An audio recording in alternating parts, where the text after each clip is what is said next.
The Story of Civilization, Volume 3, Caesar and Christ, Part 2, by Will Durant, continued, Cassette 4, Side 1. The assaults of the Central European tribes against the frontier had stopped only for a breathing spell. In this struggle to destroy an empire and make barbarism free, peace was but an armistice. In 169, the Chatti invaded the Roman regions of the Upper Rhine. In 170, the Chauci attacked Belgica, and another force besieged Sarmizegetusa. The Kostoboii crossed the Balkans into Greece and plundered the Temple of the Mysteries at Eleusis, 14 miles from Athens. The Morai, or Moors, invaded Spain from Africa, and a new tribe, the Longobardi, or Lombards, made its first appearance on the Rhine. Despite 100 defeats, the fertile barbarians were growing stronger, the barren Romans weaker. Marcus saw that it was now a war to the death, that one side must destroy the other or go under. Only a man schooled in the Roman and Stoic sense of duty could have transformed himself so completely from a mystic philosopher into a competent and successful general. The philosopher remained hidden under the imperator's armor. In the very tumult of this second Marcomannic War, from 169 to 175, in his camp facing the Quadi on the river Grana, Marcus wrote that little book of meditations by which the world chiefly remembers him.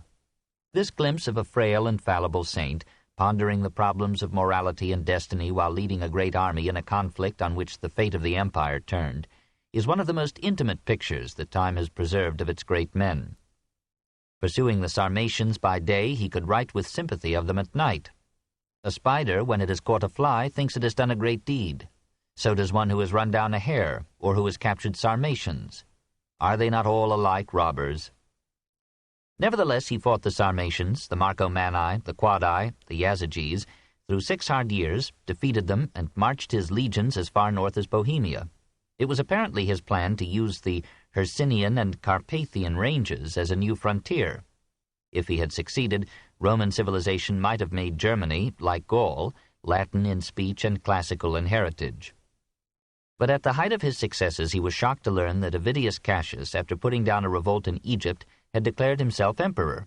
Marcus surprised the barbarians with a hasty peace, merely annexing a 10-mile strip on the north bank of the Danube and leaving strong garrisons on the southern side. He summoned his soldiers, told them that he would gladly yield his place to Avidius if Rome wished it, promised to pardon the rebel, and marched into Asia to encounter him. Meanwhile, a centurion killed Cassius, and the rebellion collapsed. Marcus passed through Asia Minor and Syria to Alexandria, mourning like Caesar that he had been cheated of a chance for clemency. At Smyrna, Alexandria, and Athens, he walked the streets without a guard, wore the mantle of a philosopher, attended the lectures of the leading teachers, and joined with them in discussion, speaking Greek. During his stay at Athens, he endowed professorships in each of the great schools of doctrine, Platonic, Aristotelian, Stoic, and Epicurean.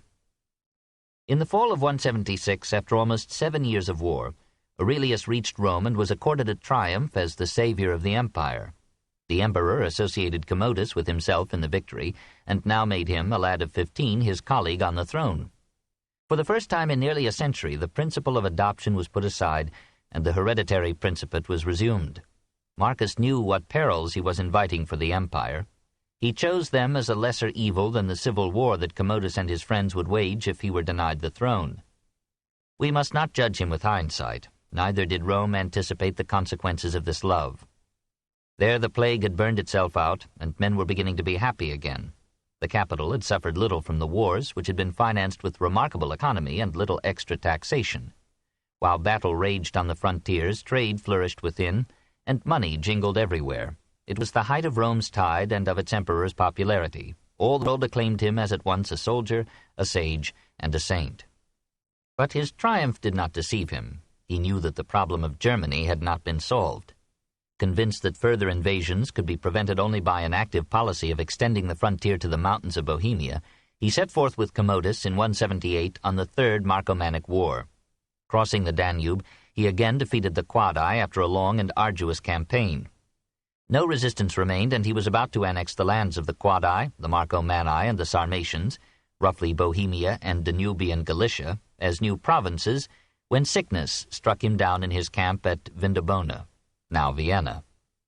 Feeling death's hand, He called Commodus to his side and warned him to carry through the policy which was now so near fulfillment and realize the dream of Augustus by pushing the boundary of the empire to the Elbe. Then he refused all further food or drink. On the 6th day he rose with his last strength and presented Commodus to the army as the new emperor. Returning to his couch, he covered his head with the sheet and soon afterward died. When his body reached Rome, the people had already begun to worship him as a god who for a while had consented to live on the earth. Chapter 20. Life and Thought in the 2nd Century, AD 96 to 192. 1. Tacitus. The policies of Nerva and Trajan liberated the suppressed mind of Rome and gave to the literature of their reigns a note of fierce resentment against a despotism that had gone but might come again. Pliny's panegyric voiced it in welcoming the first of 3 great Spaniards to the throne. Juvenal seldom sang any other note, and Tacitus, the most brilliant of historians, became a delator temporis acti, an accuser of times past, and excoriated a century with his pen. We do not know the date or place of Tacitus's birth, nor even his given name. Probably he was the son of Cornelius Tacitus, procurator of imperial revenue in Belgic Gaul. Through this man's advancement, the family was raised from the equestrian class into the new aristocracy. Our first definite fact about the historian is his own statement. Agricola, during his consulship in 78, agreed to a marriage between myself and his daughter, who might certainly have looked for a prouder connection. He had received the usual education, and had learned to the full those oratorical arts which enliven his style, that skill in prose and cons which marks the speeches in his histories. The younger Pliny often heard him in the courts, admired his stately eloquence, and acclaimed him as the greatest orator in Rome. In 88, Tacitus was praetor. Thereafter he sat in the Senate and confesses with shame that he failed to speak out against tyranny, and joined in the senatorial condemnation of Domitian's senatorial victims. Nerva made him consul in 97, and Trajan appointed him proconsul of Asia. He was evidently a man of affairs and practical experience. His books were the afterthought of a full life, the product of a leisurely old age and of a mature and profound mind. One theme unites them: hatred of autocracy. His Dialogue on Orators, if it is his, attributes the decline of eloquence to the suppression of liberty. His Agricola, the most perfect of those brief monographs to which the ancients confined biography, proudly recounts the achievements of his father-in-law as general and governor, and then bitterly records Domitian's dismissal and neglect of him. The little essay on the situation and origin of the Germans contrasts the virile virtues of a free people with the degeneration and cowardice of Romans under the despots. When Tacitus praises the Germans for considering infanticide an infamy and giving no advantage to childlessness, he is not describing Germans but denouncing Romans. The philosophical purpose destroys the objectivity of the study, but allows a remarkable breadth of view in a Roman official praising the German power of resisting Rome. The success of these essays induced Tacitus to illustrate the evils of tyranny by indicting the record of the despots in ruthless detail. He began with what was freshest in his memory and in the testimony of his older friends, the period from Galba to the death of Domitian. And when these historiae were acclaimed by a grateful aristocracy as the best historical writing since Livy, he continued his story à front by describing, in the Annales, the reigns of Tiberius, Caligula, Claudius, and Nero. Of the 14, some say 30, books of the histories, 4.5 remain, all devoted to the years 69 and 70. Of the Annals, 12 books survive from an original 16 or 18. Even in this mutilated form, they are the most powerful works in extant Roman prose. We may vaguely imagine the grandeur and impress of the whole. Tacitus had hoped to chronicle also the reigns of Augustus, Nerva, and Trajan, mitigating the gloom of his published works with some commemoration of constructive statesmanship. But the years were not given him, and posterity has judged him as he judged the past, from a somber aspect alone. The chief duty of the historian, he thought, is to judge the actions of men, so that the good may meet with the reward due to virtue, and pernicious citizens may be deterred by the condemnation that awaits evil deeds at the tribunal of posterity. It is a strange conception which turns history into a last judgment and the historian into God. So conceived, history is a sermon, ethics teaching by horrible examples, and falls, as Tacitus assumed, under the rubric of rhetoric. It is easy for indignation to be eloquent, but hard for it to be fair. No moralist should write history. Tacitus remembered tyranny too intimately to view tyrants calmly. He saw nothing in Augustus but the destruction of freedom and supposed that all Roman genius had ended with Actium. He seems never to have thought of tempering his indictments by recording the excellent administration and growing prosperity of the provinces under the imperial monsters. No one would suspect from reading him that Rome was an empire as well as a city.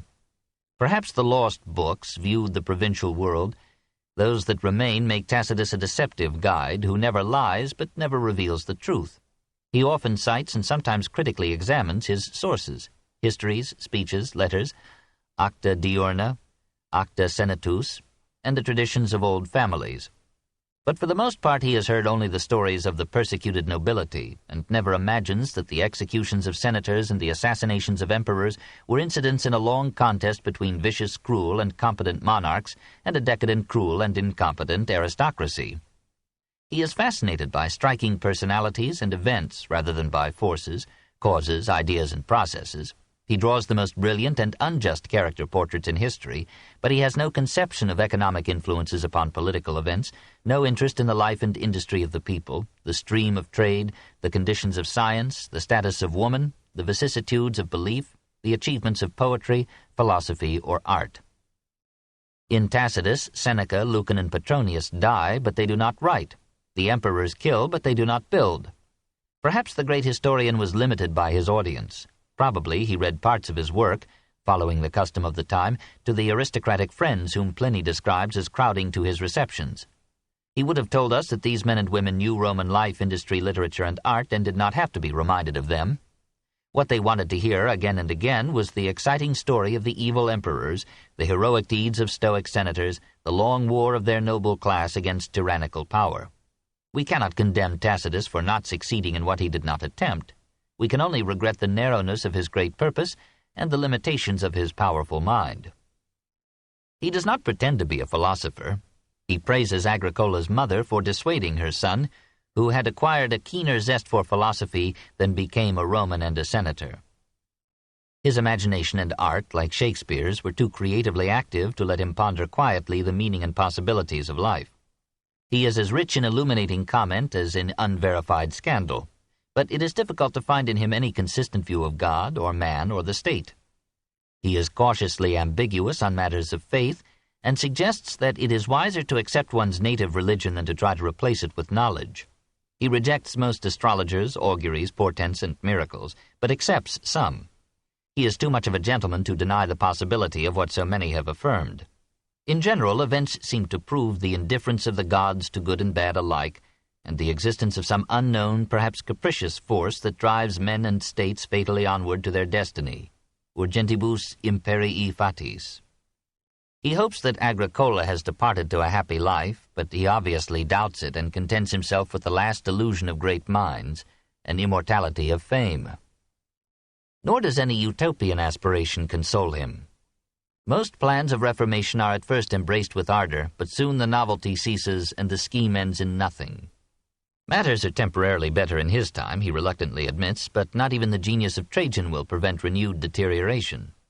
Rome is rotten, literally to the core, in the hearts of men, of a populace whose disorder of soul has made an anarchy of freedom, a rabble fond of innovation and change and ever ready to shift to the side of the strongest.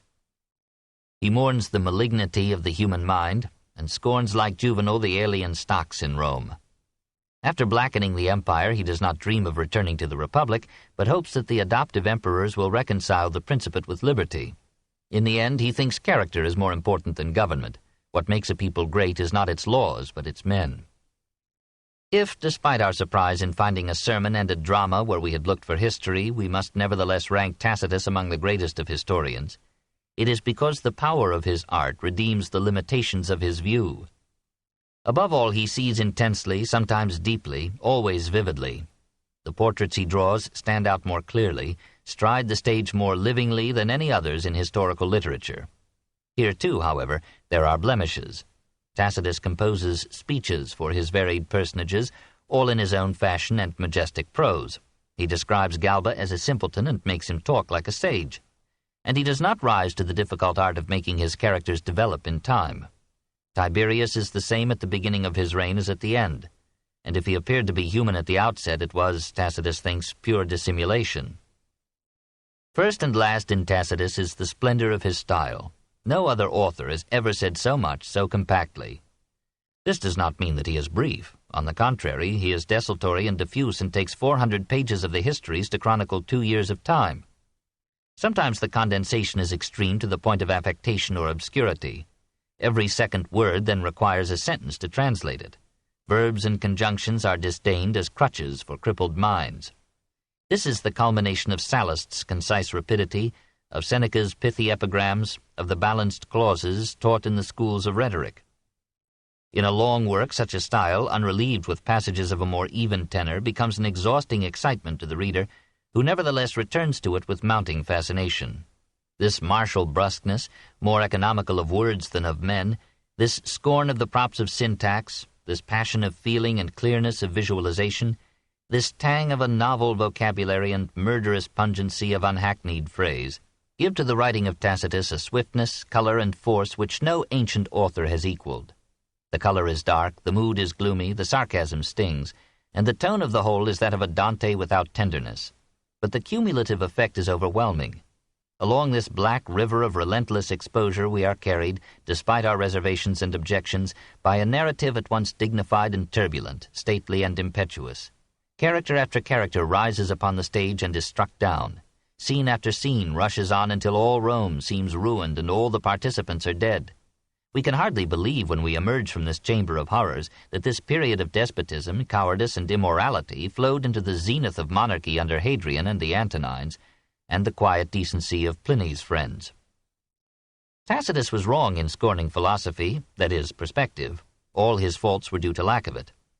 If he could have disciplined his pen to the service of an open mind, he would have placed his name first on the list of those who have labored to give form and permanence to the memory and heritage of mankind. 2. Juvenal. Unfortunately, Juvenal corroborates Tacitus. What the one writes in mordant prose about princes and senators, the other chants in bitter verse about women and men. Decimus Junius Juvenalis, son of a rich freedman, was born at Aquinum in Latium in 59. He came to Rome for his education and practiced law there for his own amusement. His satires betray the shock of rural tastes struck by the loose turmoil of city life. Yet he appears to have been friends with Martial, whose epigrams show no prejudice in favor of morality. Shortly before Domitian's death, says an uncertain tradition, Juvenal composed and circulated among his friends a satire on the influence of dancers at court. The pantomime actor Paris, we are told, took offense and had him exiled to Egypt. We cannot say if the story is true, nor when Juvenal returned. In any case, he published nothing till after Domitian's death. The first volume of his 16 satires appeared in 101, the remainder in 4 volumes at intervals in a long life. Probably they were unforgiving memories of Domitian's time, but the indignation that makes them so vivid and unreliable suggests that a few years of the good emperors had not cured the evils he denounced. Perhaps again he chose the satire as a characteristic Roman form, found models and some material in Lucilius, Horace, and Persius, and molded his fulminations and his wrath on the rhetorical principles that he had learned in the schools. We shall never know how darkly our picture of imperial Rome has been colored by the pleasures of denunciation. Juvenal takes everything for his subject, and has no trouble in finding in everything some aspect that can bear condemning. We are arrived at the zenith of vice, he thinks, and posterity will never be able to surpass us. So far, so true. The root of the evil is the unscrupulous pursuit of wealth. He scorns the plebs that once ruled armies and unmade kings, but can now be bought with panem et circenses, bread and circuses. This is one of 100 phrases to which Juvenal's vitality gave lasting life. He resents the influx of Oriental faces, dress, ways, smells, and gods, protests against the clannishness of the Jew, and likes least of all the greedy little Greek, Graeculus Esurriens, the degenerate descendant of a people once great but never honest. He loathes the informers who, like Pliny's Regulus, get rich by reporting unpatriotic remarks, the legacy hunters who flutter around childless old men, the proconsul living in lifelong luxury on the profits of a term in the provinces, the clever lawyers who spin out lawsuits like an excreted web. He is disgusted above all by sexual excesses and perversions, by the roue who on marrying finds that his lechery has left him impotent, by the dandies whose manners, perfumes, and desires make them indistinguishable from women, and by the women who think that emancipation means that they should be indistinguishable from men. His sixth and bitterest satire is devoted to the gentler sex. Posthumus is thinking of marriage. Don't do it, Juvenal warns him. And then the poet portrays the women of Rome as selfish, shrewish, superstitious, extravagant, quarrelsome, haughty, vain, litigious, adulterous, equaling every marriage with a divorce, substituting lapdogs for children, going in for athletics, worse yet for literature, quoting Virgil at you, spouting rhetoric and philosophy. Oh, may the gods save us from a learned wife. He concludes that there is hardly a woman in the city worth marrying. A good wife is a rare bird, or rara avis, stranger than a white crow. He marvels that Posthumus should think of marriage when there are so many halters to be had, so many high and dizzy windows are accessible, and the Emilian Bridge is close at hand. No, stay single, and get out of this nerve-wearying bedlam called Rome and live in some quiet Italian town where you will meet honest men and be safe from criminals, poets, collapsing tenements, and Greeks. Put ambition behind you. The goal is not worth the striving, so long is labor, and so brief is fame. Live simply, cultivate your garden, desire only so much as hunger and thirst, cold and heat demand. Learn pity, be kind to children, keep a sane mind in a healthy body, mens sana in corpore sano. But only a fool will pray for a long life. We can understand such a mood. It is pleasant to contemplate the imperfections of our neighbors and the despicable inferiority of the world as compared with our dreams. Our enjoyment in this case is sharpened by Juvenal's street-corner vocabulary, his easy-moving colloquial hexameters, his grim humor, and his lusty style. But we must not take him literally. He was angry. He had not made his way in Rome as rapidly as he had hoped. It was sweet revenge to lay about him with the bludgeon of a hatred that never feigned to be fair. His moral standard was high and sound, though tinged with conservative prejudices and delusions about the virtuous past. By these standards, used without mercy or modesty, we could indict any generation anywhere. Seneca knew how old a pastime this is. Our forefathers, he wrote, complained, we complain, and our descendants will complain that morals are corrupt, that wickedness holds sway, that men are sinking deeper and deeper into sinfulness, that the condition of mankind is going from bad to worse. Around the immoral hub of any society is a spreading wheel of wholesome life, in which the threads of tradition, the moral imperatives of religion, the economic compulsions of the family, the instinctive love and care of children, the watchfulness of women and policemen, suffice to keep us publicly decent and moderately sane. Juvenal is the greatest of Roman satirists, as Tacitus is the greatest of Roman historians, but we should err as much in taking their picture as accurate as we should were we to accept without scrutiny the pleasant and civilized scene that rises before us as we read the letters of Pliny. 3. A Roman gentleman. When he was born at Como in 61, he was named Publius Caecilius Secundus. His father owned a farm and villa near the lake and held high office in the town. Orphaned early, Publius was adopted and educated first by Virginius Rufus, governor of Upper Germany, and then by his uncle, Caius Plinius Secundus, author of the Natural History. This busy scholar made the boy his son and heir and died soon afterward. According to custom, the youth took his adoptive father's name, causing confusion for 2,000 years. At Rome, he studied under Quintilian, who formed his taste on Cicero and must receive some of the credit for the Ciceronian fluency of Pliny's style. At 18, he was admitted to the bar. At 39, he was chosen to deliver an address of welcome to Trajan. In the same year, he was made consul. In 103, augur. In 105, curator of the bed and banks of the Tiber and the city sewers. He took no fees or gifts for his legal services, but he was a rich man and could afford to be magnanimous. He had properties in Etruria, at Beneventum, Como, and Laurentum, and offered 3 million sesterces for another.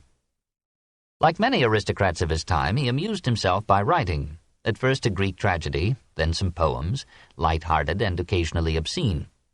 Reproved by some, he confessed his fault impenitently, and proposed again to indulge in mirth, wit, and gaiety, and enter into the spirit of the most wanton muse. Hearing his letters praised, he composed some for publication, and issued them at intervals from 97 to 109. Intended not only for the public, but for the pleasure of the circles he described, they avoided the darker aspects of Roman life, and passed by as too serious for his purpose the larger problems of philosophy and statesmanship. Their worth is in their graceful intimacy, and in the rosy light they shed upon Roman character and patrician ways. Pliny reveals himself with half the candor and all the felicity of Montaigne. He has an author's inevitable vanity, but so openly that it hardly offends. Nothing, I confess, so strongly affects me as the desire of a lasting name. He speaks appreciatively of others as well as of himself, adding that one may be sure a man has many virtues if he admires those of others. In any case, it is a relief, coming from Juvenal and Tacitus, to hear an author speak well of his fellow men. He was as generous in act as in words, ever ready with favors, loans, or gifts, from finding a husband for a friend's niece to enriching his native town. Finding that Quintilian could not give his daughter a dowry befitting the high station of the man she was marrying, he sent her 50,000 sesterces, excusing the smallness of the gift. He gave an old schoolmate 300,000 to make him eligible for the equestrian class. When the daughter of a friend inherited a legacy of debts, he paid them off, and at some risk he lent a considerable sum to a philosopher banished by Domitian. To Como he gave a temple, a secondary school, an institute for poor children, a municipal bath, and 11 million sesterces for a public library. What is especially pleasing in him is his love for his home, or his homes. He does not denounce Rome, but he is happier in Como or Laurentum, near the lake or the sea. There his chief enterprises are reading and doing nothing. He loves his gardens and the mountain scenery behind them. He did not have to wait for Rousseau to make him enjoy nature. He speaks with the greatest tenderness of his third wife, Calpurnia, her sweet temper and pure mind, her fond delight in his success and his books. She read them all, he believed, and learned many of his pages by heart. She set his poems to music and sang them, and had a private corps of couriers to keep her informed of every development when he was trying an important case. She was but one of many good women in his circle. He tells of the modesty, patience, and courage of a 14-year-old girl who, just betrothed, learned that she had an incurable illness and cheerfully awaited death. Of Pompeius Saturninus's wife, whose letters to her husband were lyrics of affection and fine Latin. Of Thraseia's daughter Fannia, who uncomplainingly bore exile for defending her husband Helvidius, nursed a relative through a dangerous illness, caught it, and died of it. How complete, he exclaims, is her virtue, her sanctity, her sobriety, her courage. He had 100 friends, some great, many good. He joined with Tacitus in prosecuting Marius Priscus for dishonesty and cruelty as proconsul in Africa. The two orators corrected each other's speeches and invested in mutual compliments. Tacitus lifted Pliny to heaven by reporting that the literary world was pairing them as the leading writers of the age. He knew Martial, but from an aristocratic distance. He took Suetonius with him to Bithynia and helped him to get the right of 3 children without having any. His circle buzzed with literary and musical amateurs, with public recitals of poetry and speeches. I do not believe, says the learned Boissier, that in any other period has literature been so greatly loved. Homer and Virgil were being studied on the banks of the Danube and the Rhine, and the Thames was trembling with rhetoric. It was, in its upper half, an elegant and amiable society, rich in loving marriages, parental affection, humane masters, sincere friendships, and fine courtesies. I accept your invitation to supper, reads one letter, but I must make this agreement beforehand, that you dismiss me soon and treat me frugally. Let our table abound only in philosophical conversation, and let us enjoy even that within limits. Most of the men whom Pliny describes were members of the new aristocracy stemming from the provinces. They were not idlers, for nearly every one of them held public office and shared in the admirable administration of the empire under Trajan. Pliny himself was sent as propraetor to Bithynia to restore the solvency of some cities there. His letters include some inquiries addressed to the prince and Trajan's pithy replies. They show Pliny accomplishing his mission with ability and honor, though with a strangely detailed dependence upon the emperor's advice. His final letter begs forgiveness for sending his sick wife home by the coaches of the imperial post. Thereafter, Pliny disappears from literature and history, leaving behind him a redeeming picture of a Roman gentleman and of Italy in her happiest age. 4. The cultural decline. We should obscure these outstanding figures if we were to surround them with lesser lights. After them there were no giants in pagan Latin letters. Reason had made its great effort from Ennius to Tacitus, and it spent itself. It is a shock to pass from the grandeur of the histories and the annals to the scandalous chronicle of Suetonius's Lives of Illustrious Men in 110. History is here degenerating into biography, and biography into anecdote. Portents and miracles and superstitions crowd the pages, and only the Elizabethan English of Philemon Holland's translation of 1606 has raised the book to the level of literature. Less disturbing is the descent from Pliny to the letters of Fronto. Perhaps these were not meant for publication and cannot be fairly compared with Pliny's. Some were spoiled by a search for archaic phraseology, but many are touched by real affection of the teacher for his pupil. Aulus Gellius supported the archaizing movement in his Attic Nights of 169, the largest collection of worthless trifles in ancient literature, and Apuleius brought it to a climax in The Golden Ass. Apuleius and Fronto came from Africa, and the fad may have had partial source in the fact that written Latin there had departed less than in Rome from the language of the people and the Republic. Fronto rightly believed in strengthening literature with popular speech, as one freshens a plant by turning over the earth at its roots. But youth does not come twice to a man, a nation, a literature, or a language. Orientalization had set in and could not be stopped. The common Greek tongue of the Hellenistic East and Oriental Rome was becoming the language of literature as well as of life. Fronto's pupil chose it for his meditations. Appian, an Alexandrian Greek living at Rome, chose Greek for his vivid histories of Rome's wars, circa 160. So did Claudius Aelian, a Roman by birth and blood. A half-century later, Dio Cassius, a Roman senator, would write his history of Rome in Greek. Leadership in literature was passing back from Rome to the Greek East, not to the Greek spirit, but to the Oriental soul using Hellenic speech. There would be giants again in Latin, but they would be Christian saints. Roman art declined more slowly than Roman letters. Technical ability lingered on and produced good architecture, sculpture, painting, and mosaic. The head of Nerva in the Vatican carries on the vivid realism of Flavian portraits, and the column of Trajan is an impressive relief despite much crudity. Hadrian labored to revive Hellenic classicism, but found no one to play Phidias to his Pericles. The inspiration that had stirred Greece after Marathon and Rome after Actium was missing in an age of self-limitation, contentment, and peace. The busts of Hadrian lose character by their smooth Hellenistic lines. The heads of Plotina and Sabina are pretty, but the portraits of Antinous repel us by their sleek, effeminate insipidity. Probably Hadrian's classical reaction was a mistake. It ended the forceful naturalism and individuation of Flavian and Trajanic sculpture, which had had indigenous roots in Italian tradition and character. Nothing reaches maturity except through the fulfillment of its own nature. Under the Antonines, Roman sculpture had its penultimate fling. Once at least it achieved perfection, in the figure of a young woman whose veiled head and modest robes are molded with a bewitching delicacy and firmness of line. Almost as good as the portrait of Marcus's Faustina, aristocratically refined and sensuous enough to accord with the innuendos of history. Aurelius himself was carved or cast in 1,000 forms, from the meditative and guileless yet eagerly sensitive youth of the Capitoline bust to the curly-headed professor in armor of that same collection. Every tourist knows the stately bronze of Aurelius Imperator on horseback, which, since Michelangelo restored it, has dominated the piazza of Rome's capital. Relief remained to the end a favorite Roman art.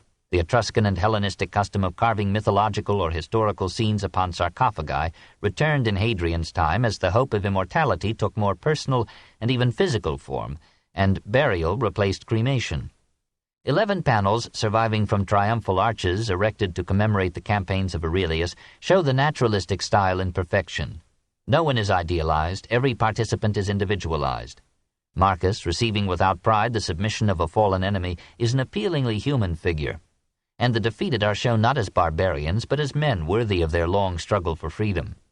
In 174, the Senate and people of Rome raised that column of Aurelius which still adorns the Piazza Colonna. Inspired by Trajan's column, it pictured the Marcomannic Wars with a sympathetic art that honored conquerors and conquered alike. The spirit of the emperor had helped to form the art and morals of his time. The games were less cruel, the laws more considerate of the weak. Marriage was apparently more lasting and content. Immorality continued, openly in a minority, clandestinely in the majority, as at all times, but it had passed its peak with Nero and had ceased to be fashionable. Men as well as women were returning to the old religion or devoting themselves to new ones, and the philosophers approved. Rome was now teeming with them, invited, welcomed, or tolerated by Aurelius.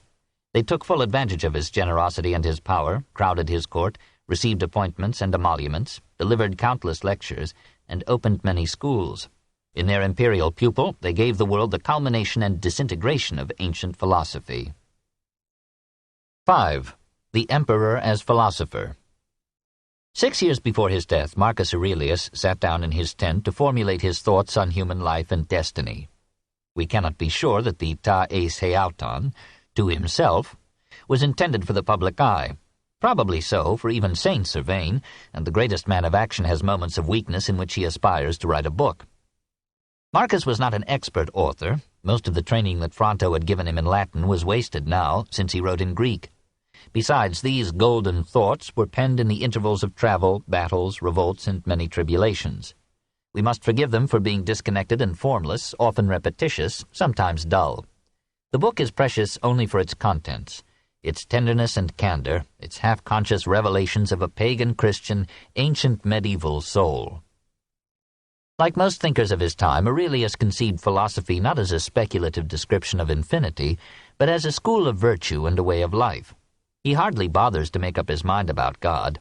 Sometimes he talks like an agnostic, acknowledging that he does not know, but having made that admission, he accepts the traditional faith with a simple piety. Of what worth is it to me, he asks, to live in a universe without gods or providence? He speaks of deity now in the singular, now in the plural, with all the indifference of Genesis. He offers public prayer and sacrifice to the old divinities, but in his private thought he is a pantheist, deeply impressed with the order of the cosmos and the wisdom of God. He has a Hindu's sense of the interdependence of the world and man. He marvels at the growth of the child out of a little seed, the miraculous formation of organs, strength, mind, and aspiration out of a little food. He believes that if we could understand, we should find in the universe the same order and creative power as in man. All things are implicated with one another, and the bond is holy. There is a common reason in all intelligent beings.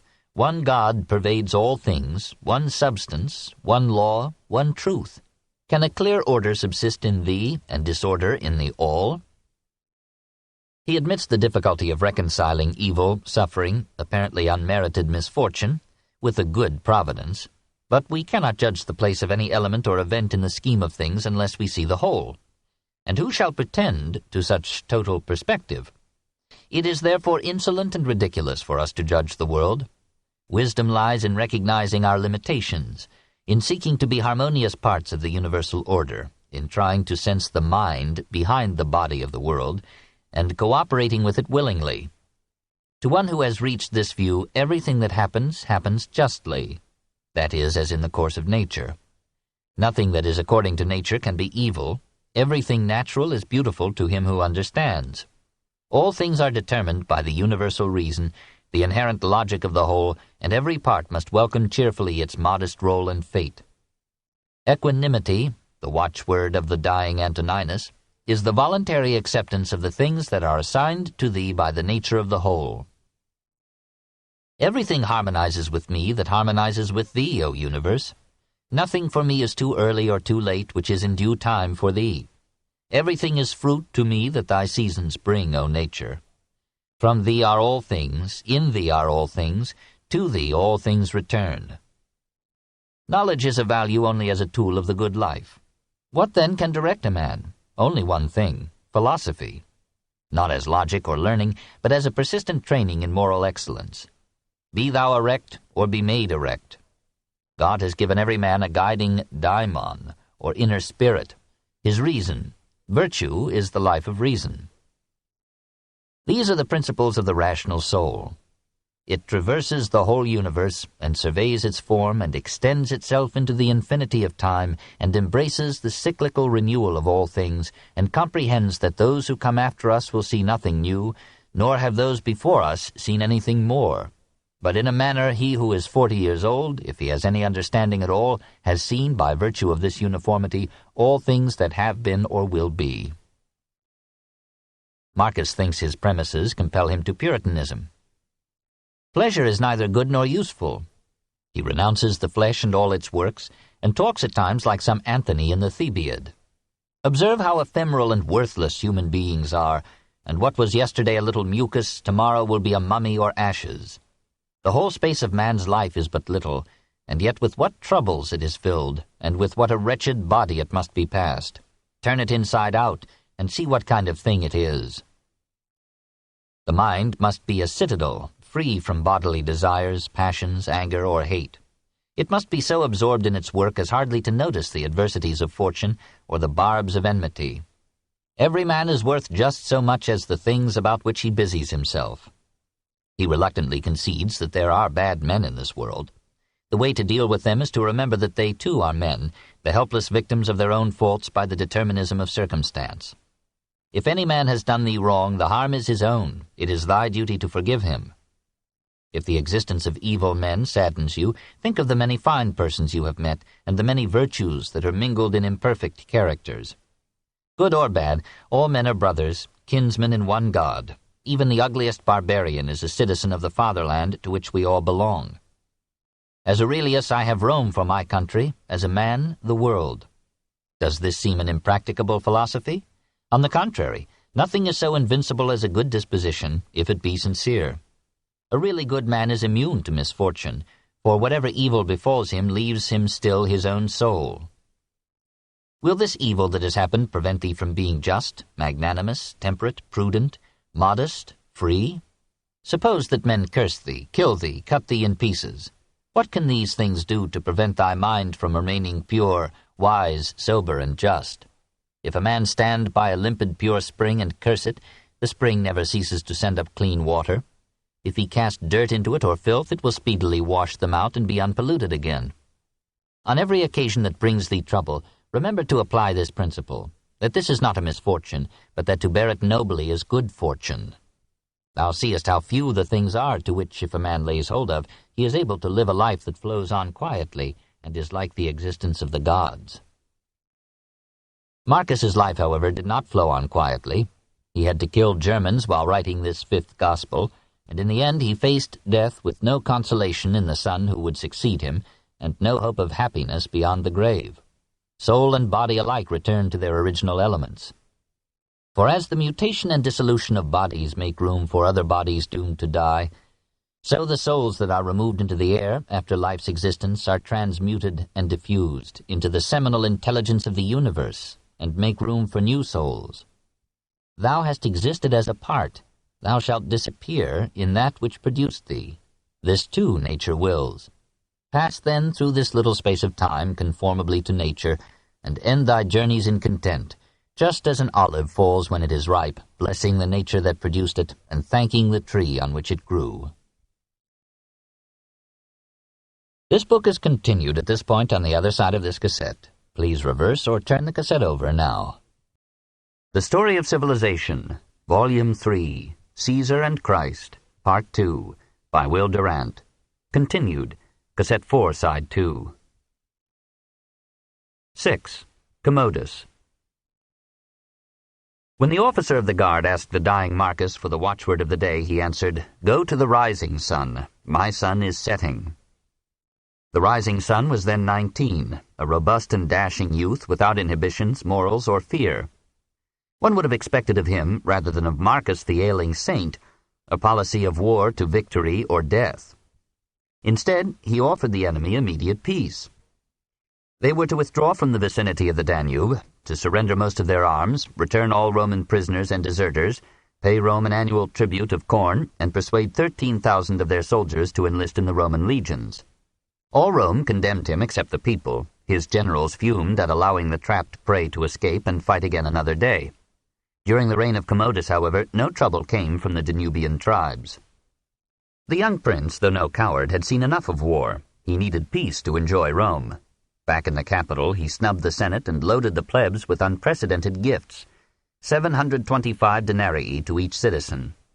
Finding no field in politics for his exuberant strength, he hunted beasts on the imperial estates and developed such skill with sword and bow that he decided to perform publicly.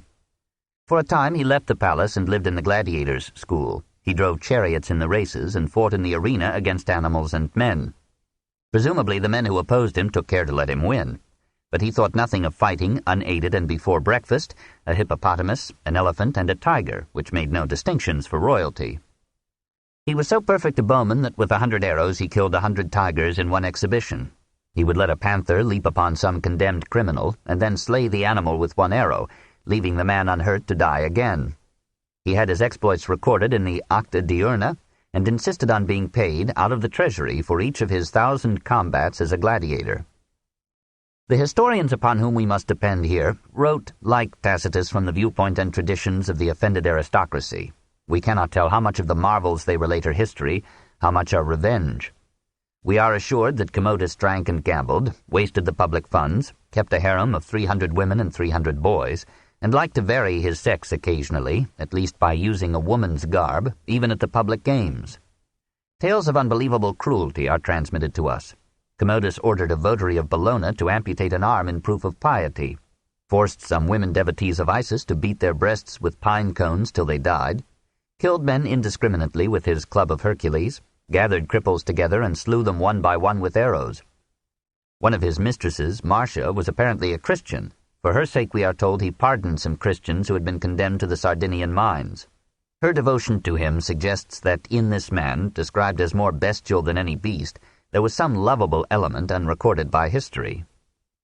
Like his predecessors, he was aroused to the wildest ferocity by fear of assassination.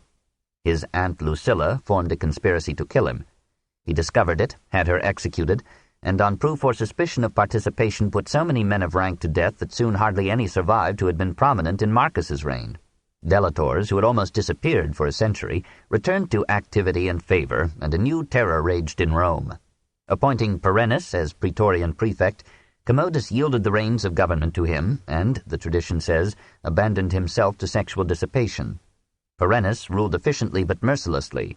He organized his own terror and had all his opponents slain. The emperor, suspecting that Perennis planned to replace him, surrendered this second Sejanus to the Senate, which reenacted its role of glowing revenge. Cleander, a former slave, succeeded Perennis in 185 and surpassed him in corruption and cruelty. Any office might be had for a proper bribe, any decision of any court could be reversed. Under his orders, senators and knights were put to death for treason or criticism. In 190 a mob besieged the villa where Commodus was staying and demanded Cleander's death. The emperor accommodated them. Cleander's successor, Laetus, after holding power for 3 years, judged that his time had come. One day he chanced upon a proscription list that contained the names of his supporters and friends, and of Marcia. On the last day of 192, Marcia gave Commodus a cup of poison, and when it worked too slowly, the athlete whom he had kept to wrestle with strangled him in his bath. He was a youth of 31. When Marcus died, Rome had reached the apex of her curve and was already touched with decay. Her boundaries had been extended beyond the Danube, into Scotland and the Sahara, into the Caucasus and Russia, and to the gates of Parthia. She had accomplished, for that confusion of peoples and faiths, a unity not of language and culture, but at least of economy and law. She had woven it into a majestic commonwealth, within which the exchange of goods moved in unprecedented plenty and freedom. And for 2 centuries she had guarded the great realm from barbarian inroads and had given it security and peace. All the white man's world looked to her as the center of the universe, the omnipotent and eternal city. Never had there been such wealth, such splendor, or such power. Nevertheless, amid the prosperity that made Rome brilliant in this 2nd century, all the seeds were germinating of the crisis that would ruin Italy in the 3rd. Marcus had contributed heavily to the debacle by naming Commodus his heir, and by wars that centralized ever more authority in the hands of the emperor. Commodus kept in peace the prerogatives assumed by Aurelius in war. Private and local independence, initiative, and pride withered as the power and functions of the state increased, and the wealth of nations was drained away by ever-rising taxation to support a self-multiplying bureaucracy and the endless offensives of defense. The mineral wealth of Italy was diminishing, pestilence and famine had taken bitter toll, the system of tillage by slaves was failing, governmental expenditures and doles had exhausted the treasury and debased the currency. Italian industry was losing its markets in the provinces through provincial competition, and no economic statesmanship appeared to make up for a languishing foreign trade by a wider distribution of buying power at home. Meanwhile, the provinces had recovered from the exactions of Sulla, Pompey, Caesar, Cassius, Brutus, and Antony. Their ancient skills had revived, their industries were flourishing, their new wealth was financing science, philosophy, and art. Their sons replenished the legions, their generals led them. Soon their armies would hold Italy at their mercy and make their generals emperors. The process of conquest was finished and was to be reversed. Henceforth the conquered would absorb the conquerors. As if conscious of these omens and problems, the mind of Rome at the close of the Antonine Age sank into a cultural and spiritual fatigue. The practical disfranchisements of first the assemblies and then the Senate had removed the mental stimulus that comes from free political activity and a widespread sense of liberty and power. Since the prince had almost all authority, the citizens left him almost all responsibility. More and more of them, even in the aristocracy, retired into their families and their private affairs. Citizens became atoms, and society began to fall to pieces internally precisely when unity seemed most complete. Disillusionment with democracy was followed by disillusionment with monarchy. The golden thoughts of Aurelius were often leaden thoughts, weighted down with the suspicion that Rome's problems could not be solved, that the multiplying barbarians could not long be held back by a sterile and pacific breed. Stoicism, which had begun by preaching strength, was ending by preaching resignation.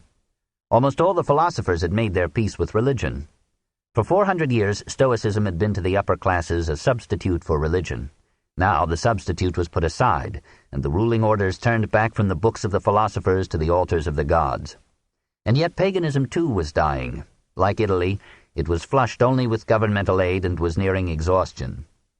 It had conquered philosophy, but already its temple precincts heard reverently the names of invading deities. The age was heavy with the resurrection of the provinces and the incredible victory of Christ. Book 4. The Empire, 146 BC to AD 192. Chapter 21. Italy. 1. A roster of cities. Let us stop at this precarious zenith and try to realize that the empire was greater than Rome.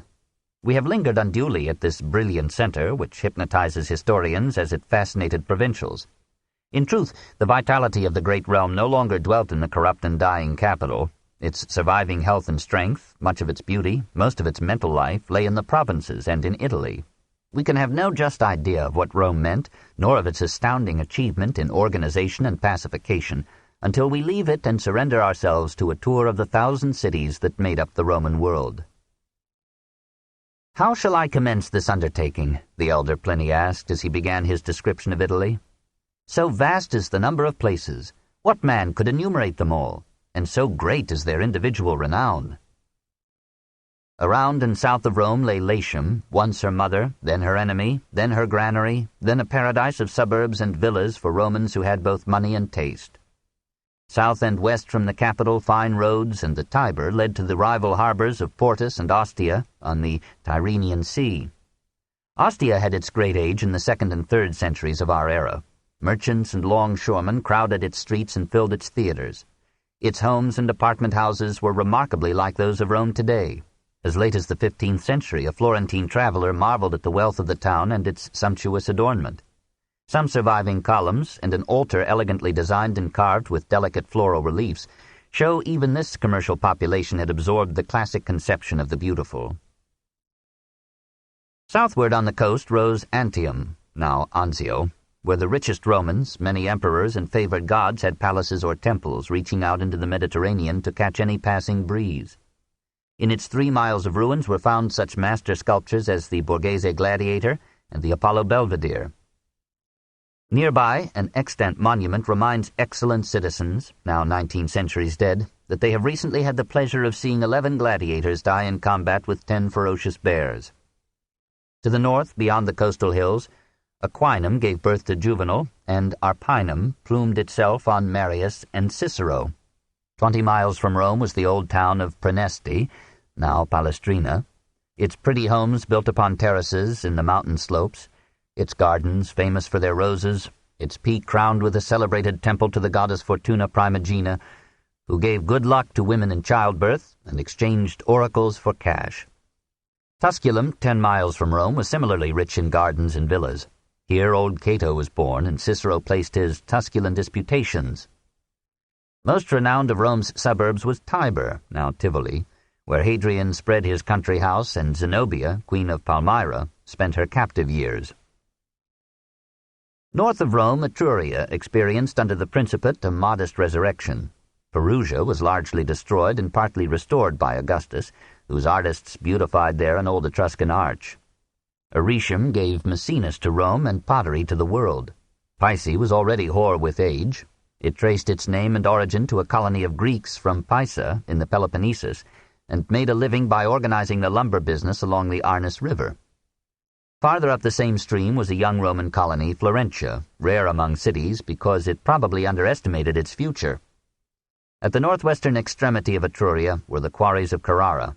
Rome's finest marble was conveyed thence to the port of Luna and went by ship to the capital. Genoa had long served as an outlet for the goods of northwestern Italy. As far back as 209 BC, we hear of the Carthaginians destroying it in a ruthless commercial war. It has been destroyed many times since, and has always achieved a fairer reincarnation. Under the Alps lay Augusta Taurinorum, founded by the Taurinae Gauls and made a Roman colony by Augustus. Its ancient pavements and drains can still be seen under the streets of Turin. And a massive gate survives from Augustan days to remind us that the city was once a fortress against invaders from the north. Here the lazy Padus, now the Po, rising in the Cottian Alps, turns eastward 250 miles to divide North Italy into what the early Republic knew as Transpadane and Cispadane Gaul. In all the peninsula, the valley of the Po was the region most fertile, populous, and prosperous. At the foot of the Alps were those lakes, Verbenus, now Maggiore, Larius, now Como, and Benicus, now Garda, whose splendor feasted the eye and soul of those generations as well as ours.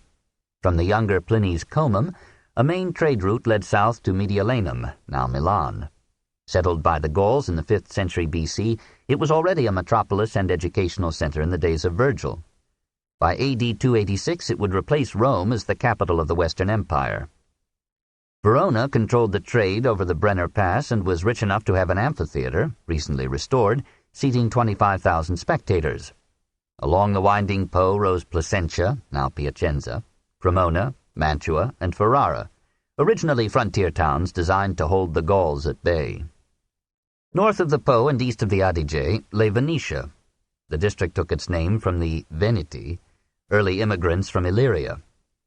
Herodotus tells how the leaders of these tribes annually brought together the marriageable lasses in their villages, put a price upon each according to her beauty, wed her to the man who paid the price, and used the money to provide alluring dowries for the less alluring girls. Venice itself was not yet born, but at Pola on the Istrian peninsula, at Tergesti, now Trieste, Aquileia, and Patavium, now Padua, substantial cities crowned the head of the Adriatic. Pola still has from Roman days a stately arch, a pretty temple, and an amphitheater only less impressive than its model, the Colosseum. South of the Po, a line of important cities ran from Placentia through Parma, Mutina, now Modena, Bononia, now Bologna, and Faventia, now Faenza, to Ariminum. Here at Rimini is one of the most perfectly preserved of the countless bridges built by Roman engineers. It carried the Flaminian Way into the city through an arch as strong and dominating as the Roman character. A branch road led from Bononia to Ravenna, the Venice of Roman days, built upon piles in marshes made by several rivers emptying into the Adriatic. Strabo describes it as provided with thoroughfares by means of bridges and ferries.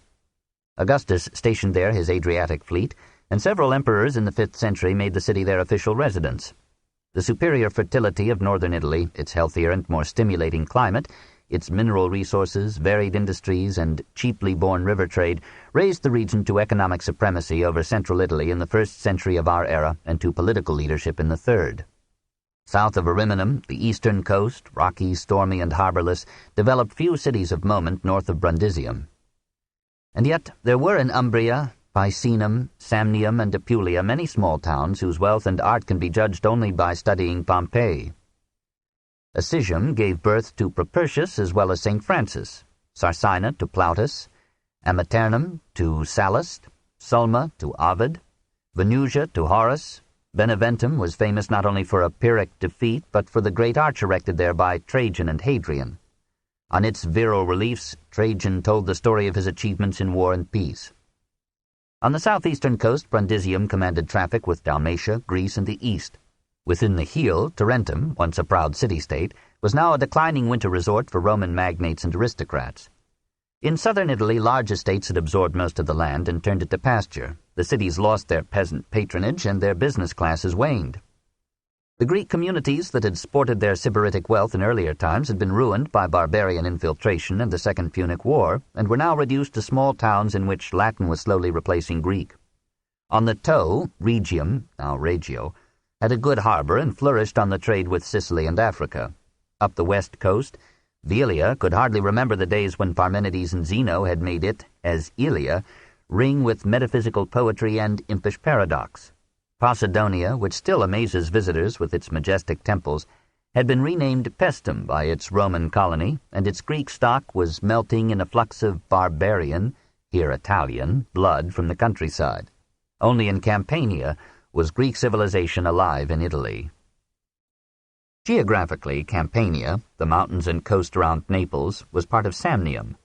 Economically and culturally, it was a world by itself, industrially more advanced than Rome, financially powerful, and crowding into a little space an intense life of political turmoil, literary competition, artistic exuberance, Epicurean luxury, and exciting public games. The land was fertile and produced the finest olives and grapes in Italy. Hence came the famous Serentine and Falernian wines. Probably Varro was thinking of Campania when he challenged the world. "You who have wandered over many lands, have you ever seen any better cultivated than Italy? Is not Italy so stocked with fruit trees as to seem one great orchard?" At the southern end of Campania, a precipitous peninsula ran out from Salernum to Sarentum. Villas nestled among the vines and orchards on the hills and garlanded the shore. Sarentum was as beautiful as Sorrento is now. The elder Pliny called it nature's own delight, upon which she had poured out all her gifts. Hardly anything seems to have changed there in 2,000 years. The people and their customs are probably the same, almost the same their gods. And the cliffs still stand, the sea's unending siege. Facing this promontory lay the buffeted isle of Caprii, now Capri.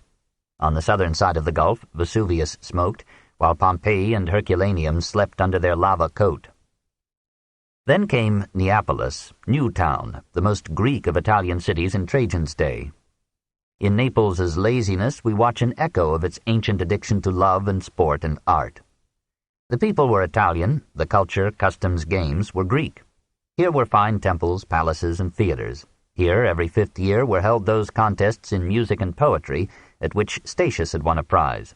In the western corner of the gulf was the port of Puteoli, now Pozzuolo, named from the stench of its sulphur pools. It throve on Rome's trade and on manufactures of iron, pottery, and glass. An amphitheater here shows us, by its well-preserved underground passages, how gladiators and beasts were introduced into the arena. Across the harbor of Puteoli sparkled the villas of Baiae, doubly attractive in their setting between mountains and sea. Here Caesar, Caligula, and Nero played, and rheumatic Romans came to bathe in mineral springs. The place profited from its reputation for gambling and immorality. Varro reports that maidens there were common property, and many boys were girls. Claudius thought Cicero irremediably disgraced for having gone there once.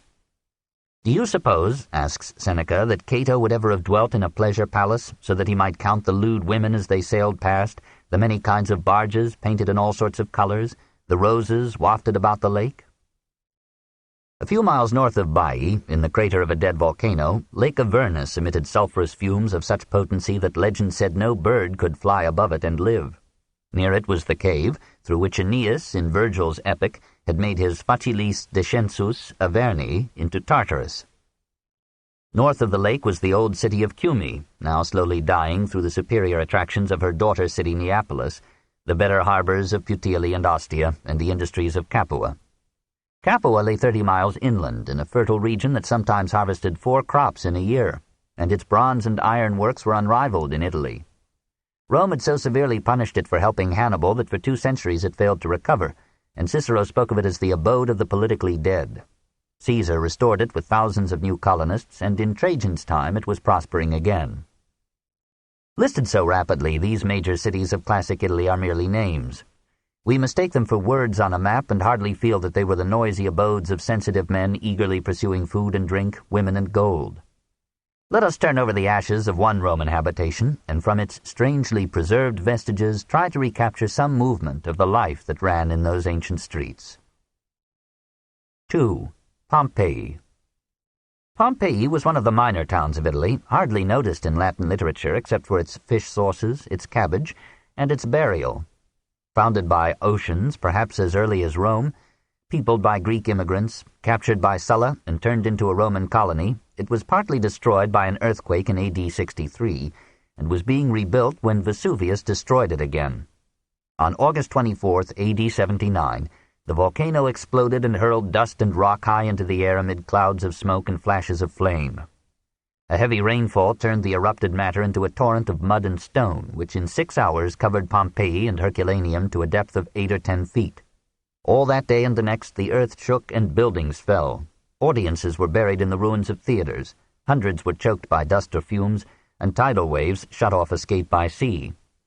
The elder Pliny was at that time commanding the western fleet at Misenum, near Puteoli. Moved by appeals for help and by curiosity to observe the phenomenon at closer range, he boarded a small vessel, landed on the southern shore of the Gulf, and rescued several persons. But as the party ran from the advancing hail and smoke, the old scientist was overcome, fell in his tracks, and died. The next morning his wife and his nephew joined a desperate crowd that fled down the coast, while from Naples to Sorrento the continuing eruption blackened the day into night. Many refugees, separated in the darkness from their husbands, wives, or children, made the terror worse with their laments and shrieks. Some prayed to divers gods for help, some cried out that all gods were dead and that the long-predicted end of the world had come. When on the third day the sky cleared at last, lava and mud had covered everything of Pompeii but the rooftops, and Herculaneum had completely disappeared. Of approximately 20,000 population in Pompeii, probably some 2,000 lost their lives. Several of the dead were preserved by a volcanic embalmment. The rain and pumice stone that fell upon them made a cement that hardened as it dried, and the filling of these impromptu molds has made some gruesome plaster casts. A few of the survivors dug into the ruins to recover valuables. Thereafter the site was abandoned and was slowly covered by the detritus of time. In 1709 an Austrian general sank a shaft at Herculaneum, but the tufa layer was so thick, in some places 65 feet, that excavations had to proceed by slow and costly tunneling. The exhuming of Pompeii began in 1749 and has gone on at intervals since. Today most of the ancient town has been uncovered and has revealed so many houses, objects, and inscriptions that in some ways we know ancient Pompeii better than ancient Rome.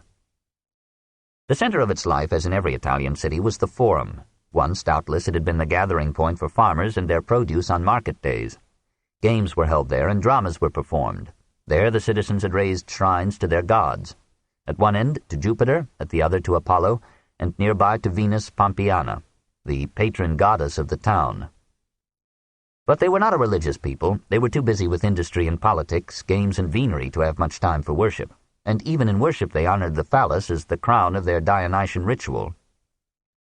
When economic and state affairs swelled in volume and dignity, great buildings rose around the Forum for administration, negotiation, and exchange. We may judge from modern Italian towns how the adjoining streets throbbed with the hawking of peddlers, the disputes of buyers and sellers, the noise of crafts by day and revelry by night. In the ruins of the shops, excavators found some of the charred and petrified nuts, loaves, and fruits that so narrowly escaped a purchaser. Farther down the streets were the taverns, gambling houses, and brothels, each zealous to be all in one. We might not have guessed the keenness of Pompeii's life had not its people scratched their sentiments upon public walls. 3,000 such graffiti have been copied there, and presumably there were thousands more. Sometimes the authors merely inscribed their names or obscene audacities, as men still love to do. Sometimes they gave hopeful instructions to enemies, as Samius Cornelio, suspendere. Samius to Cornelius, go hang yourself. Many of the inscriptions are love messages, often in verse. Romula notes that she tarried here with Stephalus, and a devoted youth writes, Victoria vale et ubique es suaviter sternutas. Goodbye, Victoria, and wherever you are, may you sneeze pleasantly. Quite as numerous as these messages are the carved or painted announcements of public events or private offerings. Landlords advertised vacancies, losers described missing articles, guilds and other groups declared themselves for promising candidates in the municipal campaigns. So the fishermen have named Pompedius Rufus for aedile. The lumbermen and the charcoal sellers ask you to elect Marcellinus. Some graffiti announced gladiatorial games. Others proclaimed the valor of famous gladiators like Celadus, Suspirium Puellarum, the maiden's sigh, or breathed devotion to a favorite actor. Actius, darling of the people, come back soon. Pompeii lived to be amused. It had 3 public baths, a palestra, a small theater seating 2,500, a larger one accommodating 5,000, and an amphitheater where 20,000 persons could enjoy by proxy the agony of death. One inscription reads, 30 pairs of gladiators furnished by the duumvir will fight at Pompeii on November 24th, 25th, and 26th. There will be a hunt, or venatio. Hooray for Maius! Bravo, Paris! Maius was duumvir or city magistrate. Paris was the leading gladiator. The remains of the domestic interiors suggest a life of solid comfort and varied art.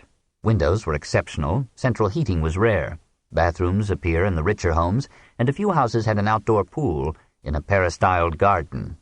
Floors were of cement or stone, sometimes of mosaic. One franc money-maker had the words Salve Lucrum, Hail Gain, lettered in his floor. Another inscribed his with Lucrum Gandium, Gain is joy. Little has been found of the ancient furniture. Nearly all was of wood and perished, but a few tables, couches, chairs, and lamps of marble or bronze have survived. In the museums at Pompeii and Naples may be seen the miscellanea of domestic life, pens, inkstands, scales, kitchen utensils, toilet articles, and musical instruments.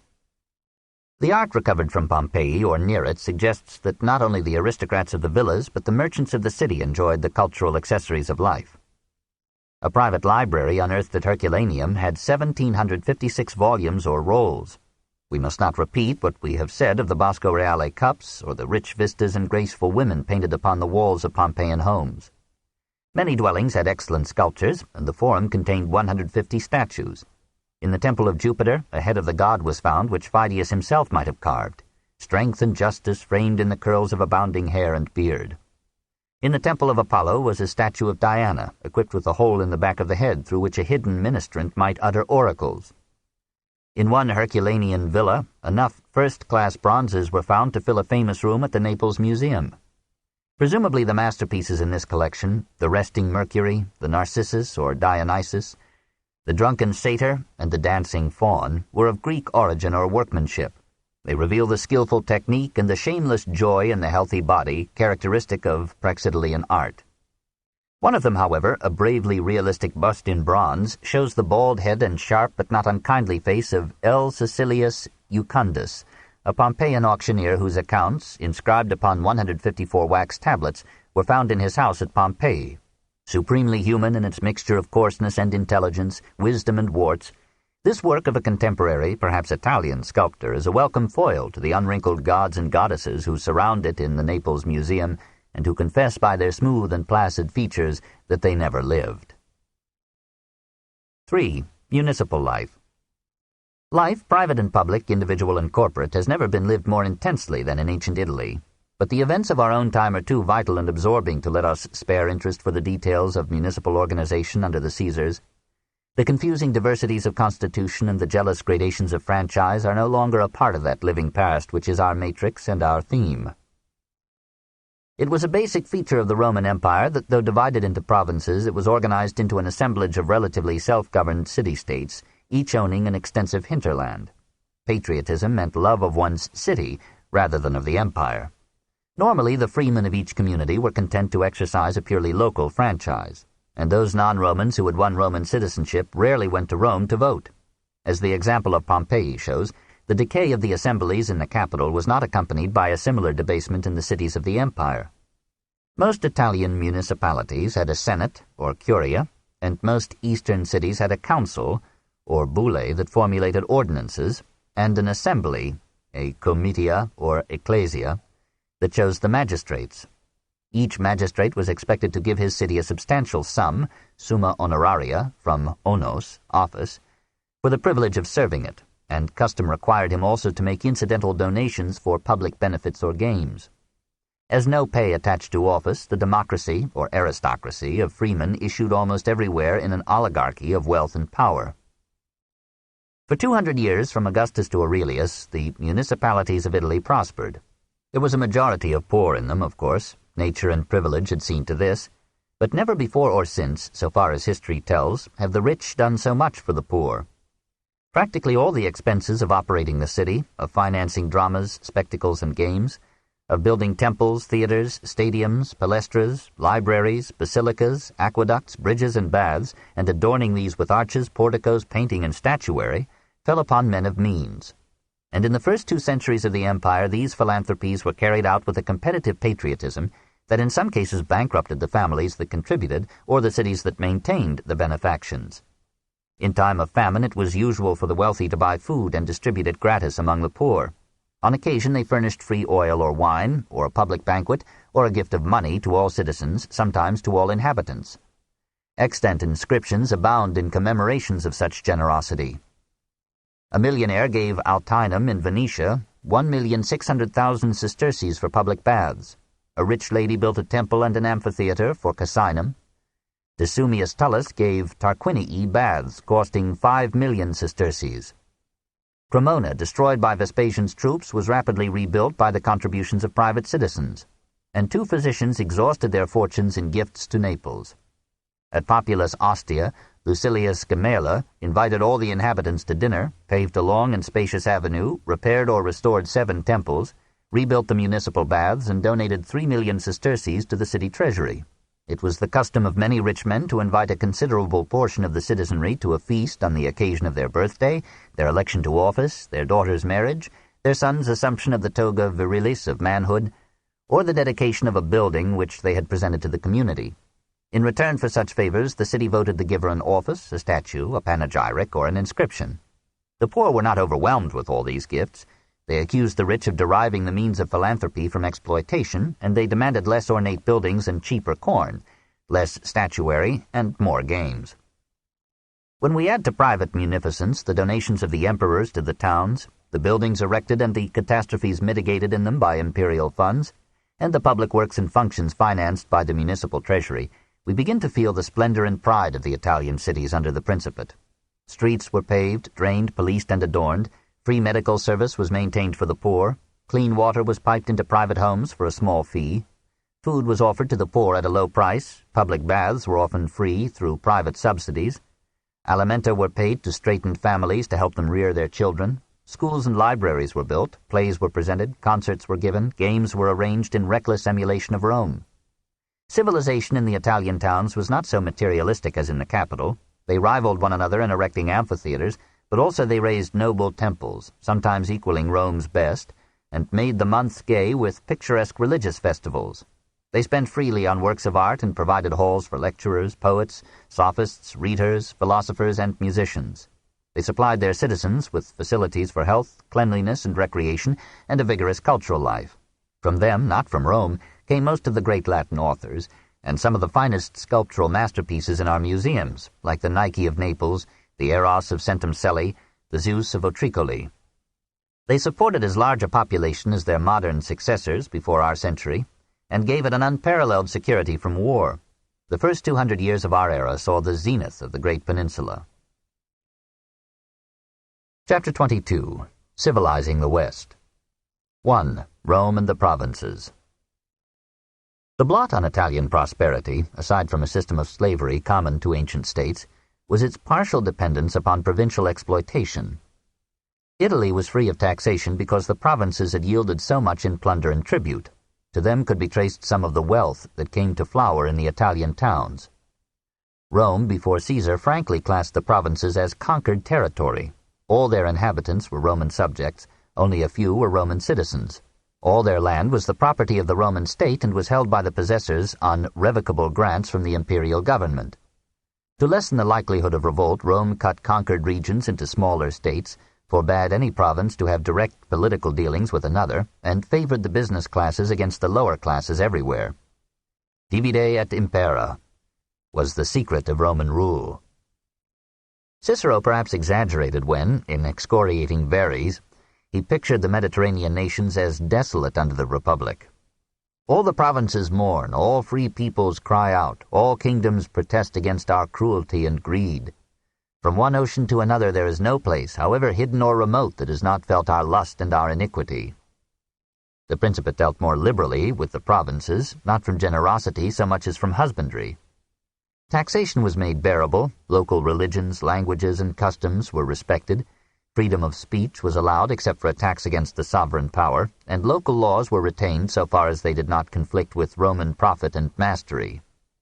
A wise flexibility created a useful diversity of rank and privilege among and within the subject states.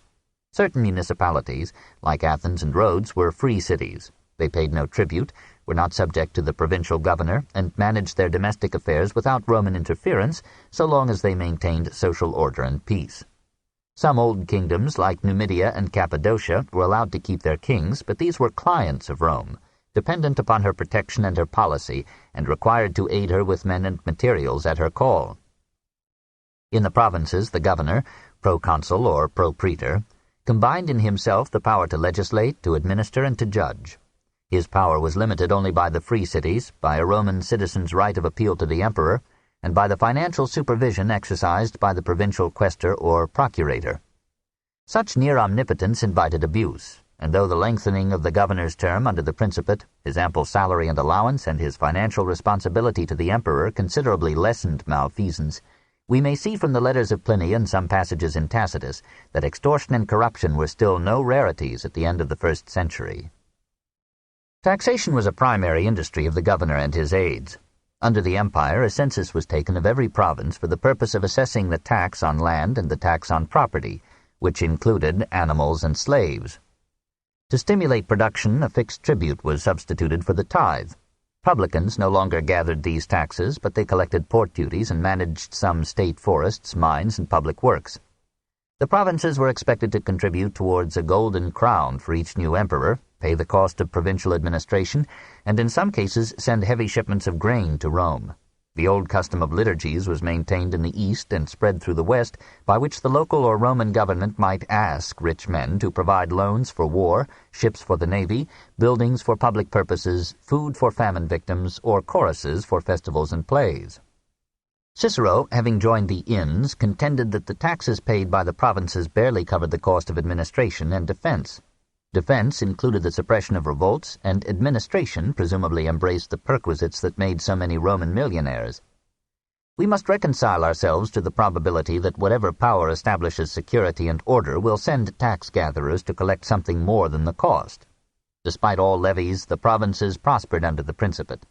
The emperor and the Senate exercised a more careful supervision under provincial staffs, and severely punished those who stole beyond their station. Ultimately, the excess taken from the provinces flowed back to them in payment for their goods, and in the end, the industries so supported made the provinces stronger than a precariously parasitic Italy. A government, said Plutarch, ought to give a people 2 boons above all, liberty and peace. As to peace, he wrote, there is no need to occupy ourselves, for all war has ceased. As to liberty, we have that which the government, Rome, leaves us, and perhaps it would not be good if we had any more. 2. Africa. Corsica and Sardinia were classed together as a province, not as parts of Italy. Corsica was for the most part a mountainous wilderness, in which Romans hunted the natives with dogs to sell them as slaves. Sardinia provided slaves, silver, copper, iron, and grain.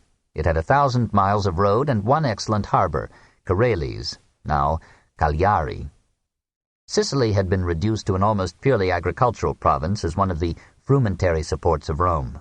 Its arable soil was largely taken up with latifundia devoted to cattle-raising, and manned by slaves so poorly clothed and fed that they periodically revolted and escaped to form robber bands. The island had in Augustus's days some 750,000 souls. In 1930 it had 3,972,000. Of its 65 cities, the most flourishing were Catania, Syracuse, Tauromenium, now Taormina, Messena, Agrigentum, and Panormus, now Palermo. Syracuse and Tauromenium had magnificent Greek theaters, still in use today. Despite Verres' depredations, Syracuse was so full of impressive architecture, famous sculptures, and historic sites that provincial guides prospered on the tourist trade, and Cicero considered it the finest city in the world. Most well-to-do urban families had farms or orchards in the suburbs, and the whole Sicilian countryside was fragrant with fruit trees and vineyards, as it is today. All that Sicily lost through Roman domination, Africa gained. It gradually replaced Sicily as an unwilling granary for Rome, but in return Roman soldiers, colonists, businessmen, and engineers made it blossom into a hardly credible affluence. Doubtless the new conquerors had found certain regions thriving when they came. Between the mountains that frowned upon the Mediterranean and the Atlas Range that kept out the Sahara ran a semi-tropical valley sufficiently watered by the Bagradus, now Majerda River, and 2 months of rain to repay the patient husbandry that Mago had taught and Massinissa had enforced. But Rome improved and expanded what she found. Her engineers built dams across the rivers that flowed down from the southern hills. They gathered the surplus water in reservoirs in the rainy season and poured it into irrigation canals in the hot months when the streams ran dry. Rome asked no heavier taxes than native chiefs had levied, but her legion and fortifications gave better protection against nomad raiders from the mountains. Mile by mile, new soil was won from desert or savagery for cultivation and settlement. The valley produced so much olive oil that when in our 7th century the Arabs came, they were amazed to find that they could ride from Tripoli to Tangier without ever moving from the shade of olive trees. Towns and cities multiplied, architecture exalted them, and literature found new voice. The ruins of Roman forums, temples, aqueducts, and theaters on now arid wastes reveal the reach and wealth of Roman Africa. Those fields decayed and became dead sand not through a change in climate but through a change in government, from a state that gave economic security, order, and discipline to one that allowed chaos and negligence to ruin the roads, reservoirs, and canals. At the head of this restored prosperity was the resurrected city of Carthage. This book is continued on Cassette 5, Side 1. The Story of Civilization, Volume 3, Caesar and Christ, Part 2, by Will Durant, continued, Cassette 5, Side 1. At the head of this restored prosperity was the resurrected city of Carthage. After the Battle of Actium, Augustus took up the frustrated project of Caius Gracchus and Caesar, and sent to Carthage as colonists some of the soldiers whose fidelity and victories he wished to reward with land. The geographical advantages of the site, the perfect harbor, the fertile Bagradus delta, the excellent roads opened or reopened by Roman engineers, soon enabled Carthage to recapture from Utica the export and import trade of the region. Within a century of its refounding, it had become the largest city in the western provinces. Rich merchants and landowners built mansions on the historic Byrsa, or villas in the flowering suburbs, while peasants, driven from the soil by the competition of latifundia, joined proletarians and slaves in slums whose fetid poverty would welcome the egalitarian gospel of Christianity. Houses rose to 6 or 7 stories. Public buildings gleamed with marble, and statuary of good Greek style abounded in the streets and squares. Temples were built again to the old Carthaginian gods, and Melkart enjoyed till our 2nd century the sacrifice of living children. The people rivaled the Romans in their passion for luxuries, cosmetics, jewelry, dyed hair, chariot races, and gladiatorial games. Among the sights of the city were the great public baths presented by Marcus Aurelius.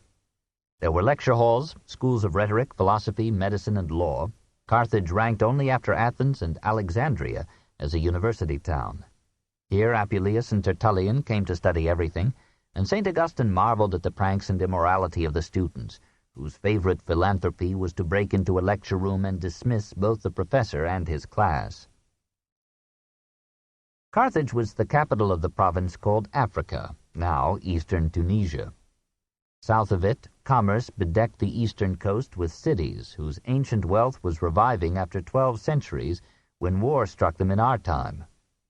Hadrumetum, now Sus, Leptis Minor, Thapsus, and Tacopy, now Gabus. Farther east on the Mediterranean lay a district named Tripolis from its federation of 3 cities. Ia, now Tripoli, founded by the Phoenicians in 900 BC, Sabrata, and Leptis Magna, now Lebda. In this last city, the Emperor Septimius Severus was born in AD 146. He rewarded it with a basilica and municipal bath, whose ruins astonish the traveler or warrior today. Paved roads busy with camel caravans connected these ports with the towns of the interior. Sufatula, now a tiny village with the remains of a great Roman temple. Thysdrus, now El Gem, which had an amphitheater seating 60,000, and Thuga, now Duga, whose ruined theater attests by its graceful Corinthian columns the wealth and taste of its citizens. North of Carthage was her ancient mother and implacable rival, Utica, now Utique. We catch a hint of its Roman opulence when we learn that in 46 BC 300 Roman bankers and wholesalers had branch offices there. Its territory reached northward to Hippodioritis, now Bizerte. Thence a road led along the coast westward to Hippo Regius, now Bonn, soon to be Augustine's episcopal see. South and inland lay Cirta, now Constantine, capital of the province of Numidia. Westward lay Thamugadi, now Timgad, almost as well preserved as Pompeii, with paved and colonnaded streets, covered drains, an elegant arch, a forum, senate house, basilica, temples, baths, theatre, library, and many private homes. On the pavement of the forum is a checkerboard engraved with the words Venari, Lavari, Ludere, Ridere, Hoc est vivere. To hunt, bathe, play, and laugh, this is to live. Thumagadi was founded about AD 117 by the 3rd Legion, sole guard of the African provinces. About 123 the legion took up more permanent headquarters a few miles to the west and raised the city of Lambesis, now Lambez. The soldiers married and settled there, and lived in their homes more than in the camp. But even their praetorium was a stately and ornate edifice, whose baths were as fine as any in Africa. Outside the camp they helped to build a capitol, temples, triumphal arches, and an amphitheater where struggle and death might mitigate the monotony of their peaceful lives. That a single legion could protect all North Africa from the marauding tribes of the interior was made possible by a network of roads, military in purpose but commercial in result, binding Carthage with the Atlantic and the Sahara with the Mediterranean. The main road went westward through Sirte to Caesarea, capital of Mauritania, now Morocco. Here King Juba II taught civilization to the Mauri, or Moors, from whom the province took its ancient and modern names. Son of the Juba who had died at Thapsus, he had been taken as a child to grace Caesar's triumph in Rome. He was spared, remained as a student, and became one of the most learned scholars of his time. Augustus made him client king of Mauritania, and bade him spread among his people the classic culture he had so zealously acquired. He succeeded, being favored with a long reign of 48 years. His subjects marveled that a man could write books and yet rule so well. His son and heir was brought to Rome and starved to death by Caligula. Claudius annexed the kingdom and divided it into 2 provinces, Mauritania Caesariensis and Mauritania Tingatana, named from its capital Tingis, our Tangier. In these African cities there were many schools, open to the poor as well as to the rich. We hear of courses in stenography, and Juvenal calls Africa Nutricula causa decorum, the nurse of barristers. It produced in this period 1 minor and 1 major author, Fronto and Apuleius. Only in its Christian heyday would African literature lead the world. Lucius Apuleius was a strange and picturesque character, far more than Montaigne undulant and diverse. Born at Madara of high family in AD 124, he studied there, at Carthage and in Athens, spent a large inheritance recklessly, wandered from city to city and from faith to faith, had himself initiated into various religious mysteries, played with magic, wrote many works on subjects ranging from theology to tooth powder, lectured at Rome and elsewhere on philosophy and religion, returned to Africa, and married at Tripoli a lady considerably richer than himself in both purse and years. Her friends and heirs apparent sued to annul the marriage, charging that he had persuaded the widow by magic arts. He defended himself before the court in an apologia that has come down to us in refurbished form. He won his case and bride, but the people persisted in believing him a magician, and their pagan posterity sought to belittle Christ by recounting the miracles of Apuleius. He spent the remainder of his days at Madara and Carthage, practicing law and medicine, letters and rhetoric. Most of his writings were on scientific and philosophical subjects. His native city raised a monument to him labeled Philosophus Platonicus, and he would be chagrined if he could return to find himself remembered only for his golden ass. It is a work akin to the Satyricon of Petronius, and even more bizarre. Originally entitled 11 Books of Transformations, it expanded fantastically a story that Lucius of Patras had told of a man changed into an ass. It is a loose concatenation of adventures, descriptions, and extraneous episodes, seasoned with magic, horror, ribaldry, and deferred piety. The Lucius of the tale tells how he wandered into Thessaly, amused himself with various maidens, and sensed everywhere around him an atmosphere of sorcery. As soon as night was past and a new day began to spring, I fortuned to awake, and rose out of my bed as half amazed, and indeed desirous to know and see some strange and marvelous things. Neither was there anything which I saw that I did believe to be the same, which it was, indeed, but everything seemed to me transformed into other shapes by the wicked power of enchantment, insomuch that I thought the stones against which I might stumble were indurate, and turned from men into that figure, and that the birds which I heard chirping, and the trees and the running waters, were changed into such feathers and leaves and fountains. And further, I thought that the statues and images would by and by move, and that the walls would talk, and the kine and other brute beasts would speak and tell strange news, and that immediately I should hear some oracle from heaven and from the ray of the sun. Ready now for any adventure, Lucius rubs himself with a magic ointment, meanwhile mightily wishing to be changed into a bird. But as he rubs, he becomes a perfect ass. Thenceforth, the story records the tribulations of an ass with the sense and understanding of a man. His single consolation lies in his long ears, whereby I might hear all things that were even afar off. He will be restored to human shape, he is told, if he can find and eat a rose. He achieves this consummation after a long asyniad of vicissitudes. Disenamored of life, he turns first to philosophy, then to religion, and composes a prayer of thanksgiving to Isis, astonishingly like a Christian apostrophe to the Mother of God. He shaves his head, is received into the third order of Isaic initiates, and paves a road back to earth by revealing a dream in which Osiris, greatest of the gods, bids him go home and practice law. Few books embrace so much nonsense, but fewer still have phrased it so pleasantly. Apuleius tries every manner of style, and manages each successfully. He loves most a rich and fanciful verbiage, ornate with alliteration and assonance, picturesque slang and archaic speech, sentimental diminutives, rhythmic and sometimes poetic prose. An oriental warmth of coloring accompanies here an oriental mysticism and sensuality. Perhaps Apuleius wished to suggest, from the background of his experience, that sensual indulgence is an intoxicating ferment which changes us into beasts, and that we can become human again only through the rose of wisdom and piety. He is at his best in the incidental stories caught by his powerful and perambulating ears.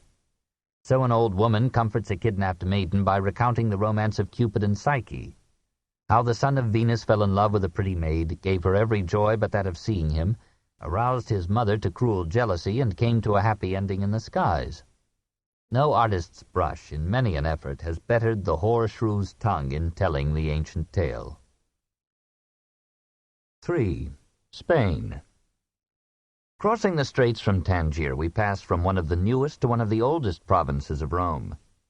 Standing strategically at the door of the Mediterranean, blessed and cursed with precious minerals that soaked her soil with the blood of greed, crossed with mountain ranges that hindered communications, assimilation, and unity, Spain has felt the full fever of life from the days when old Stone Age artists painted bisons on the cave walls of Altamira down to our own disordered time.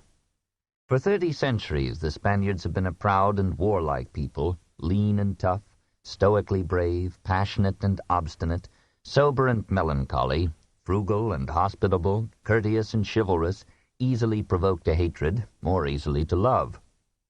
When the Romans came, they found a population even then inextricably diverse. Iberians from Africa, perhaps, Ligurians from Italy, Celts from Gaul, and a layer of Carthaginians at the top. If we may believe their conquerors, the pre-Roman Spaniards were close to barbarism, some living in towns and houses, some in hamlets and huts and caves, sleeping on the floor or the earth and washing their teeth with urine carefully aged. The men wore black cloaks, the women long mantles and gay-colored gowns. In some parts, Strabo reprovingly adds, the women danced promiscuously with men, taking hold of their hands. As early as 2000 B.C., the inhabitants of southeastern Spain, Tartessus, the Phoenician Tarshish, had developed a bronze industry whose products were sold throughout the Mediterranean. On this basis, Tacitus evolved in the 6th century BC a literature and art that claimed an antiquity of 6,000 years. Little remains of it except a few crude statues and a strange polychrome bust in sandstone, the Lady of Elche, carved on Greek models in a strong and flowing Celtic style. About 1000 BC, the Phoenicians began to tap the mineral wealth of Spain, and by 800 they had taken Cadiz and Malaga and built great temples there.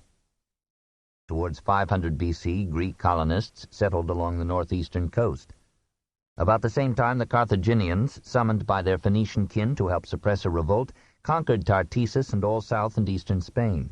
The rapid exploitation of the peninsula by Carthage between the First and Second Punic Wars opened the eyes of the Romans to the resources of what they then called Iberia, and the passage of Hannibal into Italy was finally outweighed by the movement of the Scipios into Spain.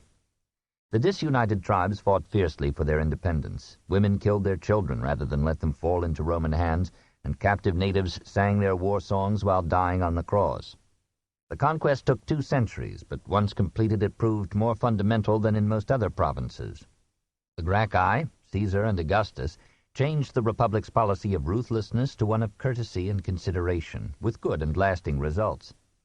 Romanization proceeded rapidly. Latin was adopted and adapted, the economy expanded and prospered, and soon Spain was contributing poets, philosophers, senators, and emperors to Rome. From Seneca to Aurelius, Spain was the economic mainstay of the empire. Having enriched Tyre and then Carthage, Spanish minerals now enriched Rome.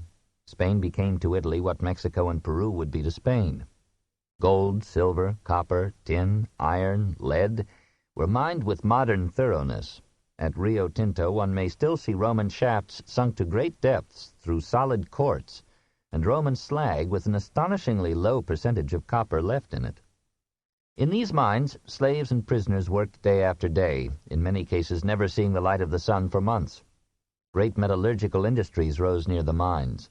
Meanwhile, the soil of Spain, despite mountains and arid wastes, produced esparto grass for cord, rope, baskets, bedding, and sandals, nourished prize sheep and a renowned woolen industry, and gave to the empire the best olives, oil, and wine that antiquity knew. The Guadalquivir, the Tagus, the Ebro, and lesser streams helped a web of Roman roads to carry the products of Spain to her ports and innumerable towns. Indeed, the most remarkable and characteristic result of Roman rule, here as elsewhere, was the multiplication or expansion of cities. In the province of Baetica, now Andalusia, were Cartia, now Algeciras, Munda, Malacca, Italica, birthplace of Trajan and Hadrian, Corduba, Hispalis, now Seville, and Gades, now Cadiz. Corduba, founded 152 BC, was a literary center famous for its schools of rhetoric. Here were born Lucan, the Senecas, and St. Paul's Gallio. This tradition of scholarship would last through the Dark Ages and make Cordoba the most learned city in Europe. Gades was the most populous of Spanish towns and notoriously rich. Situated at the mouth of the Guadalquivir, it commanded the Atlantic trade with Western Africa, Spain, Gaul, and Britain. Its sensuous dancing girls, or puellae gaditanae, contributed modestly to its fame. Rome knew Portugal as the province of Lusitania and Lisbon as Olisipo. At Norba Caesarina, to which the Arabs gave its present name of Alcantara, or the bridge, Trajan's engineers threw across the Tagus the most perfect of existing Roman bridges. Its majestic arches, 100 feet wide and 180 above the stream, still carry a busy 4-lane road. The capital of Lusitania was Emerita, now Merida, which boasted many temples, 3 aqueducts, a circus, a theater, a naumachia, and a bridge 2,500 feet long.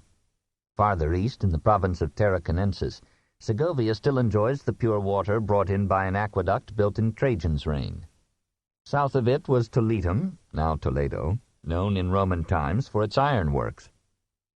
On the eastern coast rose the great city of Novo Carthago, now Cartagena, rich with mining, fisheries, and trade. Out in the Mediterranean lay the Baleares, where Palma and Palencia were already old and flourishing cities. Northward on the coast were Valencia, Taraco, now Tarragona, Barcino, now Barcelona, and just below the Pyrenees, the old Greek town of Emphorii.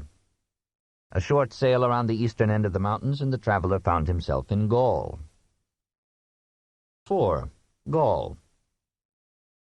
In those days, when all ships were of moderate draft, even ocean-going vessels could navigate the Rhone from Marseille to Lyon.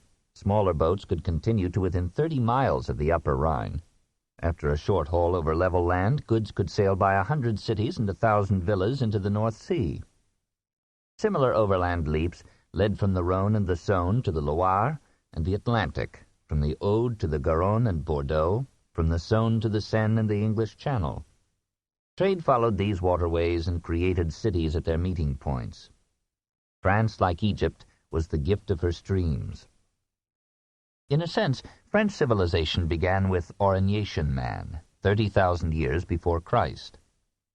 For even then, as the caves of Montignac attest, there were artists capable of rich color and vivid line. From that old stone age of hunting and herding, France passed about 12,000 B.C. to the settled life and tillage of the Neolithic Age, and after 10 long millenniums to the Age of Bronze. About 900 B.C. a new race, Alpine and round-headed, began to filter in from Germany and spread across France to Britain and Ireland and down into Spain. These Celts brought with them the Hallstatt iron culture of Austria, and about 550 B.C. they imported from Switzerland the more developed iron technology of La Tène.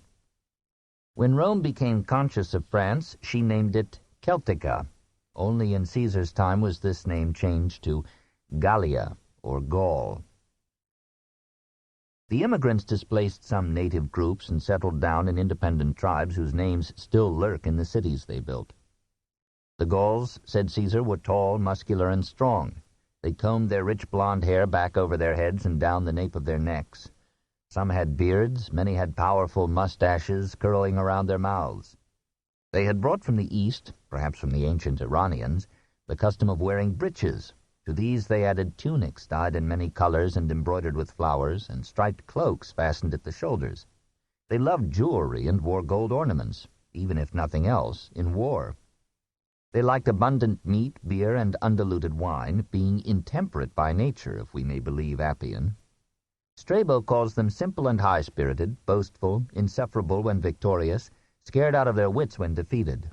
But it is not always a boon that our enemies should write a book. Posidonius was shocked to find out that they hung the severed heads of their foes from the necks of their horses. They were easily aroused to argument and combat, and sometimes, to amuse themselves at banquets, they fought duels to the death. They were, says Caesar, our equals in valor and warlike zeal. Ammianus Marcellinus describes them as, at all ages, fit for military service. The old man marches out on a campaign with courage equal to that of the man in the prime of life. In fact, a whole band of foreigners will be unable to cope with one Gaul if he call in his wife, who is usually far stronger and fiercer than he, above all when she swells her neck, gnashes her teeth, and, poising her huge arms, begins to rain down blows and kicks like shots from a catapult. The Gauls believed in a variety of gods, now too dead to mind anonymity. Belief in a pleasant life after death was so keen as to be, in Caesar's judgment, an important source of Gallic bravery.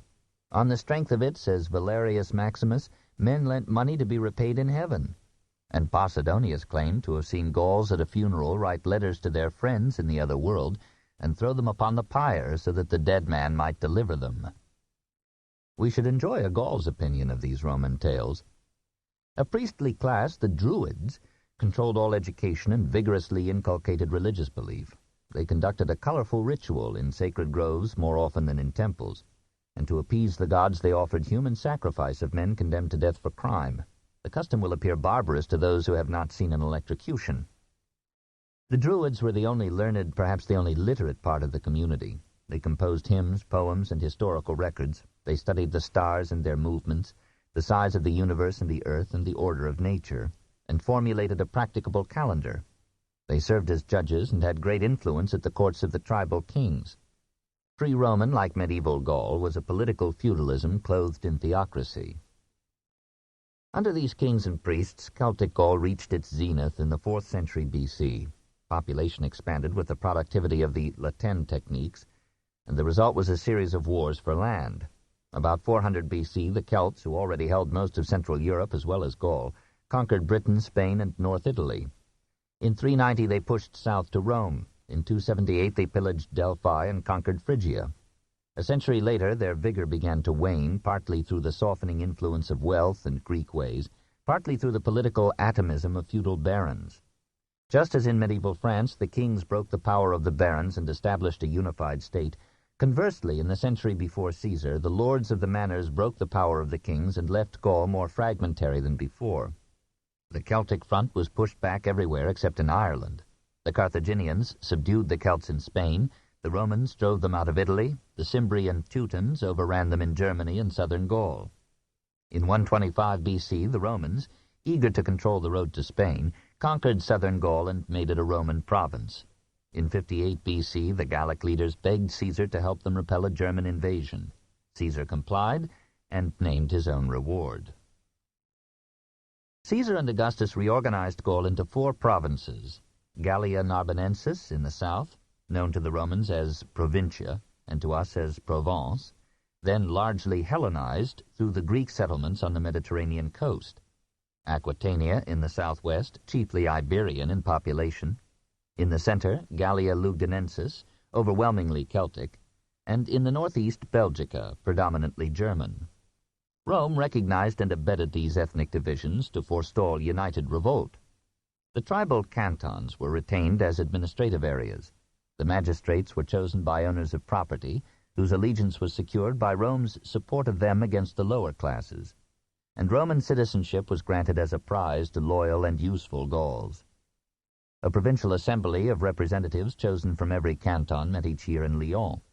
At first it limited itself cautiously to the ritual of Augustan worship, but soon it passed on to sending requests to the Roman governors, then recommendations, then demands.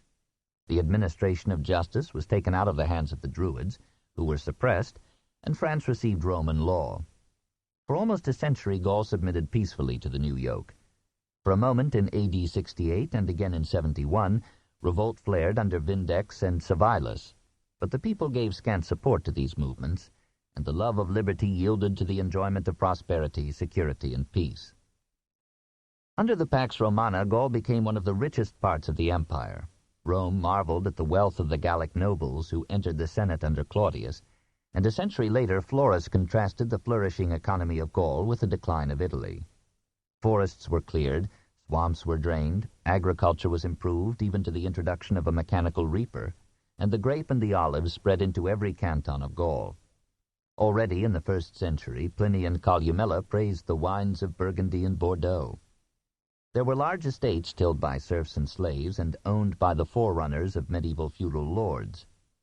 But there were also many small proprietors, and wealth was more evenly distributed in ancient Gaul, as in modern France, than in almost any other civilized state. Progress was especially rapid in industry. By AD 200, Gallic potters and ironworkers were stealing the markets of Germany and the West from Italy. Gallic weavers were doing the largest textile business in the empire, and the factories of Lyon were turning out not only commercial glass, but wares of artistic excellence. Industrial techniques were handed down from father to son and formed a precious part of the classical heritage. Over 13,000 miles of road, built or improved by Roman engineers, teemed with transport and trade. Enriched with this expanded economic life, the towns of ancient Celtica became the cities of Roman Gaul. In Aquitania, the capital, Perdigola, now Bordeaux, was one of the busiest of Atlantic ports. Limonum, now Limoges, Avaricum, now Bourges, and Augustinemetum, now Clermont-Ferrand, were already rich. The last paid Zenodortus 400,000 sesterces for a colossus of mercury. In Gallia Narbonensis there were so many cities that Pliny described it as more like Italy than a province. Farthest west was Tolosa, now Toulouse, famous for its schools. Narbo, now Narbonne, capital of the province, was in our 1st century the greatest city of Gaul, the chief port of exit for Gallic goods to Italy and Spain. Here, Sidonius Apollinaris would say, are walls, promenades, taverns, arches, porticos, a forum, a theatre, temples, baths, markets, meadows, lakes, a bridge, and the sea. Farthest east, on the great Via Domitia from Spain to Italy, lay Nemours, now Nîmes. Its pretty maison carrée was raised by Augustus and the town to commemorate his grandsons Lucius and Caius Caesar. Its inner colonnade is lamentably sunk into the cellar wall, but its free Corinthian columns are as lovely as any in Rome. The amphitheatre, which seated 20,000, is still the scene of periodical pageantry. The Roman aqueduct that brought Nîmes fresh water became in time the Pont du Gard, or Bridge of the Gard River. Standing today as a gigantic ruin in the rugged countryside beyond the city, its massive lower arches contrast to fine effect with the smaller arches above them to make the structure a revealing witness of Rome's engineering art. Eastward on the Mediterranean, at the mouth of the Rhone, Caesar founded Arelati, now Arles, in the hope that it would replace rebellious Massalia as a shipbuilding center and port.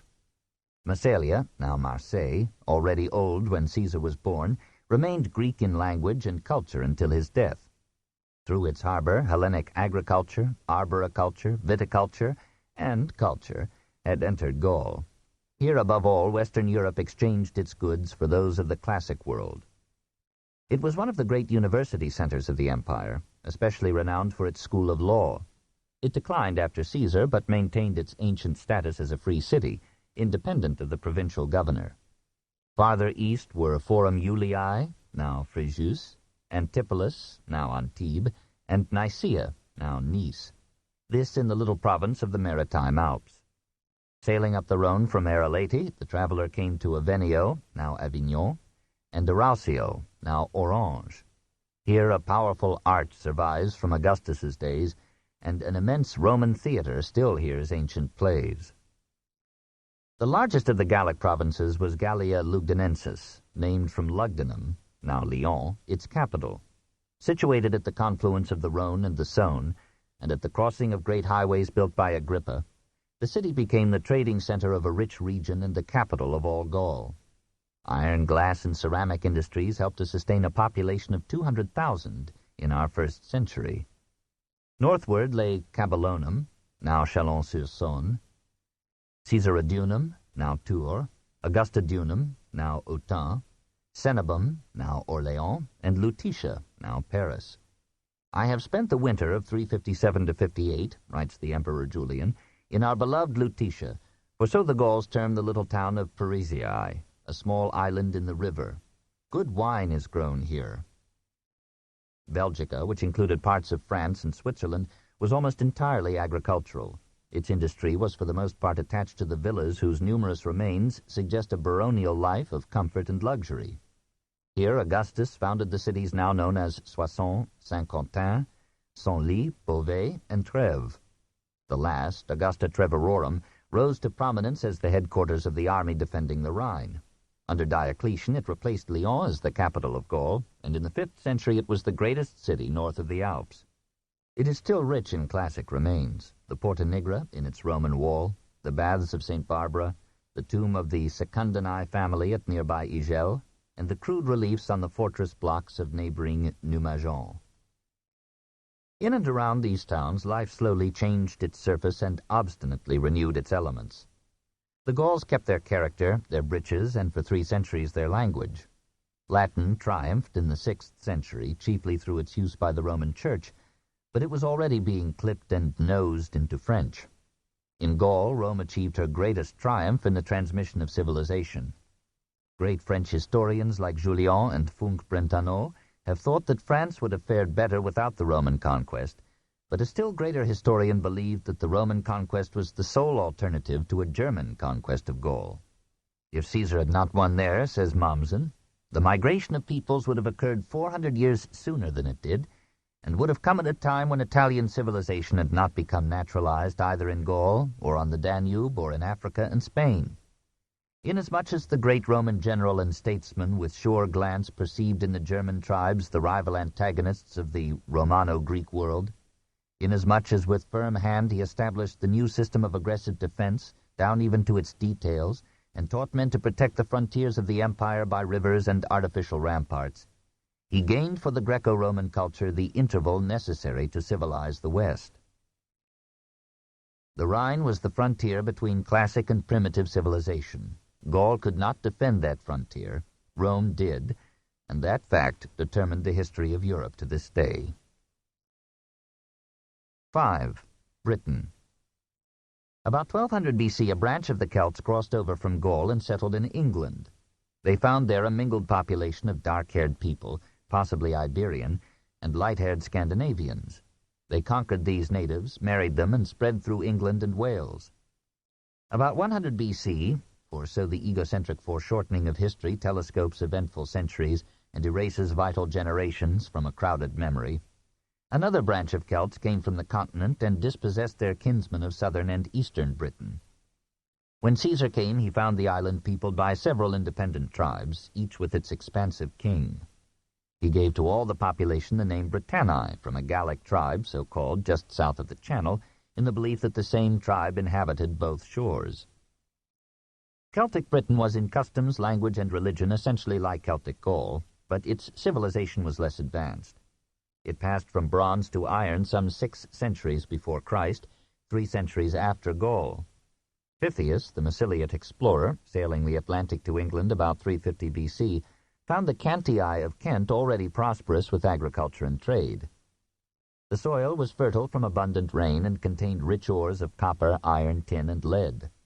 By Caesar's time, domestic industry was able to supply an active commerce among the tribes and with the continent, and coins were minted in bronze and gold.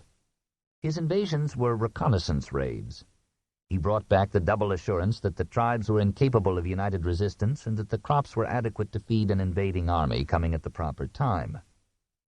A century later, in AD 43, Claudius crossed the Channel with 40,000 men whose discipline, armament, and skill proved too much for the natives. Britain in her turn became a Roman province.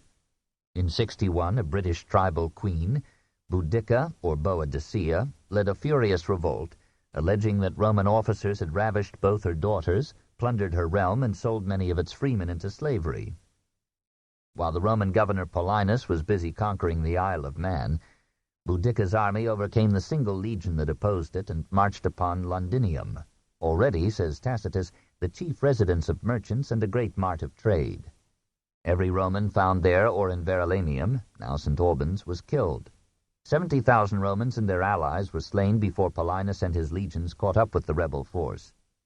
Boudica, standing with her daughters in a chariot, fought heroically in defeat. She drank poison, and 80,000 Britons were put to the sword. Tacitus tells how his father-in-law, Agricola, as governor of Britain from AD 78 to 84, brought civilization to a rude, scattered, and warlike people by establishing schools, spreading the use of Latin, and encouraging cities and rich men to build temples, basilicas, and public baths. By degrees, says the caustic historian, the charms of vice gained admission to British hearts. Baths, porticos, and elegant banquets grew into vogue, and the new manners, which in reality only served to sweeten slavery, were by the unsuspecting Britons called the arts of polished humanity. In swift campaigns, Agricola carried these arts and Roman rule to the Clyde and the Forth, defeated an army of 30,000 Scots, and wished to go farther when Domitian recalled him. Hadrian built a wall from 122 to 27, 70 miles across the island from Solway Firth to the mouth of the Tyne as a defense against not unsuspecting Scots. And 20 years later, Lollius raised farther north the 33-mile wall of Antoninus between the Firths of Clyde and Forth. For over 2 centuries, these fortifications kept Britain safe for Rome. As Rome's rule achieved stability, it became more lenient. The cities were managed by native senates, assemblies, and magistrates, and the countryside was left, as in Gaul, to tribal chieftains amenable to Roman surveillance. It was not so urban a civilization as Italy's, nor so rich as Gaul's, but it was under Roman stimulus and protection that most British cities now took form. 4 of them were Roman colonies, whose freemen enjoyed Roman citizenship. Cumulodunum, now Colchester, the first Roman capital of Britain and the seat of the provincial council; Lindum, whose modern name Lincoln, with its ending coln, declares its ancient privilege; Eboracum, now York, an important military post; and Glevum, whose name Gloucester merges Glevum with Chester, the Anglo-Saxon word for town. Chester, Winchester, Dorchester, Chichester, Leicester, Silchester, and Manchester appear to have had their beginnings in the first 2 centuries of Roman rule. These were small towns, each with some 6,000 souls, but they had paved and drained streets, forums, basilicas, temples, and houses with stone foundations and tiled roofs. Viraconium, now Wroxeter, had a basilica accommodating 6,000 persons, and public baths where hundreds could bathe at once. The hot springs of Aequisalus, or Salt Waters, now Bath, made it a fashionable resort in ancient days, as its surviving thermae show. Londinium rose to economic and military importance because of its position on the Thames and its radiating roads. It grew to a population of 60,000 and soon replaced Camulodunum as Britain's capital. Most of the homes in Roman London were of brick and stucco, in smaller towns of wood. Climate determined their architecture, a gable roof to shed rain and snow, and many windows to let in whatever sun might shine. For even on clear days, said Strabo, the sun is to be seen only for 3 or 4 hours. But interiors followed the Roman style: mosaic floors, large bathrooms, muraled walls, and, far more than in Italian homes, central heating by hot air conduits in walls and floors. Coal, mined from surface veins, was used not only for warming houses, but for industrial processes like smelting lead. Apparently the mines of ancient Britain were owned by the state, but were leased to private entrepreneurs. There was a factory, or fabrica, at Bath for the manufacture of iron weapons, and probably the making of pottery, bricks, and tiles had reached the factory stage. But most industries were carried on in homes, small shops, and villas. 5,000 miles of Roman roads and innumerable waterways were the arteries of a brisk internal trade.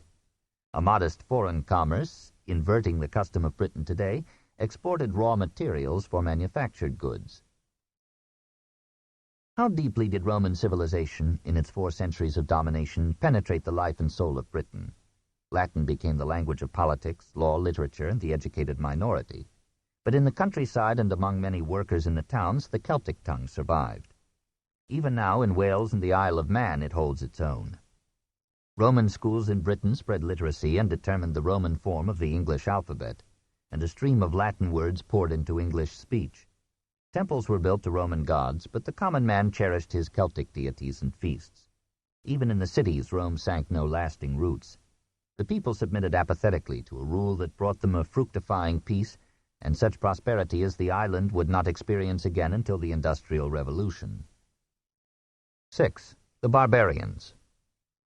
The decisions of Augustus and Tiberius not to attempt the conquest of Germany were among the pivotal events of European history. Had Germany been conquered and Romanized like Gaul, nearly all Europe west of Russia would have had one organization, one government, one classic culture, perhaps one tongue, and Central Europe might have served as a buffer against those eastern hordes whose pressure upon the Germans caused the Germanic invasions of Italy. We call them Germans, but they themselves have never used this name, and no one knows when it came. They were in classic days a medley of independent tribes occupying Europe between the Rhine and the Vistula, between the Danube and the North and Baltic seas. Gradually, in the 2 centuries from Augustus to Aurelius, they passed from migratory hunting and herding to agriculture and village life. But they were still so far nomadic that they had rapidly exhausted the land they tilled and then moved on to conquer new acres by the sword. If we may believe Tacitus, war was the Germans' meat and drink. To cultivate the earth and wait the regular produce of the seasons is not the maxim of a German. You will more readily persuade him to attack the enemy and provoke honorable wounds on the field of battle. To earn by the sweat of your brow what you might gain at the price of your blood is, in the opinion of a German, a sluggish principle, unworthy of a soldier. The Roman historian, lamenting the deterioration of his own people under luxury and peace, described with the exaggeration of a moralist the martial qualities of the Germans and the ardor with which the women spurred them into battle, often fighting by their side. Flight from the enemy meant lifelong disgrace, in many cases suicide. Strabo described the Germans as wilder and taller than the Gauls, and Seneca, as if he had read Tacitus, drew ominous conclusions. To those vigorous bodies, to those souls unwitting of pleasures, luxury, and wealth, add but a little more tactical skill and discipline. I say no more. You Romans will only be able to hold your own against them by returning to the virtues of your sires. In peace, Tacitus reports, these warriors were correspondingly indolent. The men spent their time, presumably after hunting or harvesting, in eating heavy meals of meat and drinking rivers of beer, while the women and children did the work of the home. The German bought his wife from her father by a gift of cattle or weapons. He had the power of life and death over her and their children, subject to the approval of the tribal assembly. Nevertheless, women were held in high honor, were often asked to decide tribal disputes, and were as free to divorce their husbands as these were to divorce them. Some chieftains had several wives, but the usual German family was monogamous and maintained, we are assured, a lofty level of marital morality. Adultery was seldom heard of, and was punished in the woman by cutting off her hair and driving her naked through the streets to be flogged as she fled. The wife was allowed to practice abortion if she wished, but normally she bore many children. A man without children was so rare that wills were not made. It was assumed that the property of the family would go down from father to son, generation after generation. 4 classes composed the population. This book is continued at this point on the other side of this cassette. Please reverse or turn the cassette over now. The Story of Civilization, Volume 3, Caesar and Christ, Part 2, by Will Durant. Continued, Cassette 5, Side 2. 4 classes composed the population. 1. Bondsmen, some of them slaves, most of them serfs bound to the soil and obliged to pay the landowner in produce. 2. Freedmen, unfranchised renters. 3. Freemen, landowners and warriors. And 4. Nobles, landowners who traced their pedigrees to the gods but based their power upon substantial patrimonies and armed bodyguards. Comites, companions, or counts. The tribal assembly was composed of nobles, guards, and freemen. They came in arms, chose the chief or king, approved the proposals submitted to them by clashing their spears, or rejected them by a majority of grunts. The second and third classes were partly engaged in handicrafts and the metallurgical industries, in which the Germans excelled. The fourth provided the lords and knights and chivalry of feudal Germany. Very little cultural superstructure was added to this simple social organization. Religion had at this time barely emerged from nature worship into the cult of anthropomorphic deities. Tacitus calls them Mars, Mercury, and Hercules, probably Tieu, or Tyre, Woden, or Odin, and Donar, or Thor. We still unwittingly commemorate them, and Freya, the goddess of love, on 4 days of every week. There was a virgin goddess Hertha, or Mother Earth, impregnated by a sky god, and every imagination and need was supplied by a varied population of fairies, elves, kobolds, nixes, giants, and dwarfs. Human sacrifice was offered to Woden, perhaps tastier animals to other gods. Worship was conducted in the open air in forests and groves, for the Germans thought it absurd to confine a nature spirit in an abode built by human hands. There was no powerful sacerdotal class like the Druids of Gaul or Britain, but there were priests and priestesses who presided over religious ceremonies, sat as judges in criminal cases, and divined the future by studying the motions and neighings of white horses. As in Gaul, there were bards who sang in rude verse the legends and history of their tribes. A small minority could read and write, and adapted the Latin characters to form the runes that served for their alphabet. Art was primitive, but skillful work was done in gold. When Rome withdrew her legions from Germany, she retained control of the Rhine from source to mouths, and divided the majestic valley into 2 provinces, Upper and Lower Germany. The latter included Holland and the Rhineland south to Cologne. This once lovely city, known to the Romans as Colonia Agrippinensis, had been made a colony in AD 50 in honor of Nero's mother, who had been born there. Half a century later, it was the most opulent settlement on the Rhine. The province of Upper Germany followed the Rhine southward through Moguntiacum, now Mayence, Aequi Aurelii, now Baden-Baden, Argentoratum, now Strasbourg, and Augusta Roricorum, now Augst, to Vindonissa, now Vindisch. Nearly all these towns had the usual array of temples, basilicas, theaters, baths, and public statuary. Many of the legionaries sent by Rome to guard the Rhine lived outside their camps, married German girls, and remained as citizens when their term of service was complete.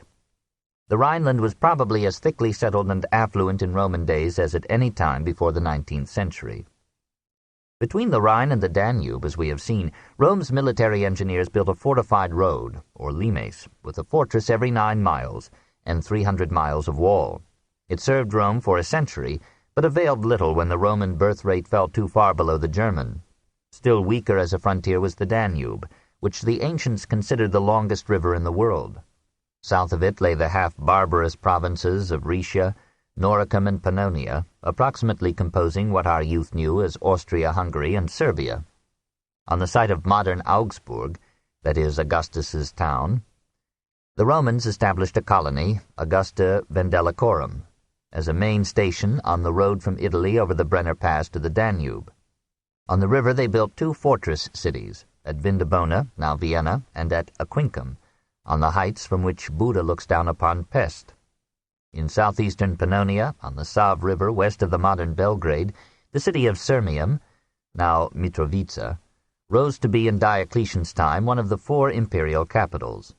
South of Pannonia, in the province of Dalmatia, the commercial energy of Greeks, Romans, and natives had developed the Adriatic ports of Salona, now Spalato, Apollonia, near Valona, and Dyrrhachium, now Durazzo. From these provinces below the Danube came imperial Rome's sturdiest soldiers, and in the 3rd century the martial emperors who would for 200 years hold back the barbarian avalanche. East of Pannonia lay Dacia, now Romania, with its now-vanished capital of Sarmizegetusa. South and east of this, Mysia, now parts of Yugoslavia, Romania, and Bulgaria, boasted two cities on the Danube, Singadunum, now Belgrade, and Trismus, now Iglitsa, one near the Isker, Sardica, now Sofia, and three major towns on the Black Sea, Istris, Tomi, now Constanta, and Odessus, now Varna. In these harassed settlements, Greek civilization and Roman arms struggled in vain to maintain themselves against the Goths, Sarmatians, Huns, and other barbarian tribes breeding and wandering north of the great stream. It was Rome's inability to civilize these provinces south of the Danube that led to her fall. The task was too great for a people suffering from old age. The vitality of the master race was ebbing in sterile comfort, while the tribes of the north were advancing in reckless health. When Trajan subsidized the Sarmatians to keep the peace, it was the beginning of the end. When Marcus Aurelius brought thousands of Germans into the empire as settlers, the dikes were down. German soldiers were welcomed into the Roman army and rose to positions of command. German families multiplied in Italy while Italian families died. In this process, the movement of Romanization was reversed. The barbarians were barbarizing Rome. Nevertheless, it was a magnificent and precious achievement that the West, if not the North, had been won for the classical heritage. There, at least, the arts of peace had emerged from the travail of war, and men could turn their swords into plowshares without decaying in urban ease and slums. Out of the earthy vigor of Spain and Gaul, a new civilization would rise when the barbarian flood would fall, and the seed of despot centuries would come to fruit and pardon in the lands where the merciless legions had brought the law of Rome and the enkindling light of Greece. Chapter 23. Roman Greece. 1. Plutarch. Rome tried hard to be generous to Greece and did not quite fail. No garrisons were placed in the new province of Achaia. Less was exacted from it than its own tax-gatherers had claimed before. The city-states were allowed to govern themselves by their old constitutions and laws, and many of them, Athens, Sparta, Plataea, Delphi, and others, were free cities, exempt from all restrictions except the right to wage foreign or class war. Nevertheless, hungry for its ancient liberties, and bled by Roman generals, moneylenders, and businessmen skilled in buying cheap and selling dear, Greece joined in Mithridates' revolt and paid the heaviest penalty. Athens suffered a devastating siege, and Delphi, Elis, and Epidaurus were pillaged of their sanctuary hoards. A generation later, Caesar and Pompey, then Antony and Brutus, fought their duels on Greek territory, conscripted Greek men, requisitioned Greek crops and gold, levied 20 years' taxes in 2, and left the cities destitute. Under Augustus, Greek Asia recovered, but Greece herself remained poor, ruined not so much by the Roman conquest as by a stifling despotism in Sparta, a chaotic freedom in Athens, a blighting sterility in soil and men. Her most enterprising sons deserted her for younger and richer lands. The rise of new powers in Egypt, Carthage, and Rome, and the development of industry in the Hellenistic East left the homeland of the classic spirit outmoded and forlorn. Rome loaded Greece with compliments and ravaged her art. Scaurus took 3,000 statues for his theater, Caligula ordered the husband of his mistress to comb Greece for statuary, and Nero alone took half the sculptures of Delphi. Not till Hadrian would Athens smile again. Epirus bore the brunt of Rome's anger in the Macedonian wars. The Senate delivered it to the rapine of the soldiers, and 150,000 Epirots were sold as slaves. Augustus built a new capital for Epirus at Nicopolis to celebrate his triumph at nearby Actium. Civilization must have had some homage there, since the city of victory gave Epictetus an audience and a home. Macedonia fared better than its loyal neighbor. It was rich in minerals and timber, and its commercial life was quickened by the Via Egnatia that spanned it and Thrace from Apollonia and Dyrrhachium to Byzantium. On this great highway, still in part preserved, lay the chief cities of the province: Edessa, Pella, and Thessalonica. This last, known to us as Salonica, but to modern Greeks by its ancient name, Victory of Thessaly, was the capital of the province, seat of the provincial council, and one of the great ports of trade between the Balkans and Asia. Thrace, farther east, devoted itself to agriculture, herding, and mining, but it had considerable cities at Serdica, now Sofia, Philippopolis, its capital, Adrianople, Perinthus, and Byzantium, now Istanbul. Here at the Golden Horn the merchants and fishmongers grew rich, while the Greek settlers of the hinterland gave way to the encroaching barbarians. All the grain of the interior came down to its docks, all the commerce of Scythia and the Black Sea paid toll as it passed by, and the fish almost leaped into the net as they poured through the narrow Bosporus. Soon Constantine would recognize this site as the key city of the classic world. Thessaly, south of Macedonia, specialized in wheat and fine horses. Euboea, the great island named of old, like Boeotia, for its fine cattle, was described by Dio Chrysostom as reverting to barbarism in our 2nd century. Here, above all, the discouragement of the poor by the concentration of land and wealth in the hands of a few families, the discouragement of the rich by ever-rising taxes and liturgies, and the discouragement of parentage by selfish wealth and desperate poverty had almost wiped out a once thriving agricultural population, and cattle grazed within the walls of Chalcis and Eretria. Boeotia had not recovered from the death and taxes laid upon it by Sulla's campaigns. Thebes, said Strabo, is only a village, huddled into what had once been merely its Cadmea or citadel. A century of peace, however, brought some prosperity to Plataea, and Chaeronea, on whose plains Philip and Sulla had won empires, retained enough charm to keep its most famous citizen. It had become so small, said Plutarch, that he would not make it smaller by leaving it. In his calm career and genial thought, we find a fairer side of a somber scene, a decent middle class clinging to ancient virtues, capable of civic devotion, warm friendship, and parental love. There is no more pleasant character in our tale than Plutarch of Chaeronea. He was born there about A.D. 46 and died there about 126. He was a student at Athens when Nero collected triumphs in Greece. He must have had a fair income, for he traveled in Egypt and Asia Minor, and twice in Italy. He lectured in Greek at Rome, and seems to have served his country in some diplomatic role. He liked the great capital and the good manners and honorable life of its new aristocracy.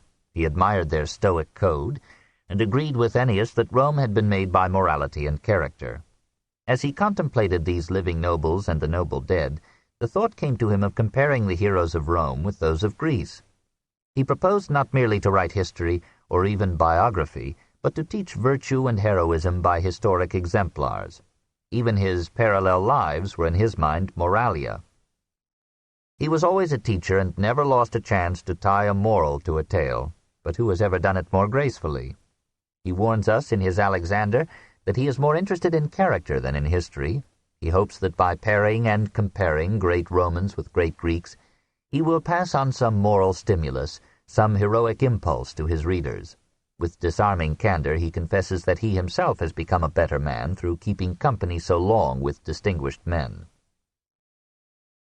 We must not expect to find in him the conscience and accuracy of a proper historian.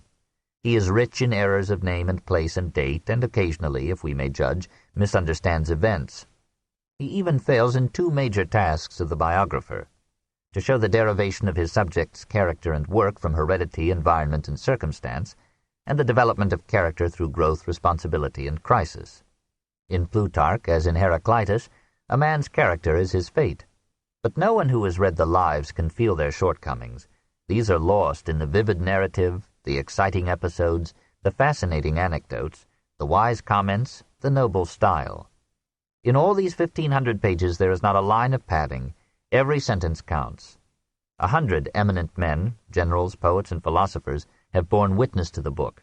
It is, said Madame Roland, the pasture of great souls. I can hardly do without Plutarch, wrote Montaigne. It is my breviary. Shakespeare takes many stories here, and his view of Brutus goes back through Plutarch to Roman aristocrats. Napoleon carried the Lives with him almost everywhere, and Heine, reading them, could hardly restrain himself from leaping upon a horse and riding forth to conquer France. Greece has not left us a more precious book. Having seen the Mediterranean world, Plutarch returned to Chaeronea, raised 4 sons and a daughter, lectured and wrote, journeyed now and then to Athens, but for the most part shared to the end of his days the simple life of his native town. He thought it an obligation to combine public office with his scholarly pursuits. His fellow citizens elected him building inspector, then chief magistrate, then beotarch, member of the National Council. He presided over municipal ceremonies and festivals, and became in his spare moments a priest of the revived oracle at Delphi. He thought it unwise to reject the old faith because of its intellectual incredibility. The vital thing was not the creed, but the support it gave to man's weak morality, the reinforcing bond it wove among the members and generations of a family and a state. The thrill of religious emotion was in his judgment the most deepening experience of life. Tolerant as well as pious, he almost founded the study of comparative religion by his treatises on Roman and Egyptian cults. All deities, he argued, are aspects of one supreme being, timeless, indescribable, so far removed from earthly and temporal affairs that intermediary spirits, or daimones, must create and regulate the world. There are also evil spirits, marshaled by some master demon who is the source and soul of all the chaos, irrationality, and viciousness in nature and man. It is good, Plutarch thought, to believe in personal immortality, a rewarding heaven, a cleansing purgatory, a punishing hell. He was comforted by the possibility that a stay in purgatory might purify even Nero, and that only a few would suffer eternal damnation. He denounced the terrors of superstition as worse than atheism, but he accepted divination, oracles, necromancy, and the prophetic power of dreams. He did not pretend to be an original philosopher. Like Apuleius and so many others of that age, he described himself as an adapter of Plato. He condemned the Epicureans for replacing the fear of hell with the gloom of annihilation, and criticized the repugnances of Stoicism. But he held, like a Stoic, that to follow God and to obey reason are the same thing. His lectures and essays have properly been collected under the title Moralia, for most of them are simple and genial preachments on the wisdom of life. They discuss everything, from the advisability of keeping old men in public office to the priority of the chicken or the egg. Plutarch is fond of his library, but confesses that good health is more precious than good books. Some men, led by gluttony, rush off to join in drinking bouts as if they were laying in provisions for a siege. The less expensive foods are always more helpful. When, in a precipitate retreat, Artaxerxes Memnon had nothing to eat but barley bread and figs, he exclaimed, "What a pleasure is this, which has never been mine before!" Wine is the most beneficial of beverages, provided there is a happy combination of it with the occasion as well as with water. Especially to be feared are indigestions arising from meats, for they are depressing at the outset, and a pernicious residue from them remains behind.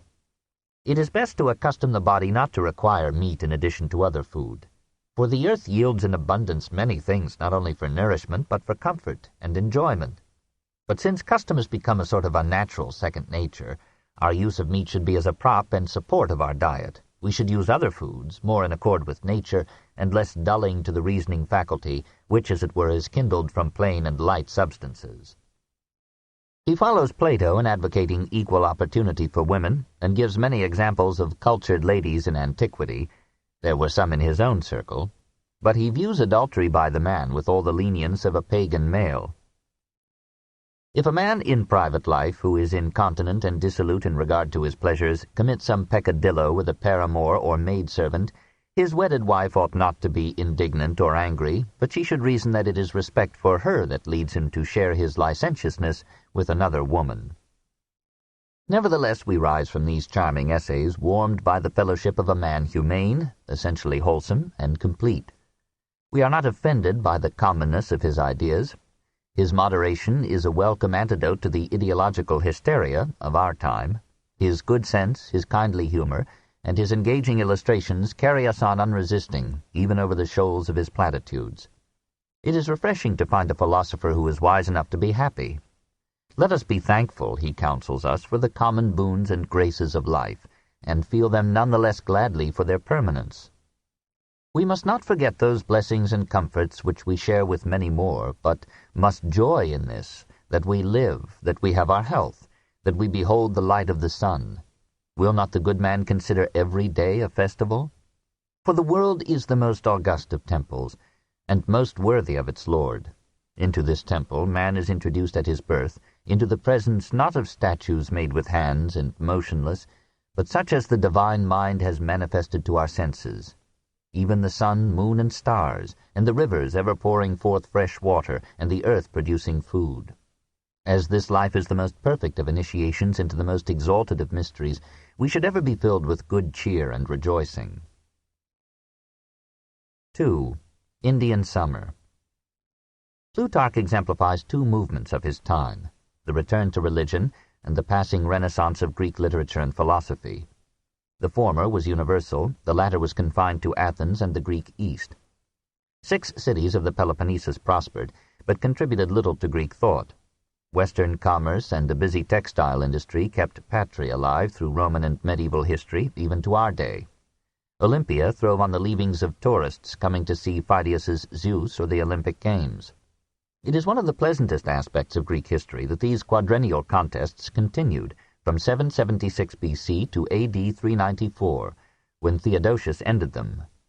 As in the days of Prodicus and Herodotus, philosophers and historians came to harangue the crowd assembling for the festival. Dio Chrysostom describes authors reading their stupid compositions to transient listeners, poets reciting their verses, rhetoricians thumping the air, and sophists in great number, like gorgeous peacocks, coming to blow their wind over the multitude. He proved no more silent than the rest. Epictetus pictures the spectators cramped and sweltering in the unshaded stands, burned by the sun or drenched by the rain, but forgetting everything in the tumult and the shouting that marked the final moments of each bout or race. The old Nemean, Isthmian, Pythian, and Pan-Athenaic games continued. New ones were added, like the Pan-Hellenia of Hadrian, and many of them included competitions in poetry, oratory, or music. "Can you not hear classical music at the great festivals?" asks a character in Lucian. Gladiatorial combats were introduced to Greece by the Roman colony at Corinth. Thence they spread to other cities, until even the theatre of Dionysus was befouled with butchery. Many Greeks, Dio Chrysostom, Lucian, Plutarch, protested against the desecration. Demonax, the cynic philosopher, begged the Athenians not to allow the innovation until they had thrown down the altar of pity at Athens. But the Roman games continued in Greece till predominantly Christian times. Sparta and Argos were still moderately alive, and Epidaurus grew rich on the visits of sick bodies and souls to the shrine of Asclepius. Corinth, controlling the trade across the isthmus, became within half a century of its re-establishment by Caesar the wealthiest city in Greece. Its heterogeneous population of Romans, Greeks, Syrians, Jews, and Egyptians, most of them uprooted from their native lands and morals, was notorious for commercialism, Epicureanism, and immorality. The old temple of Aphrodite Pandemos carried on an undiminished trade as the shrine and center of Corinthian prostitutes. Apuleius describes a gorgeous ballet that he saw in Corinth, representing the judgment of Paris. Venus appeared all naked, save that her fine and comely middle was lightly covered with a thin silken smock, and this the wanton wind blew hither and thither. Corinth had not mended her ways since Aspasia. Passing through Megara into Attica, the rural scene was one of great poverty. Deforestation, erosion, and mineral depletion had been added to war, emigration, taxation, and race suicide to make a desert of the Roman peace. 2 cities alone in Attica were prosperous: Eleusis, whose sacramental mysteries drew lucrative crowds to her every year, and Athens, the educational and intellectual center of the classic world. Its ancient institutions, council, assembly, and archons, still functioned, and Rome had restored the Areopagus to its primeval authority as the seat of judgment and the citadel of property rights. Rulers like Antiochus IV, Herod the Great, Augustus, and Hadrian rivaled millionaires like Herodes Atticus in benefactions to the city. Herodes rebuilt the stadium in marble, almost exhausting Pentelicus, and raised an Odeon, or music hall, at the foot of the Acropolis. Hadrian provided funds to complete the Olympium, and Zeus, who now had one foot in the grave, received a home worthy of his Casanova prime.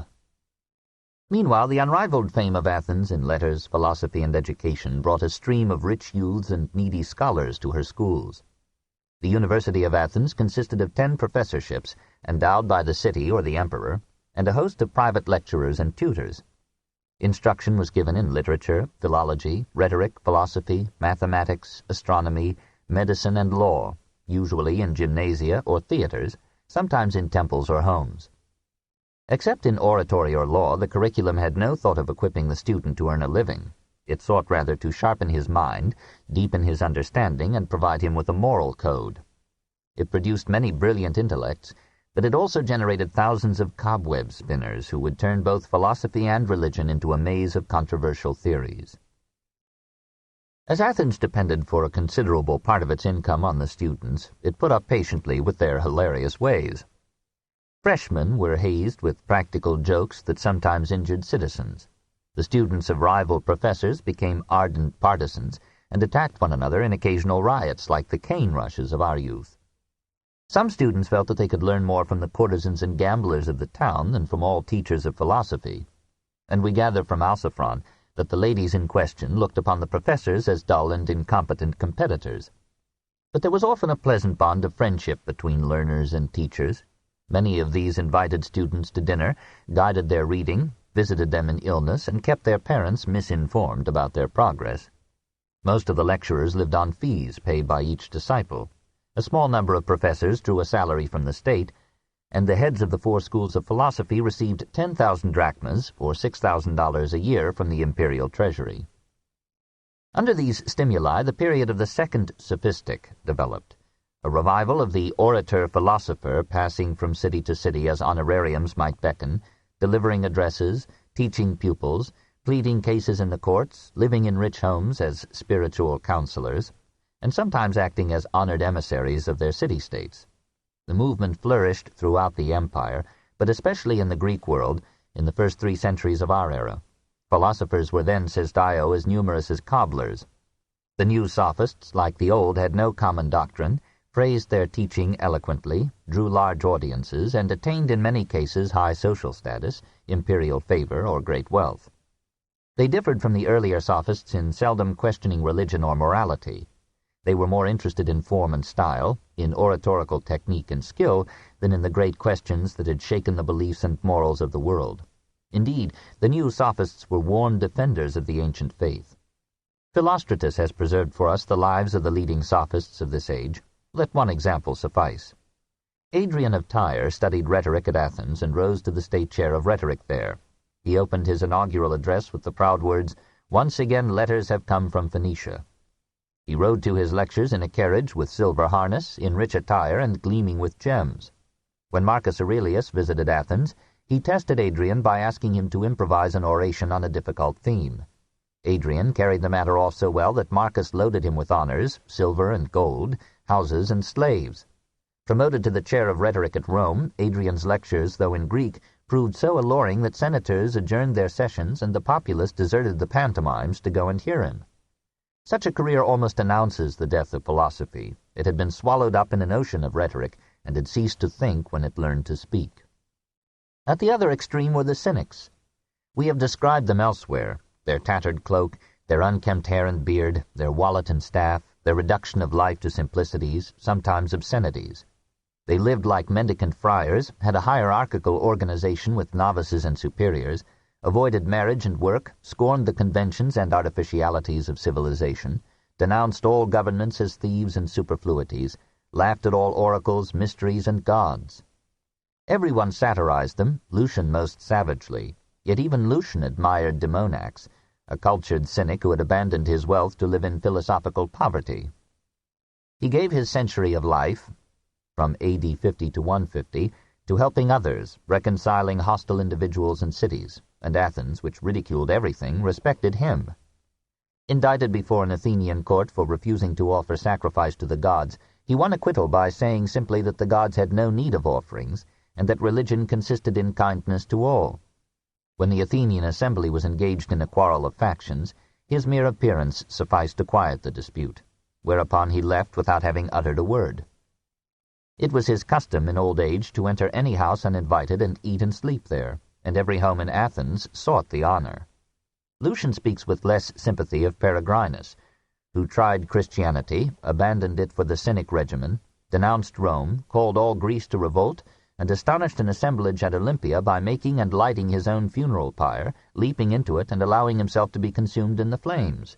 This in AD 165. In such scorn of wealth and life, the Cynics were paving a way for the monks of the Christian Church. When Vespasian, Hadrian, and Marcus Aurelius established chairs of philosophy at Athens, they ignored the Cynics and the Skeptics, and recognized only 4 schools of thought: the Platonic Academy, the Aristotelian Lyceum, the Stoics, and the Epicureans.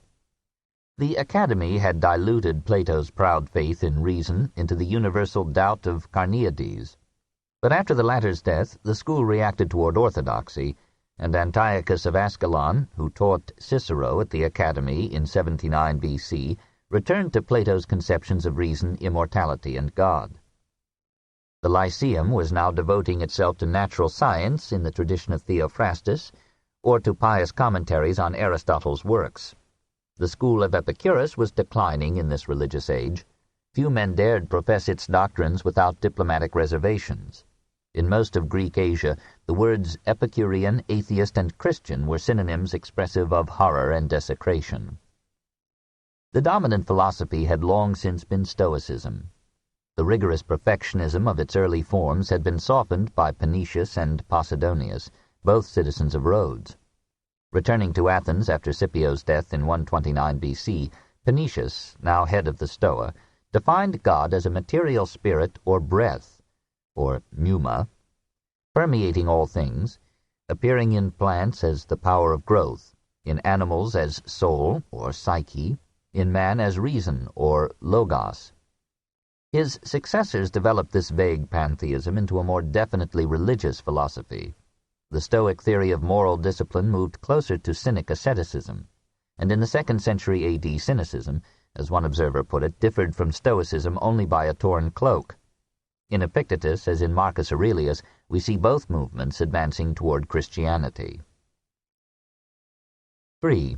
Epictetus. Epictetus was born at Hierapolis in Phrygia about AD 50, a slave woman's son, and therefore himself a slave. He had little chance of education, for he was passed from one owner and city to another, until he found himself the property of Epaphroditus, a powerful freedman in Nero's court. He was of feeble health and lame, apparently through the brutality of one of his masters, but he lived the normal 60 years and 10. Epaphroditus allowed him to attend the lectures of Musonius Rufus, and later freed him.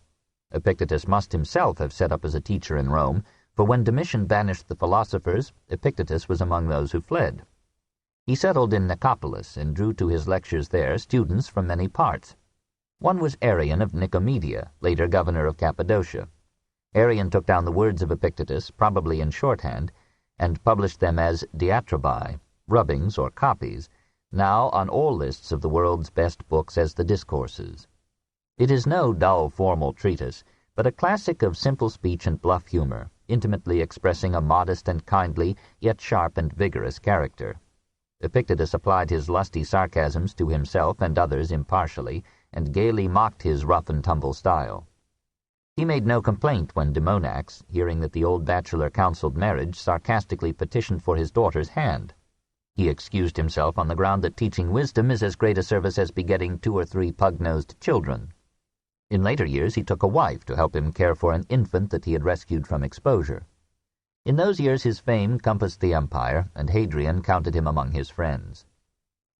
Epictetus, resembling Socrates in this as in so many other ways, cared too little about physics or metaphysics to construct a system of thought. His one subject and passion was the good life.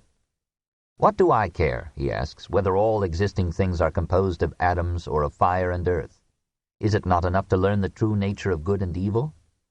Philosophy does not mean reading books about wisdom. It means training oneself in the practice of wisdom. The essence of the matter is that a man should so mold his life and conduct that his happiness shall depend as little as possible upon external things. This does not require a hermit's solitude. On the contrary, Epicureans and blackguards are to be condemned for detaching men from public service. The good man will take his part in civic affairs, but he will accept with equanimity all vicissitudes of fortune: poverty, bereavement, humiliation, pain, slavery, imprisonment, or death. He will know how to endure and renounce. Never say about anything, "I have lost it," but only, "I have given it back." Is your child dead? It has been given back. Is your wife dead? She has been returned. I have had my farm taken away. Very well, this too has been given back. So long as God gives it to you, take care of it as something not your own. Alas, that I should be lame in one leg. Slave, do you then because of one paltry leg blame the universe? Will you not make a free gift of it to the whole? I must go into exile. Does anyone keep me from going with a smile, serene? I will throw you into prison. It is only my body you imprison. I must die. Must I then die complaining? These are the lessons that philosophy ought to rehearse and write down daily and practice. A platform or a prison are places, one high, the other low, but your moral purpose can be kept the same in either place. The slave can be spiritually free like Diogenes. The prisoner can be free like Socrates. The emperor can be a slave like Nero. Even death is a minor incident in the good man's life. He may advance its coming if he finds that evil too heavily outweighs good. In any case, he will receive it calmly as part of the secret wisdom of nature. If heads of grain had feeling, ought they to pray that they should never be harvested? I would have you know that it is a curse never to die. The ship goes down. What then am I to do? Whatever I can. I drown without fear, neither shrinking nor crying out against God, but recognizing that what is born must also perish. For I am a part of the whole, as an hour is part of a day. I must come on as the hour, and like an hour pass away. Regard yourself as but a single thread of all that go to make up the garment. Seek not that the things which happen to you should happen as you wish, but wish the things that happen to be as they are, and you will find tranquillity. Though he often speaks of nature as an impersonal force, Epictetus as frequently infuses his conception with personality, intelligence, and love. The atmosphere of religion pervading his age warms his philosophy to a self-surrendering piety akin to that of the Stoic emperor who would soon read him and echo his thought. He speaks with a fine eloquence of the majestic order prevailing in time and space, and the evidences of design in nature. But he proceeds to explain that God has created some animals to be eaten, others to serve in farming, others to produce cheese. The human mind itself, he thinks, is so marvelous an instrument that only a divine creator could have brought it into being. Indeed, so far as we possess reason, we are parts of the world reason. If we could trace our ancestry back to the first man, we should find him begotten by God. God is therefore literally the father of us all, and all men are brothers. He who has once observed with understanding the administration of the world, and has learned that the greatest and most comprehensive community is the system of men and God, and that from God came the seeds whence all things, and especially rational beings, spring, why should not that man call himself a citizen of the world, nay, a son of God? If a man could only subscribe heart and soul to this doctrine, I think he would entertain no mean or ignoble thought in himself. Bear in mind, then, when you eat, who you are that eat, and whom you are nourishing. When you cohabit with women, who you are that do this. You are bearing God about with you, you poor wretch, and know it not. In a passage that St. Paul might have written, Epictetus exhorts his students not only to submit their wills trustingly to God's, but to be the apostles of God among mankind. God says, "Go and bear witness for me." Think what it is to be able to say, "God has sent me into the world to be his soldier and witness, to tell men that their sorrows and fears are vain, that to a good man no evil can befall, whether he live or die. God sends me at one time here, at another time there. He disciplines me by poverty and imprisonment, that I may be the better witness to him among men. With such a ministry committed to me, can I any longer care in what place I am, or who my companions are, or what they say about me? Nay, rather, does not my whole nature strain after God, his laws and commandments? As for himself, he is filled with awe and gratitude by the mystery and splendor of things, and he intones to the Creator a pagan Magnificat that is one of the supreme passages in the history of religion. What language is adequate to praise all the works of Providence? If we had sense, ought we to be doing anything else, publicly or privately, than hymning and praising the Deity, and rehearsing his benefits? Ought we not, as we dig and plow and eat, to sing a hymn of praise to God? What then? Since most of you have become blind, ought there not to be someone to fulfill this office for you, and in behalf of all sing hymns of praise to God?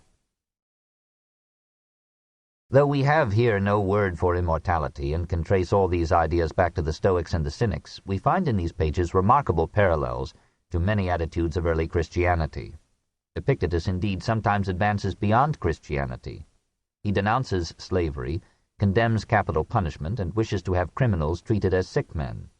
He advocates a daily examination of conscience, and announces a kind of golden rule. When you shun to suffer, do not make others suffer. And he adds, if a man is reported to have spoken ill of you, make no defense, but say, he did not know the rest of my faults, else he would not have mentioned only these. He advises men to return good for evil, and to submit when reviled, to fast now and then, and abstain from the things you desire. Sometimes he speaks of the body with the blasphemous contempt of an unscoured anchorite. The body is of all things the most unpleasant and most foul. It is astonishing that we should love a thing to which we perform such strange services every day. I fill this bag, then I empty it. What is more troublesome? There are passages that breathe the piety of Augustine with the eloquence of Newman. Use me henceforward, O God, as thou wilt. I am of one mind with thee. I am thine. I ask exemption from nothing that seems good in thy sight. Where thou wilt, lead me. In what raiment thou wilt, clothe me. And like Jesus, he bids his disciples take no care of the morrow. To have God as our Maker, Father, and Guardian, shall not this suffice to keep us from grief and fear? And wherewithal shall I be fed, asks one, if I have nothing? But what shall we say of the animals, every one of which is sufficient to itself, and lacks neither its own proper food nor that way of life which is appropriate to it, and in harmony with nature? Is it any wonder that Christians like St. John Chrysostom and Augustine lauded him, and that his Enchiridion was adopted with minor changes as a rule and guide for the monastic life? Who knows but that Epictetus had read in some form the sayings of Jesus, and was, without knowing it, a convert to Christianity? 4. Lucian and the Skeptics. Nevertheless, in this final stage of Hellenistic culture, there were skeptics who recalled all the doubts of Protagoras, and a Lucian who laughed at belief with the insolence of Aristippus and almost Plato's charm. The school of Pyrrho was not dead, and Nicodemus of Knossos rephrased its denials in the Alexandria of our 1st century by propounding the famous 10 modes, or tropoi, or contradictions that made knowledge impossible. Towards the end of the 2nd century, Sextus Empiricus, of unknown date or place, gave the skeptical philosophy its final formulation in several destructive volumes, of which 3 survive.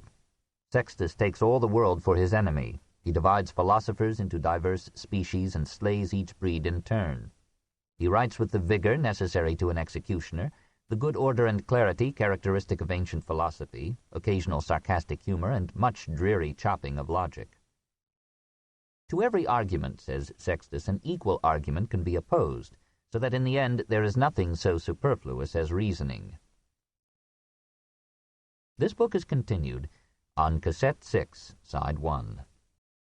The Story of Civilization, Volume 3, Caesar and Christ, Part 2, by Will Durant. Continued, Cassette 6, Side 1. To every argument, says Sextus, an equal argument can be opposed, so that in the end there is nothing so superfluous as reasoning. Deduction is untrustworthy unless based upon complete induction, but complete induction is impossible, for we can never tell when a negative instance will turn up. Cause is merely a regular antecedent, as Hume would repeat, and all knowledge is relative. Similarly, there is no objective good or evil. Morality changes across every frontier. and virtue has a different definition in every age. All the arguments of the 19th century against the possibility of knowing whether God exists or not are stated here, and all the contradictions between benevolent omnipotence and worldly suffering. But Sextus is a more complete agnostic than the agnostics, for he affirms that we cannot know that we cannot know. Agnosticism is a dogma. But, he consoles us, we do not need certainty.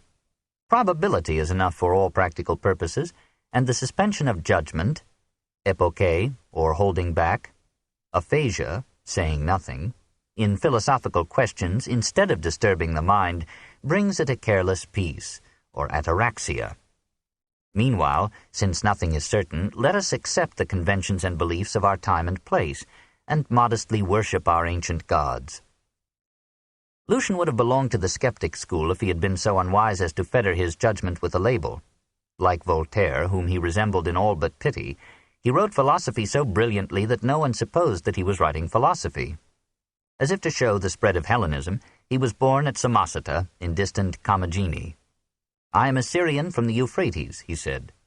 His native tongue was Syriac, his blood probably Semitic. He was apprenticed to a sculptor, but deserted to a rhetor. After a stay in Antioch practicing law, he took to the road as a dependent scholar, living by lecturing, especially in Rome and Gaul. Then in AD 165 he settled down in Athens. In his later years he was rescued from poverty by the pious but tolerant Marcus Aurelius, who appointed the irreverent skeptic to an official post in Egypt. There, at a date unknown, he died. Time has preserved 76 of Lucian's little books, and many of them are as fresh and pertinent today as when he read them to friends and audiences 18 centuries ago. He tried his hand at a variety of forms until he found a congenial medium in the dialogue. His dialogues of the Hetairae were free enough to win a large audience, but at least in his works he is more absorbed in the gods than in courtesans. He is never through mishandling them. "When I was a boy," says his Menippus, "and heard the tales of Homer and Hesiod about the gods, adulterous gods, rapacious gods, violent, litigious, incestuous gods, I found it all quite proper, and indeed was intensely interested. When, however, I came to man's estate, I observed that the laws flatly contradicted the poets, forbidding adultery and rapacity." Perplexed, Menippus went to the philosophers for an explanation, but they were so busy refuting one another that they only confounded his confusion. So he made himself wings, flew up to heaven, and examined matters for himself. Zeus received him magnanimously and allowed him to watch Olympus functioning. Zeus himself was listening to prayers as they came up to him through a row of openings with lids like well covers. Of those at sea, one prayed for a north, another for a south wind. The farmer asked for rain, the fuller for sun. Zeus seemed puzzled. He did not know which prayer to grant, and experienced a truly academic suspension of judgment, showing a reserve and equilibrium worthy of Pyrrho himself. The great god rejects some petitions, grants others, and then arranges the day's weather: rain for Scythia, snow for Greece, a storm in the Adriatic, and about 1,000 bushels of hail for Cappadocia. Zeus is disturbed by the new and outlandish gods who have stolen into his pantheon. He issues a decree that, whereas Olympus is crowded with polyglot aliens, who have caused a great rise in the price of nectar, and the old and only true gods are being squeezed out, a committee of 7 shall be appointed to sit on claims. In Zeus Cross-Examined, an Epicurean philosopher asks Zeus, are the gods also subject to fate? Yes, answers the genial Jove. Why then should men sacrifice to you? Asks the philosopher. And if fate rules men and gods, why should we be held responsible for our actions? I see, says Zeus, that you have been with that accursed race, the Sophists. In Zeus' Tragedus, the god is in a gloomy mood, for he observes a great crowd gathering in Athens to hear Damis, the Epicurean, deny, and Timocles, the Stoic, affirm the existence and solicitude of the gods. Timocles breaks down and runs away, and Zeus despairs about his own future. Hermes comforts him. There are plenty of believers left, a majority of Greeks, the body and dregs of the people, and the barbarians to a man. That such a piece should have brought no indictment on Lucian's head proves either the tolerance of the times or the twilight of the Greek gods. But Lucian was as skeptical of rhetoric and philosophy as of the old religion. In one of his Dialogues of the Dead, Charon commands a rhetorician, whom he is ferrying to the other world, to strip off that boundless length of sentences that is wrapped around you, and those antitheses and balanced clauses. Otherwise the boat will surely sink. In Hermotimus, a student enters with enthusiasm upon the study of philosophy, hoping that it will give him some substitute for faith. But he is shocked by the vanity and greed of the rival teachers, and is left intellectually and morally naked by their mutual refutations.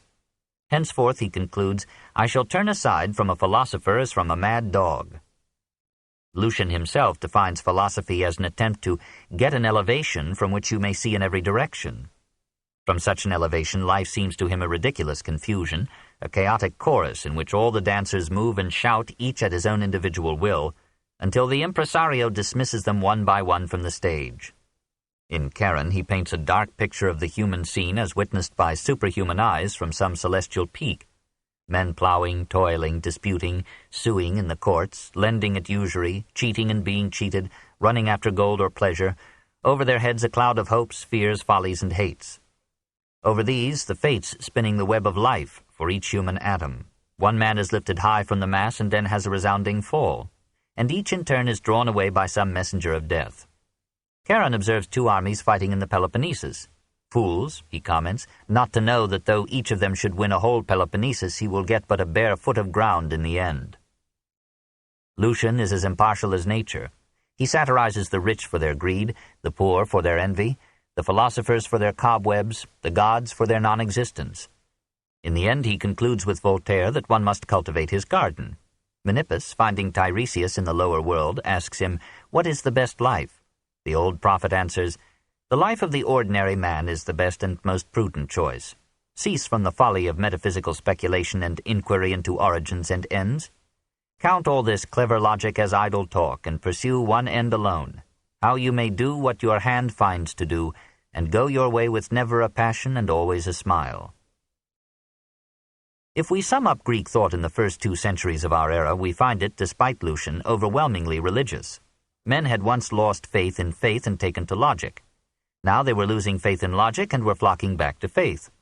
Greek philosophy had completed the circuit from primitive theology through the skepticism of the early sophists, the atheism of Democritus, the reconciliatory blandishments of Plato, the naturalism of Aristotle, and the pantheism of Stoa, back to a philosophy of mysticism, submission, and piety. The Academy had passed from the utilitarian myths of its founder through the skepticism of Carneades to the learned devotion of Plutarch. Soon it would culminate in the heavenly visions of Plotinus. The scientific achievements of Pythagoras were forgotten, but his notion of reincarnation was having another life. Neo-Pythagoreans were exploring the mysticism of number, were practicing a daily examination of conscience, and were praying that after a minimum of avatars they might pass, if necessary through purgatory, into a blessed union with God. Stoicism was ceasing to be the proud and scornful philosophy of aristocrats, and had found its final and most eloquent voice in a slave. Its doctrine of a final conflagration of the world, its rejection of all pleasures of the flesh, its humble surrender to the hidden will of God, were preparing for the theology and ethics of Christianity. The Oriental mood was capturing the European citadel. Chapter 24. The Hellenistic Revival. 1. Roman Egypt. Egypt should have been the happiest of lands, for not only was the earth freely nourished by the Nile, but the country was the most self-sufficient in the whole Mediterranean basin. Rich in cereals and fruits, cutting 3 crops a year, unexcelled in its industries, exporting to 100 nations, and seldom disturbed by foreign or civil war. And yet, perhaps for these reasons, the Egyptians, Josephus notes, appear never in all their history to have enjoyed one day of freedom. Their wealth tempted, their semi-tropical lassitude suffered, one despot or conqueror after another through 50 centuries. Rome classed Egypt not as a province but as the property of the emperor, and ruled it through a prefect responsible only to him. Native Greek officials administered the 3 divisions, Lower, Middle, and Upper Egypt, and the 36 nomes or counties, and the official language remained Greek. No attempt was made to urbanize the population, for Egypt's imperial function was to be the granary of Rome. Large tracts of land were taken from the priests and turned over to Roman or Alexandrian capitalists to be worked as latifundia by fellaheen accustomed to merciless exploitation. The state capitalism of the Ptolemies was continued in reduced form. Every step in the agricultural process was planned and controlled by the state. Proliferating bureaucrats determined what crops should be sown and in what quantities, annually allotted the requisite seed, received the product into government warehouses, or thesauroi or treasuries, exported Rome's quota, took out taxes in kind, and sold the rest to the market. Corn and flax were state monopolies from seed to sale. So, at least in the Fayum, was the production of bricks, perfumes, and sesame oil. Private enterprise was permitted in other fields, but under ubiquitous regulation. All mineral resources were owned by the state, and the quarrying of marble and precious stones was a governmental privilege. Domestic industry, already old in Egypt, now expanded in the towns. Ptolemais, Memphis, Thebes, Oxyrhynchus, Sais, Bubastis, Naucratis, Heliopolis.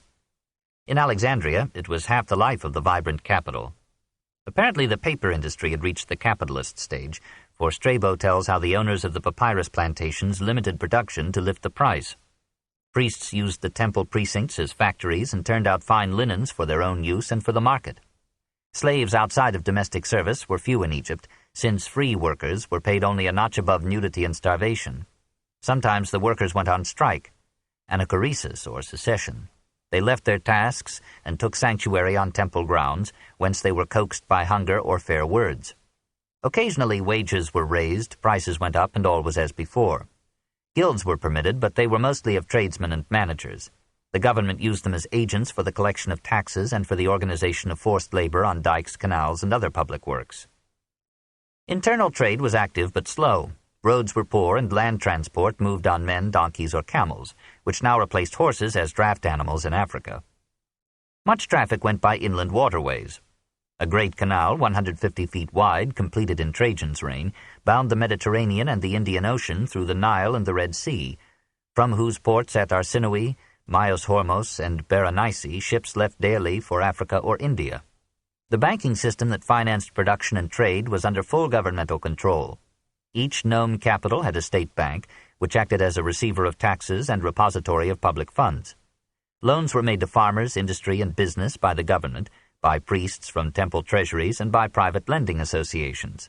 Taxes were laid upon every product, process, sale, export, or import, even upon graves and burials, and additional assessments were levied from time to time in kind from the poor, in liturgies from the rich. From Augustus to Trajan, the country, or its masters, prospered. After that zenith, it succumbed to the discouragement and exhaustion of endless tribute and taxation, and the lethargy of a regimented economy. Outside of Alexandria and Naucratis, Egypt remained sullenly, silently Egyptian. Romanization hardly touched it beyond the mouths of the Nile. And even Alexandria, which had been the greatest of Greek cities, was assuming in our 2nd century the character, languages, and odor of an Oriental metropolis. Of Egypt's 8,500,000 population, its capital had now some 800,000. In 1930 it was 573,000. This second only to Rome. In industry and commerce it was first. Everyone in Alexandria is busy, says a letter questionably Hadrian's. Everyone has a trade, even the lame and the blind find work to do. Here, among 1,000 other articles, glass, paper, and linen were produced on a large scale. Alexandria was the clothing and fashion center of the age, setting the styles and making the goods. Its great harbor had 9 miles of wharves, from which its merchant fleet wove a web of commerce over many seas. It was also a tourist center, equipped with hotels, guides, and interpreters for visitors coming to see the pyramids and the majestic temples of Thebes. The main avenue, 67 feet wide, was lined for 3 miles with colonnades, arcades, and alluring shops displaying the fanciest products of ancient crafts. At many intersections there were spacious squares or circles, named platii, or broad ways, whence the Italian piazza and our plaza and place. Imposing structures adorned the central thoroughfares, a large theater, an emporium or exchange, temples to Poseidon, Caesar, and Saturn, a celebrated Serapeum, or Temple of Serapis, and a group of university buildings known over the world as the Museum, or Home of the Muses. Of the 5 sections into which the city was divided, one was almost wholly given to the palaces, gardens, and administrative buildings of the Ptolemies, now used by the Roman prefect. Here, in a pretty mausoleum, lay the city's founder, Alexander the Great, preserved in honey and encased in glass. Greeks, Egyptians, Jews, Italians, Arabs, Phoenicians, Persians, Ethiopians, Syrians, Libyans, Cilicians, Scythians, Indians, Nubians, nearly every Mediterranean people had its quota in Alexandria.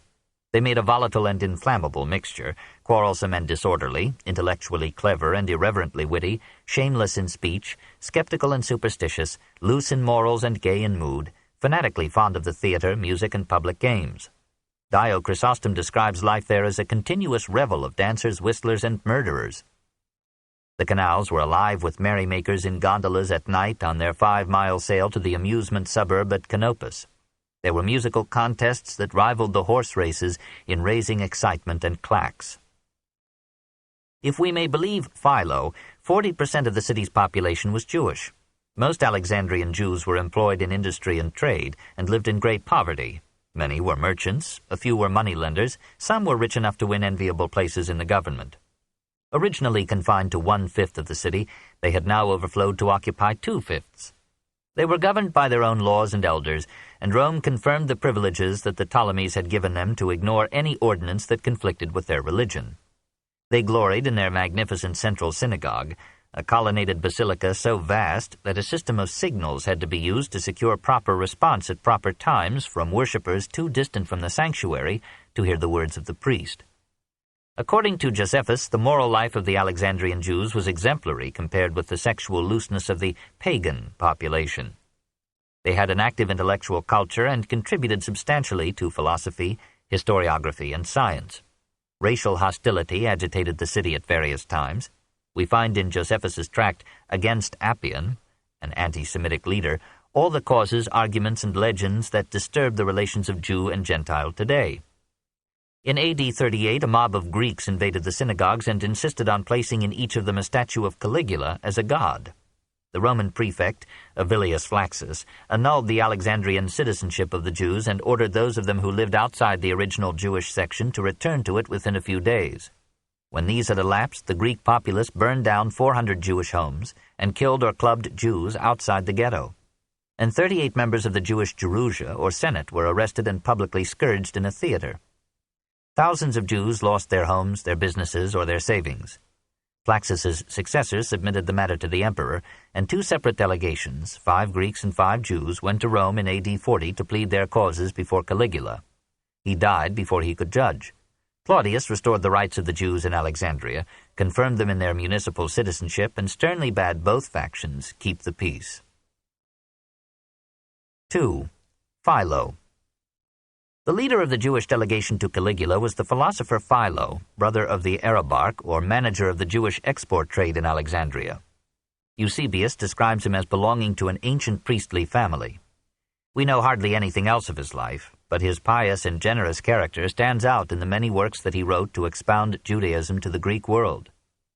Brought up in a sacerdotal atmosphere, intensely loyal to his people, and yet fascinated by Greek philosophy, he made it the aim of his life to reconcile the scriptures and customs of the Jews with Greek ideas, and above all with the philosophy of the most holy Plato.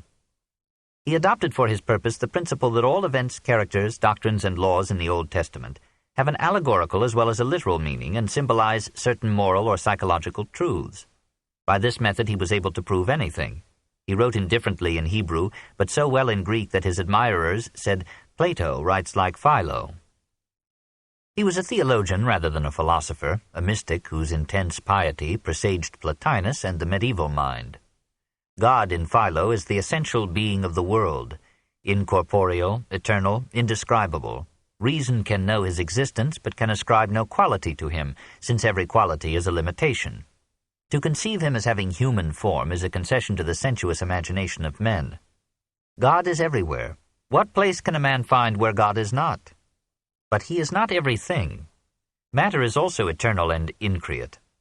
However, it has no life, motion, or form until infused with the divine force. To create the world by giving form to matter, and to establish relations with man, God used a host of intermediary beings, called angels by the Jews, daimones by the Greeks, and ideas by Plato.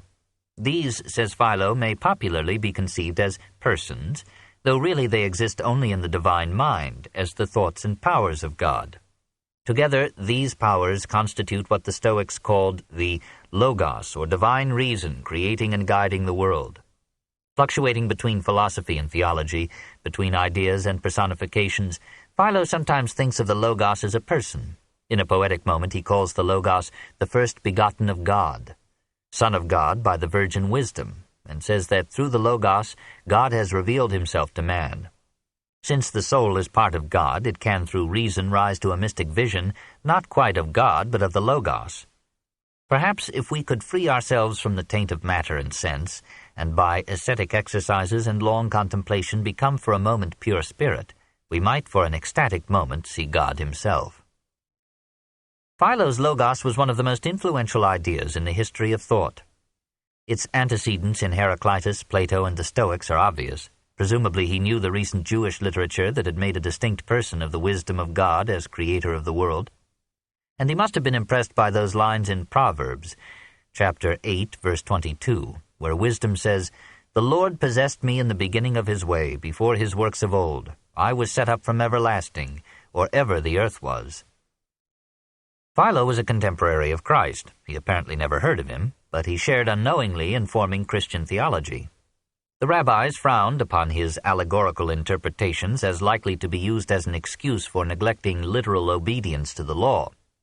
They suspected the Logos doctrine as a retreat from monotheism, and they saw in Philo's passion for Greek philosophy a threat of cultural assimilation, racial dilution, and consequent disappearance of the dispersed Jews.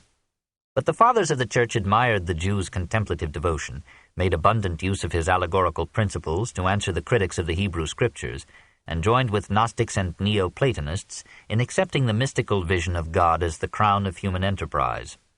Philo had tried to mediate between Hellenism and Judaism. From the Judaic point of view, he had failed. From the historical point of view, he had succeeded, and the result was the first chapter of the Gospel of John. 3. The progress of science. In science, Alexandria was the unchallenged head of the Hellenistic world. Claudius Ptolemy must be ranked among the most influential astronomers of antiquity, for despite Copernicus, the world is still Ptolemaic in its speech. Born at Ptolemais on the Nile, whence his name, he lived most of his life at Alexandria, where he made observations from AD 127 to 151. The world remembers him chiefly for his rejection of Aristarchus's theory that the earth revolves around the sun. This immortal error was enshrined in Ptolemy's Mathematicae Syntaxis, or mathematical arrangement of the stars. The Arabs referred to the work with the Greek superlative as Almagiste, the greatest, and the Middle Ages corrupted the phrase into Almagest, by which the book is known to history. It ruled the skies till Copernicus upset the world. And yet Ptolemy did not claim to do more than systematize the work and observation of previous astronomers, Hipparchus above all. He pictured the universe as spherical, and as daily revolving around a spherical, motionless earth. Strange as this view seems to us, though there's no telling what some future Copernicus will do to our present Ptolemies, the geocentric hypothesis made it possible to compute the position of the stars and planets more accurately than the heliocentric conception could do in the state of astronomic knowledge at the time. Ptolemy suggested further a theory of eccentrics to explain the orbits of the planets, and discovered the evection or orbital aberration of the moon. He measured the moon's distance from the Earth by the parallax method still in use and calculated it as 59 times the Earth's radius. This is approximately our current reckoning, but Ptolemy followed Posidonius in underestimating the diameter of the Earth. Just as the Syntaxis gathered ancient astronomy into its final form, so Ptolemy's geographical outline summarized antiquity's knowledge of the Earth's surface. Here, too, his industrious tables of latitude and longitude for the major cities of the globe were vitiated by accepting Posidonius's modest estimate of the Earth. But to this encouraging mistake, as transmitted by Ptolemy, Columbus owed his belief in the possibility of reaching the Indies in a practicable time by sailing west. Ptolemy was the first to use the terms parallels and meridians in geography, and in his maps he successfully projected a spherical upon a flat surface. But he was a mathematician rather than an astronomer or a geographer. His work consisted chiefly in mathematical formulations. In the Syntaxis he drew up an excellent table of chords. He divided the radius of the Earth into 60 partes minutae primae, first small parts, which became our minutes, and subdivided each of these into 60 partes minutae secundae, second small parts, now our seconds. Though he made many mistakes, Ptolemy had the temper and patience of a true scientist.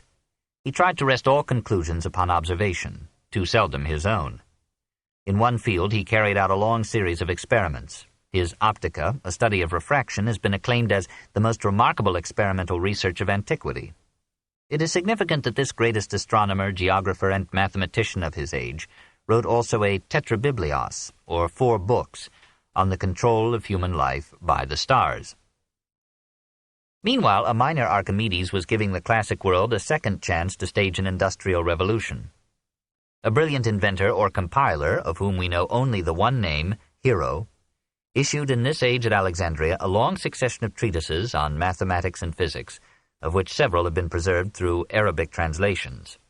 He warned his readers frankly that the theorems and inventions which he presented were not necessarily his own, but were the accumulations of centuries. In the Dioptra, he described an instrument like the theodolite, and formulated principles for measuring by surveying the distances to inaccessible points.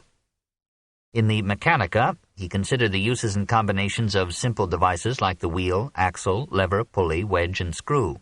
In the Pneumatica, he studied air pressure in 78 experiments, most of them playful tricks.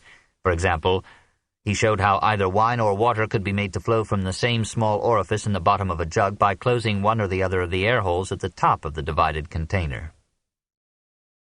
From these amusements he was led on to make a force pump, a fire engine pump with piston and valves, a hydraulic clock, a water organ, and a steam engine. In this contraption, the steam from heated water was passed into a globe by a tube and escaped through curved outlets at opposite sides, causing the globe to revolve in a direction contrary to that of the expelled steam. Hero's keen sense of humor kept him from developing this invention to industrial uses. He employed steam to support a ball in midair, to make a mechanical bird sing, to cause a statue to blow a horn. So in the Catoptrica, he studied the reflection of light and showed how to construct mirrors that would enable a person to see his back, or appear with head downward, or with 3 eyes, 2 noses, etc. He told magicians how to perform tricks by concealed apparatus. He made water pour from a font when a coin was inserted in the slot. He constructed a hidden machine by which heated water overflowed into a bucket, whose increased weight by pulleys opened temple doors. In these and 100 other ways, Hero succeeded in being a thaumaturgist and failed to become a Watt. Alexandria had long since been the chief center of medical education. There were famous schools of medicine at Marseille, Lyon, Saragossa, Athens, Antioch, Kos, Ephesus, Smyrna, and Pergamum. But medical students came to the Egyptian capital from every province.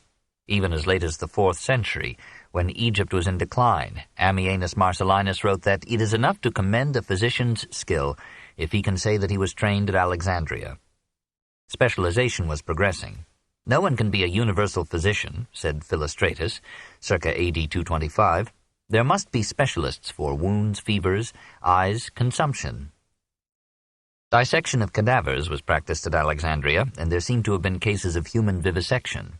Surgery was probably as well developed there in the 1st century AD as anywhere in Europe before the 19th century. Women physicians were not rare. One of them, Metrodora, wrote an extant treatise on diseases of the womb. Great names adorned the medical history of this age. Rufus of Ephesus, who described the anatomy of the eye, distinguished between motor and sensory nerves, and improved methods for stopping the flow of blood in surgery. Marinus of Alexandria, famous for his operations on the skull, and Antyllus, the greatest ophthalmologist of the time. Dioscorides of Cilicia, AD 40–90, wrote a Materia Medica, which scientifically described 600 medical plants so well that his book remained the chief authority on its subject until the Renaissance.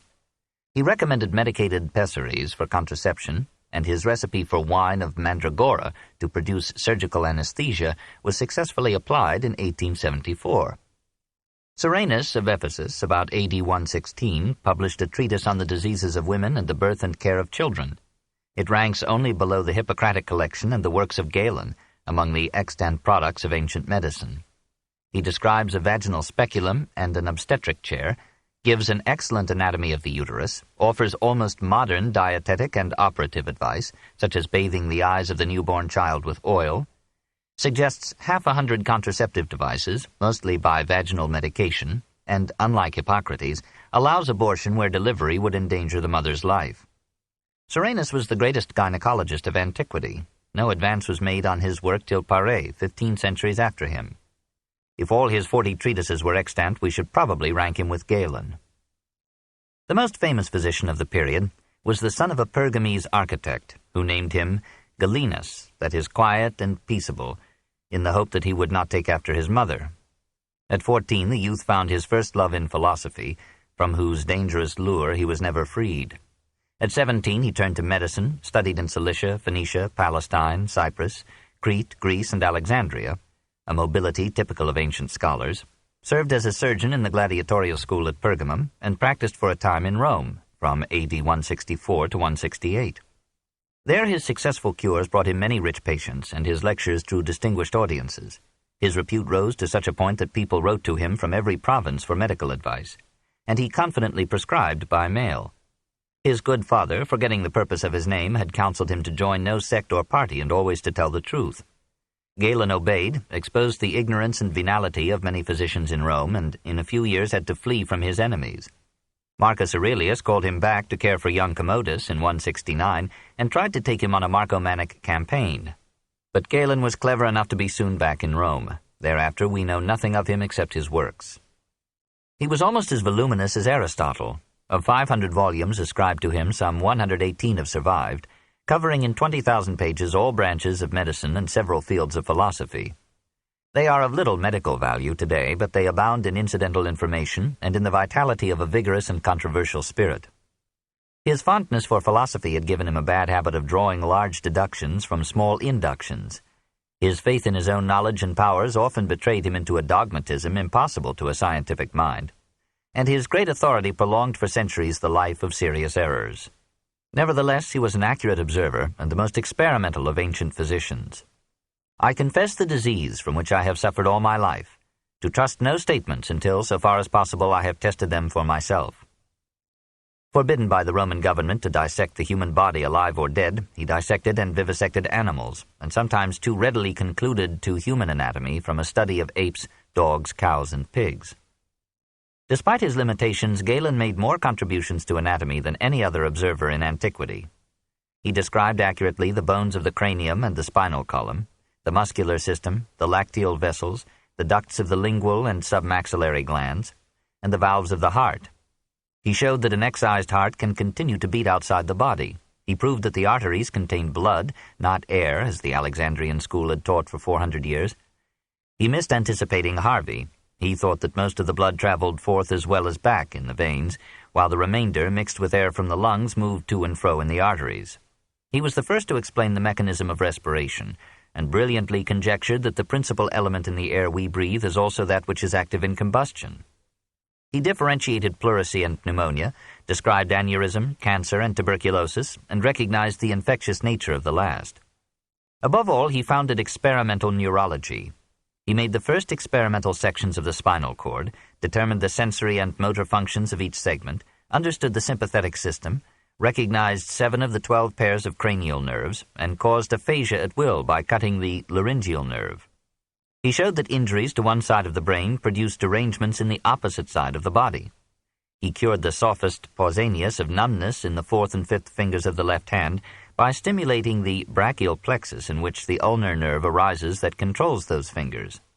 He was so skilled in symptomatology that he preferred to diagnose without questioning the patient. He made much use of diet, exercise, and massage, but was also an expert on drugs and traveled widely to secure rare medicines. He condemned the prescription of offal and urine, still popular with some of his contemporaries, recommended dried cicadas for colic, applied goat dung to a tumor, and gave a long list of illnesses that could be cured by theriac, a famous drug made as an antidote for Mithridates the Great, daily imbibed by Marcus Aurelius, and containing the flesh of snakes. He tarnished his record as an experimentalist by a torrent of precipitate theory. He ridiculed magic and spells, accepted divination by dreams, and thought that the phases of the moon affected the condition of patients. He took up Hippocrates' notion of the 4 humors, blood and phlegm, black and yellow bile, added a dash of Pythagoras' doctrine of 4 elements, earth, air, fire, and water, and tried to reduce all diseases to derangement of these humors or these elements. He was a firm vitalist, convinced that a pneuma, or vital breath or spirit, pervaded and activated every part of the body. Mechanistic interpretations of biology had been advanced by several physicians, as for example by Asclepiades, who held that physiology should be treated as a branch of physics. Galen objected that whereas a machine is merely the sum of its parts, an organism implies the purposive control of the parts by the whole. And just as purpose alone can explain the origin, structure, and function of organs, so the universe, Galen thought, can be understood only as the expression and instrument of some divine plan. God, however, operates solely through natural laws. There are no miracles, and the best revelation is nature herself. Galen's teleology and monotheism won him favor with Christians, as later with Muslims. Nearly all his writings were lost to Europe in the chaos of the barbarian invasions, but in the East they were preserved by Arab scholars, and were translated from Arabic into Latin from the 11th century onward. Galen became then an uncriticized authority, an Aristotle for medieval medicine. The last creative age of Greek science ended with Ptolemy and Galen. Experiment ceased, dogma ruled. Mathematics relapsed into restatements of geometry, biology into Aristotle, natural science into Pliny, and medicine marked time until the Arab and Jewish physicians of the Middle Ages renewed the noblest of the sciences. 4. Poets in the Desert. Across the Red Sea from Egypt lay Arabia. Neither the Pharaohs, nor the Achaemenids, nor the Seleucids, nor the Ptolemies, nor the Romans had been able to conquer the mysterious peninsula. Arabia Deserta knew only Arab nomads, but in the southwest a mountain range and its streams gave milder temperatures and fruitful vegetation to Arabia Felix, the Yemen of today. In those recesses the little kingdom of Saba hid, the Sheba of the Bible, so rich in frankincense and myrrh, cassia and cinnamon, aloes and nard, senna and gum and precious stones, that the Sabbateans could build at Marieba and elsewhere cities proud with temples, palaces, and colonnades. Arab merchants not only sold Arab products at high prices, but carried on a caravan trade with northwestern Asia and an active commerce by sea with Egypt, Parthia, and India. In 25 BC, Augustus sent Aelius Gallus to absorb the kingdom into the empire. The legions failed to take Marieba and returned to Egypt decimated by disease and heat. Augustus contented himself with destroying the Arab port at Adana, now Aden, and thereby securing control of the trade between Egypt and India. The main commercial route running north from Marieba went through the northwest corner of the peninsula, known to the ancients as Arabia Petrea, from its capital at Petra, some 40 miles south of Jerusalem. The city had been named from the circle of steep crags within which it was strategically placed. There, in the 2nd century BC, the Nabatean Arabs established a kingdom that slowly grew rich on passing caravans, until its rule extended from Lus Comi on the Red Sea along the eastern border of Palestine, through Gerasa and Bostra to Damascus. Under King Aretas IV, from 9 BC to AD 40, the country reached its zenith. Petra became a Hellenistic city, Aramaic in speech, Greek in art, Alexandrian in the splendor of its streets. To this time belong the finest of the giant tombs that were carved into the rocks outside the city, crude but powerful facades of double-tiered Greek colonnades, sometimes 100 feet in height. After Trajan annexed Arabia Petrea into the empire in 106, Bostra became the capital of the province of Arabia and raised in its turn the architectural symbols of wealth and power. Petra decayed as Bostra and Palmyra became the crossroads of the desert caravans, and the great tombs lapsed into the night stalls of nomad flocks. The most striking feature of the great empire was its numerous and populous cities. Never again till our own century has urbanization been so pronounced. Lucullus, Pompey, Caesar, Herod, Hellenistic kings, and Roman emperors prided themselves on founding new cities and embellishing old ones. So, moving northward along the eastern Mediterranean coast, one could hardly go 20 miles without encountering a city. Raphia, Gaza, Ascalon, Joppa, Apollonia, Samaria Sebast, and Caesarea. These cities, though in Palestine, were half Greek in population and predominantly Greek in language, culture, and institutions. They were Hellenistic bridgeheads in the pagan invasion of Judea. Herod spent large sums making Caesarea worthy of Augustus, for whom it was named. He provided it with a fine harbor, a lofty temple, a theater, an amphitheater, sumptuous palaces, and many edifices of white stone. Farther inland were other Greek Palestinian cities, Livius, Philadelphia, Gerasa, and Gadara. At Gerasa stand 100 columns of the colonnade that lined the main street, and the ruins of temples, theater, baths, and aqueduct proclaim the affluence of the town in the 2nd century A.D. Gadara, where the remains of 2 theaters echo with memories of Greek plays, was famous for its schools, professors, and authors. Here in the 3rd century B.C. had lived Menippus, the cynic philosopher and humorist whose satires taught that everything is vain except an upright life, and gave a model to Lucilius, Varro, and Horace. Here in his Syrian Athens, some 100 years before Christ, Meleager, the Anacreon of the age, polished epigrams to fair ladies and handsome boys, and wore out his pen with love. Brightly the goblet smiles, since rested here Xenophilus' sweet mouth, to love so dear. How blessed would she to mine her rose lips place, and drink my soul out in a long embrace. One of these flames, too soon snuffed out, burned with especial brightness in his memory, Heliodora, whom he loved entire. I'll twine white violets and the myrtle green, Narcissus will I twine and lilies sheen. I'll twine sweet crocus and the hyacinth blue, and last I'll twine the rose, love's token true, that all may form a wreath of beauty, meet to deck my Heliodora's tresses sweet. Now Hades has snatched her, and the dust has tarnished her flower in bloom. O Mother Earth, I pray thee, clasp her gently to thy breast. Meleager immortalized himself by gathering into a garland, or Stephanos, the elegiac verse of Greece from Sappho to Meleager. Out of this and like collections grew by merger the Greek anthology. Here is the Greek epigram at its best and worst, polished like a jewel or empty as a pose. It was unwise to pluck these 4,000 flowers from their branches to make this fading wreath.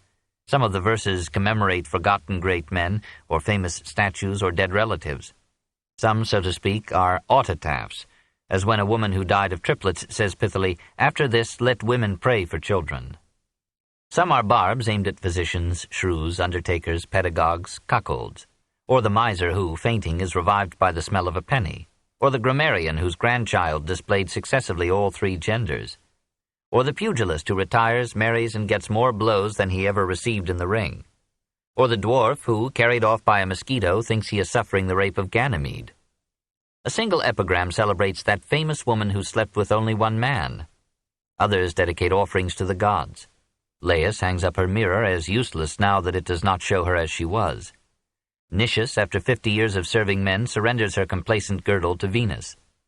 Some stanzas glorify the arterial dilation of wine as wiser than wisdom. One honors the unceasing monogamy of the adulterer who was buried by a wreck in the arms of his mistress. Some are pagan dirges on the brevity of life. Some are Christian assurances of a happy resurrection. Most of them, of course, toast the beauty of women and boys and sing the painful ecstasy of love. Everything that later literature has said about amorous itching is here said in brief and in full, with more than Elizabethan conceits. Meleager makes a mosquito his pander by charging it with a message to his lady of the hour, and his townsman Philodemus, philosophic mentor of Cicero, tunes a melancholy note to his Xantho. White waxen cheeks, soft-scented breast, deep eyes wherein the muses nest, sweet lips that perfect pleasure bring, sing me your song, pale Xanthos, sing. Too soon the music ends. Again, again repeat the sad, sweet strain. With perfumed fingers touch the string. O love's delight, pale Xanthos, sing. This book is continued at this point on the other side of this cassette. Please reverse or turn the cassette over now. The Story of Civilization, Volume 3, Caesar and Christ, Part 2, by Will Durant. Continued. Cassette 6, Side 2. 5. The Syrians. Northward along the coast lay the ancient cities of Phoenicia, part with Palestine of the province of Syria. Their industrious workers, skilled in handicrafts, their favored position as traditional ports of trade, their rich and subtle merchants sending ships and agents everywhere, had kept them alive through all the vicissitudes of 1,000 years. Tyre, now Sur, had taller dwellings than Rome's and worse slums. It stank with the smell of its dying establishments, but it consoled itself with the thought that the whole world bought its richly colored textiles, above all its purple silks. Sidon had probably discovered the art of blowing glass, and now specialized in glass and bronze. Berytus, now Beirut, was distinguished for its schools of medicine, rhetoric, and law. Very likely from this university the great jurists Ulpian and Papinian went to Rome. No province of the empire passed Syria in industry and prosperity. Where now 3 million inhabitants find a precarious existence, 10 million lived in Trajan's time.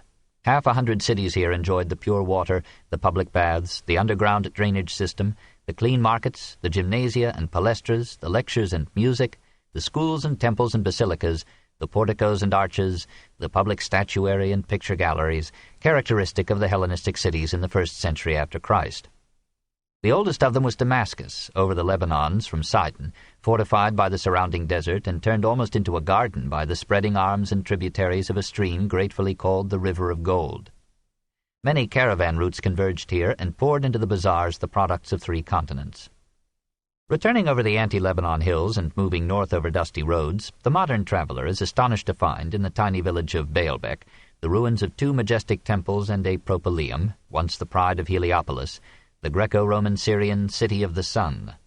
Augustus planted a small colony there, and the town grew as the sacred seat of Baal the sun god, and as the meeting point of roads to Damascus, Sidon, and Beirut. Under Antoninus Pius and his successors, Roman, Greek, and Syrian architects and engineers raised, on the site of an old Phoenician temple to Baal, an imposing shrine to Jupiter Heliopolitanus. It was built of huge monoliths from a quarry a mile away. One block measures 62 by 14 by 11 feet and contains enough stone for a commodious house. 51 marble steps, 150 feet wide, lead up to the propylaeum, a Corinthian portico. Beyond a colonnaded forecourt and court rose the main temple, of which 58 columns still tower 62 feet into the air. Near it are the remains of a smaller temple, variously attributed to Venus, Bacchus, and Demeter. 19 of its columns survive, and a handsome portal delicately carved. Resplendent in their solitary grandeur under the unclouded sun, the columns of these temples are among the fairest extant works of man. Seeing them we feel, better than in Italy, the grandeur that was Rome, the wealth and courage, skill and taste that could build in so many scattered cities temples greater and more majestic than the crowded capital ever knew. A similar sight meets the traveler who strikes eastward across the desert from Homs, the ancient Emesa, to Tadmor, which the Greeks translated into Palmyra, city of a myriad palms. Its fortunate position and fertile soil around 2 gushing springs on the roads from Emesa and Damascus to the Euphrates made it grow in affluence until it was one of the major cities of the East. And its distance from other settlements enabled it to maintain practical independence despite nominal allegiance to Seleucid kings or Roman emperors. Its wide central thoroughfare was flanked by shady porticos containing 454 columns, and at the 4 main crossings were stately arches, of which one remains to let us judge the rest. The glory of the city was the Temple of the Sun, dedicated in A.D. 30 to the supreme trinity of Bel, or Baal, Yarhebal, the sun, and Aglabal, the moon. Its size continued Assyrian traditions of immensity. Its court, the largest in the empire, had an unrivaled colonnade 4,000 feet long, much of it composed of Corinthian columns running 4 abreast. Within the court and the temple were paintings and sculptures whose extant examples reveal the approach of Palmyra to Parthia in art as in geography. The main route eastward from Palmyra reached the Euphrates at Dura Europus. There, in A.D. 100, the merchants shared their gains with the Palmyrene Trinity by rearing a temple half Greek and half Indian, and an Eastern painter adorned the walls with frescoes that vividly illustrate the Oriental origin of Byzantine and early Christian art. Farther north on the great river were other important crossing towns at Thapsacus and Zeugma. Turning westward from Thapsacus, the traveler passed through Berea, now Aleppo, and Apamea to the Mediterranean at Laodicea, still keeping its ancient name as Latakia and still an active port. Between it and Apamea the river Orontes flowed north, between shores largely preempted by rich estates, to Antioch, now Antakya, capital of Syria. The river and a great network of roads brought the goods of the east to Antioch, while its Mediterranean port, Seleucia Pieria, 14 miles down the stream, brought in the products of the west. Most of the city rose on a mountain slope and had the Orontes at its feet. It was a picturesque location that helped Antioch rival Rhodes as the most beautiful city of the Hellenic East. It had a system of street lighting that made it safe and brilliant at night. The main avenue, 4.5 miles long, was paved with granite and had a covered colonnade on either side, so that people could walk from one end of the town to the other immune to rain and sun. Pure water was supplied in abundance to every home. The complex population of 600,000 Greeks, Syrians, and Jews was notoriously gay, pursuing pleasure relentlessly, laughing at the pompous Romans who came to govern them, oscillating between the circus and the amphitheater, the brothels and the baths, and taking full advantage of Daphne, their famous suburban park. Festivals were numerous, and Aphrodite had a share in all of them. During the Feast of Brumalia, lasting through most of December, the whole city, says a contemporary, resembled a tavern, and the streets rang all night with song and revelry. There were schools of rhetoric, philosophy, and medicine, but Antioch was not a center of learning. Its populace lived intensely for the day, and when it needed religion it flocked to astrologers, magicians, miracle workers, and charlatans. The general picture of Syria under Roman rule is one of prosperity more continuous than in any other province. Most of the workers were freemen, except in domestic service. The upper classes were Hellenized, the lower remained Oriental. In the same town, Greek philosophers rubbed elbows with temple prostitutes and emasculated priests. And even till Hadrian, children were now and then offered as sacrifices to the gods. Sculpture and painting took on a semi-Oriental, half-medieval face and form. The Greek language prevailed in government and literature, but native tongues, chiefly Aramaic, remained the speech of the people. Scholars were plenty and made the world ring with their moment's fame. Nicolaus of Damascus, besides mentoring Antony, Cleopatra, and Herod, undertook the weary task of writing a universal history, a labor, he tells us, that Hercules himself would have shunned. Time in its tenderness has buried all his works, as at its leisure it will cover ours. 6. Asia Minor. North of Syria was the client kingdom, later the province, of Commagene, with a populous capital at Samosata, Lucian's childhood home. Across the Euphrates stood the little realm of Osrhoene. Rome fortified its capital, Edessa, now Urfa, as a base against Parthia. We shall hear more of it in Christian days. Westward from Syria, one passed into Cilicia, as now into Turkey, at Alexandria Issi, now Alexandretta. This, Cicero's province, was highly civilized along the southern Asia Minor coast, but still barbarous in the Taurus hills. Tarsus, the capital, was no mean city, said its son St. Paul, but was renowned for its schools and philosophers. Over against Cilicia, in the Mediterranean, the island of Cyprus pursued its immemorial life of mining copper, cutting cypress, building ships, and bearing patiently a succession of conquerors. The lucrative mines were owned by Rome and worked by slaves. Galen describes how in his time a mine there collapsed and crushed hundreds of workers, a periodical incident in the geological basis of human comforts and powers. North of Cilicia lay arid and mountainous Cappadocia, mining precious metals and raising wheat, cattle, and slaves for export. West of it, like Aeonia, would enter into history with the visits of St. Paul to Derbe, Lystra, and Iconium. Again north was Galatia, settled and named by the Gauls in the 3rd century B.C., Its most famous product was the black stone of Pacinus, sent to Rome as a symbol of Cybele. Its chief city was Ancyra, capital of the Hittites 3,500 years ago and of Turkey today. West of Cilicia, the province of Pisidia counted fine cities within its borders, like Xanthus, now recovering from its mass suicide before Brutus, and Aspendus, whose theatre is so well preserved that one easily imagines it filling again to hear Menander or Euripides. West and north of Pisidia was the province of Asia, divided into Phrygia, Caria, Lydia, and Mysia. Here, where the civilization of Ionia still flourished after 1,000 years, Philostratus counted 500 towns, with a total population far greater than the region supports today. The countryside was fertile, the crafts had grown in skill from age to age, and the ports profited from the development of rich markets in Italy, Africa, Spain, and Gaul. Phrygia was mountainous, but it boasted large cities like Apamea Selene, ranked by Strabo as second only to Ephesus in Asia, and Laodicea, fortunate in its philanthropic philosophers and millionaires. Cnidus was yet important enough to make an alliance with Rome, but Halicarnassus had declined from Herodotus to Dionysius, an excellent literary critic, an uncritical historian. Miletus was no longer in its prime, though still an active port. The oracle of Apollo in the temple at nearby Didyma continued to answer questions with puzzles, and the storytellers of the region were weaving those amorous, picaresque Milesian tales that would soon develop into the Greek novel. Priene was a minor town, but its citizens vied honorably in making it fair with fine buildings. Here, in the 1st century B.C., a woman, Philo, was elected to the highest municipal office. The influence of wealth and Rome was raising the status of woman in Hellenic lands.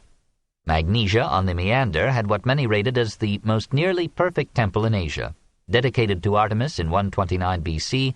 and designed by Hermogenes, the supreme architect of the age.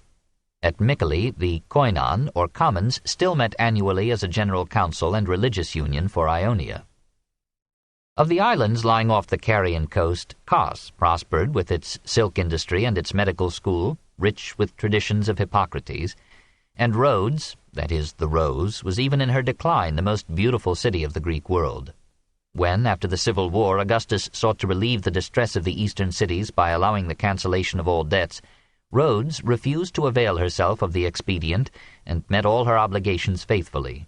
As a result, she rapidly regained her place as banker to the Aegean trade and became again a halfway port for vessels plying between Asia and Egypt.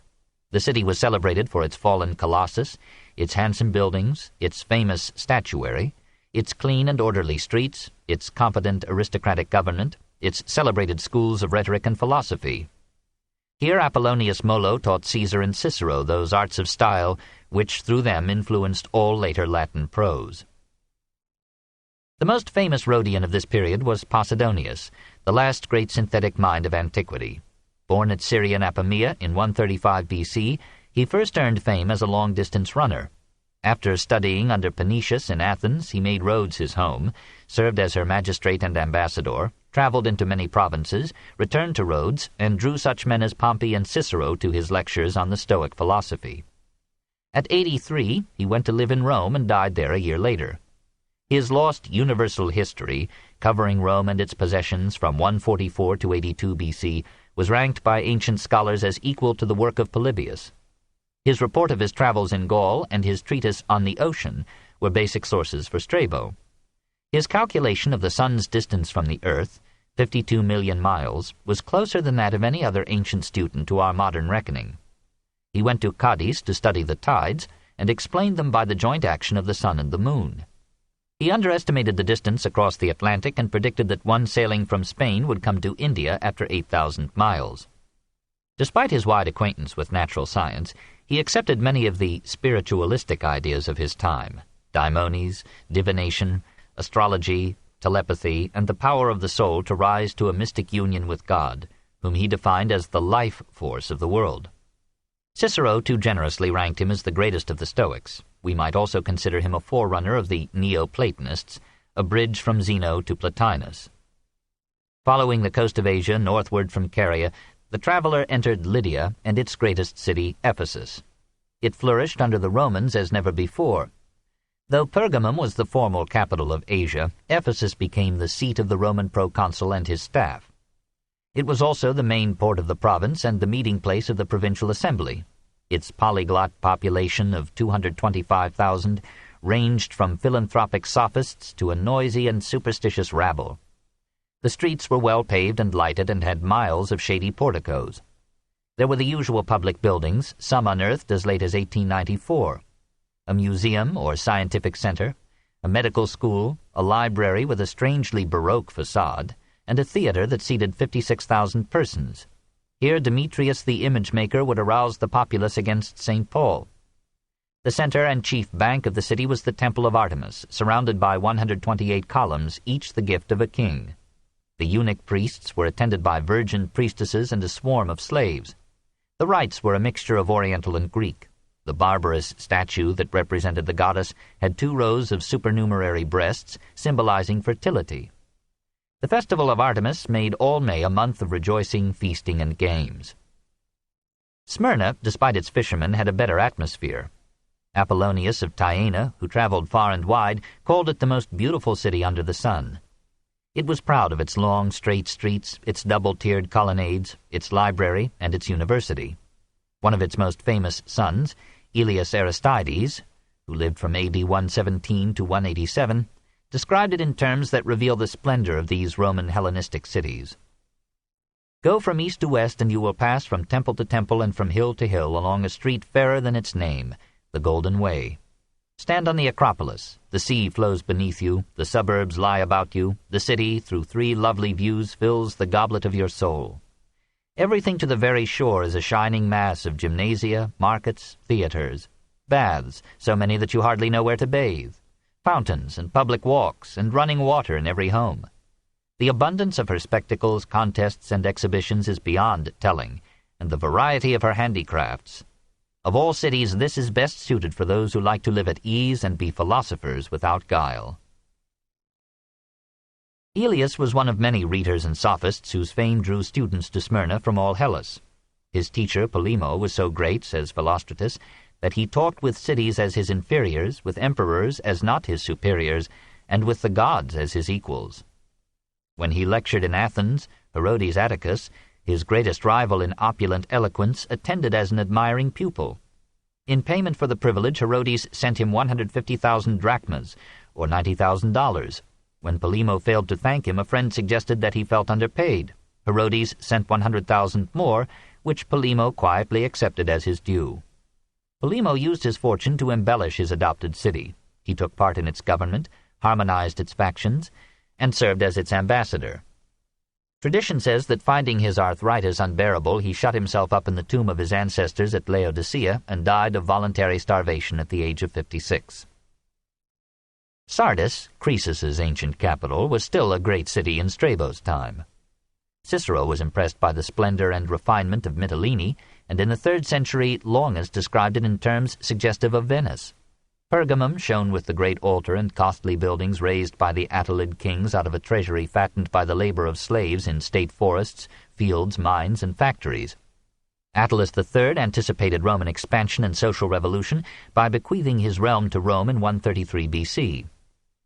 Aristonicus, son of King Eumenes II by a concubine, denounced the bequest as forced, called the slaves and the free poor to revolt, defeated a Roman army in 132, captured many cities, and planned a socialist state with the help of Blasius, teacher of the Gracchi.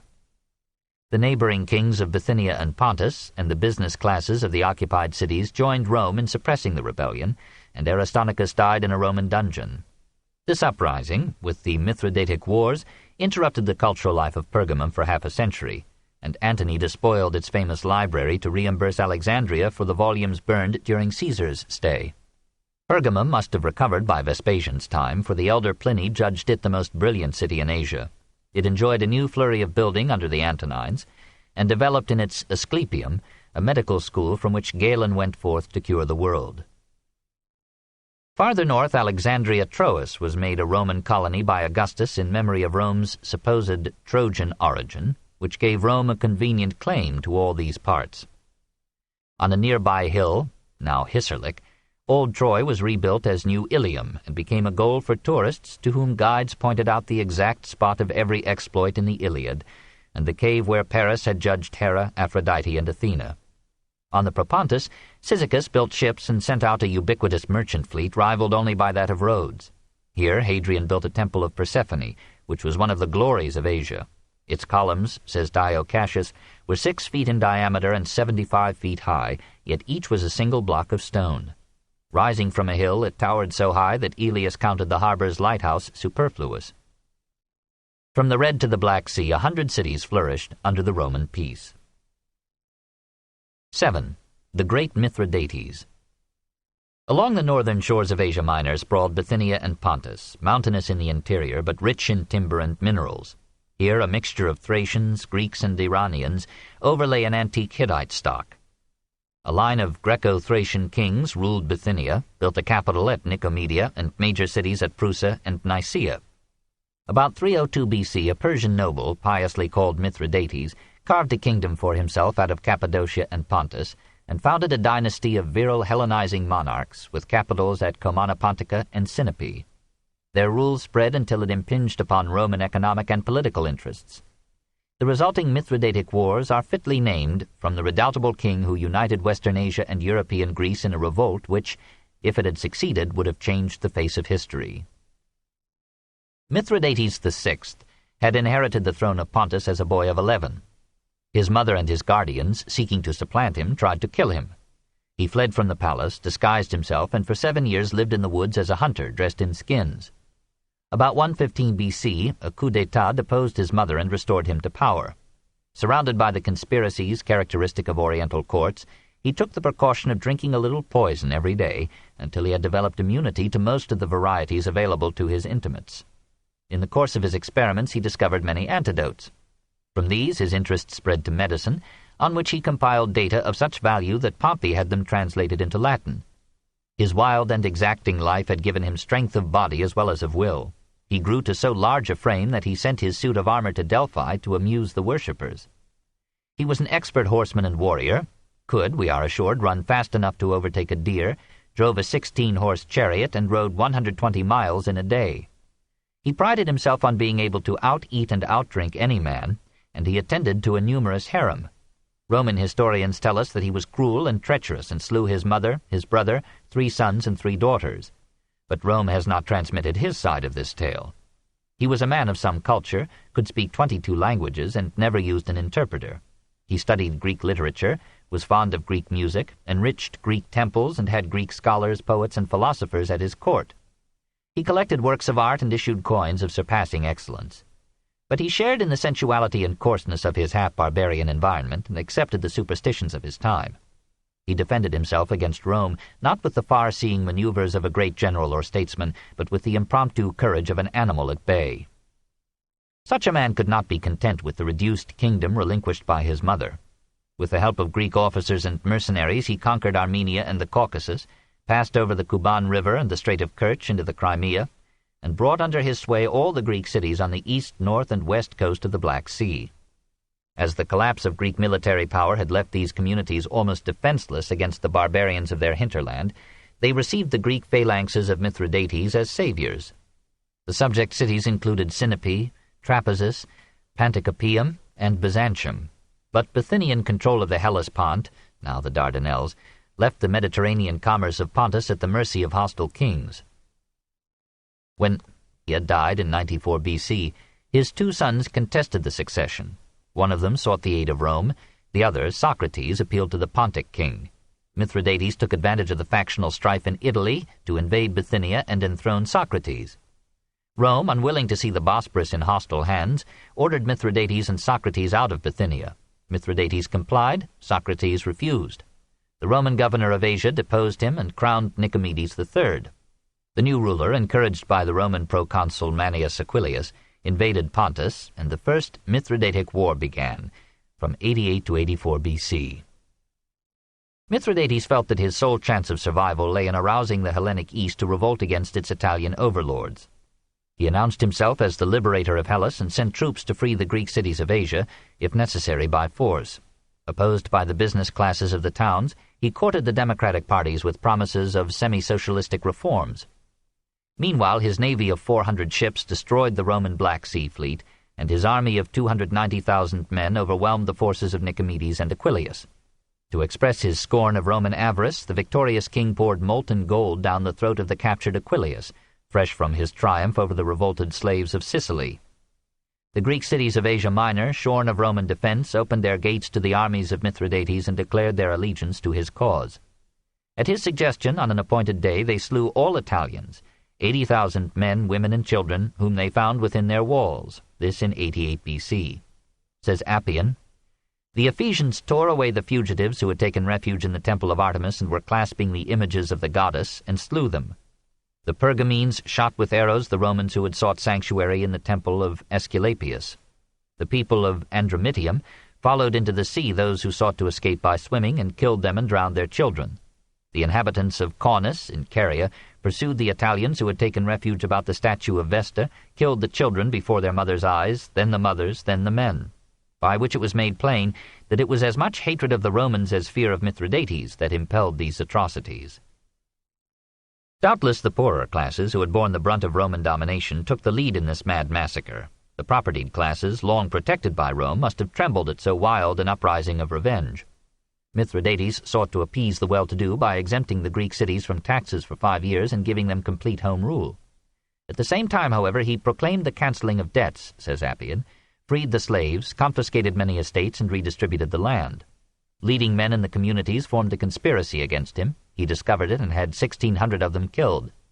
The lower classes, aided by philosophers and university professors, seized power in many Greek cities, even in Athens and Sparta, and declared war against both Rome and wealth. The Greeks of Delos, in an ecstasy of freedom, slaughtered 20,000 Italians in one day. The fleet of Mithridates captured the Cyclades. His armies took possession of Euboea, Thessaly, Macedonia, and Thrace. The defection of rich Asia stopped the flow of tribute to the Roman treasury and of interest to Roman investors, and plunged Italy into a financial crisis that had something to do with the revolutionary movement of Saturninus and Cinna. Italy itself was divided, for the Samnites and Lucanians sent offers of alliance to the Pontic king. Faced with war and revolution everywhere, the Senate sold the accumulated gold and silver of Rome's temples to finance Sulla's troops. We must not tell again how Sulla captured Athens, defeated the rebel armies, saved the empire for Rome, and gave Mithridates a lenient peace. The king withdrew to his Pontic capital and quietly organized another army and fleet. Murena, the Roman legate in Asia, decided to attack him before he grew stronger. When, in this second Mithridatic war from 83 to 81, Murena was defeated, Sulla reprimanded him for violating the treaty and ordered hostilities ended. 6 years later, Nicomedes III bequeathed Bithynia to Rome. Mithridates realized that his own kingdom would soon be swallowed up if the Roman power, already controlling the Bosporus, should reach the borders of Paphlagonia and Pontus. In the Third Mithridatic War, from 75 to 63, he made a last effort, fought for 12 years against Lucullus and Pompey, was betrayed by his allies and aides, and fled to the Crimea. There the old warrior, now in his 69th year, tried to organize an army to cross the Balkans and invade Italy from the north. His son, Pharnaces, revolted against his authority, his army refused the venture, and the deserted king tried to kill himself. The poison that he took failed to work because he had inured his system to it, and his hands were too weak to press home the blade from whose point he invited death. His friends and protégés, commissioned by his son to kill him, ended his life with their swords and spears. 8. Prose. It speaks well for Roman rule that the cities of Asia Minor recovered so rapidly from the intermittent fever of these wars. Nicomedia became the capital of the province of Bithynia Pontus and later the imperial seat of Diocletian. Nicaea would be immortalized by the most important council in the history of the Christian Church. The two cities so rivaled one another in building that Trajan had to send the younger Pliny to draw them back from bankruptcy. Nicomedia made her offering to literature in Flavius Arrianus, whom we have seen recording the discourses of Epictetus. Governor of Cappadocia for 6 years, Archon of Athens for 1, Arrian yet found time to write many histories, of which only the Anabasis of Alexander remains, with an appendix of Indica. It was written in clear and simple Greek, for Arrian took Xenophon as his exemplar in style as well as life.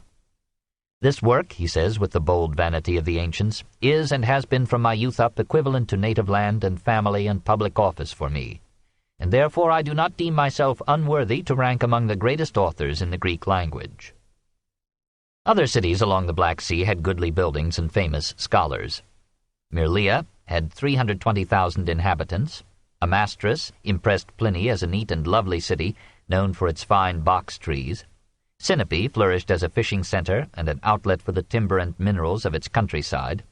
Amasis and Trapezus made a living by trading across the waters with Scythia, and Amasea gave birth and a home to antiquity's most celebrated geographer. Strabo came of a rich family, related, he assures us, to the Pontic kings. He suffered from a peculiar squint, still known by his name.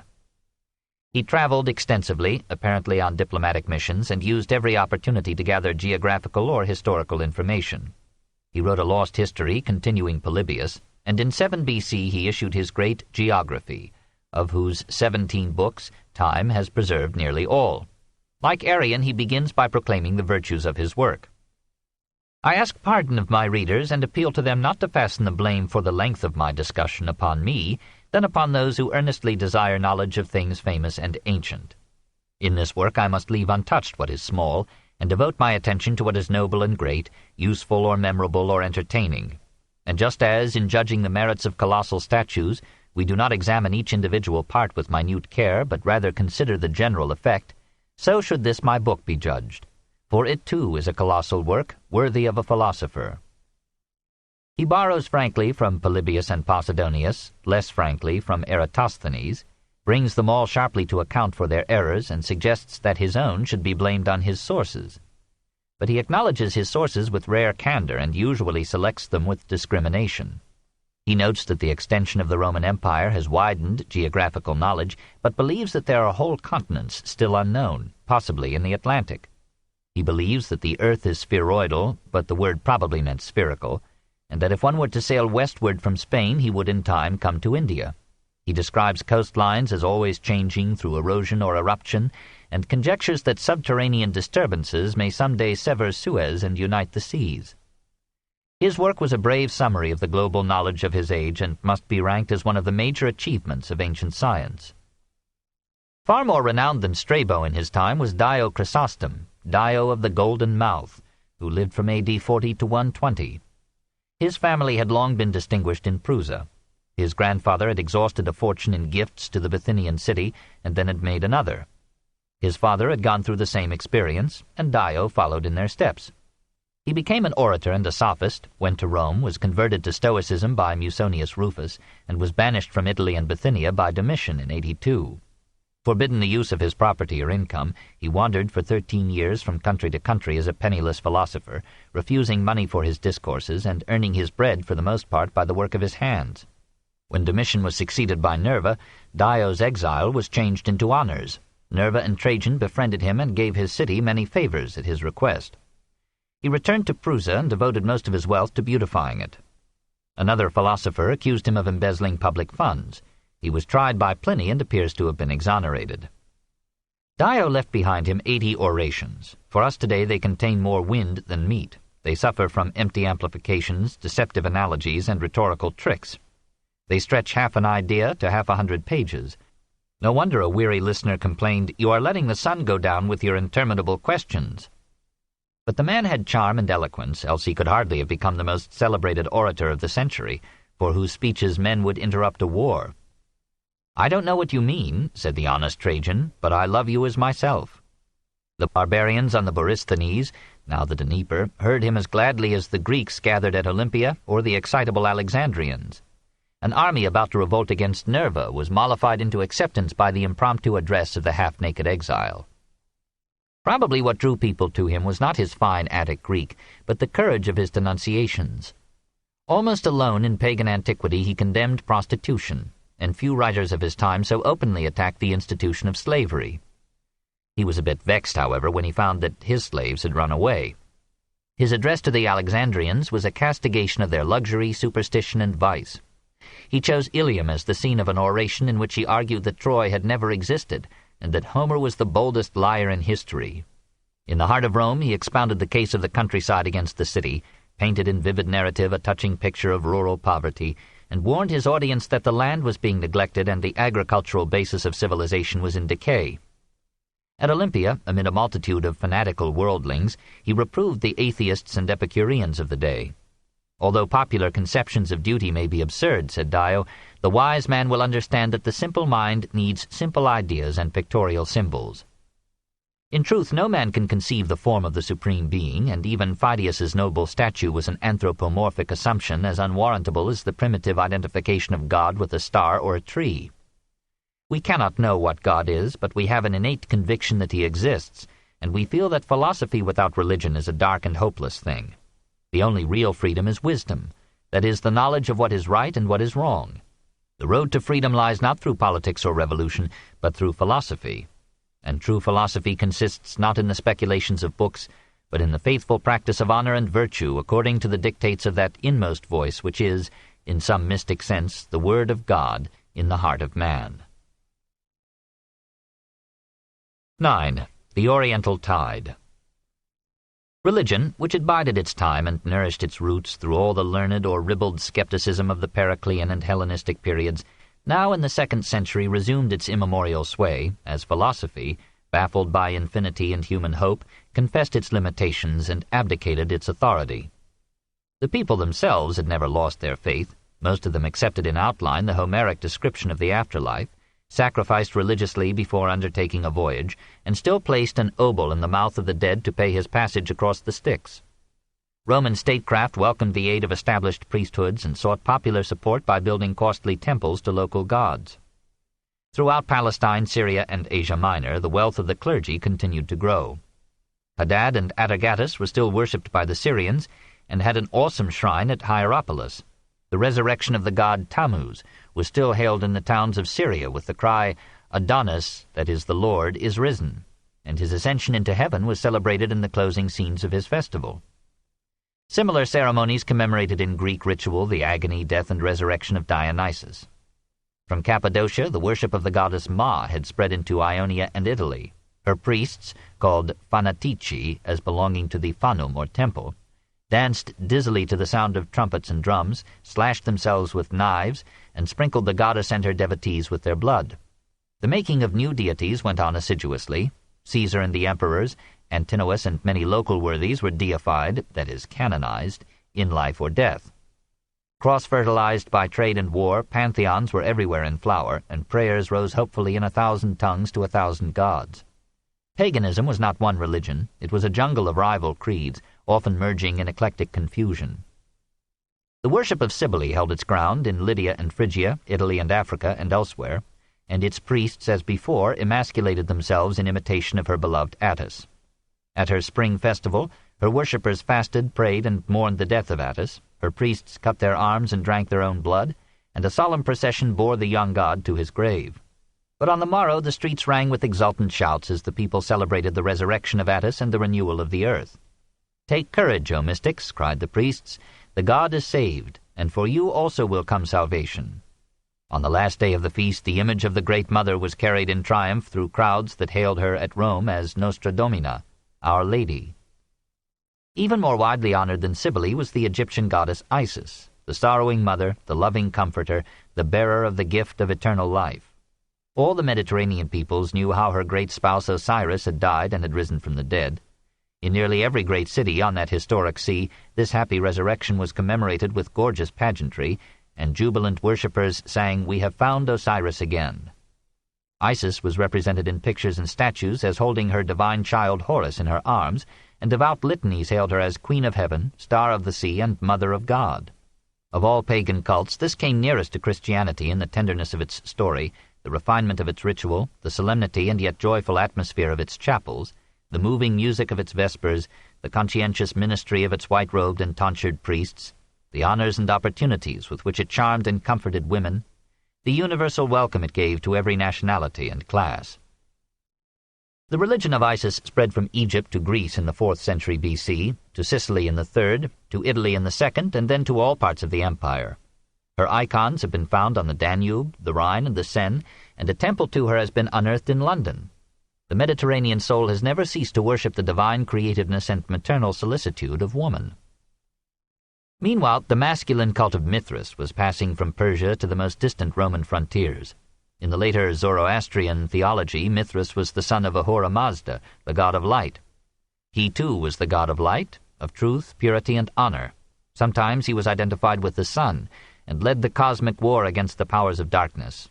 Always he mediated between his father and his followers, protecting and encouraging them in life's struggle with evil, lies, uncleanliness, and the other works of Ahriman, Prince of Darkness. When Pompey's soldiers brought this religion from Cappadocia to Europe, a Greek artist pictured Mithras as kneeling on the back of a bull and plunging a poniard into its neck. This representation became the universal symbol of the faith. The 7th day of each week was held sacred to the sun god, and towards the end of December his followers celebrated the birthday of Mithras, the invincible sun, who at the winter solstice had won his annual victory over the forces of darkness, and day by day would now give longer light. Tertullian speaks of a Mithraic priesthood with a high pontiff, and of celibates and virgins serving the god. Daily sacrifice was offered at his altar, worshippers partook of consecrated bread and wine, and the climax of the ceremony was signaled by the sounding of a bell. A flame was kept ever burning before the crypt in which the young god was represented felling the bull. Mithraism preached a high morality and pledged its soldiers to a lifelong war against evil in every form. After death, said its priests, all men must appear before the judgment seat of Mithras. Then unclean souls would be handed over to Ahriman for eternal torment, while the pure would rise through 7 spheres, shedding some mortal element at each stage, until they would be received into the full radiance of heaven by Ahura Mazda himself. This invigorating mythology spread in the 2nd and 3rd centuries of our era through Western Asia and Europe, skipping Greece, and built its chapels as far north as Hadrian's Wall. Christian fathers were shocked to find so many parallels between their own religion and Mithraism. They argued that these were thefts from Christianity or confusing stratagems of Satan, a form of Ahriman.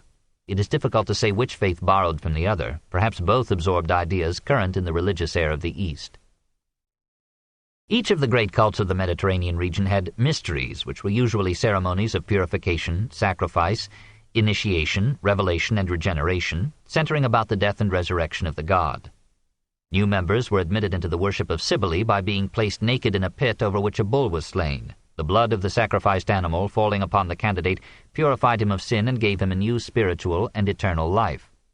The genitals of the bull, representing his sacred fertility, were placed in a consecrated vessel and were dedicated to the goddess. Mithraism had a similar rite, known to the classic world as torabolium, or throwing of the bull. Apuleius described in ecstatic terms the degrees of initiation into the service of Isis, the long novitiate of fasting, continence, and prayer, the purifying submersion in holy water, and at last the mystic vision of the goddess offering everlasting bliss. At Eleusis, the candidate was required to confess his sins, which discouraged Nero, abstain for a time from certain foods, bathe in the bay for spiritual as well as physical cleansing, and then offer sacrifice, usually of a pig. For 3 days at the feast of Demeter, the initiates mourned with her the snatching of her daughter into Hades, and meanwhile lived on consecrated cakes and a mystic mixture of flower, water, and mint. On the 3rd night, a religious drama represented the resurrection of Persephone, and the officiating priest promised a like rebirth to every purified soul. Varying the theme under Hindu or Pythagorean influence, the Orphic sect throughout the Greek lands taught that the soul is imprisoned in a succession of sinful bodies and can be released from this degrading reincarnation by rising to ecstatic union with Dionysus. At their gatherings, the members of the Orphic Brotherhood drank the blood of a bull sacrificed to and identified with the dying and atoning Savior. Communal partaking of sacred food or drink was a frequent feature of these Mediterranean faiths.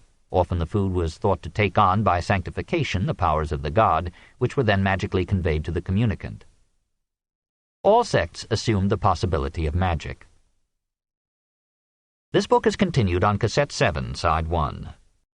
The Story of Civilization, Volume 3, Caesar and Christ, Part 2, by Will Durant.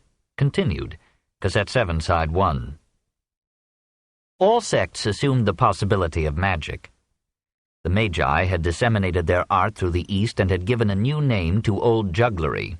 The Mediterranean world was rich in magicians, miracle workers, oracles, astrologers, ascetic saints, and scientific interpreters of dreams. Every unusual occurrence was widely hailed as a divine portent of future events. Ascesis, which the Greeks had used to denote the athletic training of the body, came now to mean the spiritual taming of the flesh. Men scourged themselves, mutilated themselves, starved themselves, or bound themselves to one place with chains. Some of them died through self-torture or self-denial. In the Egyptian desert near Lake Mareotis, a group of Jews and non-Jews, male and female, lived in solitary cells, avoided sexual relations, met on the Sabbath for common prayer, and called themselves therapeutai, healers of the soul. Millions believed that the writings ascribed to Orpheus, Hermes, Pythagoras, the Sibyls, etc., had been dictated or inspired by a god. Preachers claiming divine inspiration traveled from city to city, performing apparently miraculous cures. Alexander of Abonoticus trained a serpent to hide its head under his arm and allow a half-human mask to be affixed to its tail. He announced that the serpent was the god Asclepius come to earth to serve as an oracle, and he amassed a fortune by interpreting the sounds made by reeds inserted in the false head. Besides such charlatans, there were probably thousands of sincere preachers of the pagan faiths. Early in the 3rd century, Philostratus painted an idealized picture of such a man in his Life of Apollonius of Tyana. At 16, Apollonius adopted the strict rule of the Pythagorean brotherhood, renouncing marriage, meat, and wine, never shaving his beard, and keeping silence for 5 years. He distributed his patrimony among his relatives, and wandered as a penniless monk through Persia, India, Egypt, Western Asia, Greece, and Italy. He imbibed the lore of the Magi, the Brahmins, and the Egyptian ascetics. He visited temples of any creed, implored the priests to abandon the sacrifice of animals, worshipped the sun, accepted the gods, and taught that behind them there was one supreme, unknowable deity. His life of abnegation and piety led his followers to claim that he was the son of a god, but he described himself simply as the son of Apollonius. Tradition credited him with many miracles. He walked through closed doors, understood all languages, cast out demons, and raised a girl from the dead. But he was a philosopher rather than a magician. He knew and loved Greek literature and expounded a simple but exacting morality. "Grant me," he prayed the gods, "to have little and to desire nothing. Asked by a king to choose a gift, he answered, "Dried fruit and bread." Preaching reincarnation, he bade his followers injure no living creature and eat no flesh. He exhorted them to shun enmity, slander, jealousy, and hatred. "If we are philosophers," he told them, "we cannot hate our fellow men." Sometimes, says Philosopher, he discussed communism and taught that men ought to support one another. He was accused of sedition and witchcraft, came of his own accord to Rome to answer these charges before Domitian, was imprisoned and escaped. He died about A.D. 98, at an advanced age. His followers claimed that he had appeared to them after his death, and had then ascended bodily into heaven. What were the qualities that won half of Rome, half the empire, to these new faiths? Partly their classless, raceless character. They accepted all nationalities, all freemen and all slaves, and rode with consoling indifference over inequalities of pedigree and wealth. Their temples were made spacious to welcome the people as well as to enshrine the god. Cybele and Isis were mother goddesses acquainted with grief, who mourned like millions of bereaved women. He could understand what the Roman deities seldom knew, the emptied hearts of the defeated. The desire to return to the mother is stronger than the impulse to depend upon the father. It is the mother name that comes spontaneously to the lips in great joy or distress. Therefore men as well as women found comfort and refuge in Isis and Cybele. Even today the Mediterranean worshipper appeals more often to Mary than to the father or the son. And the lovely prayer that he most frequently repeats is addressed not to the Virgin but to the Mother, blessed in the fruit of her womb. The new faiths not only entered more deeply into the heart, they appealed more colorfully to the imagination and the senses with processions and chants alternating between sorrow and rejoicing, and a ritual of impressive symbolism that brought fresh courage to spirits heavy with the prose of life. The new priesthoods were filled not by politicians occasionally donning sacerdotal garb, but by men and women of all ranks, graduating through an ascetic novitiate to continual ministration. By their help the soul, conscious of wrongdoing, could be purified. Sometimes the body racked with illness could be healed by an inspiring word or ritual. And the mysteries at which they officiated symbolized the hope that even death might be overcome. Once, men had sublimated their longing for grandeur and continuance in the glory and survival of their family and their clan, and then of a state that was their creation and collective self. Now the old clan lines were melting away in the new mobility of peace, and the imperial state was the spiritual embodiment only of the master class, not of the powerless multitude of men. Monarchy at the top, frustrating the participation and merger of the citizen in the state, produced individualism at the bottom and through the mass. The promise of personal immortality, of an endless happiness after a life of subjection, poverty, tribulation, or toil, was the final and irresistible attraction of the Oriental faiths and of the Christianity that summarized, absorbed, and conquered them. All the world seemed conspiring to prepare the way for Christ. Chapter 25. Rome and Judea, 132 BC to AD 135. 1. Parthia. Between Pontus and the Caucasus rose the troubled mountains of Armenia, on whose crest, story told, Noah's Ark had found a mooring. Through the fertile valleys ran the roads that led from Parthia and Mesopotamia to the Black Sea. Hence, empires competed for Armenia. The people were Indo-European, akin to the Hittites and the Phrygians, but they had never surrendered their sweeping Anatolian nose. They were a vigorous race, patient in agriculture, skilled in handicraft, unequaled in commercial acumen. They made the best of a difficult terrain and raised enough wealth to keep their kings in luxury, if not in power. Darius I, in the Behistun inscription of 521 BC, named Armenia among the satrapies of Persia. Later it gave a nominal allegiance to the Seleucids, and then alternately to Parthia and Rome, but its remoteness allowed it a practical independence. Its most famous king, Tigranes the Great, 94 to 56 BC, conquered Cappadocia, added a second capital, Tigranocerta, to Artaxata, and joined Mithridates' revolt against Rome. When Pompey accepted his apology, he gave the victorious general 6,000 talents, or $21,600,000, 10,000 drachmas, or $6,000, to each centurion, and 50 to each soldier in the Roman army. Under Caesar Augustus and Nero, Armenia acknowledged the suzerainty of Rome, and under Trajan it was for a time a Roman province. Nevertheless, its culture was Iranian, and its usual orientation was toward Parthia. The Parthians had for centuries occupied the region south of the Caspian Sea as subjects of the Achaemenid, then of the Seleucid kings. They were of Scythian-Turanian stock, that is, they belonged racially with the peoples of southern Russia and Turkestan. About 248 BC, a Scythian chief, Arsaces, revolted against the Seleucid authority, made Parthia a sovereign state, and established the Arsacid dynasty. The Seleucid kings, weakened by Rome's defeat of Antiochus III in 189 BC, were unable to defend their territory against the reckless, half-barbarous Parthians, and by the end of the 2nd century BC all Mesopotamia and Persia were absorbed into a new Parthian empire. 3 capitals, according to the season, entertained the new royalty: Hecatopolis in Parthia, Ecbatana in Media, and Ctesiphon on the lower Tigris. Across from Ctesiphon lay the former Seleucid capital Seleucia, which remained for centuries a Greek city in a Parthian realm.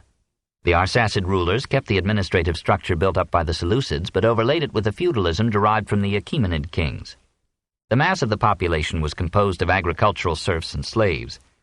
Industry was backward, but the Parthian ironworkers made a fine steel, and the brewing trade was highly profitable. The wealth of the state came partly from the trade that passed along the great rivers, partly from the caravans that crossed Parthia on the way between farther Asia and the west. From 53 BC, when the Parthians defeated Crassus at Cari, to AD 217, when Macrinus bought peace from Artabanus, Rome fought war after war for the control of these routes and the Red Sea. The Parthians were too rich or too poor to indulge in literature. The aristocrats, as in all ages, preferred the art of life to the life of art, and the serfs were too illiterate, the artisans too busy, the merchants too commercial to produce great art or great books. The people spoke Pahlavi and wrote in Aramaic on parchment, which now replaced cuneiform. But not a line of Parthian literature has been preserved. We know that Greek plays were enjoyed in Ctesiphon as well as in Seleucia, for the head of Crassus played a part there in the Bacchae of Euripides. The paintings and sculptures discovered at Palmyra, Dura Europus, and Ashur were probably the work of Iranian artists. Their crude amalgam of Greek and Oriental styles affected later art from China to Byzantium. A vivid relief of a mounted archer has come down to us to suggest that we might have a higher opinion of Parthian art if more of it remained. At Hatra, near Mosul, an Arabian feudatory of the Parthian king built in possibly 88 BC a limestone palace of 7 arched and vaulted halls in a powerful but barbarous style. Good Parthian work has survived in engraved silverware and jewelry. The Parthians excelled in man's favorite art, personal adornment. Both sexes curled their hair, the men nursed frizzed beards and flowing mustaches, and clothed themselves in tunic and baggy trousers, usually covered with a many-colored robe. The women swathed themselves in delicate embroideries and decked their hair with flowers. Free Parthians amused themselves with hunting, ate and drank abundantly, and never went on foot when they could ride. They were brave warriors and honorable foes, treated prisoners decently, admitted foreigners to high office, and gave asylum to refugees. Sometimes, however, they mutilated dead enemies, tortured witnesses, and corrected trifling offenses with the scourge. They practiced polygamy according to their means, veiled and secluded their women, severely punished the infidelity of their wives, but permitted divorce to either sex almost at will. When the Parthian general Surena led an army against Crassus, he took with him 200 concubines and 1,000 camels for his baggage. All in all, the Parthians impress us as less civilized than the Achaemenid Persians, and more honorable gentlemen than the Romans. They were tolerant of religious diversities, allowing the Greeks, Jews, and Christians among them to practice their rituals unhindered. They themselves, veering from Zoroastrian orthodoxy, worshipped the sun and the moon, and preferred Mithras to Ahura Mazda, much as the Christians preferred Christ to Yahweh. The Magi, neglected by the later Arsacid kings, abetted the overthrow of the dynasty. On the death of Vologases IV in AD 209, his sons, Vologases V and Artabanus IV, fought for the throne. Artabanus won, and then defeated the Romans at Nisibis. 3 centuries of war between the empires ended in a modified victory for Parthia. On the Mesopotamian plains, the Roman legions were at a disadvantage against the Parthian cavalry. Artabanus, in turn, fell in civil war. His conqueror, Ardashir or Artaxerxes, feudal lord of Persia, made himself king of kings in AD 227 and established the Sassanid dynasty. The Zoroastrian religion was restored, and Persia entered upon a greater age. 2. The Hasmoneans. In 143 BC, Simon Maccabee, taking advantage of the struggles among the Parthians, Seleucids, Egyptians, and Romans, wrested the independence of Judea from the Seleucid king. A popular assembly named him general and high priest of the Second Jewish Commonwealth from 142 BC to AD 70, and made the latter office hereditary in his Hasmonean family. Judea became again a theocracy under the Hasmonean dynasty of priest-kings. It has been a characteristic of Semitic societies that they closely associated the spiritual and temporal powers in the family and in the state. They would have no sovereign but God. Recognizing the weakness of the little kingdom, the Hasmoneans spent 2 generations widening its borders by diplomacy and force. By 78 BC they had conquered and absorbed Samaria, Edom, Moab, Galilee, Idumea, Transjordania, Gadara, Pella, Gerasa, Raphia, and Gaza, and had made Palestine as extensive as under Solomon. The descendants of those brave Maccabees who had fought for religious freedom enforced Judaism and circumcision upon their new subjects at the point of the sword. At the same time, the Hasmoneans lost their religious zeal and, over the bitter protests of the Pharisees, yielded more and more to the Hellenizing elements in the population. Queen Salome Alexandra, from 78 to 69 BC, reversed this trend and made peace with the Pharisees, but even before her death her sons Hyrcanus II and Aristobulus II began a war of succession. Both parties submitted their claims to Pompey, who now, in 63 BC, stood with his victorious legions at Damascus. When Pompey decided for Hyrcanus, Aristobulus fortified himself with his army in Jerusalem. Pompey laid siege to the capital and gained its lower sections, but the followers of Aristobulus took refuge in the walled precincts of the temple and held out for 3 months. Their piety, we are told, helped Pompey to overcome them, for perceiving that they would not fight on the Sabbath, he had his men prepare unhindered on each Sabbath the mounds and battering rams for the next day's assault. Meanwhile the priests offered the usual prayers and sacrifices in the temple. When the ramparts fell, 12,000 Jews were slaughtered. Few resisted, none surrendered, many leaped to death from the walls. Pompey ordered his men to leave the treasures of the temple untouched, but he exacted an indemnity of 10,000 talents, or $3,600,000, from the nation. The cities that the Hasmoneans had conquered were transferred from the Judean to the Roman power. Hyrcanus II was made high priest and nominal ruler of Judea, but as the ward of Antipater the Idumean who had helped Rome. The independent monarchy was ended, and Judea became part of the Roman province of Syria.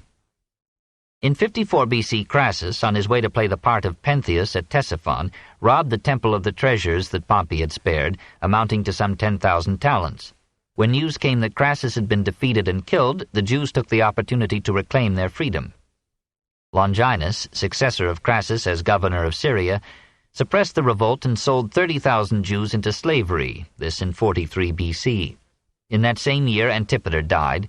The Parthians swept across the desert into Judea and set up as their puppet king Antigonus, the last of the Hasmoneans. Antony and Octavian countered by naming Herod, son of Antipater, king of Judea, and financing his Jewish army with Roman funds. Herod drove out the Parthians, protected Jerusalem from pillage, sent Antigonus to Antony for execution, slew all Jewish leaders who had supported the puppet, and so auspiciously entered upon one of the most colorful reigns in history, from 37 to 4 BC. 3. Herod the Great. His character was typical of an age that had produced so many men of intellect without morals, ability without scruple, and courage without honor. He was in his lesser way the Augustus of Judea. Like Augustus, he overlaid the chaos of freedom with dictatorial order, beautified his capital with Greek architecture and sculpture, enlarged his realm, made it prosper, achieved more by subtlety than by arms, married widely, was broken by the treachery of his offspring, and knew every good fortune but happiness.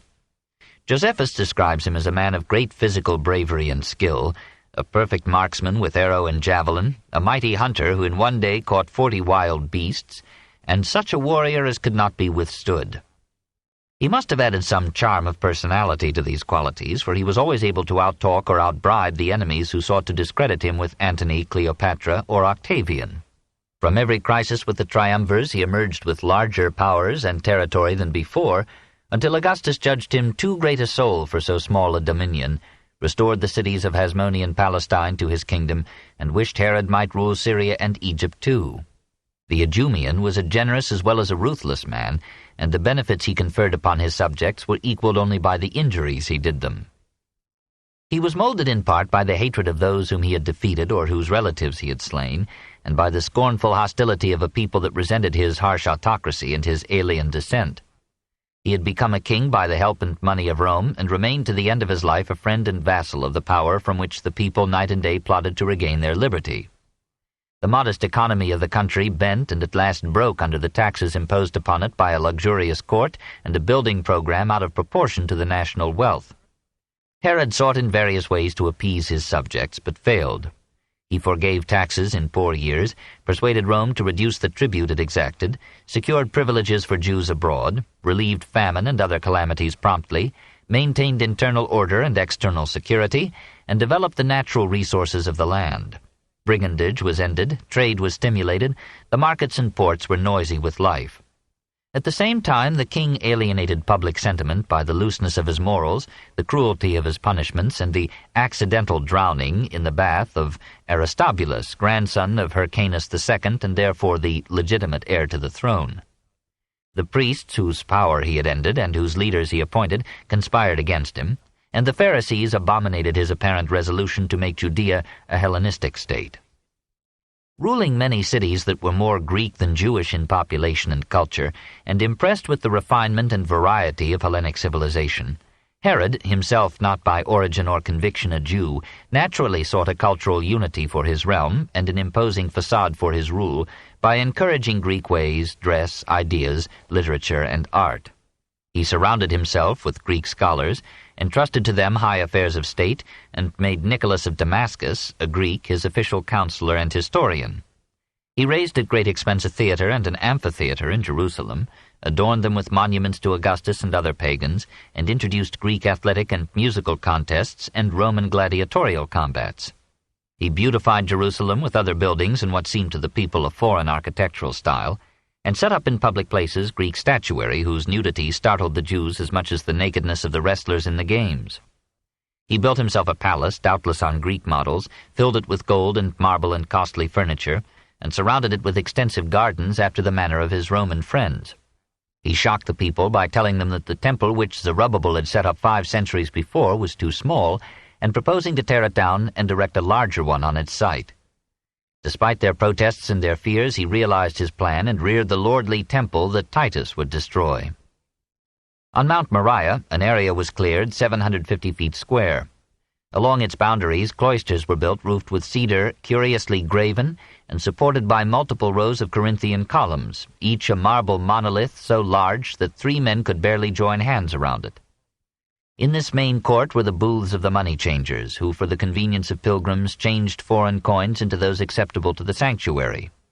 Here, too, were the stalls where one might buy animals to offer in sacrifice, and the rooms or porticos where teachers and pupils met to study Hebrew and the law, and the noisy beggars inevitable in Oriental scenes.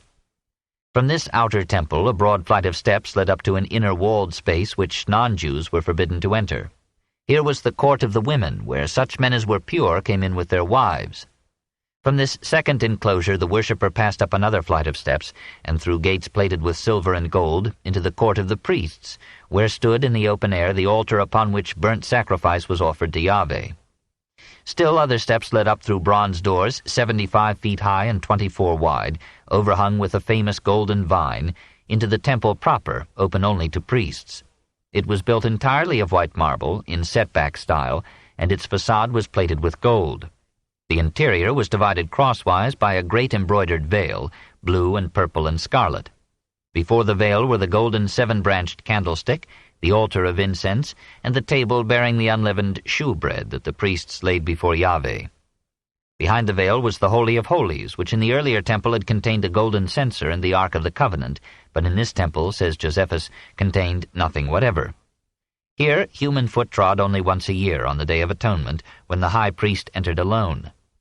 The main structures of this historic edifice were finished in 8 years. The work of adornment, however, continued for 80 years, and was just completed when Titus's legions came. The people were proud of the great shrine, which was ranked among the marvels of the Augustan world. For its splendor, they almost forgave the Corinthian columns of the porticos and the golden eagle that, defying the Jewish prohibition of graven images, symbolized at the very entrance to the temple the power of Judea's enemy and master, Rome. Meanwhile, Jews who traveled brought back news of the completely Greek buildings with which Herod was remaking the other cities of Palestine, and told how he was spending national funds, and, rumor said, the gold that had been hidden in David's tomb, in constructing a great harbor at Caesarea, and lavishing gifts upon such foreign cities as Damascus, Byblus, Berytus, Tyre, Sidon, Antioch, Rhodes, Pergamum, Sparta, and Athens. Herod, it became clear, wished to be the idol of the Hellenic world, not merely the king of the Jews. But the Jews lived by their religion, by their faith that Yahweh would someday rescue them from bondage and oppression. The triumph of the Hellenic over the Hebraic spirit in the person of their ruler foreboded to them a disaster as great as the persecutions of Antiochus. Plots were formed against Herod's life. He discovered them, arrested the conspirators, tortured and killed them, and in some cases put their entire families to death. He set spies among the people, disguised himself to eavesdrop on his subjects, and punished every hostile word. He foiled all his enemies except his wives and his children. Of wives he had 10, once 9 at a time. Of children, 14. His second wife, Mariamne, was the granddaughter of Hyrcanus II and the sister of Aristobulus, both of whom Herod had slain. She was, says Josephus, a chaste woman, but somewhat rough by nature, and treated her husband imperiously because she saw he was so fond of her as to be her slave. She would also expose his mother and sister openly, on account of the meanness of their birth, and would speak unkindly of them, insomuch that there was an unpardoning hatred among the women of the royal household. Herod's sister persuaded him that Mariamne was plotting to poison him. He accused his wife before the members of his court. They condemned her, and she was executed. Doubtful of her guilt, Herod was for a time mad with remorse. He called out her name repeatedly, sent his servants to summon her, gave up public affairs, went into the desert, afflicted himself bitterly, and was brought to his palace in a state of fever and insanity. Mariamne's mother joined with others in an attempt to depose him. He suddenly recovered his powers of mind and throne and put the plotters to death. Soon thereafter, Antipater, his son by his first wife, laid proofs before him of an attempted conspiracy by Alexander and Aristobulus, his sons by Mariamne. He submitted the matter to a council of 150 men, who sentenced the youths to die, this in 6 B.C. 2 years later, Nicholas of Damascus convicted Antipater himself of scheming to replace his father. Herod had the youth brought before him and began to weep, lamenting the misfortunes he had suffered from his children. In a moment of mercy he ordered Antipater jailed. Meanwhile the old king was breaking down with disease and grief. He suffered from dropsy, ulcer, fever, convulsions, and loathsome breath. After frustrating so many attempts against his life, he tried to kill himself, but was prevented. Hearing that Antipater had sought to bribe the guard to free him, Herod had him slain. 5 days afterward he too died, this in 4 B.C., in the 69th year of his age, hated by all his people. It was said of him by his enemies that he stole to the throne like a fox, ruled like a tiger, and died like a dog. 4. The Law and its Prophets. Herod's will divided his kingdom among 3 remaining sons. To Philip went the eastern region known as Batanea, containing the cities of Bethsaida, Capitolias, Gerasa, Philadelphia, and Bostra. To Herod Antipas went Perea, the land beyond the Jordan, and in the north Galilee, where lay Esdrila, Tiberias, and Nazareth. To Archelaus fell Samaritus, Idumea, and Judea. In this last were many famous cities or towns: Bethlehem, Hebron, Beersheba, Gaza, Gadara, Emmaus, Jamnia, Joppa, Caesarea, Jericho, and Jerusalem. Some Palestinian cities were predominantly Greek, some Syrian. The Gadarene swine attest the non-Jews of Gadara. The Gentiles were in the majority in all the coast towns except Joppa and Jamnia, and in the Decapolis or 10 cities of the Jordan. In the interior, the villages were almost entirely Jewish. In this racial division, not unpleasing to Rome, lay the tragedy of Palestine. We must go back to the Puritans of England to understand the repulsion aroused in pious Jews by the polytheism and immorality of pagan society. Religion was to the Jews the source of their law, their state, and their hope. To let it melt away in the swelling river of Hellenism would, they thought, be national suicide. Hence that mutual hatred of Jew and Gentile which kept the little nation in a kind of undulating fever of racial strife, political turbulence, and periodic war. Moreover, the Jews of Judea scorned the people of Galilee as ignorant backsliders, and the Galileans scorned the Judeans as slaves caught in the cobwebs of the law. Again, a perpetual feud burned between Judeans and Samaritans, for the latter claimed that their hill of Gerizim, and not Zion, had been chosen by Yahweh as his home, and they rejected all the scriptures except the Pentateuch. All these factions agreed in hating the Roman power, which made them pay a heavy price for the unwelcome privilege of peace. There were now in Palestine some 2,500,000 souls, of whom perhaps 100,000 lived in Jerusalem. Most of them spoke Aramaic. Priests and scholars understood Hebrew. Officials and foreigners and most authors used Greek. The majority of the people were peasants, tilling and irrigating the soil, tending the orchard, the vine, and the flock. In the time of Christ, Palestine grew enough wheat to export a modest surplus. Its dates, figs, grapes, and olives, wine and oil were prized and bought throughout the Mediterranean. The old command was still obeyed to let the land lie fallow in each sabbatical year. Handicrafts were largely hereditary and were usually organized in guilds. Jewish opinion honored the worker, and most scholars plied their hands as well as their tongues. Slaves were fewer than in any other Mediterranean country. Petty trade flourished, but there were as yet few Jewish merchants of large means and range. "We are not a commercial people," said Josephus. "We live in a country, eastern Judea, without a seaboard and have no inclination to foreign trade." Financial operations were of minor scope until Hillel, perhaps at Herod's suggestion, abrogated the law of Deuteronomy, chapter 15, verses 1 through 11, requiring the cancellation of debts every 7th year. The temple itself was the national bank. Within the temple was the hall Gazeth, meeting place of the Sanhedrin, or Great Council of the Elders of Israel. Probably the institution arose in the period of Seleucid rule, circa 200 BC, to replace the earlier council mentioned in Numbers, chapter 11, verse 16, as advising Moses. Originally selected by the high priest from the sacerdotal aristocracy, it had come in Roman times to co-opt into its membership a rising number of Pharisees and a few professional scribes.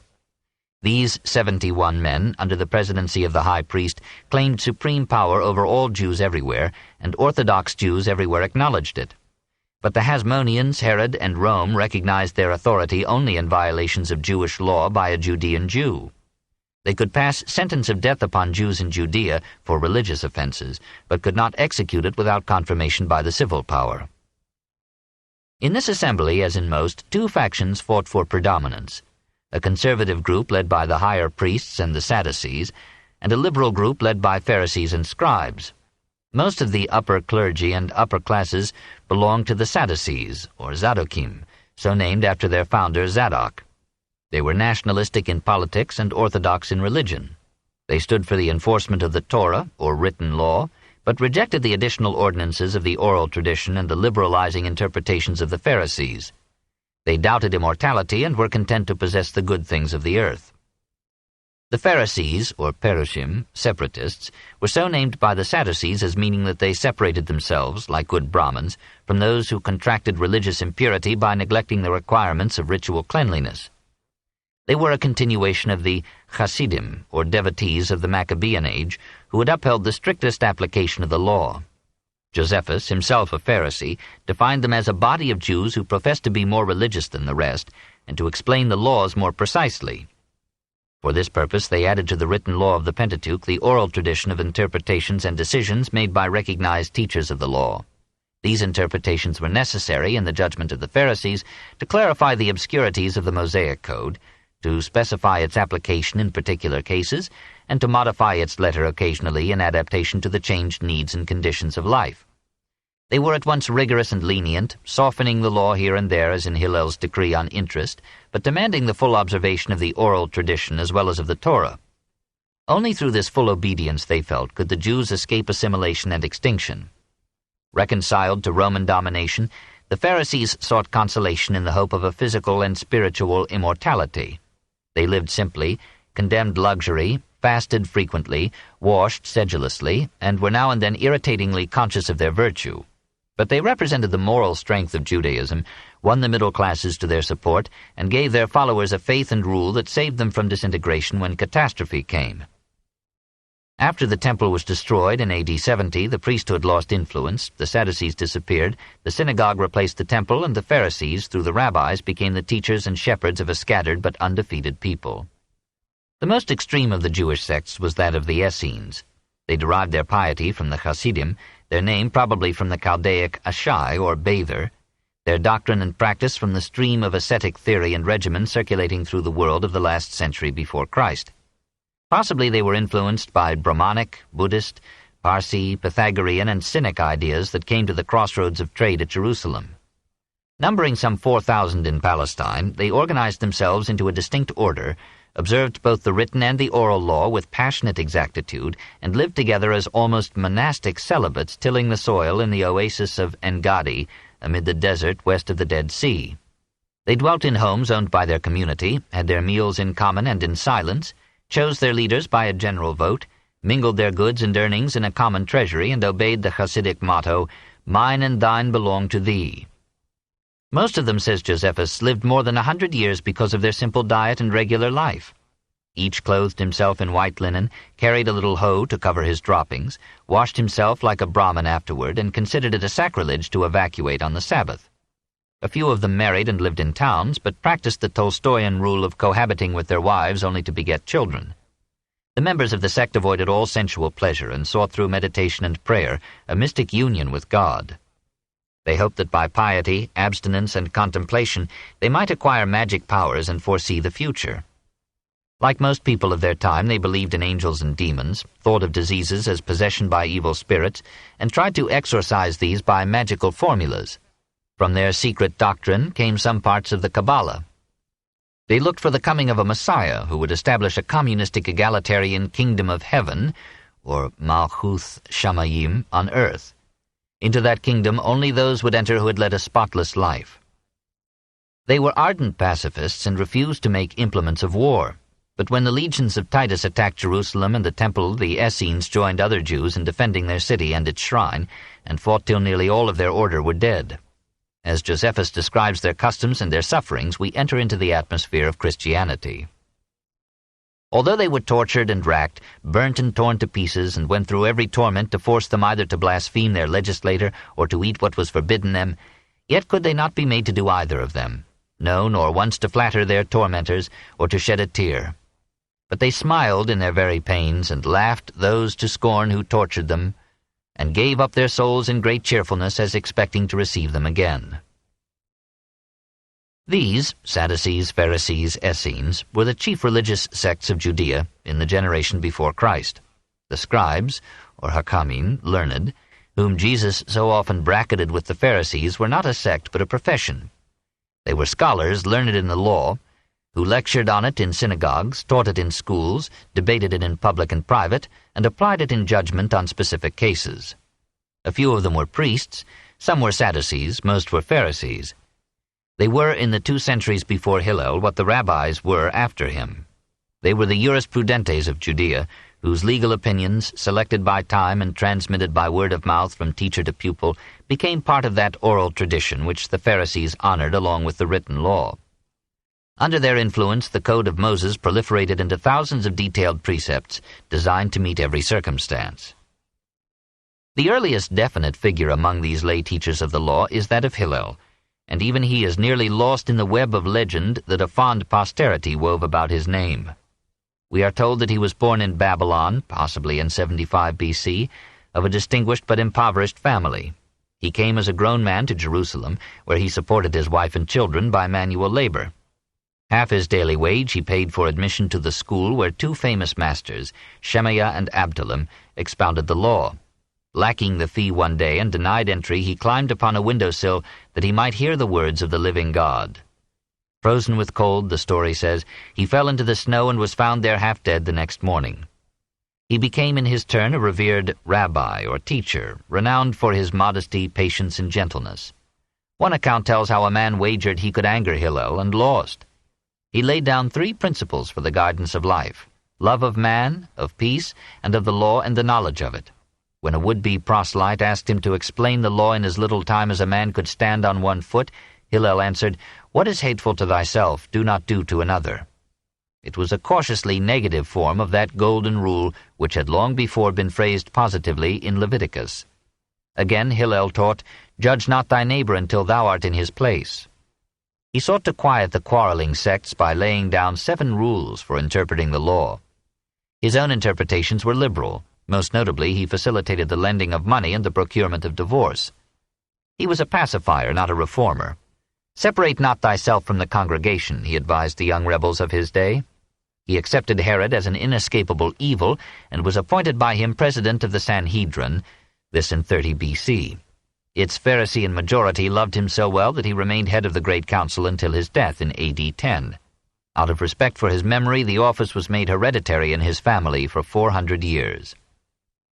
The council gave its second place of honor to Hillel's rival, the conservative rabbi Shammai. He taught a much stricter interpretation of the law, rejected divorce, and demanded the literal application of the Torah, regardless of new conditions. This division of Jewish teachers into conservative and liberal groups had existed for a century before Hillel, and continued until the destruction of the Temple. 5. The Great Expectation. The Jewish literature that has come down to us from this period is almost entirely religious. Just as it seemed to the Orthodox Hebrew a profanation to make images of the deity, or to adorn his temples with plastic art, so it seemed to him an error to write philosophy or literature for any other ultimate purpose than to praise God and glorify the law. There were, of course, many exceptions, of which the pretty story of Susanna may serve as an instance. It tells of a fair Jewess, falsely accused of unchastity by 2 unsatisfied elders, and freed through the skillful cross-examination of witnesses by a youth named Daniel. Even this romance found its way into some editions of the Book of Daniel. The Book of Joshua, son of Sirach, which we know as Ecclesiasticus, may be as late as this period. It is one of many apocrypha, hidden or unauthentic compositions not accepted into the Jewish canon of the Old Testament. Rich in beauty and wisdom, it did not deserve to be excluded from the company of Ecclesiastes and Job. In its 24th chapter we find again, as in the 8th chapter of Proverbs, the doctrine of the Logos, or incarnate word. Wisdom, the first product of God, created from the beginning of the world. Between 130 BC and AD 40, an Alexandrian Jew, or a number of Hellenistic Jews, published a book of the wisdom of Solomon, which sought, like Philo, to harmonize Judaism and Platonism, and called Hellenizing Jews back to the law in prose as noble as any since Isaiah. A lesser work, the Psalms of Solomon, circa 50 BC, is rich in anticipation of a Redeemer for Israel. This hope of salvation from Rome and earthly suffering through the coming of a divine Redeemer rings through nearly all the Jewish literature of this age. Many productions took the form of apocalypses or revelations, whose aim was to make the past intelligible and forgivable by presenting it as a prelude to a triumphant future revealed to some seer by God. The Book of Daniel, written about 165 BC to encourage Israel against Antiochus Epiphanes, was still circulating among Jews who could not believe that Yahweh would let them long remain under pagan domination. The Book of Enoch, probably the work of several authors between 170 and 66 BC, took the form of visions vouchsafed to the patriarch who, in Genesis, chapter 5, verse 24, had walked with God. It recounted the fall of Satan and his cohorts, the consequent intrusion of evil and suffering into human life, the redemption of mankind by a Messiah, and the coming of the kingdom of heaven. About 150 BC, Jewish writers began to publish Sibylline oracles, in which various sibyls or prophetesses were represented as defending Judaism against paganism and foretelling the final victory of the Jews over their enemies. The idea of the saving God had probably come to Western Asia from Persia and Babylonia. In the Zoroastrian creed, all history and life were represented as a war between the holy forces of light and the diabolical powers of darkness. In the end, a savior would come, Sheosiant or Mithras, to judge all men and establish an everlasting reign of righteousness and peace. To many Jews the rule of Rome seemed part of the transient victory of evil. They denounced the greed, treachery, brutality, and idolatry of Gentile civilization and the atheistic hedonism of an Epicurean world. According to the Book of Wisdom, the ungodly said, "Our life is short and tedious, and in the death of a man there is no remedy. Neither was there any man known to return from the grave. For the breath in our nostrils is as smoke, and a little spark in the moving of our heart. which being extinguished, our body shall be turned into ashes, and our spirit shall vanish as the soft air, and our name shall be forgotten, and our life shall pass away as the trace of a cloud, as a mist dispersed by the beams of the sun. Come on, let us enjoy the good things that are present. Let no flower of the spring pass us by. Let us crown ourselves with rosebuds before they be withered. Let us leave tokens of our joyfulness in every place. These Epicureans reason falsely, says the author. They hitch their wagon to a falling star, since pleasure is a vain and transitory thing. For the hope of the ungodly man is as chaff swept away by the wind, and as thin hoarfrost scattered by the tempest. It passeth as the remembrance of a guest who tarrieth but a day. But the righteous shall live forever, and the care of them is with the Most High. Therefore shall they receive a glorious kingdom, and a diadem of beauty from the hand of the Lord. The reign of evil will be brought to an end, according to the apocalyptic books, either by the direct intervention of God himself or the earthly coming of his Son or representative, the Messiah or Anointed One. This book is continued at this point on the other side of this cassette. Please reverse or turn the cassette over now. The Story of Civilization, Volume 3, Caesar and Christ, Part 2, by Will Durant. Continued, Cassette 7, Side 2. The reign of evil will be brought to an end, according to the apocalyptic books, either by the direct intervention of God himself, or the earthly coming of his Son or representative, the Messiah or Anointed One. Had not the prophet Isaiah, a century back, foretold him? For unto us a child is born, a son is given, and the government shall be upon his shoulder, and his name shall be called the Mighty God, the Prince of Peace. Many Jews agreed with Isaiah's chapter 11, verse 1, in describing the Messiah as an earthly king who would be born of the royal house of David. Others, like the authors of Enoch and Daniel, called him the Son of Man and pictured him as coming down from heaven. The philosopher of Proverbs and the poet of the Wisdom of Solomon, perhaps influenced by Plato's ideas or the Stoic Anima Mundi, saw him as incarnate wisdom, the first begotten of God, the Word, or Reason, Logos, that would soon play so great a role in Philo's philosophy. Nearly all the apocalyptic authors thought that the Messiah would triumph speedily, but Isaiah, in a remarkable passage, had conceived him as despised and rejected of men, a man of sorrows and acquainted with grief. Surely he hath borne our griefs and carried our sorrows. He was wounded for our transgressions, bruised for our iniquities, and with his stripes we are healed. The Lord hath laid upon him the iniquity of us all. He was taken from prison and from judgment, and was cut off out of the land of the living. He bare the sin of many, and made intercession for the transgressors. All, however, agreed that in the end the Messiah would subdue the heathen, free Israel, make Jerusalem his capital, and win all men to accept Yahweh and the Mosaic law. Thereafter a good time would come of happiness for the whole world. All the earth would be fertile, every seed would bear 1,000-fold, wine would be plentiful, poverty would disappear, all men would be healthy and virtuous, and justice, good fellowship, and peace would reign over the earth. Some seers thought that this joyful age would be interrupted, that the powers of darkness and evil would make a last assault upon the happy kingdom, and that the world would be consumed in chaos and conflagration. In the final day of God, the dead would rise and be judged by the Ancient of Days, Yahweh, or by the Son of Man, to whom absolute and everlasting dominion would then be given over a renovated world, the kingdom of God. The wicked would be cast down headlong and speechless into hell, but the good would be received into unending blessedness. Essentially, the movement of thought in Judea was parallel with that in the pagan theology of the time. A people that had once thought of the future in terms of its national destiny lost its trust in the state and thought of salvation in spiritual and individual terms. The mystery religions had brought this hope to many millions in Greece, the Hellenic East, and Italy, but nowhere was the hope so earnest or its need so great as in Judea. The poor or bereaved, the oppressed or scorned of the earth, looked for some divine redeemer of their subjection and their suffering. Soon, said the apocalypses, a Savior would come, and in his triumph all just men would be lifted up, even out of the grave, into a paradise of eternal bliss. Old saints like Simeon, mystic women like Anna, daughter of Phanuel, passed their lives about the temple, fasting, waiting, praying that they might look upon the Redeemer before they died. A great expectation filled the hearts of men. 6. The Rebellion. No people in history has fought so tenaciously for liberty as the Jews, nor any people against such odds.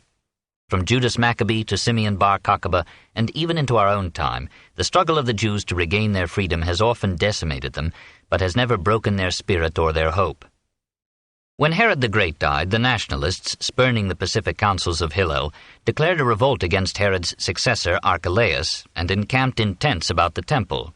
Archelaus's troops slew 3,000 of them, many of whom had come to Jerusalem for the Passover festival, this in 4 BC. At the following Feast of Pentecost, the rebels gathered again, and once more suffered great slaughter. The temple cloisters were burned to the ground, the treasures of the sanctuary were plundered by the legions, and many Jews killed themselves in despair. Patriot bands took form in the countryside, and made life precarious for any supporter of Rome. One such band, under Judas the Gaulonite, captured Sepphoris, the capital of Galilee. Varus, governor of Syria, entered Palestine with 20,000 men, razed hundreds of towns, crucified 2,000 rebels, and sold 30,000 Jews into slavery. A delegation of leading Jews went to Rome and begged Augustus to abolish the kingship in Judea. Augustus removed Archelaus and made Judea a Roman province of the second class, under a procurator responsible to the governor of Syria, this in AD 6. Under Tiberius, the troubled land knew a moment's peace. Caligula, wishing to make the worship of the emperor a unifying religion throughout the empire, ordered all cults to include a sacrifice to his image, and bade the Jerusalem officials to install his statue in the temple. The Jews had compromised under Augustus and Tiberius by sacrificing to Yahweh in the name of the emperor, but they were so averse to setting up the graven image of a pagan in their temple that thousands of them, we are told, went to the governor of Syria and asked to be slain in cold blood before the edict should be carried out. Caligula eased the situation by dying. Impressed by Herod's grandson Agrippa, Claudius made him king of nearly all Palestine, this in 41. But Agrippa's sudden death released another outburst of disorder, and Claudius restored the procutorial rule, this in 44.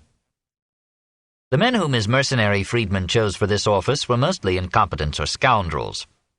Felix, made procurator by his brother Pallas, governed Judea, says Tacitus, with the powers of a king and the soul of a slave.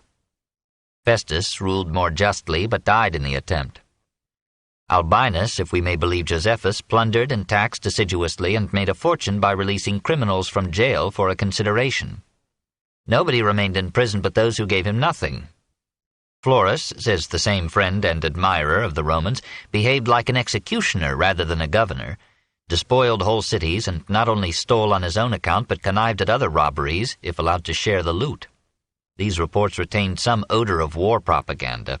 Doubtless the procurators complained that the Jews were a very troublesome people to oppress. Bands of zealots and daggermen, or sicarii, were formed in protest against this misrule. Their members, pledged to kill any disloyal Jew, mingled in street gatherings, stabbed their appointed victims from behind, and disappeared in the chaos of the crowd. When Florus took 17 talents, or $61,200, from the temple treasury, an angry mob collected before the shrine and cried out for his dismissal. Some youths went about with baskets begging alms for him as suffering from poverty. Florus's legions dispersed the assemblage, plundered hundreds of homes, and slew the occupants. The leading rebels were scourged and crucified. On that day, says Josephus, 3,600 Jews were slain. The old or well-to-do Hebrews counseled patience, arguing that revolt against so powerful an empire would be national suicide. The young or poor accused them of connivance and cowardice. The two factions divided the city and nearly every family. One seized the upper part of Jerusalem, and the other the lower, and each attacked the other with every weapon at hand. In 68, a pitched battle was fought between the groups. The radicals won and killed 12,000 Jews, including nearly all the rich. The revolt had become a revolution. A rebel force surrounded the Roman garrison at Masada, persuaded it to disarm, and then slaughtered every man of it. On that day, the Gentiles of Caesarea, the Palestinian capital, rose in a pogrom that slew 20,000 Jews. Other thousands were sold into slavery. In one day, the Gentiles of Damascus cut the throats of 10,000 Jews. The enraged revolutionists laid waste many Greek cities in Palestine and Syria, burned some of them to the ground, and were killed in great number.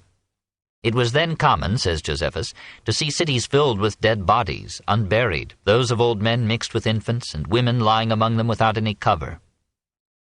By September of 66, the revolution had won Jerusalem and nearly all of Palestine. The peace party was discredited, and most of its members now joined in the revolt. Among them was a priest named Josephus, then a young man of 30, energetic, brilliant, and endowed with an intellect capable of transforming every desire into a virtue.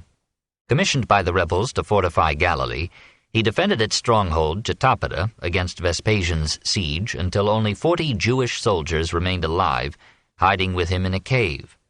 Josephus wished to surrender, but his men threatened to kill him if he tried it. Since they preferred death to capture, he persuaded them to draw lots to fix the order in which each should die by the hand of the next. When all were dead but himself and one other, he induced him to join in surrender. They were about to be sent to Rome in chains when Josephus prophesied that Vespasian would be emperor. Vespasian released him and gradually accepted him as a useful advisor in the war against the Jews. When Vespasian left for Alexandria, Josephus accompanied Titus to the siege of Jerusalem. The approach of the legions brought the defenders to a belated and fanatical unity. Tacitus reckons that 600,000 rebels had gathered in the city. All who were capable of serving appeared in arms, and the women were not less martial than the men. Josephus, from the Roman lines, called upon the besieged to surrender. They branded him as a traitor and fought to the last. Starving Jews made desperate sorties to forage for food. Thousands of them were captured by the Romans and were crucified. The multitude of these was so great, Josephus reports, that room was wanting for the crosses and crosses were wanting for the bodies. In the later stages of the 5-month siege, the streets of the city were clogged with corpses. Ghouls wandered about despoiling and stabbing the dead. We are told that 116,000 bodies were thrown over the walls. Some Jews swallowed gold pieces and slipped out from Jerusalem. Romans or Syrians, capturing them, slid open their bellies or searched their offal to find the coins. Having taken half the city, Titus offered what he thought were lenient terms to the rebels. They rejected them. The flaming brands of the Romans set fire to the temple, and the great edifice, much of it of wood, was rapidly consumed. The surviving defenders fought bravely, proud, says Dio, to die on temple grounds. Some killed one another, some fell upon their own swords, some leaped into the flames. The victors gave no quarter, but slew all Jews upon whom they could lay their hands. 97,000 fugitives were caught and sold as slaves. Many of them died as unwilling gladiators in the triumphal games that were celebrated at Berytus, Caesarea Philippi, and Rome. Josephus numbered at 1,197,000 the Jews killed in this siege and its aftermath. Tacitus calculated them at 600,000, this in AD 70. Resistance continued here and there till 73, but essentially the destruction of the temple marked the end of the rebellion and of the Jewish state. The property of those who had shared in the revolt was confiscated and sold. Judea was almost shorn of Jews, and those that remained lived on the edge of starvation. Even the poorest Jew had now to pay to a pagan temple at Rome the half-shekel that pious Hebrews had formerly paid each year for the upkeep of the temple at Jerusalem. The high priesthood and the Sanhedrin were abolished. Judaism took the form that it has kept till our own time, a religion without a central shrine, without a dominant priesthood, without a sacrificial service. The Sadducees disappeared, while the Pharisees and the rabbis became the leaders of a homeless people that had nothing left but its synagogues and its hope. 7. The dispersion. The flight or enslavement of 1 million Jews so accelerated their spread through the Mediterranean that their scholars came to date the diaspora from the destruction of Herod's temple. We have seen that this dispersion had begun 6 centuries before in the Babylonian captivity and had been renewed in the settling of Alexandria. Since fertility was commanded and infanticide sternly forbidden by Jewish piety and law, the expansion of the Jews was due to biological as well as economic causes. Hebrews still played a very minor role in the commerce of the world. 50 years before the fall of Jerusalem, Strabo, with anti-Semitic exaggeration, reported that it is hard to find a single place on the habitable earth that has not admitted this tribe of men and is not possessed by it. Philo, 20 years before the dispersion, described the continents full of Jewish settlements and likewise the islands and nearly all Babylonia. By AD 70, there were thousands of Jews in Seleucia on the Tigris and in other Parthian cities. They were numerous in Arabia and crossed thence into Ethiopia. They abounded in Syria and Phoenicia. They had large colonies in Tarsus, Antioch, Miletus, Ephesus, Sardis, Smyrna. They were only less numerous in Delos, Corinth, Athens, Philippi, Patri, Thessalonica. In the west there were Jewish communities in Carthage, Syracuse, Puteoli, Capua, Pompeii, Rome, even in Horace's native Venusia. All in all, we may reckon 7 million Jews in the empire, some 7% of the population, twice their proportion in the United States of America today. Their number, dress, diet, circumcision, poverty, ambition, prosperity, exclusiveness, intelligence, aversion to images, and observation of an inconvenient Sabbath, aroused an anti-Semitism that ranged from jokes in the theater and slurs in Juvenal and Tacitus to murders in the street and wholesale pogroms. Appian of Alexandria made himself the chief mouthpiece of these attacks, and Josephus answered him in an incisive pamphlet. After the fall of Jerusalem, Josephus sailed to Rome with Titus and accompanied the conqueror of his people in a triumphal procession that exhibited captive Jews and Jewish spoils. Vespasian gave him Roman citizenship, a pension, an apartment in his palace, and profitable lands in Judea. In return, Josephus took Vespasian's family name Flavius and wrote the Wars of the Jews, this in circa 75, to defend the actions of Titus in Palestine, to exonerate his own defection, and to discourage further revolt by showing forth the might of Rome. In his later years, circa 93, feeling more keenly his isolation, he wrote the Antiquities of the Jews to regain the goodwill of his people by giving Gentiles a more favorable view of Jewish achievements, customs, and characters. His narratives are clear and forceful, and his account of Herod the Great is as engaging as Plutarch, but his bias and his aims impair his objectivity. The Antiquities required many years and exhausted the author's strength. The last 4 of the 20 books were written by his secretaries from his notes. Josephus was still but 56 when the work appeared, but he was already worn out by a life of adventure, controversy, and moral solitude. With their characteristic resilience, the Jews gradually rebuilt their economic and cultural life in Palestine. Amid the siege of Jerusalem, an aged pupil of Hillel, Yohanan ben Zakkai, fearful lest the carnage should destroy all teachers and transmitters of the oral tradition, escaped from the city and set up an academy in a vineyard at Yabna, or Jamnia, near the Mediterranean coast. When Jerusalem fell, Yohanan organized a new Sanhedrin at Jamnia, composed not of priests, politicians, and rich men, but of Pharisees and rabbis, that is, teachers of the law. This Bet Din, or council, had no political power, but most Palestinian Jews recognized its authority in all matters of religion and morals. The patriarch whom the council chose as its head appointed the administrative officers of the Jewish community and had the power to excommunicate recalcitrant Jews. The stern discipline of the patriarch Gamaliel II, circa 100, welded into unity first the council, then the Jews of Jamnia, then the Jews of Palestine. Under his leadership, the contradictory interpretations of the law transmitted by Hillel and Shammai were reviewed and voted on. Those of Hillel were for the most part approved, and were made binding upon all Jews. Since the law was now the indispensable cement of scattered and stateless Jewry, the teaching of the law became the chief occupation of the synagogue throughout the diaspora. The synagogue replaced the temple, prayer replaced sacrifice, the rabbi replaced the priest. Tanaim, or expositors, interpreted one or another of the orally transmitted laws, or halacha, of the Jews, usually supported it with scriptural quotation, sometimes added to it, and illustrated it with stories, homilies, or other material, or Haggadah. The most famous of the Tanaim was Rabbi Akiba ben Joseph. At the age of 40, in circa AD 80, he joined his 5-year-old son at school and learned to read. Soon he could recite the whole Pentateuch by heart. After 13 years of study, he opened his own school under a fig tree in a village near Jamnia. His enthusiasm and idealism, his courage and humor, even his lusty dogmatism, brought him many students. When in 95 word came that Domitian was planning new measures against the Jews, Akiba was chosen with Gamaliel and 2 others to make a personal appeal to the emperor. While they were in Rome, Domitian died. Nerva heard their plea favorably and ended the fiscus Judaicus, the tax laid upon Jews for rebuilding Rome. On his return to Jamnia, Akiba set himself the lifelong task of codifying the halakha. His pupil, Rabbi Meir, and their successor, Judah the Patriarch, circa 200, completed the undertaking. Even in this classified form, the halakha remained part of the oral tradition, handed down from generation to generation by scholars and professional memorizers, living textbooks of the law. Akiba's methods were as absurd as his conclusions were sound. He derived liberal principles from a weird exegesis in which every letter of the Torah or written law was held to have a mysterious meaning. Perhaps he had observed that men will accept the rational only in the form of the mystical.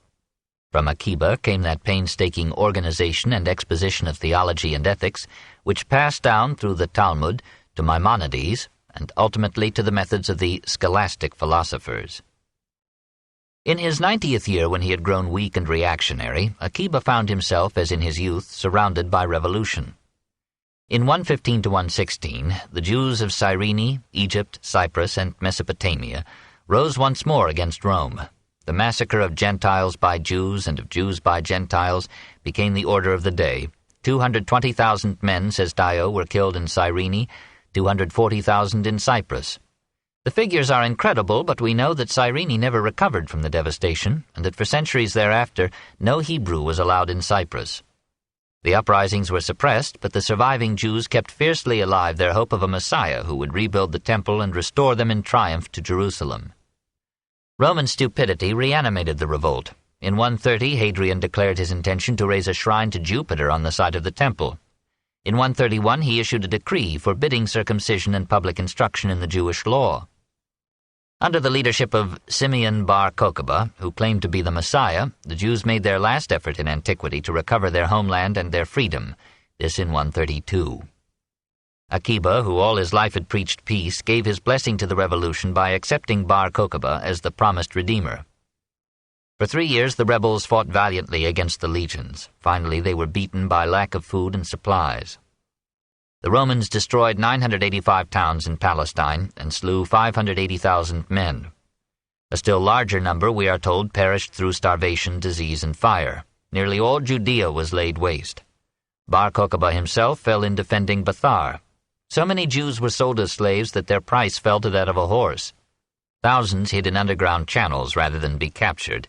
Surrounded by the Romans, they died one by one of hunger, while the living ate the bodies of the dead. Resolved to destroy the recuperative virility of Judaism, Hadrian forbade not merely circumcision, but the observance of the Sabbath or any Jewish holy day, and the public performance of any Hebrew ritual. A new and heavier poll tax was placed upon all Jews. They were allowed in Jerusalem only on one fixed day each year, when they might come and weep before the ruins of their temple. The pagan city of Aelia Capitolina rose on the site of Jerusalem, with shrines to Jupiter and Venus, and with palestras, theaters, and baths. The council at Jamnia was dissolved and outlawed. A minor and powerless council was permitted at Lydda, but public instruction in the law was prohibited on pain of death. Several rabbis were executed for disobeying this injunction. Akiba, now 95, insisted on teaching his pupils. He was imprisoned for 3 years, but taught even in jail. He was tried and condemned, and died, we are told, with the basic tenet of Judaism on his lips. Hear, O Israel, the Lord is our God, the Lord is one. Though Hadrian's decrees were softened by Antoninus Pius, the Jews did not for centuries recover from the disaster of Bar Kokhba's revolt. From this moment they entered their Middle Ages, abandoning all secular learning except medicine, renouncing every form of Hellenism, and taking comfort and unity only from their rabbis, their mystic poets, and their law. No other people has ever known so long an exile, or so hard a fate. Shut out from their holy city, the Jews were compelled to surrender at first to paganism, then to Christianity. Scattered into every province and beyond, condemned to poverty and humiliation, unbefriended even by philosophers and saints, they retired from public affairs into private study and worship, passionately preserving the words of their scholars and preparing to write them down at last in the Talmuds of Babylonia and Palestine. Judaism hid in fear and obscurity, while its offspring, Christianity, went out to conquer the world. Book 5. The Youth of Christianity, 4 BC to AD 325. Chapter 26. Jesus, 4 BC to AD 30. 1. The Sources. Did Christ exist? Is the life story of the founder of Christianity the product of human sorrow, imagination, and hope? A myth comparable to the legends of Krishna, Osiris, Attis, Adonis, Dionysus, and Mithras? Early in the 18th century, the circle of Bolingbroke, shocking even Voltaire, privately discussed the possibility that Jesus had never lived. Volney propounded the same doubt in his Ruins of Empire in 1791.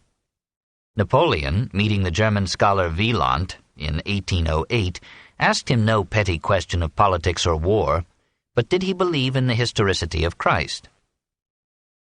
One of the most far-reaching activities of the modern mind has been the higher criticism of the Bible, the mounting attack upon its authenticity and veracity, countered by the heroic attempt to save the historical foundations of Christian faith. The results may in time prove as revolutionary as Christianity itself. The first engagement in this 200-year war was fought in silence by Hermann Reimarus, professor of Oriental languages at Hamburg. On his death in 1768 he left, cautiously unpublished, a 1,400-page manuscript on the life of Christ. 6 years later, Gotthold Lessing, over the protests of his friends, published portions of it as the Wolfenbüttel fragments. Reimarus argued that Jesus can only be regarded and understood not as the founder of Christianity, but as the final and dominant figure in the mystical eschatology of the Jews. That is, Christ thought not of establishing a new religion, but of preparing men for the imminent destruction of the world and God's last judgment of all souls. In 1796, Herder pointed out the apparently irreconcilable difference between the Christ of Matthew, Mark, and Luke and the Christ of the Gospel of St. John. In 1828, Heinrich Paulus, summarizing the life of Christ in 1,192 pages, proposed a rationalistic interpretation of the miracles, that is, accepted their occurrence but ascribed them to natural causes and powers. In an epoch marking Life of Jesus, 1835-36, David Strauss rejected this compromise. The supernatural elements in the Gospels he thought should be classed as myths, and the actual career of Christ must be reconstructed without using these elements in any form. Strauss's massive volumes made biblical criticism the storm center of German thought for a generation. In the same year, Ferdinand Christian Bauer attacked the epistles of Paul, rejecting as unauthentic all but those to the Galatians, Corinthians, and Romans. In 1840, Bruno Bauer began a series of passionately controversial works aiming to show that Jesus was a myth, the personified form of a cult that evolved in the 2nd century from a fusion of Jewish, Greek, and Roman theology. In 1863, Ernest Renan's Life of Jesus, alarming millions with its rationalism and charming millions with its prose, gathered together the results of German criticism and brought the problem of the Gospels before the entire educated world. The French school reached its climax at the end of the century in the Abbé Loisy, who subjected the New Testament to such rigorous textual analysis that the Catholic Church felt compelled to excommunicate him and other modernists. Meanwhile, the Dutch school of Pearson, Naber, and Matas carried the movement to its farthest point by laboriously denying the historical reality of Jesus. In Germany, Arthur Dreves gave this negative conclusion its definitive exposition in 1906. And in England, W.B. Smith and J.M. Robertson argued to a like denial. The result of 2 centuries of discussion seemed to be the annihilation of Christ. What evidence is there for Christ's existence? The earliest non-Christian reference occurs in Josephus's Antiquities of the Jews, possibly from A.D. 93. At that time lived Jesus, a holy man, if man he may be called, for he performed wonderful works and taught men and joyfully received the truth. And he was followed by many Jews and many Greeks. He was the Messiah. There may be a genuine core in these strange lines, but the high praise given to Christ by a Jew uniformly anxious to please either the Romans or the Jews, both at that time in conflict with Christianity, renders the passage suspect, and Christian scholars reject it as almost certainly an interpolation. There are references to Yeshua of Nazareth in the Talmud, but they are too late in date to be certainly more than counter-echoes of Christian thought. The oldest known mention of Christ in pagan literature is in a letter of the younger Pliny, circa 110, asking the advice of Trajan on the treatment of Christians. 5 years later, Tacitus described Nero's persecution of the Christiani in Rome, and pictured them as already, in AD 64, numbering adherents throughout the empire.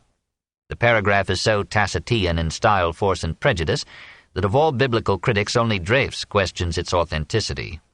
Suetonius, circa 125, mentions the same persecution and reports Claudius's banishment, circa 52, of Jews who, stirred up by Christ, impulsore Christo, were causing public disturbances.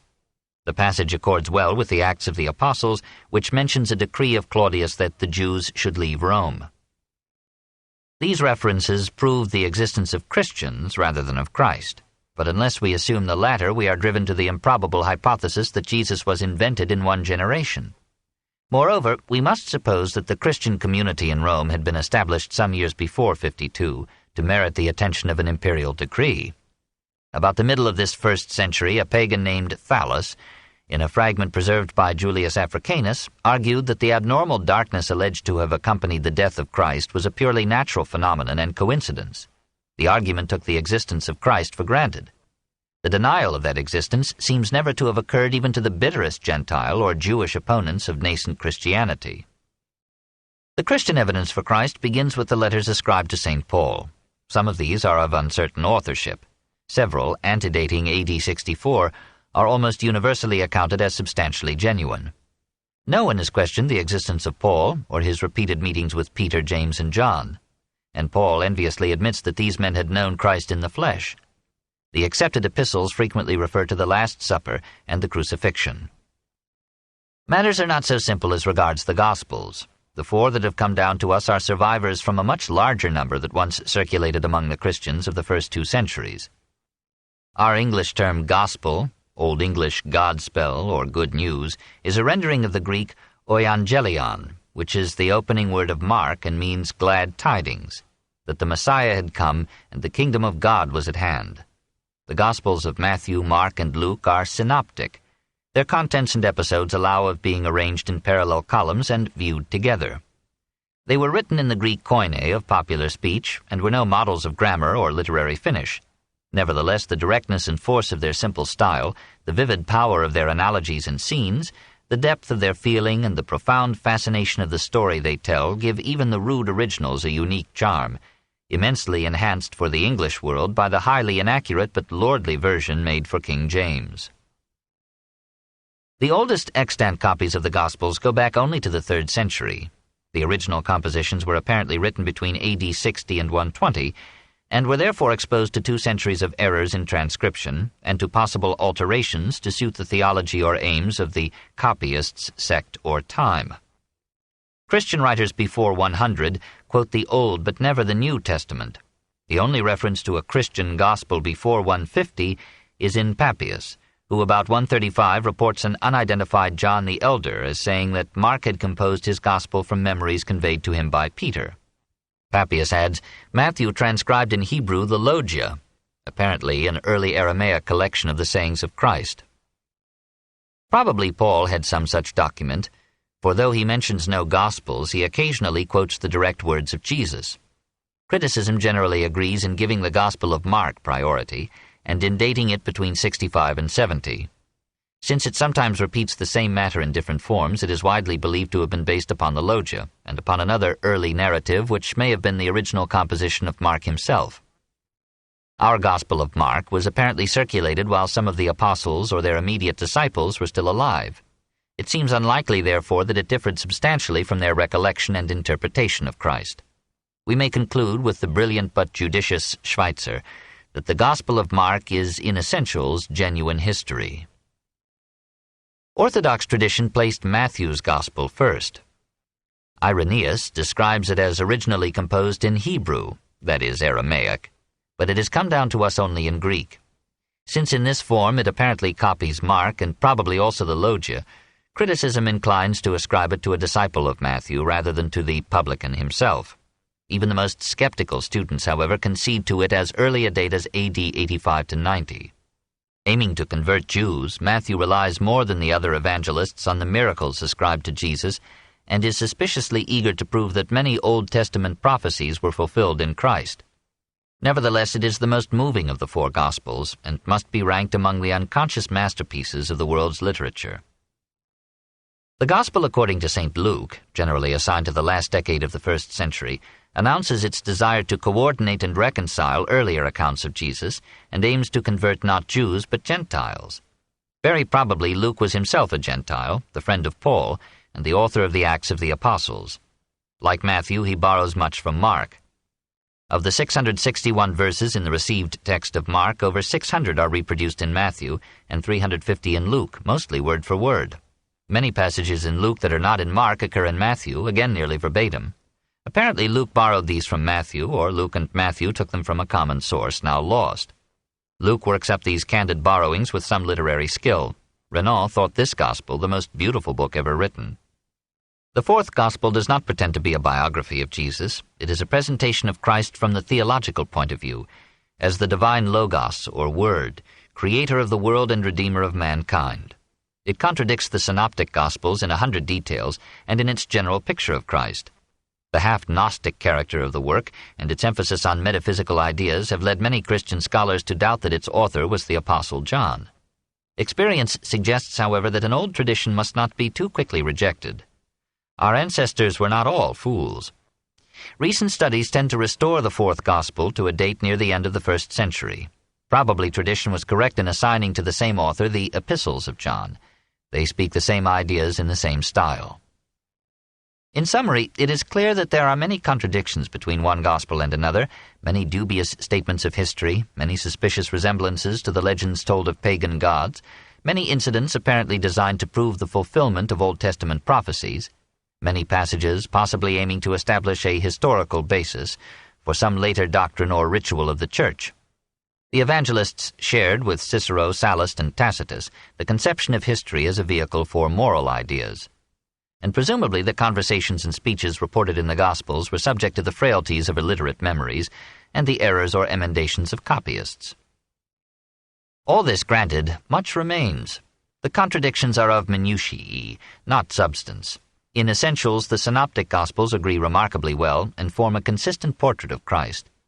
In the enthusiasm of its discoveries, the higher criticism is applied to the New Testament tests of authenticity so severe that by them 100 ancient worthies, for example Hammurabi, David, Socrates, would fade into legend. Despite the prejudices and theological preconceptions of the evangelists, they record many incidents that mere inventors would have concealed. The competition of the apostles for high places in the kingdom, their flight after Jesus' arrest, Peter's denial, the failure of Christ to work miracles in Galilee, the references of some auditors to his possible insanity, his early uncertainty as to his mission, his confessions of ignorance as to the future, his moments of bitterness, his despairing cry on the cross. No one reading these scenes can doubt the reality of the figure behind them. That a few simple men should in one generation have invented so powerful and appealing a personality, so lofty an ethic and so inspiring a vision of human brotherhood, would be a miracle far more incredible than any recorded in the Gospels. After 2 centuries of higher criticism, the outlines of the life, character, and teaching of Christ remain reasonably clear and constitute the most fascinating feature in the history of Western man. 2. The growth of Jesus. Matthew and Luke assign Jesus' birth to the days when Herod was king of Judea, consequently before 3 B.C. Luke, however, describes Jesus as about 30 years old when John baptized him in the 15th year of Tiberius, that is, AD 28 to 29. This would place Christ's birth in the year 2 to 1 B.C. Luke adds that, "In those days there went out a decree of Caesar Augustus that all the world should be taxed, when Quirinius was governor of Syria." Quirinius is known to have been legate in Syria between AD 6 and 12. Josephus notes a census by him in Judea, but ascribes it to AD 6 to 7. We have no further mention of this census. Tertullian records a census of Judea by Saturninus, governor of Syria, from 8 to 7 B.C. If this is the census that Luke had in mind, the birth of Christ would have to be placed before 6 B.C. We have no knowledge of the specific day of his birth. Clement of Alexandria, circa 200, reports diverse opinions on the subject in his day. Some chronologists dating the birth April 19th, some May 20th. He himself assigned it to November 17th, 3 B.C. As far back as the 2nd century, the Eastern Christians celebrated the Nativity on January 6th. In 354, some Western churches, including those of Rome, commemorated the birth of Christ on December 25th. This was then erroneously calculated as the winter solstice, on which the days begin to lengthen. It was already the central festival of Mithraism, the Natalis Invicti Solis, or birthday of the unconquered sun. The Eastern churches clung for a time to January 6th and charged their Western brethren with sun worship and idolatry, but by the end of the 4th century, December 25th had been adopted also in the East. Matthew and Luke place the birth of Christ in Bethlehem, 5 miles south of Jerusalem. Thence, they tell us, the family moved to Nazareth in Galilee. Mark makes no mention of Bethlehem, but merely names Christ Jesus of Nazareth. His parents gave him the quite common name Yeshua, or Joshua, meaning the help of Yahweh. The Greeks made this into Jesus, I-E-S-O-U-S, the Romans into Jesus, I-E-S-U-S. He was apparently one of a large family, for his neighbors, marveling at his authoritative teaching, asked, "Where did he get this wisdom and the power to do these wonders? Is he not the carpenter's son? Is not his mother named Mary? And are not his brothers named James, Joseph, Simon, and Judas? And do not his sisters live here among us?" Luke tells the story of the Annunciation with some literary art and puts into the mouth of Miriam, or Mary, that Magnificat, which is one of the great poems embedded in the New Testament. Next to her son, Mary is the most touching figure in the narrative. Rearing him through all the painful joys of motherhood, proud of his youthful learning, wondering later at his doctrine and his claims, wishing to withdraw him from the exciting throng of his followers and bring him back to the healing quiet of his home. "Thy father and I have sought thee sorrowing," helplessly witnessing his crucifixion and receiving his body into her arms. If this is not history, it is supreme literature, for the relations of parents and children hold deeper dramas than those of sexual love. The tales later circulated by Celsus and others about Mary and a Roman soldier are by critical consent clumsy fabrications. Not so awkward are the stories, chiefly contained in the apocryphal or uncanonical Gospels, about the birth of Christ in a cave or stable, the adoration of the shepherds and the Magi, the massacre of the innocents, and the flight into Egypt. The mature mind will not resent this popular poetry. The virgin birth is not mentioned by Paul or John, and Matthew and Luke, who tell of it, trace Jesus back to David through Joseph by conflicting genealogies. Apparently the belief in the virgin birth rose later than that in the Davidic descent. The evangelists tell us little of Christ's youth. When he was 8 days old, he was circumcised. Joseph was a carpenter, and the occupational heredity usual in that age suggests that Jesus followed that pleasant trade for a time. He knew the craftsmen of his village, and the landlords, stewards, tenants, and slaves of his rural surroundings. His speech is studded with them. He was sensitive to the natural beauties of the countryside, to the grace and color of flowers, and the silent fruitfulness of trees. The story of his questioning the scholars in the temple is not incredible. He had an alert and curious mind, and in the Near East a boy of 12 already touches maturity. But he had no formal education. "How is it," his neighbors asked, "that this man can read when he has never gone to school?" He attended the synagogue and heard the scriptures with evident delight. The prophets and the Psalms, above all, sank deep into his memory and helped to mold him. Perhaps he read also the books of Daniel and Enoch, for his later teaching was shot through with their visions of the Messiah, the Last Judgment, and the coming kingdom of God. The air he breathed was tense with religious excitement. Thousands of Jews awaited anxiously the Redeemer of Israel. Magic and witchcraft, demons and angels, possession and exorcism, miracles and prophecies, divination and astrology were taken for granted everywhere. Probably the story of the Magi was a necessary concession to the astrological convictions of the age. Thaumaturgists, wonder-workers, toured the towns. On the annual journeys that all good Palestinian Jews made to Jerusalem for the Passover festival, Jesus must have learned something of the Essenes and their half-monastic, almost Buddhistic life. Possibly he heard also of a sect called Nazarenes, who dwelt beyond the Jordan in Perea, rejected temple worship, and denied the binding character of the law. But the experience that aroused him to religious fervor was the preaching of John, the son of Mary's cousin Elizabeth. Josephus tells John's story in some detail. This book is continued on Cassette 8, Side 1.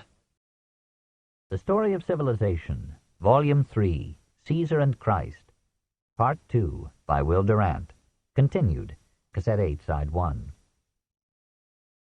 Josephus tells John's story in some detail. We tend to picture the Baptist as an old man. On the contrary, he was apparently of the same age as Jesus. Mark and Matthew describe him as garbed in haircloth, living on dried locusts and honey, standing beside the Jordan and calling people to repentance. He shared the asceticism of the Essenes, but differed from them in holding one baptism to be enough. His name, the Baptist, may be a Greek equivalent of Essene, or bather. To his rite of symbolic purification, John added a menacing condemnation of hypocrisy and loose living, warned sinners to prepare themselves for the Last Judgment, and proclaimed the early coming of the kingdom of God. If all Judea should repent and be cleansed of sin, said John, the Messiah and the kingdom would come at once. In or shortly after the 15th year of Tiberius, says Luke, Jesus came down to the Jordan to be baptized by John. This decision, by a man now about 30 years old, attested Christ's acceptance of John's teaching. His own would be essentially the same. His methods and character, however, were different. He would himself never baptize anyone, and he would live not in the wilderness but in the world. Soon after this meeting, Herod Antipas, tetrarch, or ruler of 4 cities, of Galilee, ordered the imprisonment of John. The Gospels ascribe the arrest to John's criticism of Herod's acts in divorcing his wife and marrying Herodias while she was still the wife of his half-brother Philip. Josephus attributes the arrest to Herod's fear that John was fomenting a political rebellion in the guise of a religious reformation. Mark and Matthew tell here the story of Salome, Herodias' daughter, who danced so alluringly before Herod that he offered her any reward she might name. At her mother's urging, we are told, she asked for the head of John, and the tetrarch reluctantly accommodated her. There is nothing in the Gospels about Salome loving John, nor anything in Josephus about her share in John's death. 3. The Mission. When John was imprisoned, Jesus took up the Baptist's work and began to preach the coming of the kingdom. He returned to Galilee, says Luke, and taught in the synagogues. We have an impressive picture of the young idealist taking his turn at reading the Scriptures to the congregation at Nazareth and choosing a passage from Isaiah. "The Spirit of the Lord is upon me, because he hath anointed me to preach glad tidings to the poor. He hath sent me to heal the brokenhearted, to preach deliverance to captives, and recovery of sight to the blind, to set the downtrodden free." The eyes of everyone in the synagogue, Luke adds, were fixed upon him, and he began by saying to them, "This passage of Scripture has been fulfilled here in your hearing today." And they all spoke well of him, and were astonished at the winning words that fell from his lips. When the news came that John had been beheaded, and his followers sought a new leader, Jesus assumed the burden and the risk, at first retiring cautiously to quiet villages, always refraining from political controversy, then more and more boldly proclaiming the gospel of repentance, belief, and salvation. Some of his hearers thought he was John risen from the dead. It is difficult to see him objectively, not only because the evidence is derived from those who worshipped him, but even more because our own moral heritage and ideals are so closely bound up with him and formed on his example that we feel injured in finding any flaw in his character. His religious sensitivity was so keen that he condemned severely those who would not share his vision. He could forgive any fault but unbelief. There are in the Gospels some bitter passages quite out of key with what else we are told about Christ. He seems to have taken over without scrutiny the harshest contemporary notions of an everlasting hell, where unbelievers and unrepentant sinners would suffer from inextinguishable fire and insatiable worms. He tells without protest how the poor man in heaven was not permitted to let a single drop of water fall upon the tongue of the rich man in hell. He counsels nobly, "Judge not, that ye be not judged." But he cursed the men and cities that would not receive his gospel, and the fig tree that bore no fruit. He may have been a bit harsh to his mother. He had the Puritan zeal of the Hebrew prophet rather than the broad calm of the Greek sage. His convictions consumed him. Righteous indignation now and then blurred his profound humanity. His faults were the price he paid for that passionate faith which enabled him to move the world. For the rest, he was the most lovable of men. We have no portrait of him, nor do the evangelists describe him, but he must have had some physical comeliness, as well as spiritual magnetism, to attract so many women as well as men. We gather from stray words that, like other men of that age and land, he wore a tunic under a cloak, had sandals on his feet, and probably a cloth headdress falling over his shoulders to shield him from the sun. Many women sensed in him a sympathetic tenderness that aroused in them an unstinted devotion.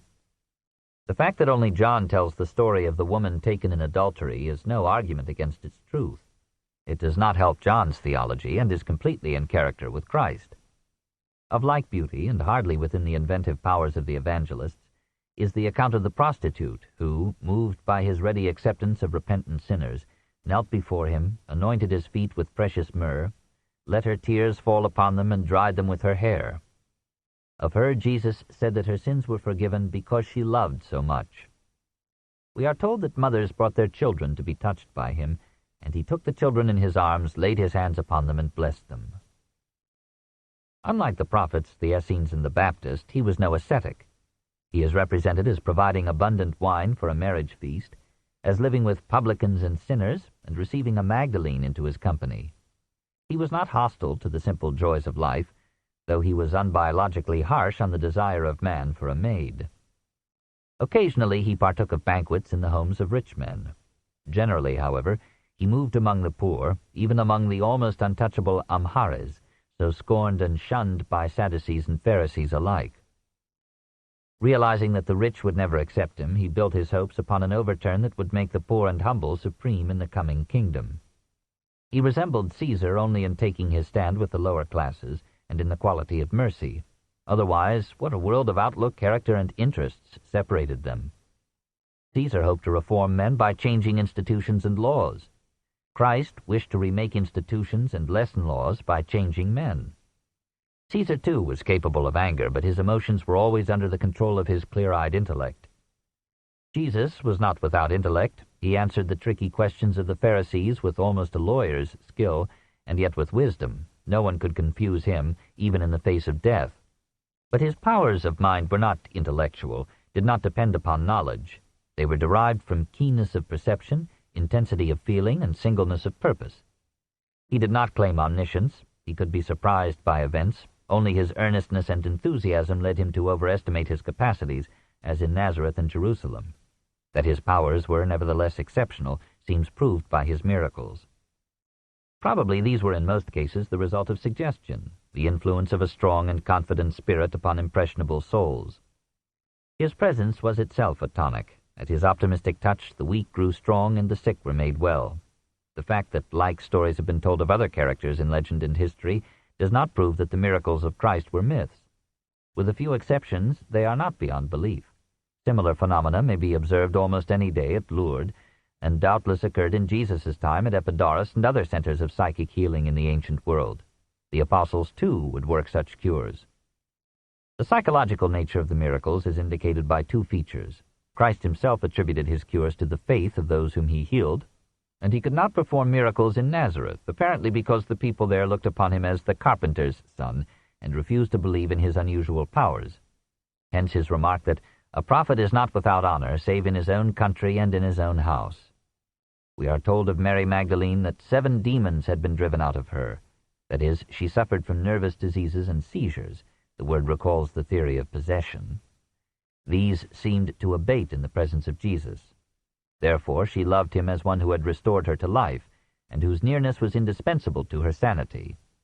In the case of Jairus' daughter, Christ said frankly that the girl was not dead but asleep, perhaps in a cataleptic state.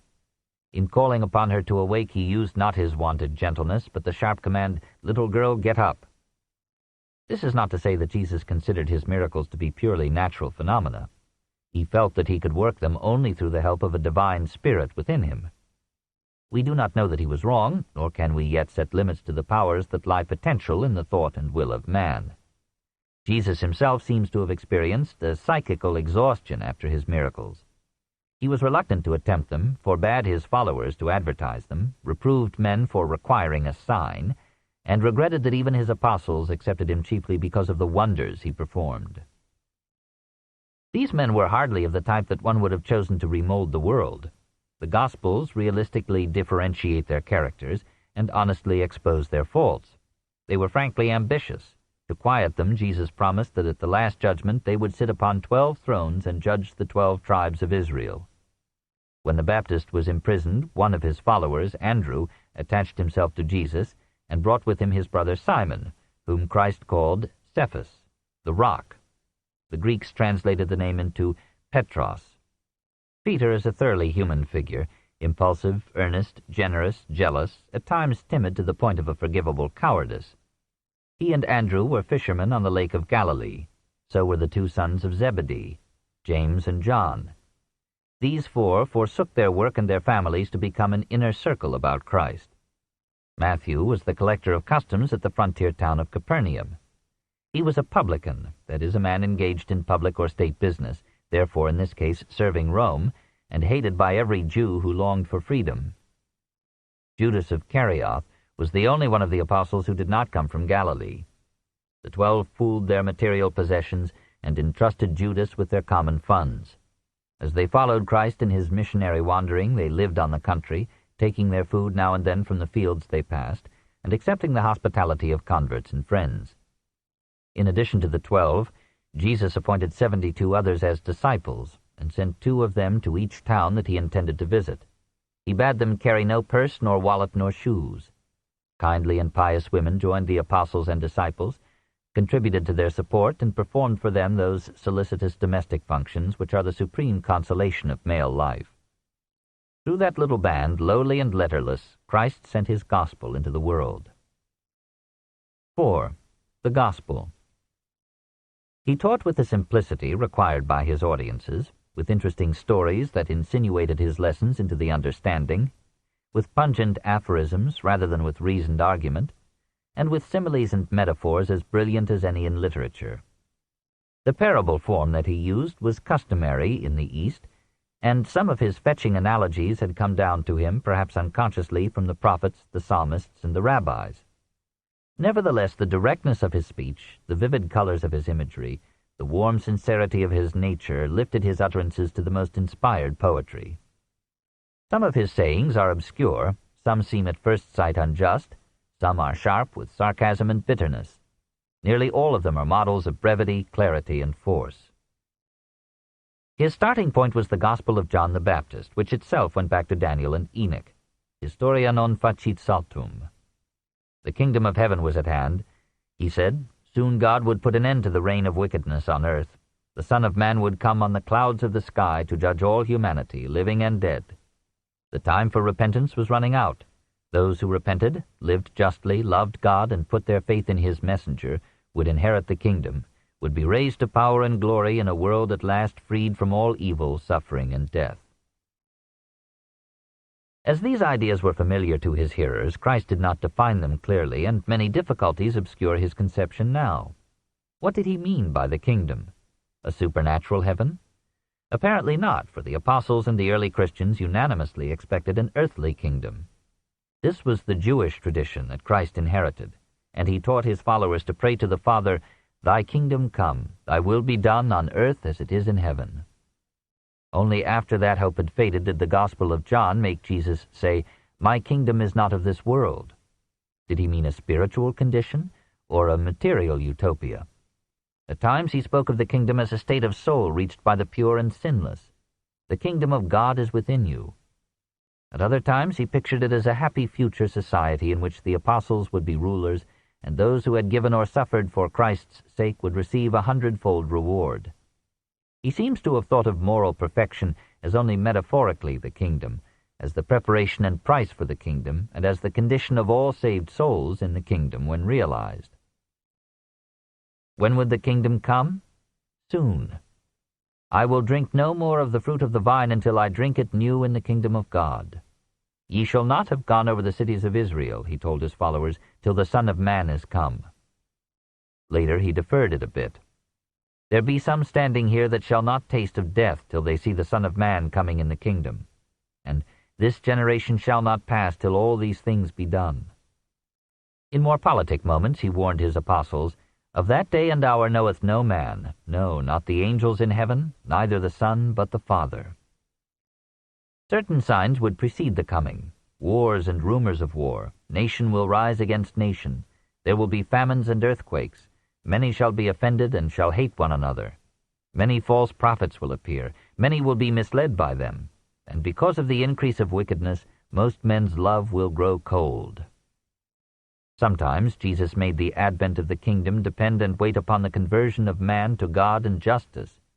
Usually he made its coming an act of God, a sudden and miraculous gift of divine grace.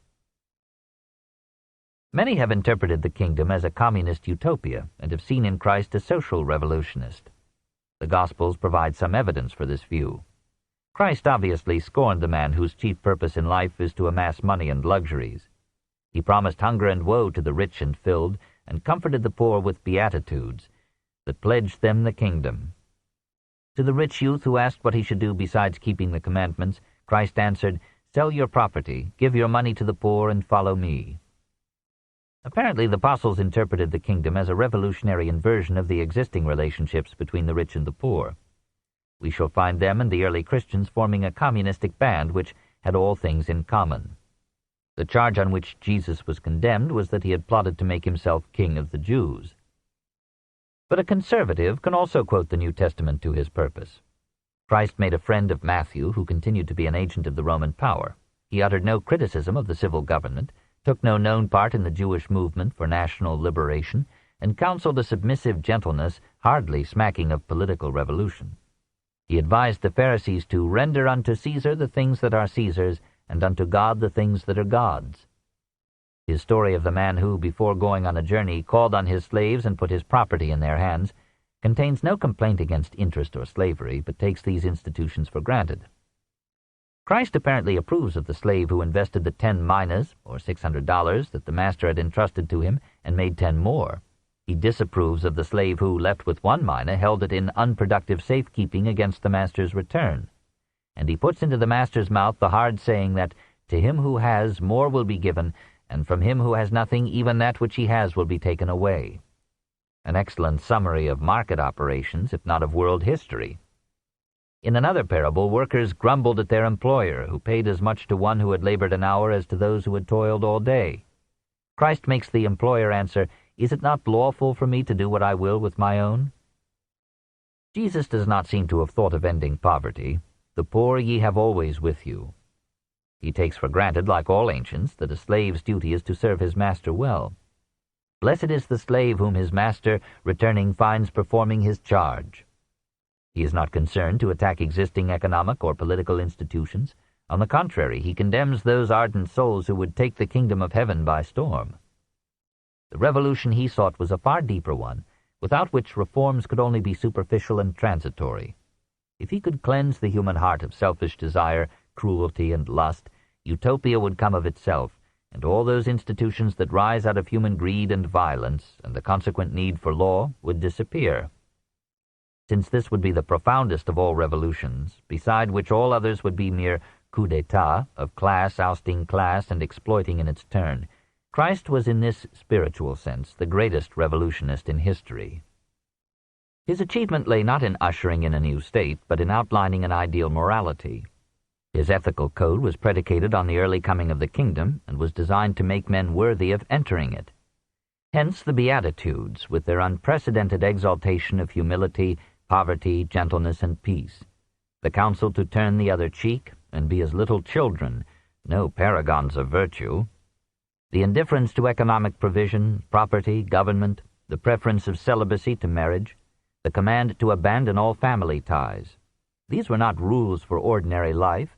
They were a semi-monastic reservation of women for election by God into an imminent kingdom in which there would be no law, no marriage, no sexual relations, no property, and no war.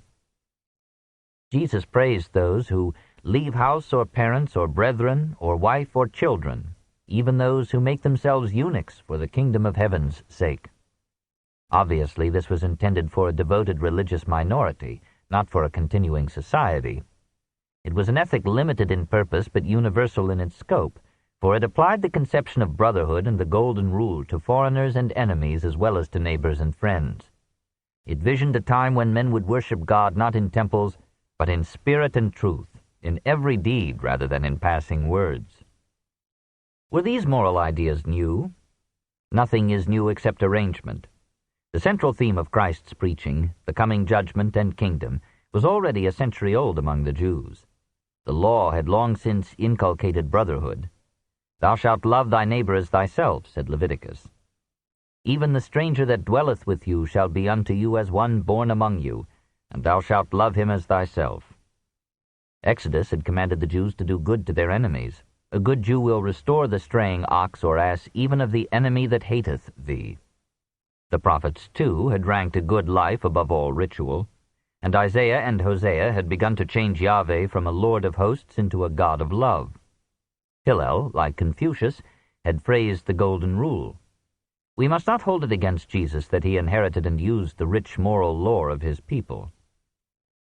For a long time Christ thought of himself purely as a Jew, sharing the ideas of the prophets, continuing their work, and preaching like them only to Jews. In dispatching his disciples to spread his gospel, he sent them only to Jewish cities. Go not into the way of the Gentiles, nor into the city of the Samaritans. Hence the apostles, after his death, hesitated to bring the good news to the heathen world. When he met the Samaritan woman at the well, he told her, "Salvation is of the Jews," though we must not judge him from words perhaps put into his mouth by one who was not present, and who wrote 60 years after the event. When a Canaanite woman asked him to heal her daughter, he at first refused, saying, "I was sent only to the lost sheep of Israel." He told the leper whom he had cured to go to the priest and offer the gift that Moses prescribed. "Do everything that the scribes and Pharisees tell you, and observe it all, but do not do as they do." In suggesting modifications and mitigations of the Judaic law, Jesus, like Hillel, did not think that he was overthrowing it. "I came not to destroy the law of Moses, but to fulfill it. It is easier for heaven and earth to pass away than for one tittle of the law to fail." Nevertheless, he transformed everything by the force of his character and his feeling. He added to the law the injunction to prepare for the kingdom by a life of justice, kindliness, and simplicity. He hardened the law in matters of sex and divorce, but softened it toward a readier forgiveness, and reminded the Pharisees that the Sabbath was made for man. He relaxed the code of diet and cleanliness, and omitted certain fasts. He brought religion back from ritual to righteousness, and condemned conspicuous prayers, showy charities, and ornate funerals. He left the impression at times that the Judaic law would be abrogated by the coming of the kingdom. Jews of all sects except the Essenes opposed his innovations, and especially resented his assumption of authority to forgive sins and to speak in the name of God. They were shocked to see him associate with the hated employees of Rome, and with women of low repute. The priests of the temple and the members of the Sanhedrin watched his activity with suspicion. Like Herod with John, they saw in it the semblance or cover of a political revolution. They feared lest the Roman procurator should accuse them of neglecting their responsibility for maintaining social order. They were a bit frightened by Christ's promise to destroy the temple, and not quite sure that it was only a metaphor. For his part, Christ denounced them in sharp and bitter terms. "The scribes and Pharisees put heavy loads of the law upon men's shoulders, but they will not lift a finger to move them. They do everything they do to have men see it. They wear wide scripture texts as charms, and large tassels, and they like the best places at dinners and the front seats in the synagogues. But alas for you hypocritical scribes and Pharisees, you blind guides, blind fools! You let the weightier matters of the law go, justice, mercy, and integrity. You clean the outside of the cup and the dish, but inside they are full of greed and self-indulgence. You hypocritical scribes and Pharisees are like whitewashed tombs. Outwardly you appear to men to be upright, but within you are full of hypocrisy and wickedness. You are descended from the murderers of the prophets. Go on and fill up the measure of your forefathers' guilt. You serpents, you brood of snakes, how can you escape being sentenced to the pit? The publicans and the harlots go into the kingdom of God before you." Was Jesus just to the Pharisees? Probably there were some among them who deserved this castigation, many who, like numberless Christians a few centuries later, substituted outward piety for inward grace. But there were also many Pharisees who agreed that the law should be softened and humanized. Very likely a large number of the sect were sincere men, reasonably decent and honorable, who felt that the ceremonial laws neglected by Jesus should be judged not in themselves, but as part of a code that served to hold the Jews together in pride and decency amid a hostile world. Some of the Pharisees sympathized with Jesus and came to warn him that plots were being made to kill him. Nicodemus, one of the defenders of Jesus, was a rich Pharisee. The final break came from Jesus' growing conviction and clear announcement that he was the Messiah. At first his followers had looked upon him as the successor to John the Baptist. Gradually they came to believe that he was the long-awaited Redeemer who would raise Israel out of Roman bondage and establish the reign of God on earth. "Lord," they asked him, "will you at this time restore the kingdom to Israel?" He put them off by saying, "It is not for you to know the times and seasons which the Father has set." And he gave an equally vague answer to emissaries of the Baptist who asked him, "Art thou he that was to come?" To turn his followers from their conception of him as a political Messiah, he repudiated all claim to Davidic descent. Gradually, however, the intense expectations of his followers and his discovery of his unusual psychic powers seemed to have persuaded him that he had been sent by God not to restore the sovereignty of Judea, but to prepare men for the reign of God on earth. He did not, in the Synoptic Gospels, identify or equate himself with the Father. "Why do you call me good?" he asked. "There is none good but one, that is God." "Not as I will," he prayed in Gethsemane, "but as thou wilt."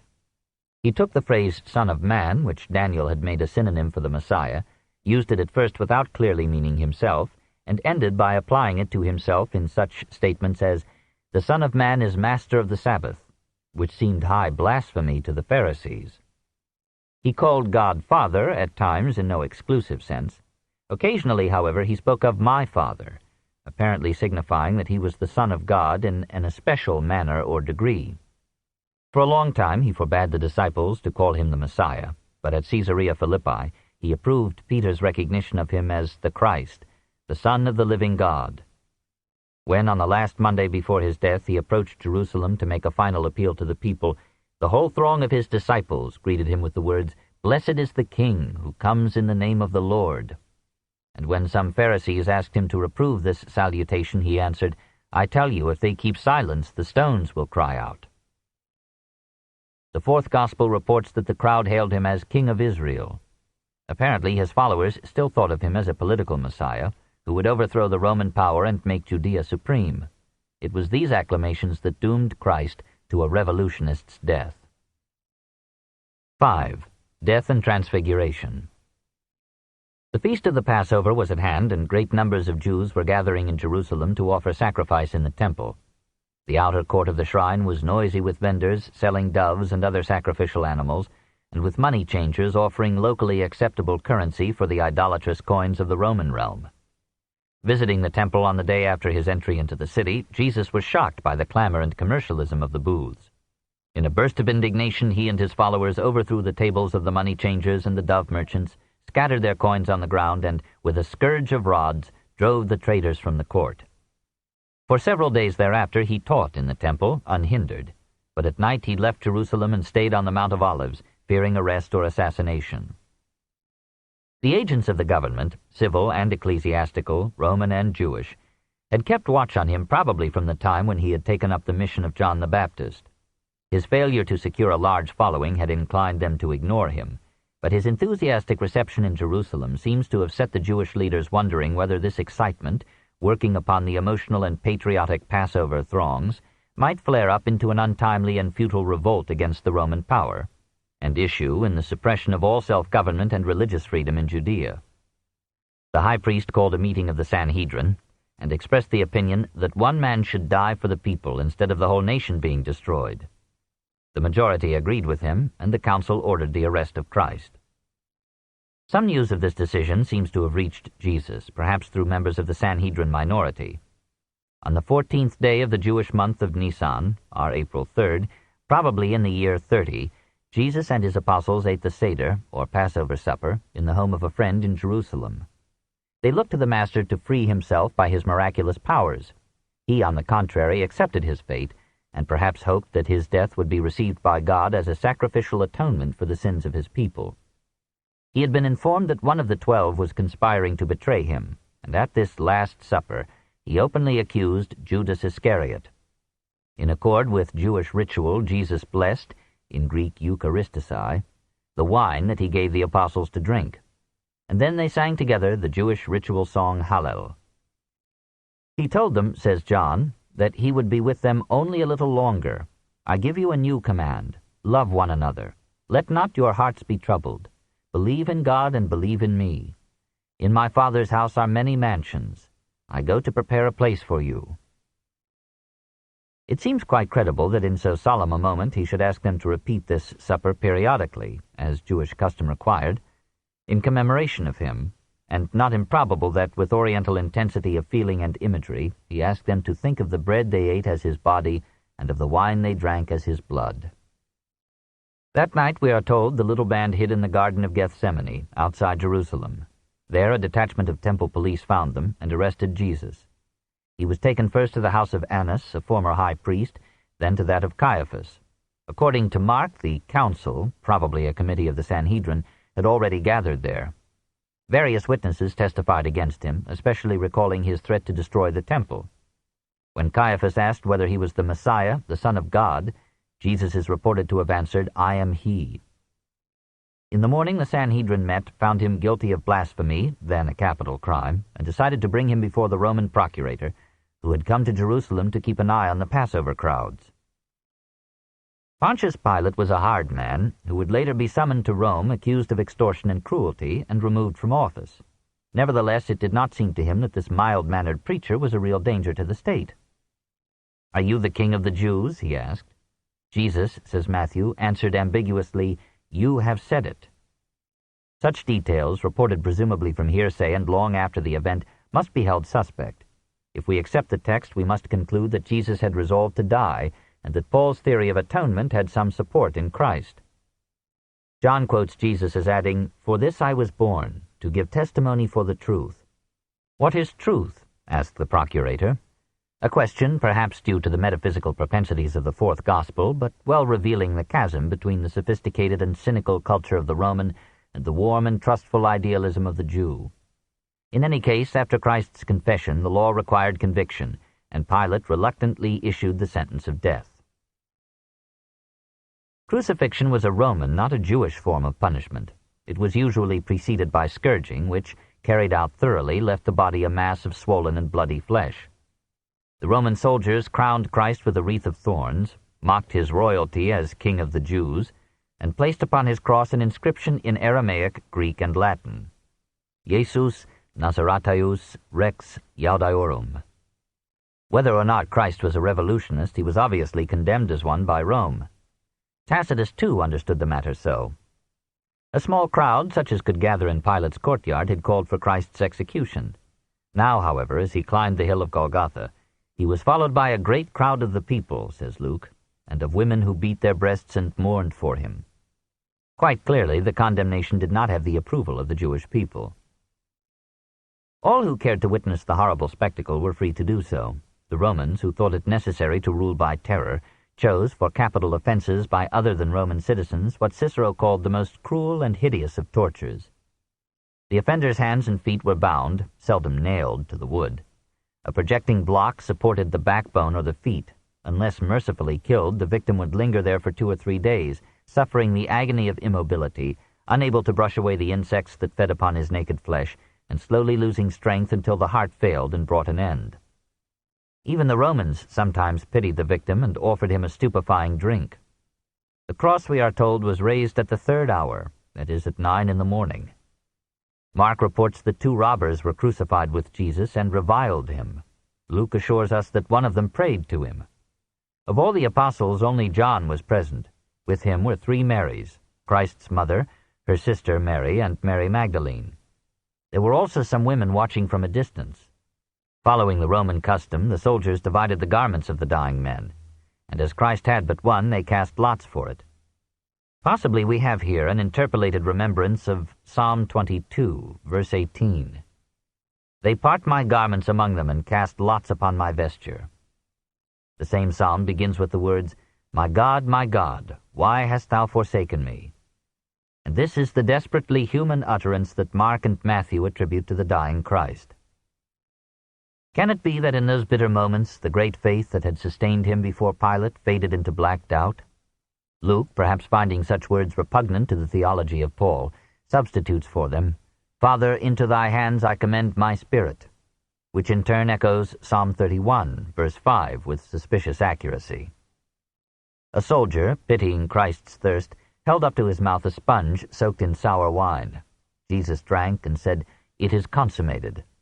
At the 9th hour, at 3 in the afternoon, he cried out with a loud voice and gave up the ghost. Luke adds, again revealing the sympathy of the Jewish populace, that all the people that came together to that sight smote their breasts and returned to the town. 2 kindly and influential Jews, having secured Pilate's permission, took the body down from the cross, embalmed it with aloes and myrrh, and placed it in a tomb. Was he really dead? The 2 robbers beside him were still alive. Their legs were broken by the soldiers so that the weight of the body would hang upon the hands, constricting the circulation and soon stopping the heart.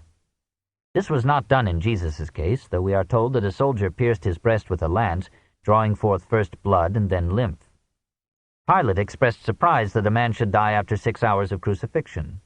He gave his consent to Christ's removal from the cross only when the centurion in charge assured him of Christ's death. 2 days later, Mary Magdalene, whose love of Jesus partook of that nervous intensity which characterized all her feelings, visited the tomb with Mary the mother of James and Salome. They found it empty. Frightened and yet overjoyed, they ran to tell the news to the disciples. On the way they met one whom they thought to be Jesus. They bowed down before him and clasped his feet. We can imagine the hopeful incredulity with which their report was greeted. The thought that Jesus had triumphed over death and had thereby proved himself Messiah and Son of God filled the Galileans with such excitement that they were ready for any miracle and any revelation. That same day, we are told, Christ appeared to 2 disciples on the road to Emmaus, talked with them, and ate with them. For a long time they were prevented from recognizing him, but when he took the bread and blessed it, their eyes were opened, and they knew him, and he vanished from them. The disciples went back to Galilee, and soon thereafter saw him and bowed down before him, though some were in doubt. While they were fishing, they saw Christ join them. They cast their nets and drew in a great haul. 40 days after his appearance to Mary Magdalene, says the beginning of the book of Acts, Christ ascended physically into heaven. The idea of a saint being so translated into the sky in body and life was familiar to the Jews. They told it of Moses, Enoch, Elijah, and Isaiah. The Master went as mystically as he had come. But most of the disciples seem to have been sincerely convinced that he had, after his crucifixion, been with them in the flesh. They went back with great joy to Jerusalem, says Luke, and were constantly in the temple, blessing God. Chapter 27. The Apostles, A.D. 30 to 95. 1. Peter. Christianity arose out of Jewish apocalyptic esoteric revelations of the coming kingdom. It derived its impetus from the personality and vision of Christ. It gained strength from the belief in his resurrection and the promise of eternal life. It received doctrinal form in the theology of Paul. It grew by the absorption of pagan faith and ritual. It became a triumphant church by inheriting the organizing patterns and genius of Rome. The apostles were apparently unanimous in believing that Christ would soon return to establish the kingdom of heaven on earth. The end of all things is near, says the first epistle of Peter. Be serious and collected, therefore, and pray. Children, says the first epistle of John, it is the last hour. You have heard that Antichrist was coming, and many Antichrists, possibly Nero, Vespasian, or Domitian, have indeed appeared. So we may be sure that it is the last hour. The belief in the messianic mission, bodily resurrection, and earthly return of Christ formed the basic faith of early Christianity. This creed did not prevent the apostles from continuing to accept Judaism.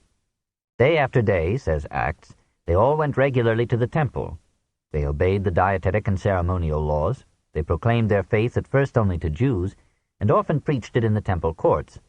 They believed that they had received from Christ or the Holy Spirit miraculous powers of inspiration, healing, and speech. Many sick and infirm persons came to them. Some were cured, says Mark, by anointing with oil, always a popular treatment in the East. The author of Acts draws a touching picture of the trustful communism in which those early Christians lived. There was but one heart and soul in the multitude who had become believers, and not one of them claimed anything that belonged to him as his own, but they shared everything they had with one another. No one among them was in any want, for any who owned lands or houses would sell them and bring the proceeds and put them at the disposal of the apostles. Then they were shared with everyone in proportion to his need. As the number of proselytes increased, the apostles, by a laying on of hands, ordained 7 deacons to administer the affairs of the community. For some time the Jewish authorities tolerated the sect as small and harmless, but as the Nazarenes multiplied in a few years from 120 to 8,000, the priests became alarmed. Peter and others were arrested and questioned by the Sanhedrin.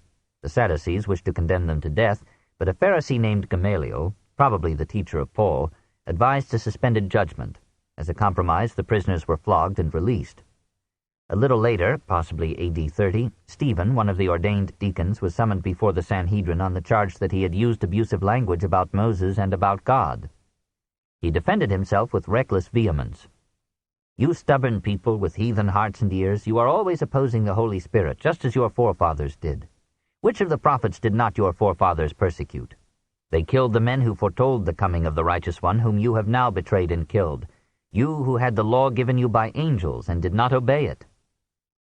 The Sanhedrin, in a rage, had him dragged outside the city and stoned to death. A young Pharisee named Saul aided the attack. Thereafter he went from house to house in Jerusalem, seized adherents of the way, and put them in jail. The Jewish converts of Greek name and culture, who had had Stephen as their leader, fled to Samaria and Antioch, where they established strong Christian communities. Most of the apostles, apparently spared in this persecution because they still observed the law, remained in Jerusalem with the Judea Christians. While Peter carried the gospel to the towns of Judea, James the Just, the brother of the Lord, became the head of the now reduced and impoverished church in Jerusalem. James practiced the law in all its severity and rivaled the Essenes in asceticism. He ate no meat, drank no wine, had only one garment, and never cut his hair or beard. For 11 years under his guidance, the Christians were left undisturbed. About 41, another James, the son of Zebedee, was beheaded. Peter was arrested but escaped. In 62, James the Just was himself put to death. 4 years later, the Jews revolted against Rome. The Jerusalem Christians, too convinced of the coming end of the world to care about politics, left the city and established themselves in pagan and pro-Roman Pella, on the farther bank of the Jordan. From that hour, Judaism and Christianity parted. The Jews accused the Christians of treason and cowardice, and the Christians hailed the destruction of the temple by Titus as a fulfillment of Christ's prophecy. Mutual hatred inflamed the two faiths, and wrote some of their most pious literature. Thereafter, Judeo-Christianity waned in number and power, and yielded the new religion to be transformed by the Greek mind. Galilee, where Christ had lived nearly all his life, and where the Magdalene and the other women who had been among the first to follow him were now lost in obscurity, turned a deaf ear to the preachers who proclaimed the Nazarene as the Son of God. The Jews, who thirsted for liberty and reminded themselves daily that the Lord is one, were repelled by a Messiah who ignored their struggle for independence, and were scandalized by the announcement that a god had been born in a cave or stable in one of their villages. Judeo-Christianity survived for 5 centuries in a little group of Syriac Christians called Ebionim, the poor, who practiced Christian poverty and the full Jewish law. At the end of the 2nd century, the Church condemned them as heretics. Meanwhile, the apostles and disciples had spread the good news, chiefly among the Jews of the dispersion, from Damascus to Rome.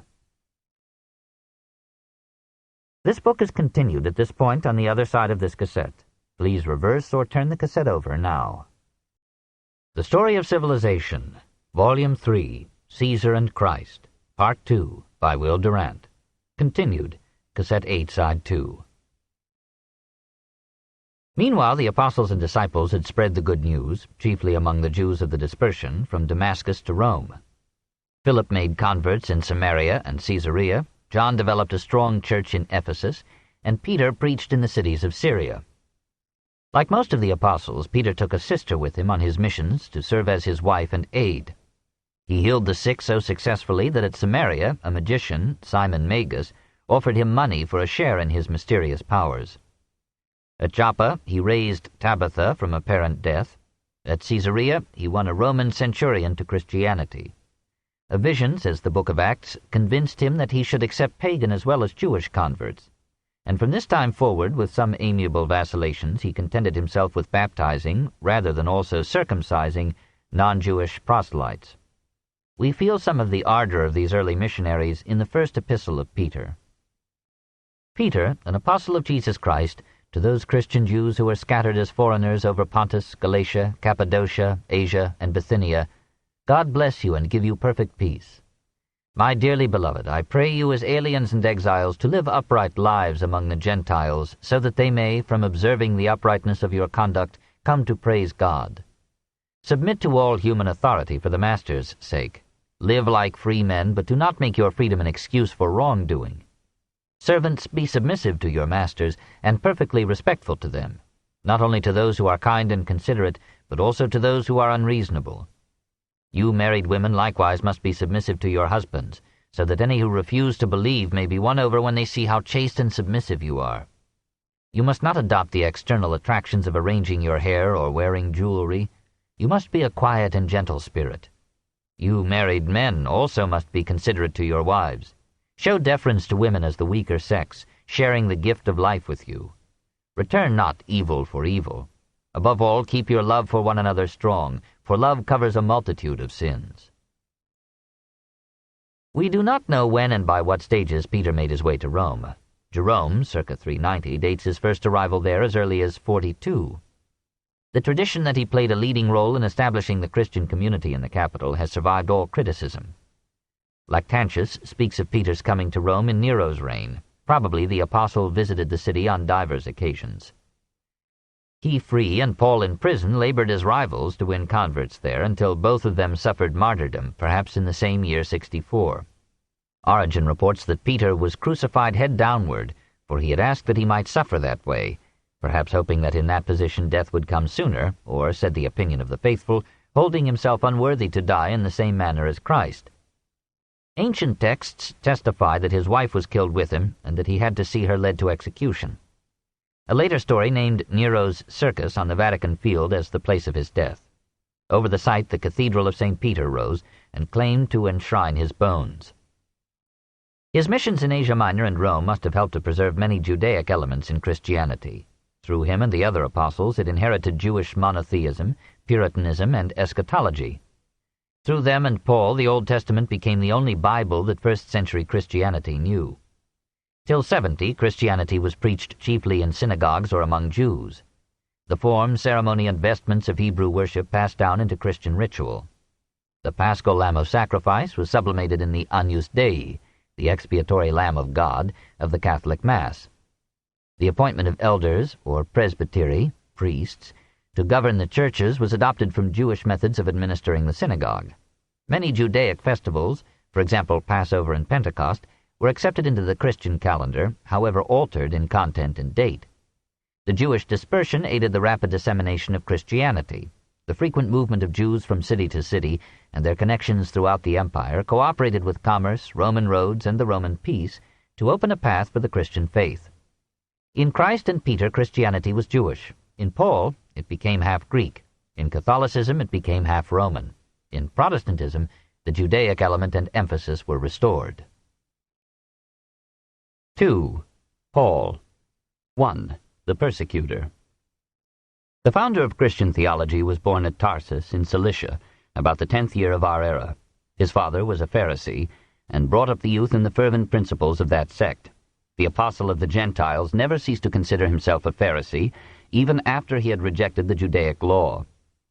The father was also a Roman citizen, and transmitted the precious franchise to his son.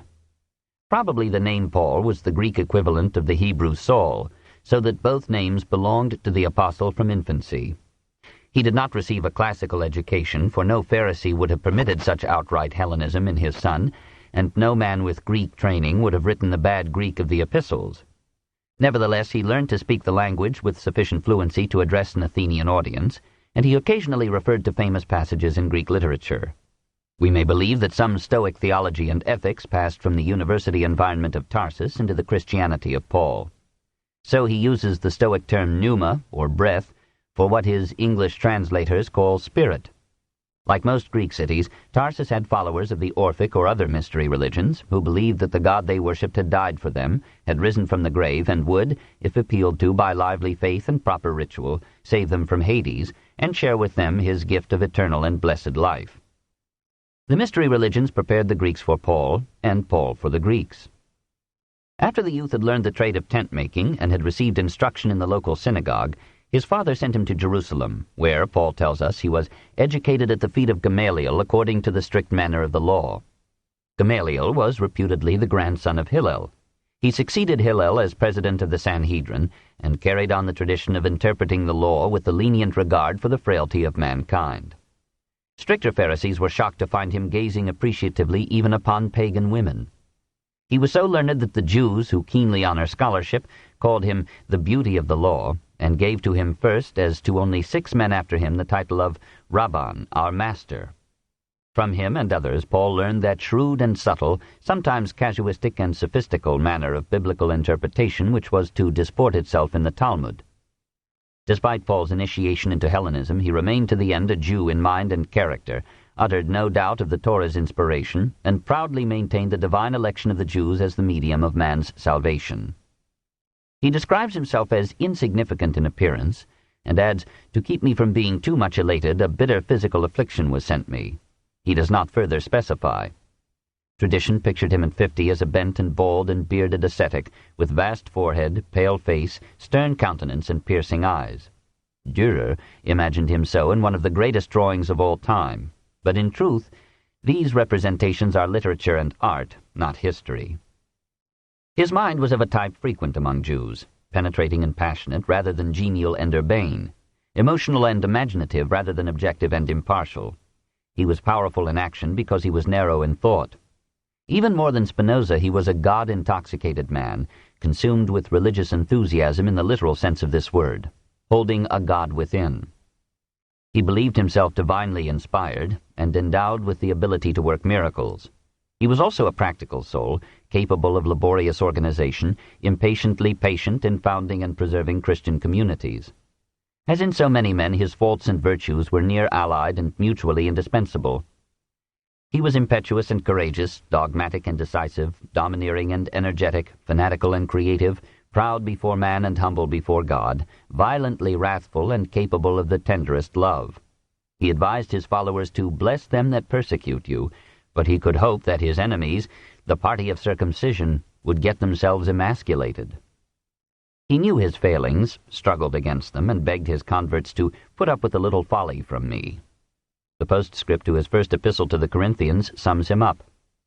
This farewell I, Paul, add in my own hand. A curse upon anyone who has no love for the Lord. Lord, come quickly. The blessing of the Lord Jesus be with you.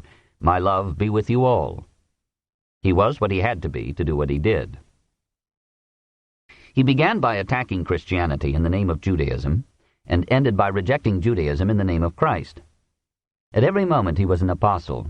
Shocked by Stephen's disrespect for the law, he joined in killing him and led the first persecution of Christians in Jerusalem. Hearing that the new faith had made converts in Damascus, he obtained authorization from the high priest to go there, arrest all who belonged to the way, and bring them in chains to Jerusalem, possibly in AD 31. It may be that the fervor of his persecution was due to secret doubts. He could be cruel, but not without remorse. Possibly the vision of Stephen stoned to death, perhaps even some youthful glimpse of Golgotha, troubled his memory and his journey, and fevered his imagination. As his party neared Damascus, says the Acts, a sudden light flashed upon him from heaven, and he fell to the ground. Then he heard a voice saying to him, Saul, Saul, why do you persecute me? Who are you, sir? He asked. I am Jesus, said the voice. Saul's fellow travelers stood speechless, for they heard the voice but could not see anyone. When he got up from the ground and opened his eyes, he could see nothing. They had to take him by the hand and lead him into Damascus. For 3 days he could not see. No one can say what natural processes underlay this pivotal experience. The fatigue of a long journey, the strength of the desert sun, perhaps a stroke of heat lightning in the sky, acting by accumulation upon a frail and possibly epileptic body, and a mind tortured by doubt and guilt, may have brought to culmination the half-conscious process by which the passionate denier became the ablest preacher of Stephen's Christ. His Greek environment in Tarsus had spoken of a soter, or savior, who redeemed mankind. His Jewish lore had told of a Messiah to come. How could he be sure that this mysterious and fascinating Jesus, for whom men were ready to die, was not the promised one? When, weak and still blind at the end of his journey, he felt upon his face the kindly, soothing hands of a converted Jew, something like scales dropped from his eyes, and his sight was restored. He got up and was baptized, and after taking some food regained his strength. A few days later he entered the synagogues of Damascus and told their congregations that Jesus was the Son of God. 2. The missionary. The governor of Damascus, urged by the offended Jews, issued an order for Paul's arrest. Paul's new friends lowered him in a basket over the city walls. For 3 years, he tells us, he preached Christ in the hamlets of Arabia. Returning to Jerusalem, he won the forgiveness and friendship of Peter, and lived with him for a while. Most of the apostles distrusted him, but Barnabas, himself a recent convert, gave him a cordial hand, and persuaded the Jerusalem church to commission its persecutor as a bearer of the good news that the Messiah had come and would soon establish the kingdom. The Greek-speaking Jews to whom he brought the gospel tried to kill him, and the apostles, fearing perhaps that his ardor would endanger them all, sent him to Tarsus. For 8 years he was lost to history in his native city, and perhaps again he felt the influence of the mystic salvation theology popular among the Greeks. Then Barnabas came and asked his aid in ministering to the church at Antioch. Working together, possibly from 43 to 44, They made so many converts that Antioch soon led all other cities in the number of its Christians. There for the first time the believers, disciples, brethren, or saints, as they had called themselves, received from the pagans, perhaps in scorn, the name Christianoi, followers of the Messiah or Anointed One. There, too, for the first time, Gentiles, that is, people of the gentes or nations, were won to the new faith. Most of these were God-fearers, predominantly women, who had already accepted the monotheism and in some part the ritual of the Jews. The Antioch converts were not as poor as those in Jerusalem. A considerable minority belonged to the merchant class. With the enthusiasm of a youthful and growing movement, they raised a fund to spread the gospel. The elders of the church laid their hands upon Barnabas and Paul and sent them out on what history, unduly belittling Barnabas, calls the first missionary journey of St. Paul, possibly from 45 to 47. They sailed to Cyprus and met with encouraging success among the many Jews of that island. From Paphos they took ship to Perga in Pamphylia and traveled over dangerous mountain roads to Antioch in Pisidia. The synagogue gave them a courteous hearing, but when they began to preach to Gentiles as well, the Orthodox Jews persuaded the municipal officers to banish the missionaries. Similar difficulties developed at Iconium, and at Lystra Paul was stoned, dragged out of the town, and left for dead. Still full of the joy of the Holy Spirit, Paul and Barnabas carried the gospel to Derbe. Then they returned by the same route to Perga and sailed to Syrian Antioch. There they found themselves faced by the most crucial problem in the history of Christianity. For some leading disciples of Jerusalem, hearing that the two preachers were accepting Gentile converts without requiring circumcision, had come to Antioch to teach the brethren that unless they were circumcised as Moses prescribed, they could not be saved. To the Jew, circumcision was not so much a ritual of health as a holy symbol of his people's ancient covenant with God, and the Christian Jew was appalled at the thought of breaking that covenant. For their part, Paul and Barnabas realized that if these emissaries had their way, Christianity would never be accepted by any significant number of Gentiles. It would remain a Jewish heresy, as Heine was to call it, and would fade out in a century. They went down to Jerusalem, possibly in 50, and fought the matter out with the apostles, nearly all of whom were still faithful worshippers in the temple. James was reluctant to consent. Peter defended the two missionaries. Finally, it was agreed that pagan proselytes should be required only to abstain from immorality and from the eating of sacrificial or strangled animals. Apparently, Paul eased the way by promising financial support for the impoverished community at Jerusalem from the swelling funds of the Antioch church. The issue, however, was too vital to be so easily laid. A second group of Orthodox Jewish Christians came from Jerusalem to Antioch, found Peter eating with Gentiles, and persuaded him to separate himself with the converted Jews from the uncircumcised proselytes. We do not know Peter's side of this episode. Paul tells us that he withstood Peter to his face at Antioch and accused him of hypocrisy. Perhaps Peter had merely wished, like Paul, to be all things to all men. Probably in the year 50, Paul left on his second missionary journey. He had quarreled with Barnabas, who now disappeared from history in his native Cyprus. Revisiting his churches in Asia Minor, Paul attached to himself at Lystra a young disciple named Timothy, whom he came to love with a profound affection that had long been starved for an object. Together they went through Phrygia and Galatia as far north as Alexandria Troas. Here Paul made the acquaintance of Luke, an uncircumcised proselyte to Judaism, a man of good mind and heart, probably the author of the third Gospel and the book of Acts, both designed to soften the conflicts that from the beginning marked the history of Christianity. From Troas, Paul, Timothy, and another aide, Silas, sailed to Macedonia, for the first time touching European soil. At Philippi, where Antony had conquered Brutus, Paul and Silas were arrested as disturbers of the peace, were scourged and jailed, but were freed on the discovery that they were Roman citizens. Passing on to Thessalonica, Paul went to the synagogue, and for 3 Sabbaths preached to the Jews. A few were convinced and organized a church. Others roused the town against Paul on the ground that he was proclaiming a new king, and his friends had to spirit him away to Berea during the night. There the Jews received the message with great eagerness, but the Thessalonians came to denounce Paul as an enemy of Judaism, and he took ship for Athens, possibly in 51, discouraged and alone. Here, in the heart of pagan religion, science, and philosophy, he found himself quite friendless. There were few Jews to give him a hearing. He had to take his stand in the marketplace like any modern haranguer of city crowds and compete with a dozen rivals for passing ears. Some listeners argued with him, some laughed at him and asked, "What is this rag-picker trying to make out?" Several were interested and led him up to the Areopagus, or Hill of Mars, for a quieter hearing. He told them how he had noted in Athens an altar inscribed to an unknown god. This dedication, which probably expressed the desire of the donors to thank, appease, or enlist the aid of a god of whose name they were not certain, Paul interpreted as a confession of ignorance concerning the nature of God. He proceeded with high eloquence. "Whom therefore ye worship, though ye know him not, him I declare unto you. God, who made the world and all things therein, dwells not in temples made with hands. It is he that giveth life and breath unto all. And he made of one blood all the nations of mankind, that they should seek God, if haply they might feel after him, though he be not far from us. For in him we live and move and have our being, as certain also of your own poets have said. Forasmuch then as we are the offspring of God, we ought not to think that the Godhead is like unto gold or silver or stone, graven by the art and device of man. Howbeit, those past times of ignorance God hath overlooked. But now he commandeth all men everywhere to repent, because he hath appointed a day wherein he will judge the world, by that man whom he hath ordained, whereof he hath given assurance unto all, in that he hath raised him from the dead." It was a brave effort to reconcile Christianity with Greek philosophy. Nevertheless, it impressed only a few. The Athenians had heard too many ideas to have much enthusiasm for any. Paul left the city in disappointment and went to Corinth, where commerce had gathered a substantial community of Jews. He stayed there 18 months, possibly from 51 to 52, earning his living as a tent-maker and preaching every Sabbath in the synagogue.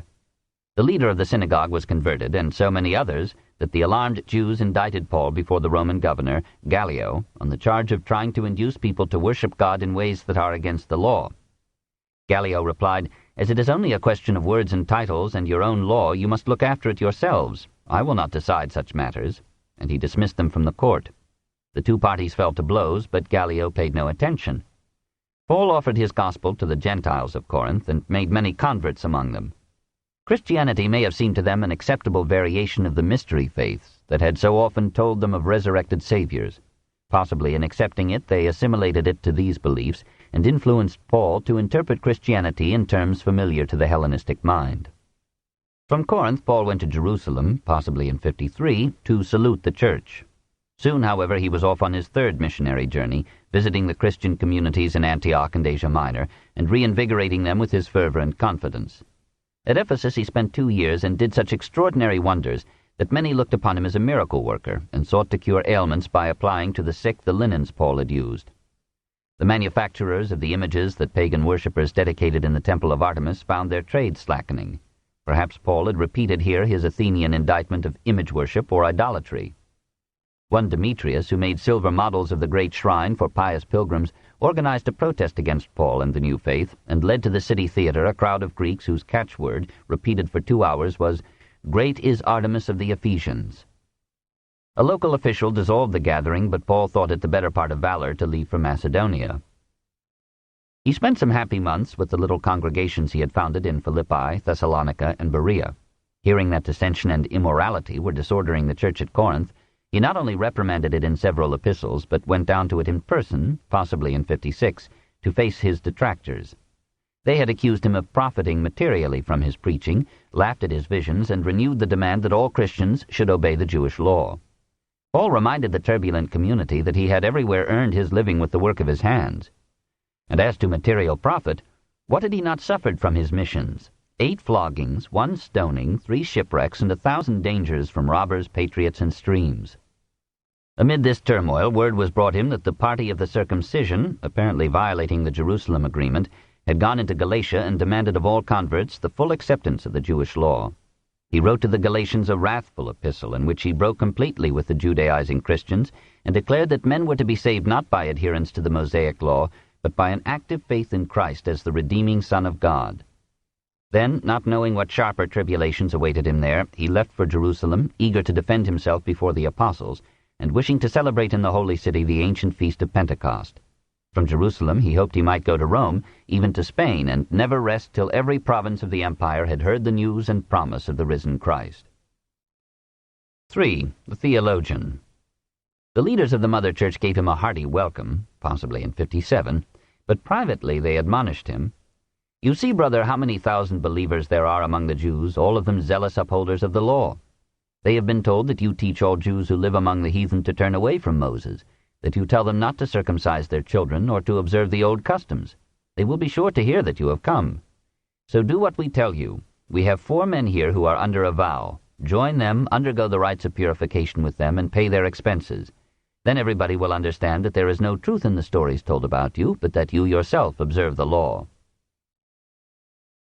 Paul took the advice in good spirit and went through the rites of purification. But when some Jews saw him in the temple, they raised an outcry against him as the man who teaches everybody everywhere against our people and the law.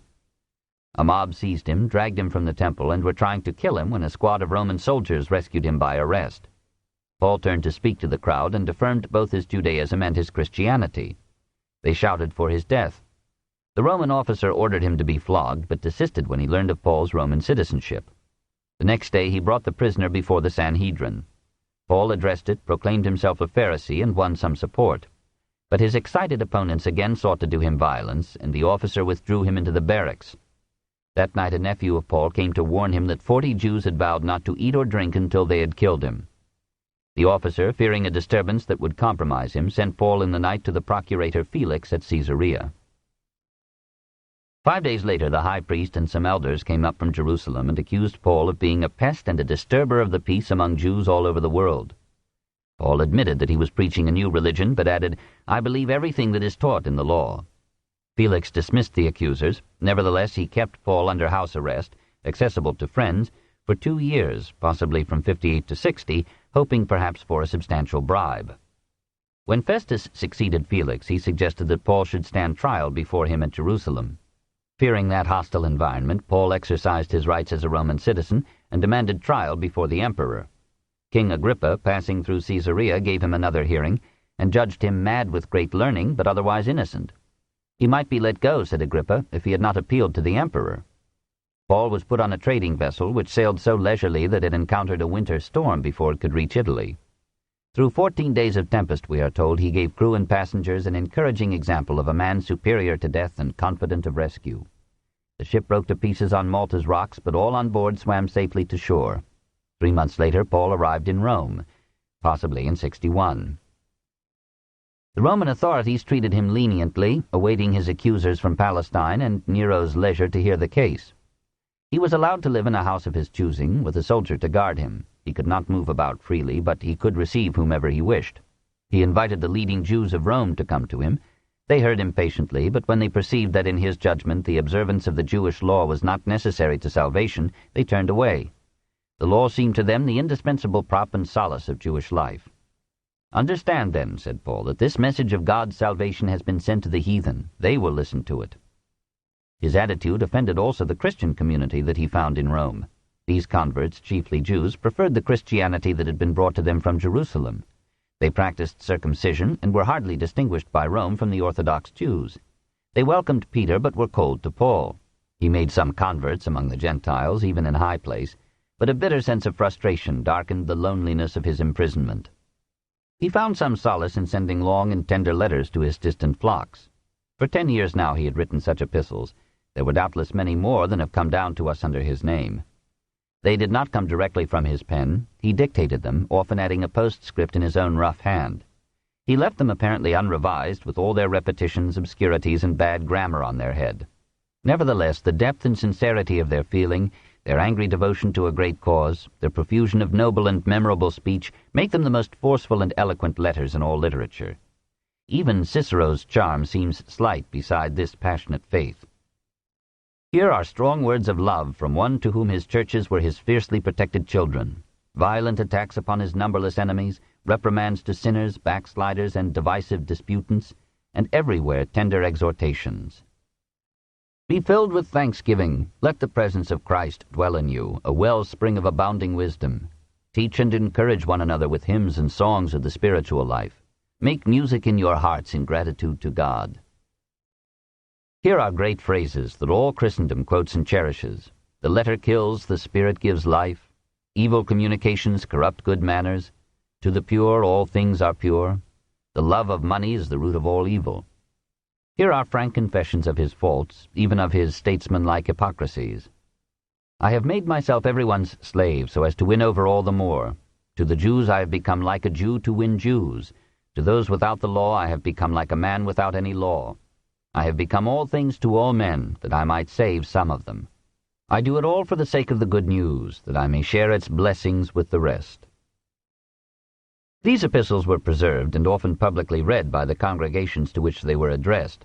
By the end of the 1st century, many of them were widely known. Clement of Rome refers to them in 97, Ignatius and Polycarp soon afterwards. Gradually, they entered into the subtlest theology of the Church.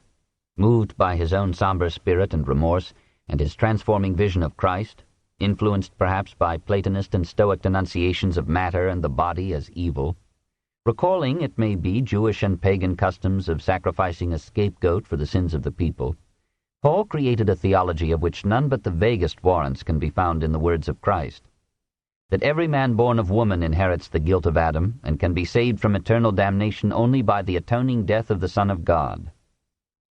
Such a conception was more agreeable to the pagans than to the Jews. Egypt, Asia Minor, and Hellas had long since believed in gods, Osiris, Attis, Dionysus, who had died to redeem mankind. Such titles as Soter, or Savior, and Eleutherios, or Deliverer, had been applied to these deities, and the word Kyrios, or Lord, used by Paul of Christ, was the term given in Syrian Greek cults to the dying and redeeming Dionysus. The Gentiles of Antioch and other Greek cities, never having known Jesus in the flesh, could only accept him after the manner of their Savior gods. "Behold," said Paul, "I show you a mystery." Paul added to this popular and consoling theology certain mystic conceptions already made current by the Book of Wisdom and the philosophy of Philo. "Christ," said Paul, "is the wisdom of God, the firstborn Son of God. He is before all things, in him all things exist, through him all things have been created." He is not the Jewish Messiah who will deliver Israel from bondage. He is the Logos whose death will deliver all men. Through these interpretations, Paul could neglect the actual life and sayings of Jesus, which he had not known directly, and could stand on an equality with the immediate apostles, who were no match for him in metaphysical speculation. He could give to the life of Christ and to the life of man high roles in a magnificent drama that embraced all souls and all eternity. Moreover, he could answer the troublesome questions of those who asked why Christ, if very God, had allowed himself to be put to death. Christ had died to redeem a world lost to Satan by Adam's sin. He had to die to break the bonds of death and open the gates of heaven to all who should be touched by the grace of God. "Two factors," said Paul, "determine who shall be saved by Christ's death: divine election and humble faith. God chooses from all eternity those whom he will bless with his grace, and those whom he will damn.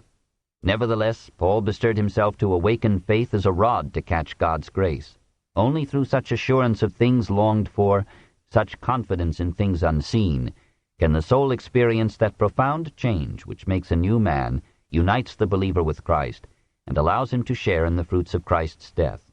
Good works and the performance of all the 613 precepts of the Jewish law will not suffice," said Paul.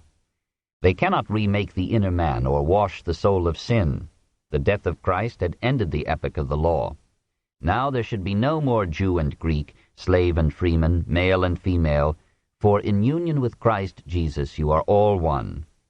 As to good works combined with faith, Paul never tired of inculcating them, and the most famous words ever spoken about love are his own. "Though I speak with the tongues of men and angels, and have not love, I am become as sounding brass or tinkling cymbal. And though I have the gift of preaching, and understand all mysteries, and have all knowledge, and though I have all faith, so that I can move mountains, if I have not love, I am nothing. And though I give away everything that I am, and give myself, but do it in pride, not love, it profits me nothing. Love is patient and kind. It is not envious or boastful. It does not insist on its rights. It never fails. So faith, hope, and love endure, these three, and the greatest of these is love." To sexual love and marriage Paul gives the most discouraging toleration. One passage suggests but does not prove that he was married. "Have we not," he and Barnabas, brothers and Peter, another he called himself single. He was horrified when he heard of promiscuity and perversions. "No," he asked the Corinthians, "that your body is a temple of the Holy Spirit that is within you? Virginity is better than marriage, but marriage is better than concupiscence. The marriage of divorced persons is forbidden except after mixed unions. Women are to be obedient to their husbands, slaves to their masters. Everyone ought to remain in the station in which he was called, that is, converted to Christianity. If you were a slave when you were called, never mind. Even if you can gain your freedom, make the most of your present condition instead. For a slave who has been called to union with the Lord is a freedman of the Lord, just as a freeman who had been called is a slave of Christ. Freedom and slavery meant little if the world was soon coming to an end. By the same token, national liberty was unimportant.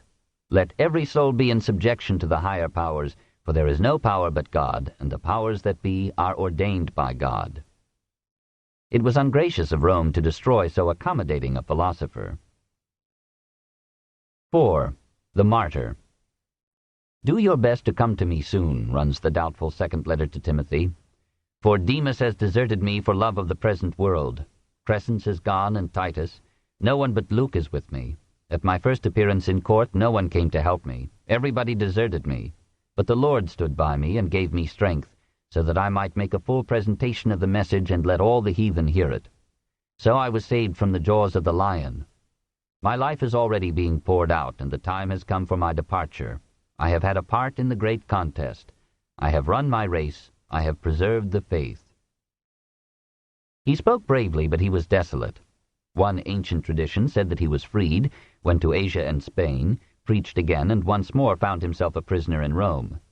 Probably he was never freed. Without wife or children to comfort him, with all friends gone but one, only his faith could support him, and perhaps that too was shaken. Like the other Christians of his age, he had lived on the hope of seeing Christ return.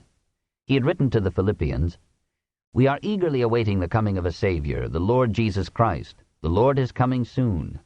And to the Corinthians, "The appointed time has grown very short. From now on, those who have wives should live as though they had none, and those who buy anything as if they did not own it. For the present shape of the world is passing away. Maranatha, Lord, come quickly." But in his second epistle to the Thessalonians, he reproved them for neglecting the affairs of this world in expectation of Christ's early advent.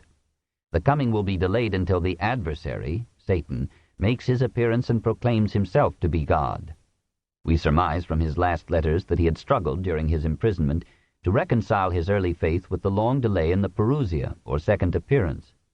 More and more he put his hope beyond the grave and made for his own solace the great adjustment that saved Christianity, the transformation of the belief in Christ's earthly return into the hope of union with him in heaven after death. Apparently he was tried again and convicted. Caesar and Christ came face to face, and Caesar won for a day. We do not know the precise charge. Probably now, as at Thessalonica, Paul was accused of disobeying the emperor's decrees and claiming that someone else called Jesus his king. This was a crime of maiestas, punishable with death. We have no ancient record of the trial, but Tertullian, writing about 200, reports that Paul was beheaded at Rome. And Origen, about 220, writes that Paul suffered martyrdom in Rome under Nero. Probably as a Roman citizen he had the honor of a distinct execution, and was not mingled with the Christians crucified after the fire of 64. Tradition united him with Peter in a simultaneous though separate martyrdom, and a touching legend pictured the great rivals meeting in friendship on the road to death. Over the place on the Via Ostia, where the Church believed that Paul had found peace, a shrine was raised in the 3rd century. Remade in ever fairer form, it stands today as the Basilica of San Paolo fuori le mura, St. Paul beyond the walls. It is a fit symbol of his victory. The emperor who condemned him died a coward's death, and soon nothing survived of his inordinate works. But from the defeated Paul came the theological structure of Christianity, as from Paul and Peter the astonishing organization of the Church. Paul had found a dream of Jewish eschatology confined in Judaic law. He had freed and broadened it into a faith that could move the world. With the patience of a statesman, he had interwoven the ethics of the Jews with the metaphysics of the Greeks, and had transformed the Jesus of the Gospels into the Christ of theology. He had created a new mystery, a new form of the resurrection drama, which would absorb and survive all the rest. He had replaced conduct with creed as the test of virtue, and in that sense had begun the Middle Ages. It was a tragic change, but perhaps humanity had willed it so. Only a few saints could achieve the imitation of Christ, but many souls could rise to faith and courage in the hope of eternal life. The influence of Paul was not immediately felt. The communities that he had established were tiny isles in a pagan sea. The church at Rome was Peter's and remained faithful to his memory. For a century after Paul's death, he was almost forgotten. But when the first generations of Christianity had passed away and the oral tradition of the apostles began to fade, and 100 heresies disordered the Christian mind, the epistles of Paul provided the framework for a stabilizing system of belief that united the scattered congregations into a powerful church. Even so, the man who had detached Christianity from Judaism was still so essentially Jewish in intensity of character and sternness of morality that the Middle Ages, adopting paganism into a colorful Catholicism, saw no kindred spirit in him, built few churches to him, seldom sculptured his figure or used his name. 15 centuries went by before Luther made Paul the apostle of the Reformation, and Calvin found in him the somber texts of the Predestinarian Creed. Protestantism was the triumph of Paul over Peter. Fundamentalism is the triumph of Paul over Christ. 3. John. The accidents of history have transmitted Paul to us in comparative clarity, and have left the Apostle John in obscurity and mystery. Besides 3 epistles, 2 major works have come down to us under his name. Criticism tentatively assigns the book of Revelation to the year 69 to 70, and to another John, the presbyter mentioned by Papias in 135. Justin Martyr in 135 attributes this powerful apocalypse to the beloved apostle. But as early as the 4th century, Eusebius notes that some scholars doubted its authenticity. The author must have been a man of considerable prominence, for he addresses the churches of Asia in a tone of menacing authority. If the apostle wrote it, and we may provisionally continue to think so, we can understand why, like his brother James, he was called Boanerges, son of thunder. In Ephesus, Smyrna, Pergamum, Sardis, and other cities of Asia Minor, John, rather than Peter or Paul, was looked upon as the highest head of the church. Tradition, as reported by Eusebius, held that John had been banished to Patmos by Domitian, and had on that Aegean isle written both the 4th Gospel and the Apocalypse. He lived to so great an age that people said he would never die. In form, Revelation resembles the books of Daniel and Enoch. Such prophetic symbolic visions were a literary device frequently used by the Jews of the age. There were several other apocalypses, hidden things revealed, but this one surpassed all the rest in lurid eloquence. Starting from the common belief that the coming of the kingdom of God would be preceded by the reign of Satan and the heyday of evil, the author describes the principate of Nero as precisely this satanic age. Satan and his followers, having revolted against God, are defeated by Michael's angelic hosts, are cast down upon the earth, and there lead the pagan world in the attack upon Christianity. Nero is the beast and Antichrist of the book, a Messiah from Satan as Jesus was from God. Rome is described as the harlot who sits on the great waters, with whom the kings of the earth have committed fornication. She is the whore of Babylon, the source and center and summit of all iniquity, immorality, perversion, idolatry. There the blasphemous and blood-stained Caesars demand the worship that Christians must reserve for Christ. In a succession of visions, the author sees the punishments that will fall upon Rome and its empire.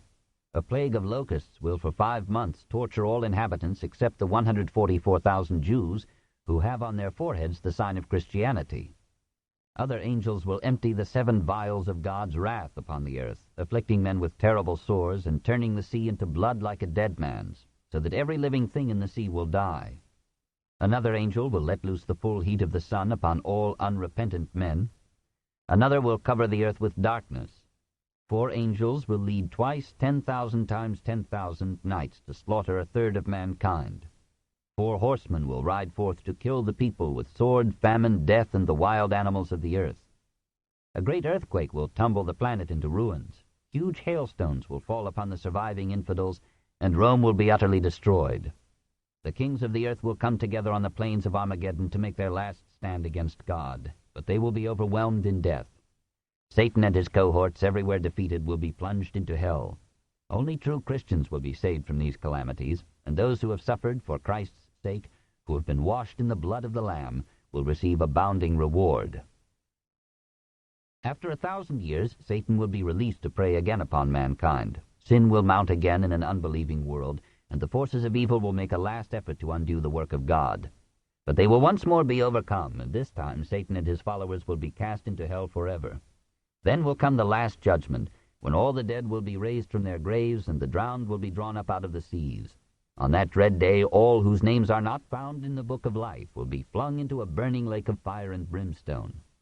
The faithful will gather for God's great banquet, and will eat the bodies of kings, commanders, mighty men, the bodies of all men, slaves or freemen, high or low, who have not heeded the call of Christ. A new heaven and earth will be formed, and a new Jerusalem will come down from the hand of God to be a paradise on earth. It will have a foundation of precious stones, buildings of translucent silver or gold, walls of jasper, and each gate a single pearl. Through it will run a river of living water, on whose bank will grow the tree of life. The reign of evil will be ended for all time. The faithful of Christ will inherit the earth. There will be no death any longer, nor night, nor any grief or pain. The influence of the book of Revelation was immediate, enduring, and profound. This book is continued on Cassette 9, Side 1. The Story of Civilization, Volume 3, Caesar and Christ, Part 2, by Will Durant. Continued, Cassette 9, Side 1. The influence of the book of Revelation was immediate, enduring, and profound. Its prophecies of salvation for loyal believers and of punishment for their enemies became the sustenance of a persecuted church. Its theory of the millennium solaced those who mourned the long delay in the second coming of Christ. Its vivid images and brilliant phrases entered into both the popular and the literary speech of Christendom. For 19 centuries, men have interpreted the events of history as fulfillments of its visions, and in some recesses of the white man's world it still gives its dark colors and bitter flavor to the creed of Christ.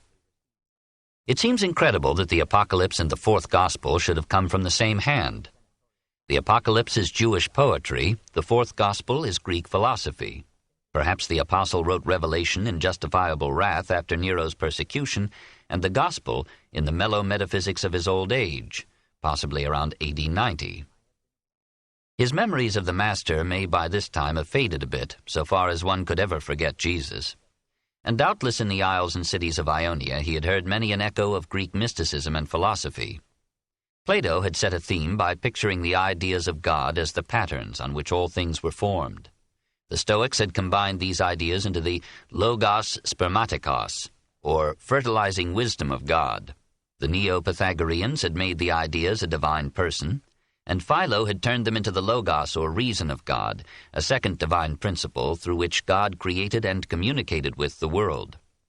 If we reread the famous exordium of the fourth Gospel with all this in mind, and retain the logos of the Greek original in place of the translation word, we perceive at once that John has joined the philosophers. In the beginning was the Logos. The Logos was with God, and the Logos was God. All things were made by the Logos. Without him nothing was made that was made.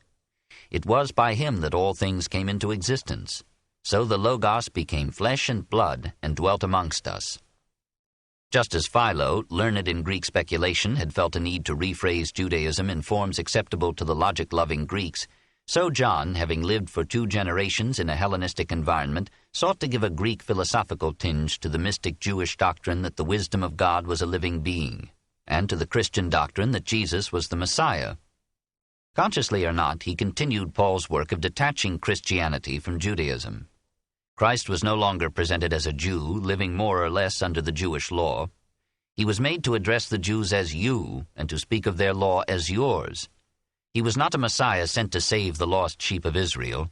He was the co-eternal Son of God, not merely the future judge of mankind, but the primeval creator of the universe.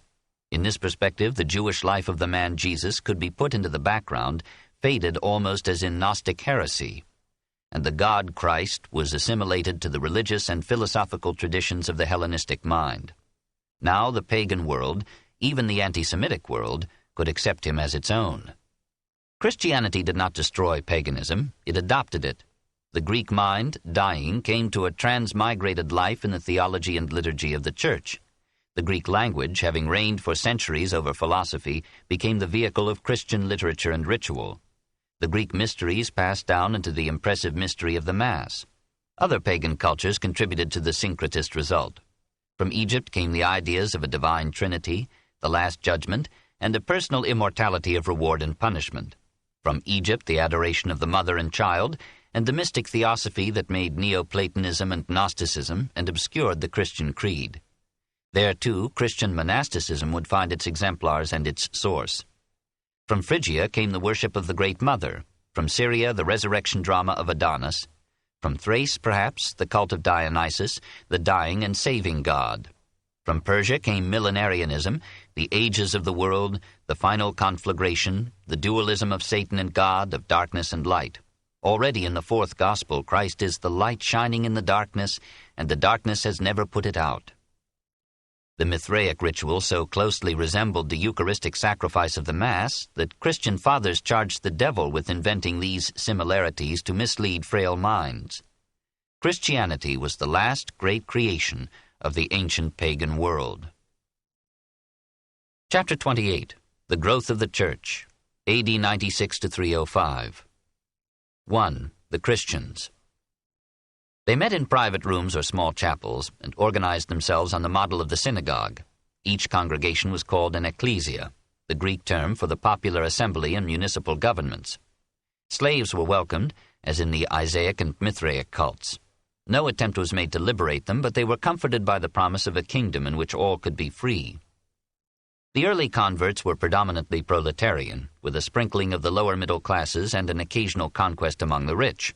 Nevertheless, they were far from being the dregs of the people, as Celsus would claim. They lived for the most part orderly and industrious lives, financed missions, and raised funds for impoverished Christian communities. Little effort was made as yet to win over the rural population. These came in last, and it was in this strange way that their name Pagani, villagers or peasants, came to be applied to the pre-Christian inhabitants of the Mediterranean states. Women were admitted to the congregations and rose to some prominence in minor roles, but the church required them to shame the heathen by lives of modest submission and retirement. They were bidden to come to worship veiled, for their hair was considered especially seductive, and even angels might be distracted by it during the service. St. Jerome thought it should be entirely cut off. Christian women were also to avoid cosmetics and jewelry, and particularly false hair, for the blessing of the priest falling upon dead hair from another head would hardly know which head to bless. Paul had instructed his communities sternly, "Women should keep quiet in church. They must take a subordinate place. If they want to find out anything, they should ask their husbands at home, for it is disgraceful for a woman to speak in church. A man ought not to wear anything on his head in church, for he is the image of God and reflects God's glory, while woman is a reflection of man's glory. For man was not made from woman, but woman from man, and man was not created for woman, but woman for man. That is why she ought to wear upon her head something to symbolize her subjection." This was the Judaic and Greek view of woman, not the Roman. Perhaps it represented a reaction against the license into which some women had debased their growing liberty. We may believe, from these very fulminations, that despite the lack of jewels and scents, and with the help of veils, Christian women succeeded in being attractive and exercised their ancient powers in their subtle ways. For unmarried or widowed women, the Church found many useful tasks. They were organized as sisters, performed works of administration or charity, and created in time the divers orders of those nuns whose cheerful kindliness is the noblest embodiment of Christianity. Lucian, about 160, described those imbeciles, the Christians, as disdaining things terrestrial and holding these as belonging to all in common. A generation later, Tertullian declared that we, Christians, have all things in common except our wives, and added, with his characteristic bite, "At that point we dissolve our partnership precisely where the rest of men make it effective." We should not take these statements literally. As another passage in Tertullian suggests, this communism meant merely that each Christian would contribute according to his means to the congregation's common fund. The expectation of an early end to the existing order of things doubtless facilitated giving. The richer members may have been persuaded that they must not let the Last Judgment surprise them in the arms of Mammon. Some early Christians agreed with the Essenes that the prosperous man who does not share his surplus is a thief. James, brother of the Lord, attacked wealth with words of revolutionary bitterness. "Come now, you rich people, weep aloud and howl over the miseries that shall overtake you. Your wealth is rotted, your clothes are moth-eaten, your gold and silver are rusted, and their rust will eat into your very flesh, for you have stored up fire for the last days. The wages you have withheld from the laborers who have reaped your harvests cry aloud, and their cries have reached the ears of the Lord of hosts. Has not God chosen the world's poor to possess the kingdom? In that kingdom, he adds, the rich will wither like flowers under a scorching sun. An element of communism entered into the custom of the common meal. As the Greek and Roman associations had met on occasion to dine together, so the early Christians gathered frequently in the agape, or love feast, usually on a Sabbath evening. The dinner began and ended with prayer and scriptural readings, and the bread and wine were blessed by the priest. The faithful appear to have believed that the bread and wine were or represented the body and blood of Christ. The worshippers of Dionysus, Attis, and Mithras had entertained like beliefs at the banquets where they ate the magic embodiments or symbols of their gods. The final ritual of the agape was the kiss of love. In some congregations this was given only by men to men and by women to women. In others, this hard restriction was not enforced. Many participants discovered an untheological delight in the pleasant ceremony, and Tertullian and others denounced it as having led to sexual indulgences. The Church recommended that the lips should not be opened in kissing, and that the kiss should not be repeated if it gave pleasure. In the 3rd century, the agape gradually disappeared. Despite such episodes and the diatribes of preachers calling their congregations to perfection, we may accept the old belief that the morals of the early Christians were a reproving example to the pagan world.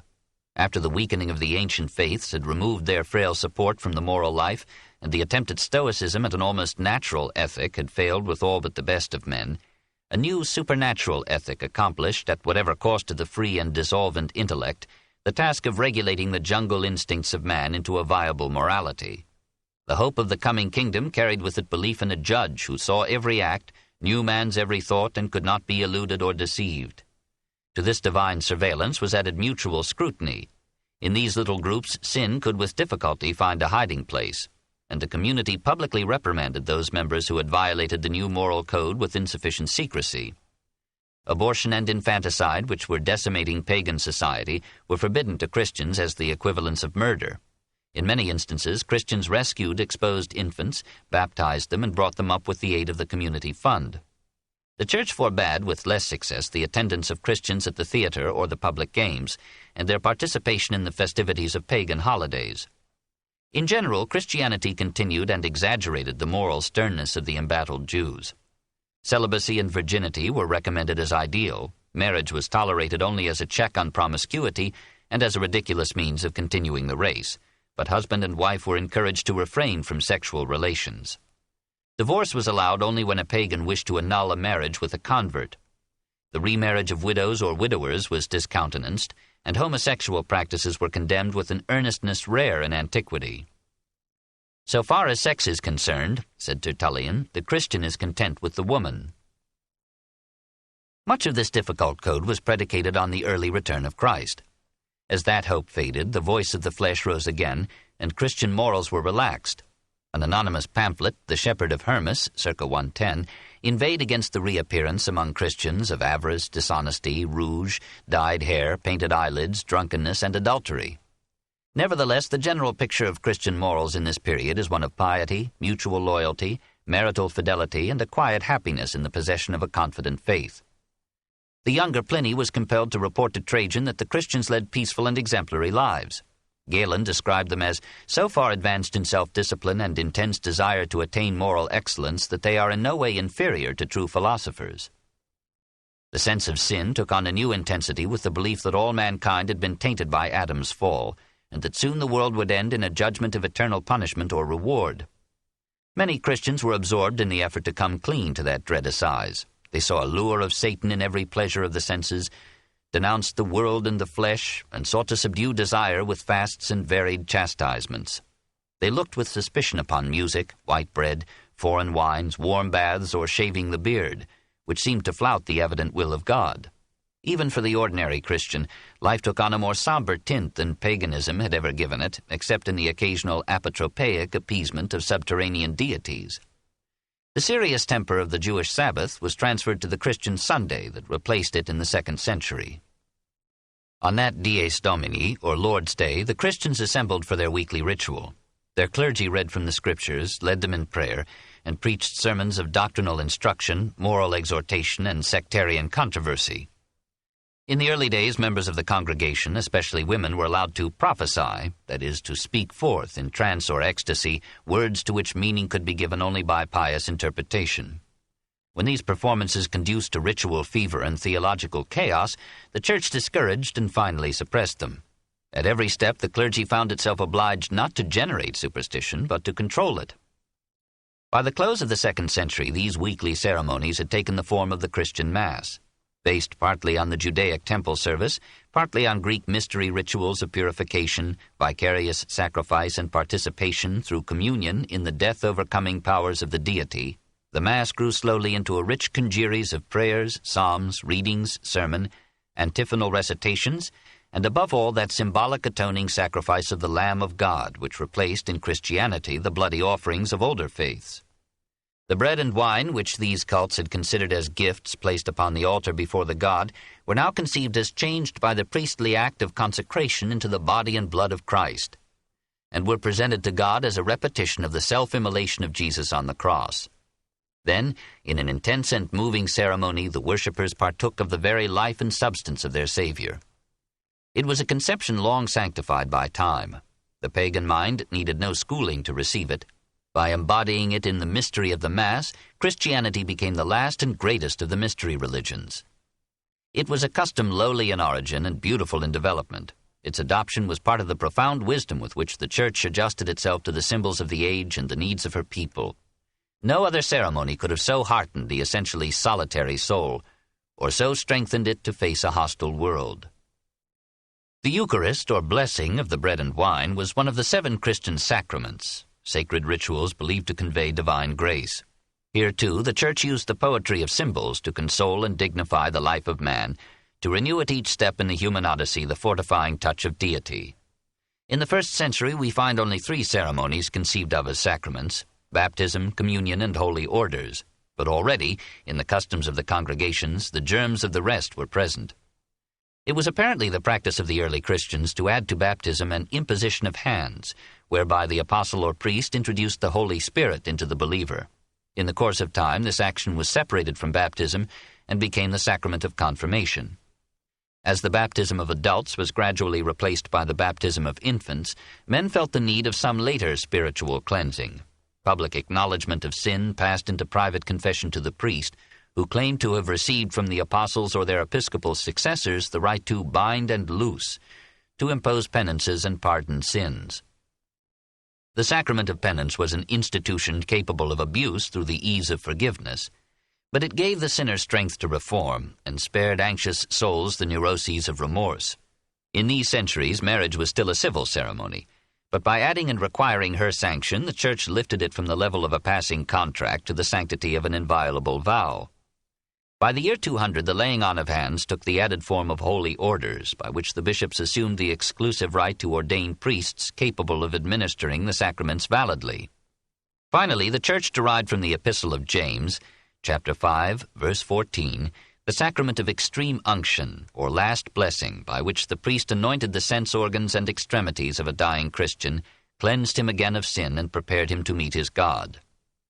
It would be the shallowest folly to judge these ceremonies in terms of their literal claims. In terms of human encouragement and inspiration, they were the wisest medicaments of the soul. Christian burial was the culminating honor of the Christian life. Since the new faith proclaimed the resurrection of the body as well as of the soul, every care was taken of the dead. A priest officiated at the interment, and each corpse received an individual tomb. About the year 100, the Christians of Rome, following Syrian and Etruscan traditions, began to bury their dead in catacombs, probably not for concealment but for the economy of space and expense. Workmen dug long subterranean passages at various levels, and the dead were laid in superimposed crypts along the sides of these galleries. Pagans and Jews practiced the same method, perhaps as a convenience for burial societies. Some of the passages seem purposely devious and suggest their use as hiding places in persecutions. After the triumph of Christianity, the custom of catacomb burial died out. The crypts became objects of veneration and pilgrimage. By the 9th century, they had been blocked up and forgotten, and only accident discovered them in 1578. What remains of early Christian art is for the most part preserved in the frescoes and reliefs of the catacombs. Here, about 180, appear the symbols that were to be so prominent in Christianity: the dove, representing the soul freed from the prison of this life; the phoenix, rising out of the ashes of death; the palm branch, announcing victory; the olive branch offering peace, and the fish, chosen because the Greek word for it, ichthus, I-C-H-T-H-U-S, formed the initials of the phrase Jesus Christos Theou Huios Soter, Jesus Christ, Son of God, Savior. There also is the famous theme of the Good Shepherd, frankly modeled on a Tanagra statue of Mercury carrying a goat. Occasionally these designs catch a certain Pompeian grace, as in the flowers, vines, and birds that decorated the ceiling of St. Domitilla's tomb. Usually they are the undistinguished work of minor craftsmen, corrupting with Oriental obscurity the clearness of classic line. Christianity was in these centuries so absorbed in the other world that it had little interest in adorning this one. It continued the Judaic aversion to statuary, confused imagery with idolatry, and condemned sculpture and painting as too often glorying in the nude. Consequently, as Christianity grew, plastic art declined. Mosaic was more popular. The walls and floors of basilicas and baptistries were inlaid with tessellated foliage and flowers, the paschal lamb, and pictures from the Testaments. Similar scenes were carved in rough relief on sarcophagi. Meanwhile,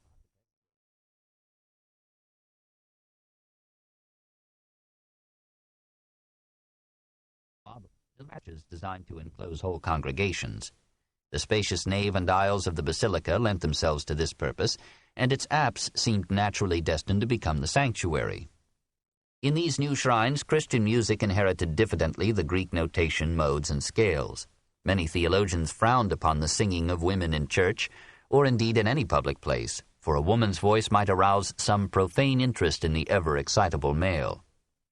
Nevertheless, the congregations often expressed in hymns their hope, thanksgiving, and joy, and music began to be one of the fairest adornments and subtlest servants of the Christian faith. All in all, no more attractive religion has ever been presented to mankind. It offered itself without restriction to all individuals, classes, and nations. It was not limited to one people, like Judaism, nor to the freemen of one state, like the official cults of Greece and Rome. By making all men heirs of Christ's victory over death, Christianity announced the basic equality of men and made transiently trivial all differences of earthly degree. To the miserable, maimed, bereaved, disheartened, and humiliated, it brought the new virtue of compassion and an ennobling dignity. It gave them the inspiring figure, story, and ethic of Christ. It brightened their lives with the hope of the coming kingdom and of endless happiness beyond the grave. To even the greatest sinners it promised forgiveness and their full acceptance into the community of the saved. To minds harassed with the insoluble problems of origin and destiny, evil and suffering, it brought a system of divinely revealed doctrine in which the simplest soul could find mental rest.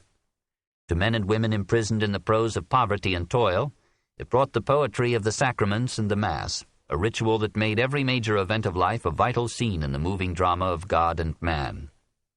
Into the moral vacuum of a dying paganism, into the coldness of Stoicism and the corruption of Epicureanism, into a world sick of brutality, cruelty, oppression, and sexual chaos, into a pacified empire that seemed no longer to need the masculine virtues or the gods of war, it brought a new morality of brotherhood, kindliness, decency, and peace.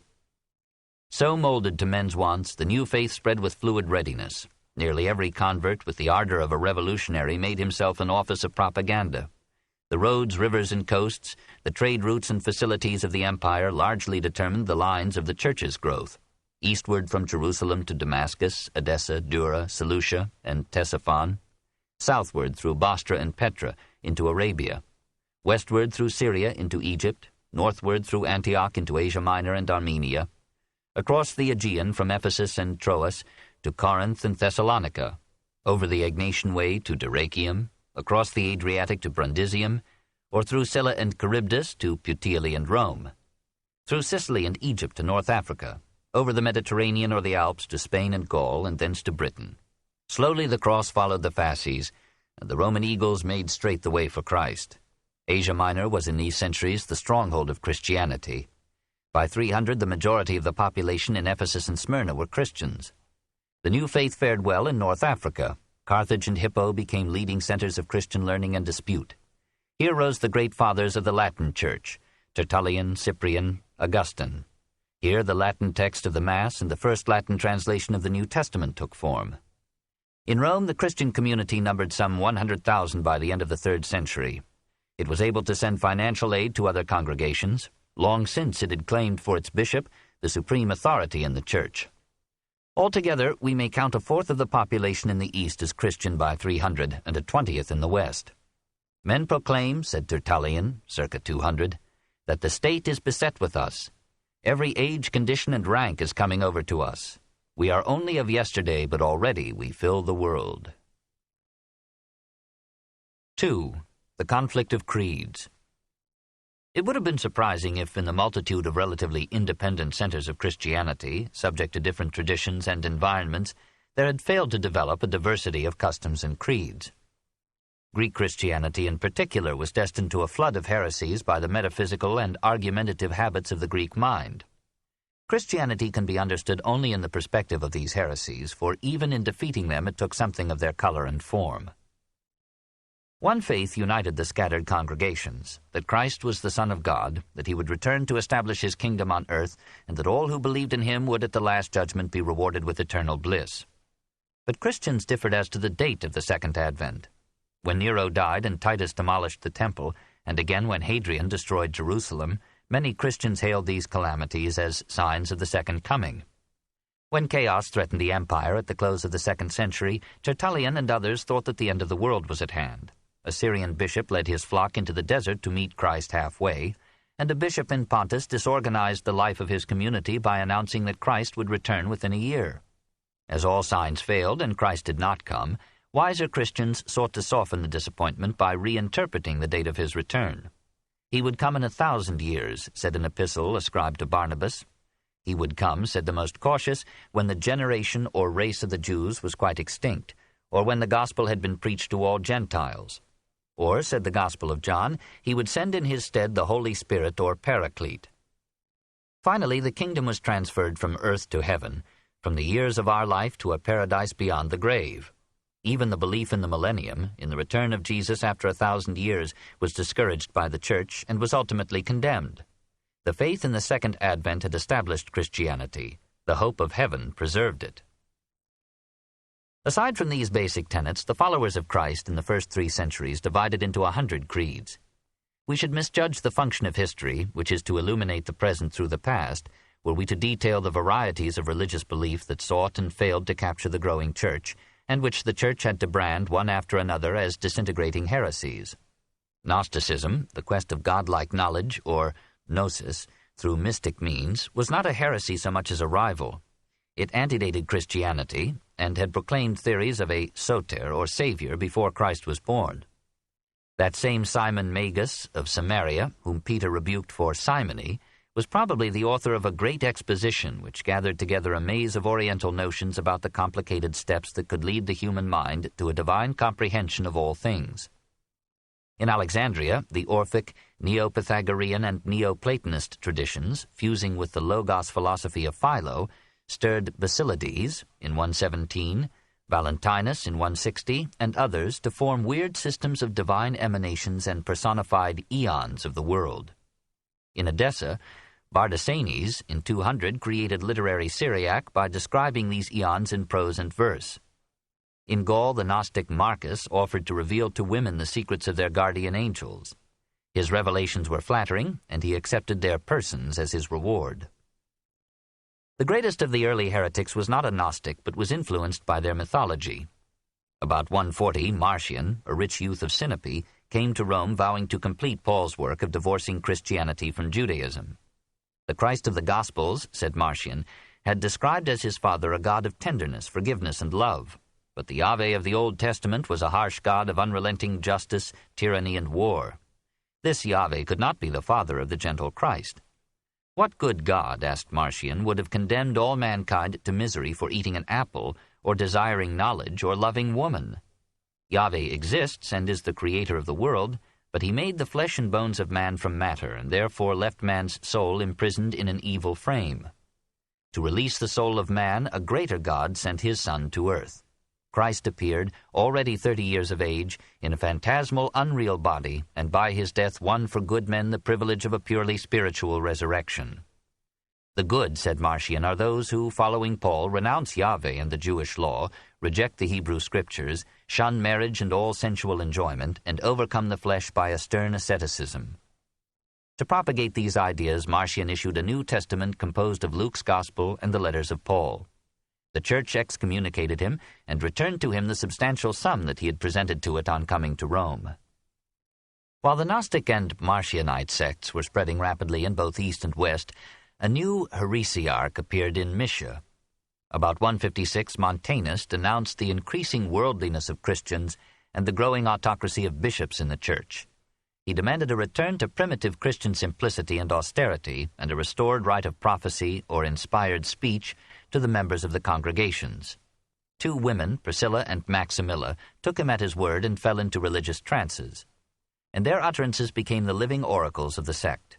Montanus himself prophesied with such eloquent ecstasy that his Phrygian followers, with the same religious enthusiasm that had once begotten Dionysus, hailed him as the Paraclete promised by Christ. He announced that the kingdom of heaven was at hand, and that the new Jerusalem of the Apocalypse would soon descend from heaven upon a neighboring plain. To the predestined spot he led so large a host that some towns were depopulated. As in early Christian days, marriage and parentage were neglected, goods were communistically shared, and an absorbed asceticism anxiously prepared the soul for Christ. When, about 190, the Roman proconsul Antonius persecuted Christianity in Asia Minor, hundreds of Montanists, eager for paradise, crowded before his tribunal and asked for martyrdom. He could not accommodate them all. Some he executed, but most of them he dismissed with the words, "Miserable creatures, if you wish to die, are there not ropes and precipices?" The Church banned Montanism as a heresy, and in the 6th century Justinian ordered the extinction of the sect. Some Montanists gathered in their churches, set fire to them, and let themselves be burned alive. Of minor heresies there was no end. The Encratites abstained from meat, wine, and sex. The abstinents practiced self-mortification and condemned marriage as a sin. The Docetists taught that Christ's body was a mere phantom, not human flesh. The Theodosians considered him only a man.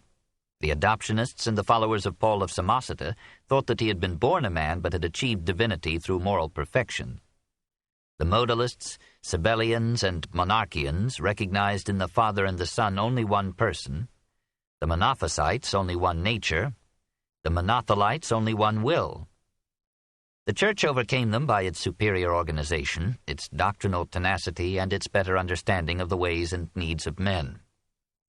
In the 3rd century, a new danger rose in the East. At the coronation of Shapur I in 242, a young Persian mystic, Mani of Ctesiphon, proclaimed himself a Messiah sent upon earth by the true God to reform the religious and moral life of mankind. Borrowing from Zoroastrianism, Mithraism, Judaism, and Gnosticism, Mani divided the world into rival realms of darkness and light. The earth belonged to the kingdom of darkness, and Satan had created man. Nevertheless, the angels of the God of light had surreptitiously introduced some elements of light into humanity: mind, intelligence, and reason. Even woman, said Mani, has in her some sparks of light. But woman is Satan's masterpiece, his chief agent in tempting man to sin. If a man will refrain from sex, idolatry, and sorcery, and lead an ascetic life of vegetarianism and fasting, the elements of light in him can overcome his satanic impulses and lead him, like a kindly light, to salvation. After 30 years of successful preaching, Mani was crucified at the suggestion of the Magian clergy, and his skin, stuffed with straw, was hung from one of Susa's gates. Martyrdoms inflamed the faith to wild enthusiasm. Manichaeism spread into Western Asia and North Africa. One Augustine, for 10 years, survived the persecutions of Diocletian and the conquests of Islam, and maintained a declining life for 1,000 years till the coming of Genghis Khan. The old religions still claimed a majority of the empire's population. Judaism gathered its impoverished exiles into scattered synagogues and poured its piety into its Talmuds. The Syrians continued to worship their Baals under Hellenistic names, and the Egyptian priests tended faithfully their zoological pantheon. Cybele, Isis, and Mithras retained their adepts till the close of the 4th century. Under Aurelian, a modified Mithraism captured the Roman state. Votive offerings to the classical divinities still came to the temples. Initiates and candidates journeyed to Eleusis, and throughout the empire aspiring citizens performed the motions of the imperial cult. But life had gone out of the classic creeds. They no longer aroused, except here and there, the warm devotion that makes a religion live. It was not that the Greeks and the Romans abandoned these faiths, once so lovely or austere. They abandoned rather the will to live, and by excessive family limitation or physiological exhaustion or devastating wars, so reduced their own number that the temples lost their cultivators step by step with the farms. About the year 178, while Aurelius fought the Marcomanni on the Danube, paganism made a lusty attempt to defend itself against Christianity. We know of it only through Origen's book, Against Celsus, and the quotations recklessly made there from Celsus's true word. This second Celsus in our story was a gentleman of the world rather than a speculative philosopher. He felt that the civilization which he enjoyed was bound up with the old Roman faith, and he resolved to defend that faith by attacking Christianity that was now its most challenging enemy. He made so intimate a study of the new religion that the learned Origen was astounded by his erudition. Celsus assailed the credibility of the Scriptures, the character of Yahweh, the importance of Christ's miracles, the incompatibility of Christ's death with his omnipotent divinity. He ridiculed the Christian belief in a final conflagration, the last judgment, and the resurrection of the body. It is silly to suppose that when God, like a cook, brings the fire, the rest of mankind will be roasted, and only the Christians will remain, not merely the living ones, but those who died long ago, rising from the earth with the identical flesh they had before. Really, it is the hope of worms. It is only the simpletons, the ignoble, the senseless, slaves and women and children whom Christians can persuade, wool-dressers and cobblers and fullers, the most uneducated and common men, whoever is a sinner or a God-forsaken fool. Celsus was alarmed by the spread of Christianity, by its scornful hostility to paganism, military service, and the state. How was the empire to protect itself from the barbarians prowling on every frontier if its inhabitants succumbed to so pacifistic a philosophy? A good citizen, he thought, should conform to the religion of his country and his time without public criticism of its absurdities. These did not much matter. What counted was a unifying faith, supporting moral character and civic loyalty. Then, forgetting the insults he had heaped upon them, he appealed to the Christians to come back to the old gods, to worship the guardian genius of the emperor, and to join in the defense of the imperiled state. No one paid much attention to him. Pagan literature does not mention him. He would have been quite forgotten had not Origen undertaken to refute him. Constantine was wiser than Celsus and knew that a dead faith could not salvage Rome. 3. Plotinus. Moreover, Celsus was out of step with his time. He asked men to behave like gentlemen skeptics when they were withdrawing from a society that enslaved so many of them into a mystic world that made every man a god.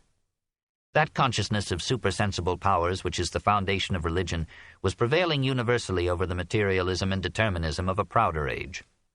Philosophy was abandoning the interpretation of that sense of experience which is the realm of science, and was devoting itself to a study of the unseen world. Neo-Pythagoreans and Neo-Platonists developed Pythagoras' theory of transmigration and Plato's contemplation of the divine ideas into an asceticism that sought to sharpen spiritual perception by starving the physical senses, and to reclimb by self-purification the steps by which the soul had been degraded from heaven into man. Plotinus was the culmination of this mystic theosophy. Born at Lycopolis in 203, he was a Coptic Egyptian with a Roman name and a Greek education. In his 28th year he discovered philosophy, passed unsatisfied from teacher to teacher, and found at last in Alexandria the man he sought. Ammonius Saxus, a Christian converted to paganism, was attempting to reconcile Christianity and Platonism, as his pupil Origen would do. After studying under Ammonius for 10 years, Plotinus joined a Persia-bound army in the hope of learning the wisdom of the Magi and the Brahmins at first hand. He reached Mesopotamia, turned back to Antioch, went to Rome in 244, and remained there till his death. His school of philosophy became so fashionable that the Emperor Gallienus made him a court favorite and agreed to help him establish in Campania an ideal Platonopolis, to be governed on the principles of the Republic. Gallienus later withdrew his consent, perhaps to spare Plotinus an ignominious failure. Plotinus restored the repute of philosophy by living like a saint amid the luxuries of Rome. He had no care for his body. Indeed, says Porphyry, he was ashamed that his soul had a body. He refused to sit for his portrait on the ground that his body was the least important part of him, a hint to art to seek the soul. He ate no meat and little bread, was simple in his habits, kindly in his ways. He avoided all sexual relations but did not condemn them. His modesty befitted a man who saw the part in the perspective of the whole.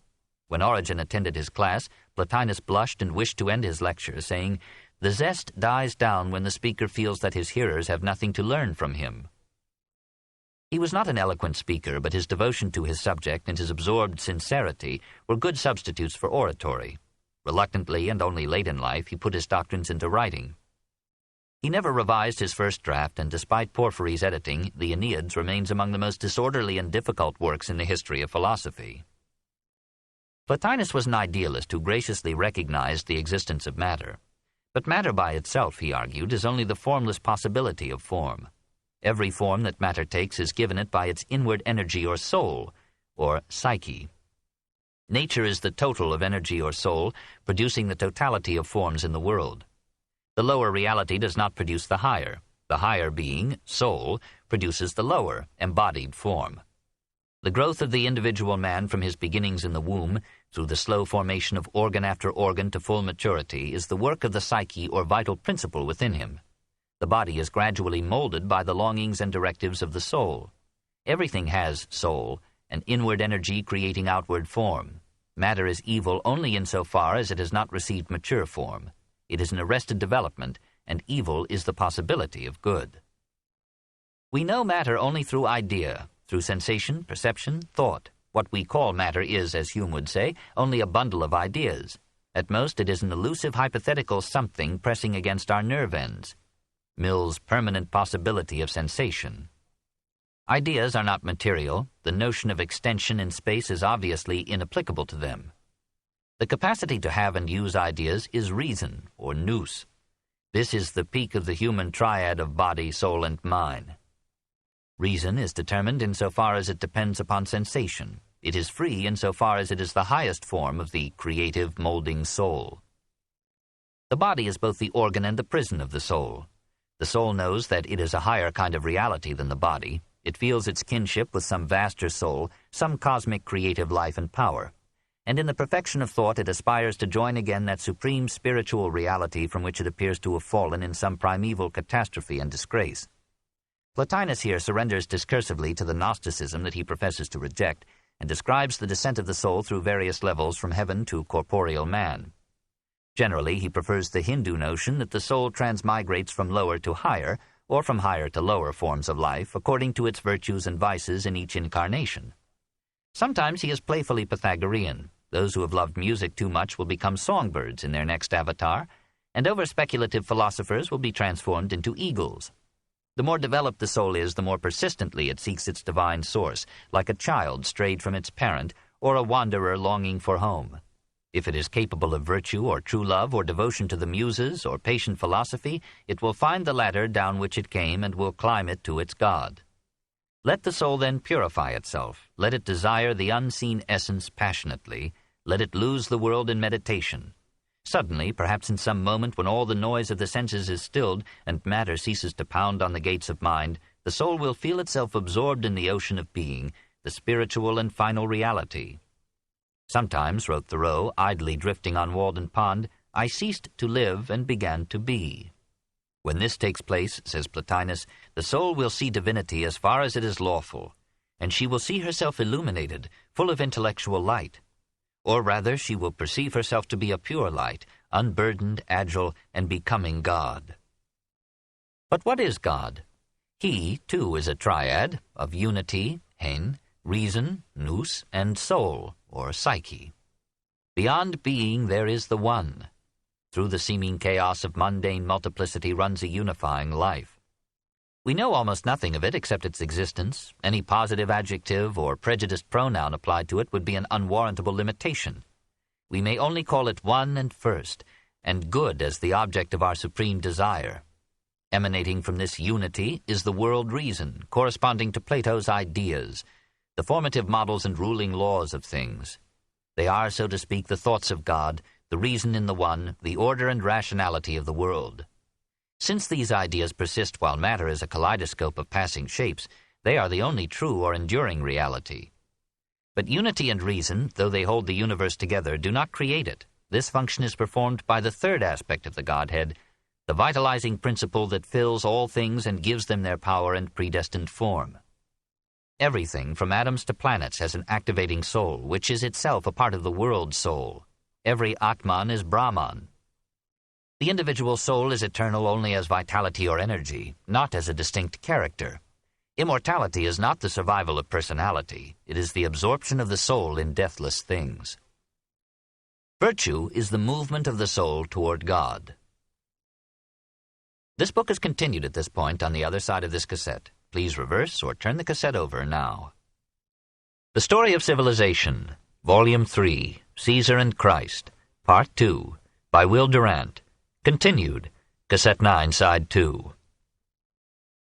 Virtue is the movement of the soul toward God. Beauty is not mere harmony and proportion, as Plato and Aristotle thought, but the living soul or unseen divinity in things. It is the predominance of soul over body, of form over matter, of reason over things. And art is the translation of this rational or spiritual beauty into another medium. The soul can be trained to rise from the pursuit of beauty in material or human forms to seeking it in the hidden soul in nature and her laws, in science and the subtle order that it reveals, finally in the divine unity that gathers all things, even striving and conflicting things, into a sublime and marvelous harmony. In the end, beauty and virtue are one, the unity and cooperation of the part with the whole. Withdraw into yourself and look, and if you do not find yourself beautiful, yet act as does the creator of a statue. He cuts away here, he smooths there, he makes this line lighter, the other purer, until a lovely face is grown upon his work. So do you also. Cut away all that is excessive, straighten all that is crooked, and never cease chiseling your statue until you see the perfect goodness established in the stainless shrine. We feel in this philosophy the same spiritual atmosphere as in contemporary Christianity. The withdrawal of tender minds from civic interest to religion, a flight from the state to God. It was no accident that Plotinus and Origen were fellow pupils and friends, and that Clement developed a Christian Platonism at Alexandria. Plotinus is the last of the great pagan philosophers, and like Epictetus and Aurelius, he is a Christian without Christ. Christianity accepted nearly every line of him, and many a page of Augustine echoes the ecstasy of the supreme mystic. Through Philo, John, Plotinus, and Augustine, Plato conquered Aristotle and entered into the profoundest theology of the Church. The gap between philosophy and religion was closing, and reason for 1,000 years consented to be the handmaiden of theology. 4. The Defenders of the Faith. The Church now won to its support some of the finest minds in the empire. Ignatius, Bishop of Antioch, began the powerful dynasty of the post-apostolic fathers, who gave a philosophy to Christianity and overwhelmed its enemies with argument. Condemned to be thrown to the beasts for refusing to abjure his faith in 108, Justin composed on his way to Rome several letters whose hot devotion reveals the spirit in which the Christians could go to their death. I give injunctions to all men that I am dying willingly for God's sake, if you do not hinder it. I beseech you, be not an unseasonable kindness to me. Suffer me to be eaten by the beasts, through whom I can attain to God. Rather entice the wild beasts, that they may become my tomb, and leave no trace of my body, that when I fall asleep I be not burdensome to any. I long for the beasts that are prepared for me. Let there come upon me fire and cross, meaning crucifixion, struggles with wild beasts, cutting and tearing asunder, rackings of bones, mangling of limbs, crushing of my whole body, and cruel tortures of the devil, if so I may attain to Jesus Christ. Quadratus, Athenagoras, and many others wrote apologies for Christianity, usually addressed to the emperor. Municius Felix, in an almost Ciceronian dialogue, allowed his Caecilius to defend paganism ably, but made his Octavius answer him so courteously that Caecilius was almost persuaded to be a Christian. Justin of Samaria, coming to Rome in the reign of Antoninus, opened there a school of Christian philosophy, and in 2 eloquent apologies sought to convince the emperor and Verissimus the philosopher that Christians were loyal citizens, paid their taxes promptly, and might, under friendly treatment, become a valuable support to the state. For some years he taught unmolested, but the sharpness of his tongue made him enemies, and in 166 a rival philosopher prodded the authorities to arrest him and 6 of his followers, and put them all to death. 20 years later, Irenaeus, Bishop of Lyons, struck a powerful blow for the unity of the Church in his Adversus Haeresis, a blast at all heretics. The only way of preventing Christianity from disintegrating into 1,000 sects, said Irenaeus, was for all Christians to accept humbly one doctrinal authority, the decrees of the episcopal councils of the Church. The doughtiest fighter for Christianity in this period was Quintus Septimius Tertullianus of Carthage. Born there about 160, the son of a Roman centurion, he studied rhetoric in the same school that trained Apuleius. Then for years he practiced law at Rome. Midway in life he was converted to Christianity, married a Christian, renounced all pagan pleasures, and, says Jerome, was ordained a priest. All the arts and tricks that he had learned from rhetoric and law were now put at the service of Christian apologetics, enhanced by a convert's ardor. Greek Christianity was theological, metaphysical, mystical. Tertullian made Latin Christianity ethical, juristic, practical. He had the vigor and virulence of Cicero, the satirical scurrility of Juvenal, and sometimes he could rival Tacitus in concentrating acid in a phrase. Irenaeus had written in Greek. With Municius and Tertullian, Christian literature in the West became Latin, and Latin literature became Christian. In the year 197, while Roman magistrates in Carthage were trying Christians on charges of disloyalty, Tertullian addressed to an imaginary court the most eloquent of his works, the Apologeticus. He assured the Romans that Christians are always praying for all emperors, for a safe dynasty, brave armies, a faithful senate, and a quiet world. He extolled the grandeur of monotheism and found premonitions of it in pre-Christian writers. O testimonium animae naturaliter Christianae, he cried in a happy phrase, behold the witness of the soul by its very nature Christian. A year later, passing with strange celerity from persuasive defense to ferocious attack, he issued De Spectaculis, a scornful description of the Roman theatres as citadels of obscenity, and of the amphitheatres as the acme of man's inhumanity to man. And he concluded with a bitter threat. Other spectacles will come, that last eternal day of judgment, when all this old world and its generations shall be consumed in one fire. How vast the spectacle will be on that day! How I shall marvel, laugh, rejoice, and exult, seeing so many kings, supposedly received into heaven, groaning in the depths of darkness, and the magistrates who persecuted the name of Jesus melting in fiercer flames than they ever kindled against the Christians. Sages and philosophers blushing before their disciples as they blazed together, and tragic actors now more than ever vocal in their own tragedy, and players lither of limb by far in the fire, and charioteers burning red on the wheel of flame. Such unhealthy intensity of imagination does not make for orthodoxy. As Tertullian aged, the same energy that in his youth had courted pleasure now turned into a fierce denunciation of every consolation but those of faith and hope. He addressed woman in the coarsest terms as the gate by which the demon enters, and told her that it is on your account that Jesus Christ died. Once he loved philosophy and had written works like De Anima, applying Stoic metaphysics to Christianity. Now he renounced all reasoning independent of revelation and rejoiced in the incredibility of his creed.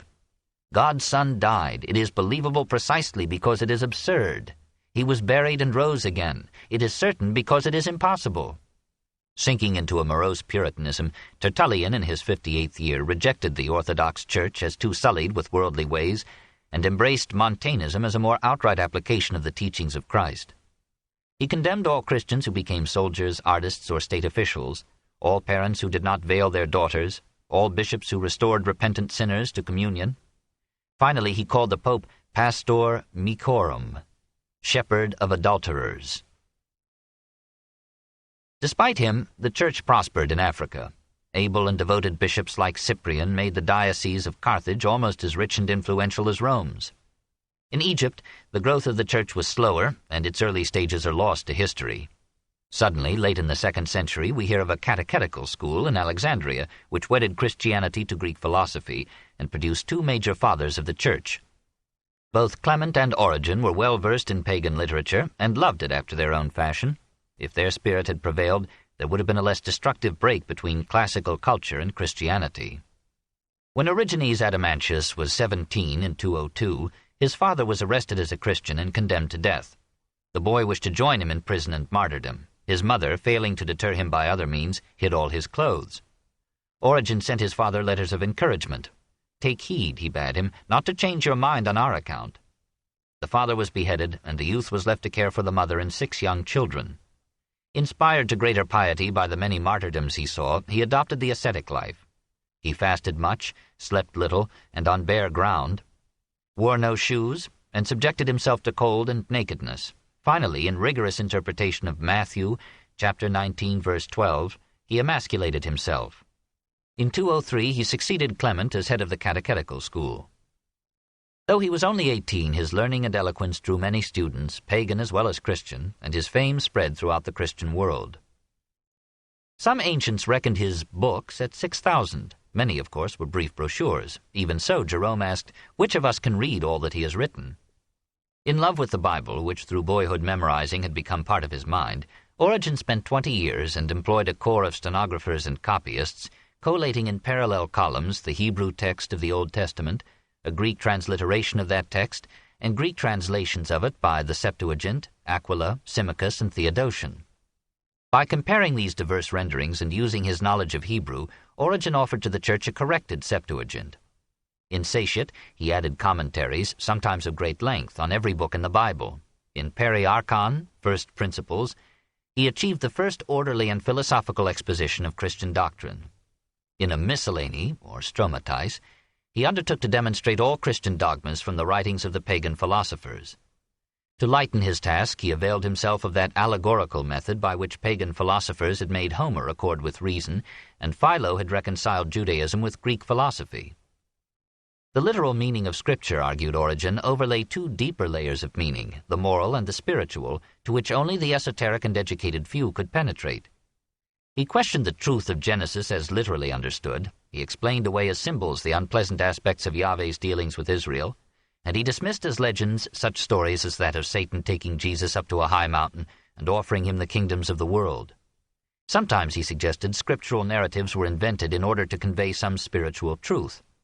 What man of sense, he asked, will suppose that the first and the second and the third day, and the evening and the morning, existed without a sun or moon or stars? Who is so foolish as to believe that God, like a husbandman, planted a garden in Eden and placed in it a tree of life, so that one who tasted of the fruit obtained life? As Origen proceeds, it becomes apparent that he is a Stoic, a Neo-Pythagorean, a Platonist, and a Gnostic, who is nonetheless resolved to be a Christian. It would have been too much to ask of a man that he should abandon the faith for which he had edited 1,000 volumes and flung away his manhood. Like Plotinus, he had studied under Ammonius Saxus, and sometimes it is hard to distinguish his philosophy from theirs. God, in Origen, is not Yahweh. He is the first principle of all things. Christ is not the human figure described in the New Testament. He is the Logos, or reason, who organizes the world. As such, he was created by God the Father and is subordinate to him.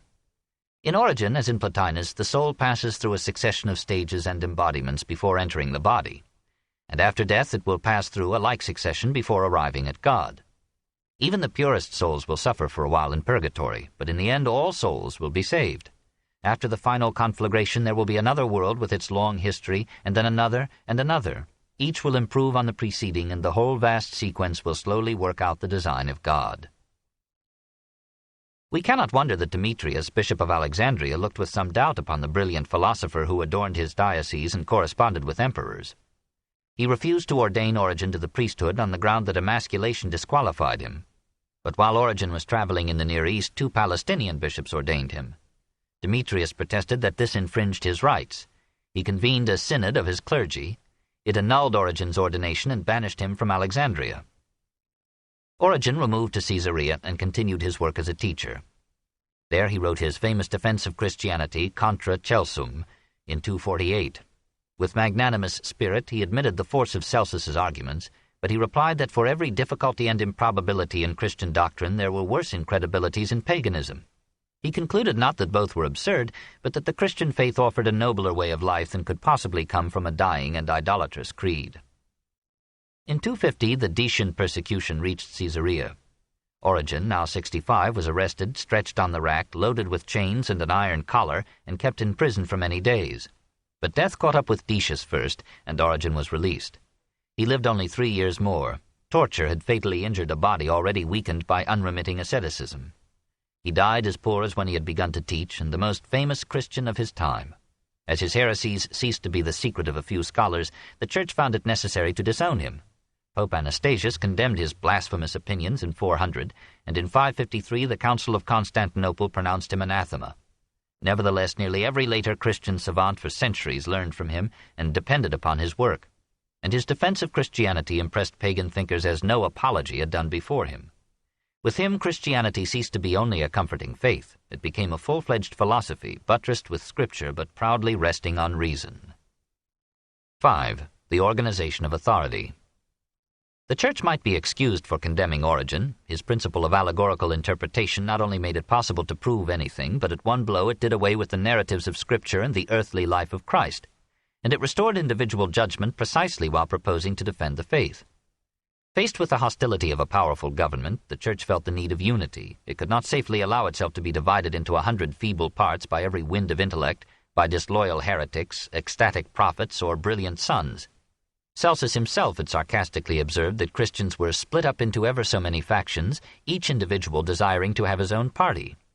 About 187, Irenaeus listed 20 varieties of Christianity. About 384, Epiphanius counted 80.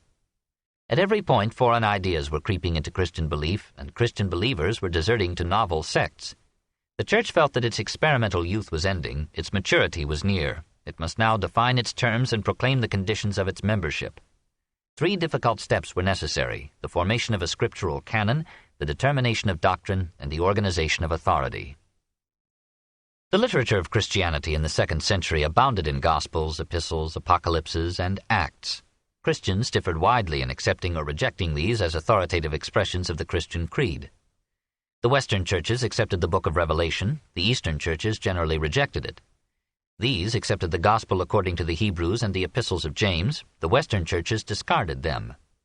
Clement of Alexandria quotes as sacred scripture a late 1st century treatise, The Teaching of the 12 Apostles. Marcion's publication of a New Testament forced the hand of the Church. We do not know when the books of our present New Testament were determined as canonical, that is, as authentic and inspired.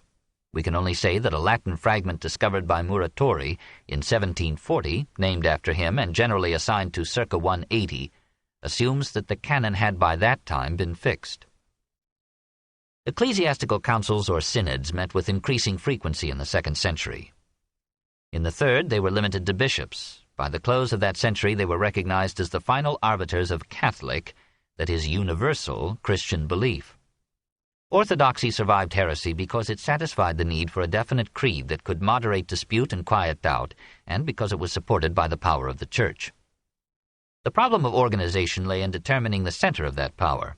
After the weakening of the Mother Church at Jerusalem, the individual congregations, unless established or protected by other communities, appear to have exercised an independent authority. The Church of Rome, however, claimed to have been founded by Peter, and quoted Jesus as saying, "Thou art Peter," Hebrew Cephas, Greek Petros, "and upon this rock," Hebrew Cephas, Greek Petra, "I will build my church, and the gates of hell shall not prevail against it. I will give you the keys of the kingdom of heaven, and whatsoever thou shalt bind on earth shall be bound in heaven, and whatsoever thou shalt loose on earth shall be loosed in heaven." The passage has been challenged as an interpolation and as a pun on the words Peter and rock, to which only Shakespeare would stoop.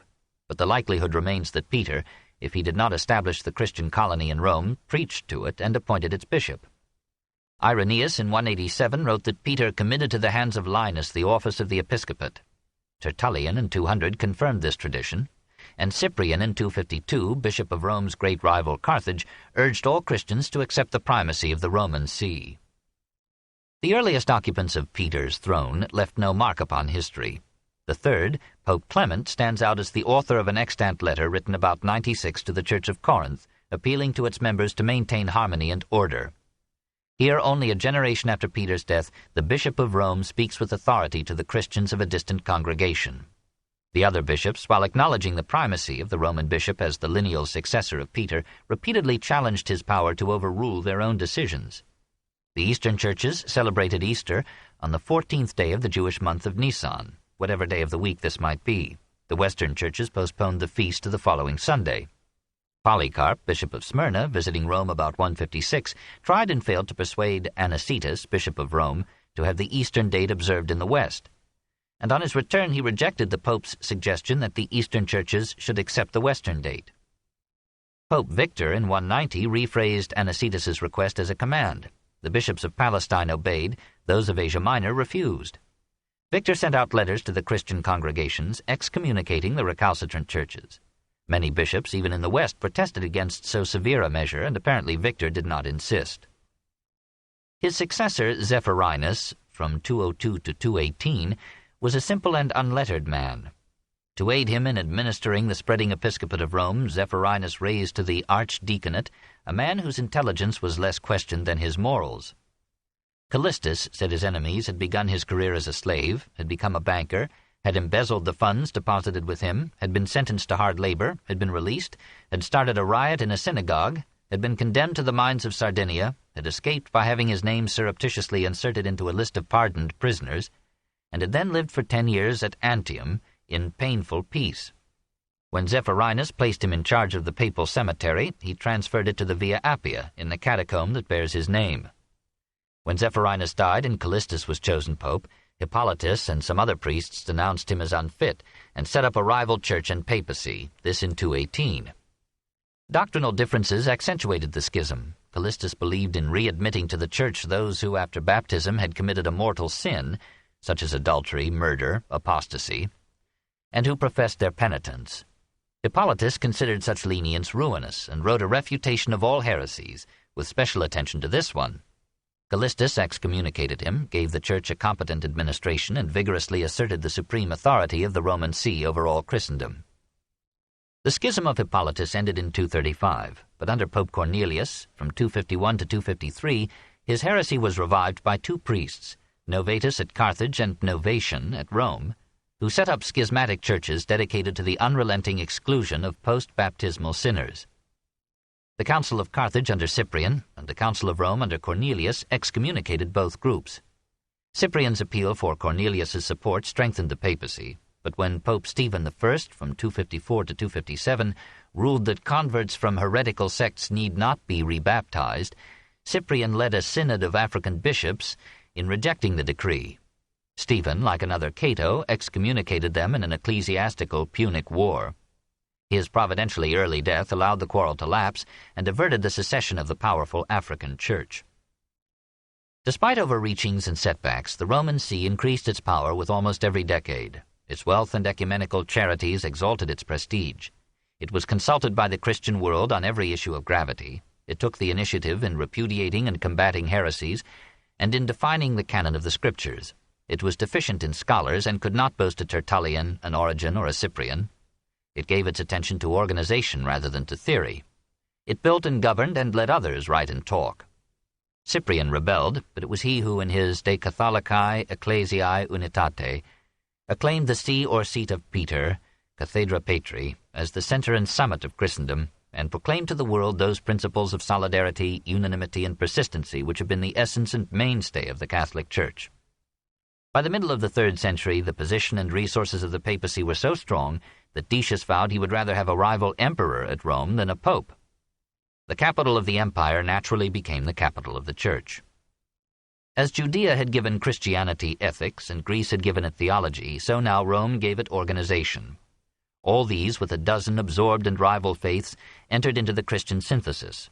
It was not merely that the Church took over some religious customs and forms common in pre-Christian Rome, the stole and other vestments of pagan priests, the use of incense and holy water in purifications, the burning of candles and an everlasting light before the altar, the worship of the saints, the architecture of the basilica, the law of Rome as a basis for canon law, the title of Pontifex Maximus for the supreme pontiff, and in the 4th century the Latin language as the noble and enduring vehicle of Catholic ritual.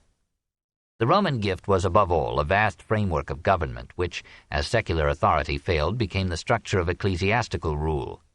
Soon the bishops, rather than the Roman prefects, would be the source of order and the seat of power in the cities. The metropolitans or archbishops would support, if not supplant, the provincial governors, and the synod of bishops would succeed the provincial assembly. The Roman Church followed in the footsteps of the Roman state. It conquered the provinces, fortified the capital.